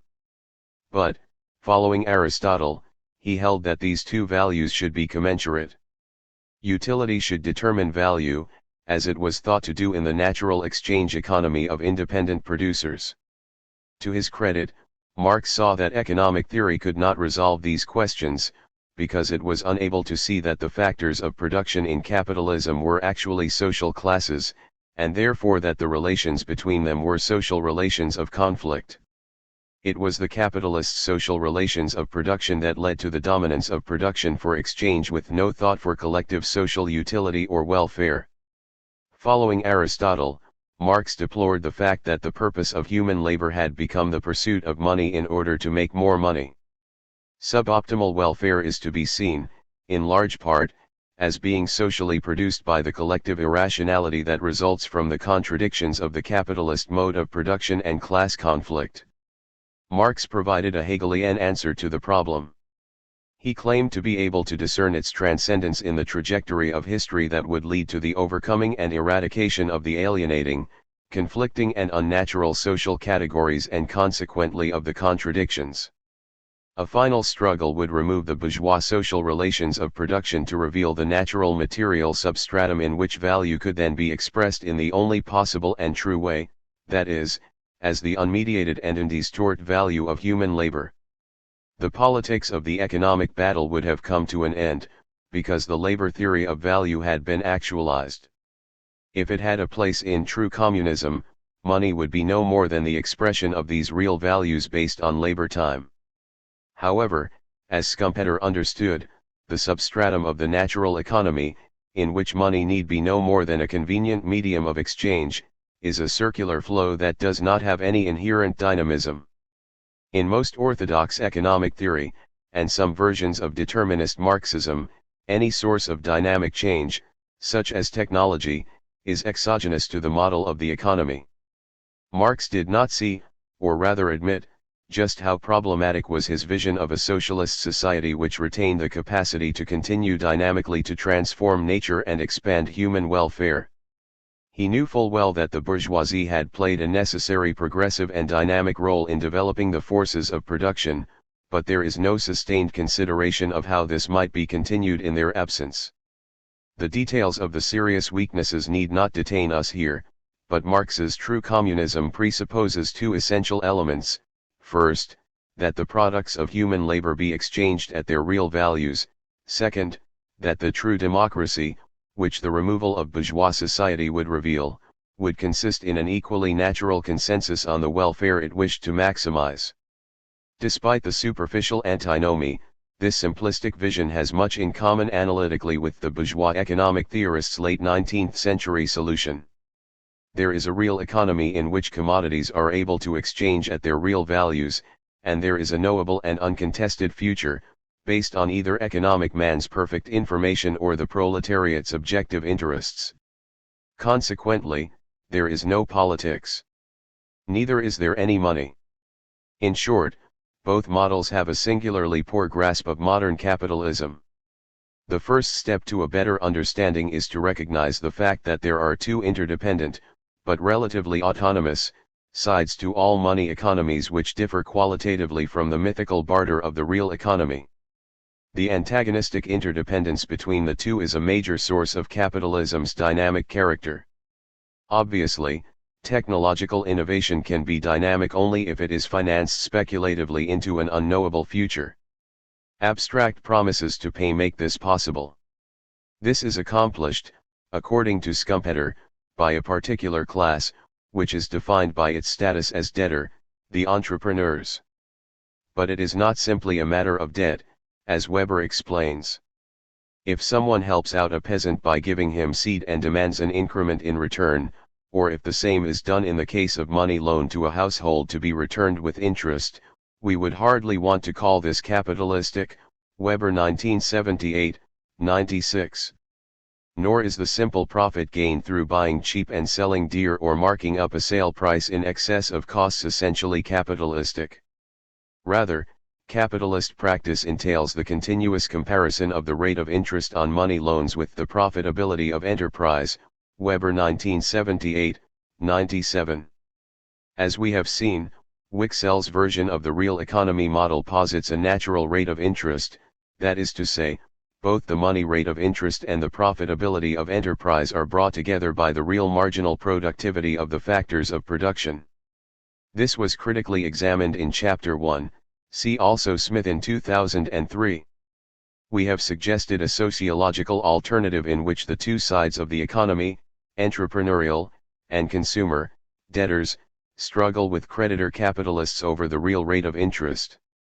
As we saw in Chapter 8, this became more apparent in the struggle over inflation in the late 20th century. In short, the money market is the headquarters of capitalism. In the most general terms, as we saw in Chapter 7, this should be taken to refer to the institutional structure whereby private debts are routinely monetized by the linkages between the state's debt and the banking system, as mediated by the central bank. This system is unique to capitalism, as we saw in Chapters 5 and 6.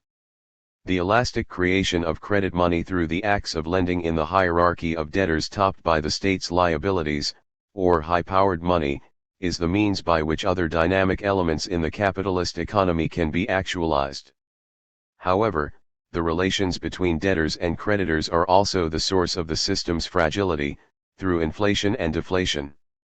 Thus, money cannot be neutral, it is the most powerful of the social technologies, but it is produced and controlled by specific monetary interests and is also inherently unstable.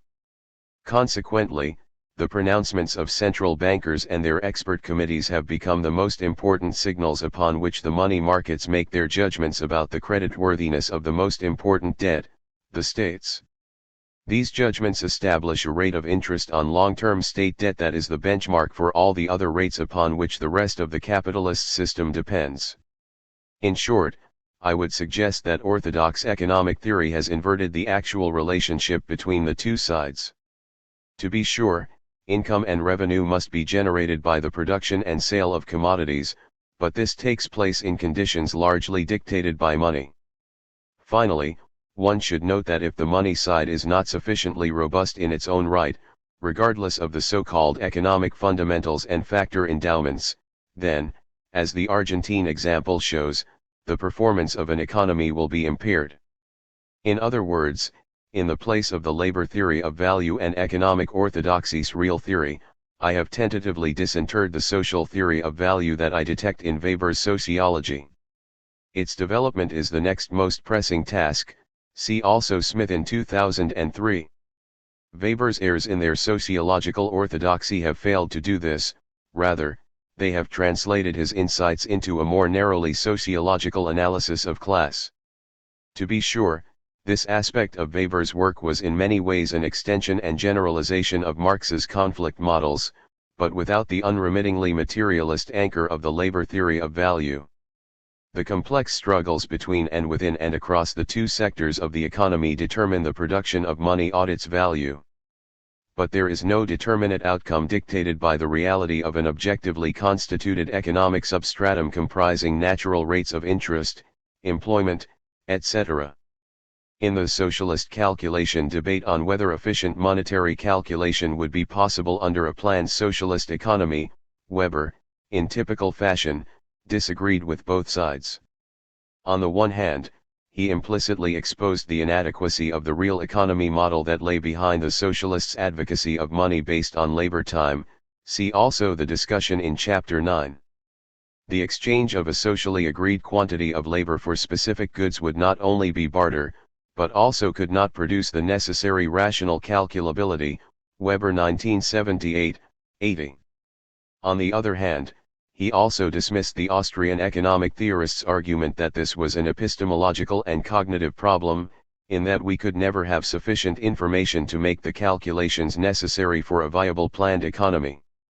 In a Weberian social theory of value, calculability in money terms, stable money, of the capitalist economy is the result of the underlying predictability of the clash of interests in which money is a weapon. Stable money expresses a stable, but not necessarily equal, balance of power.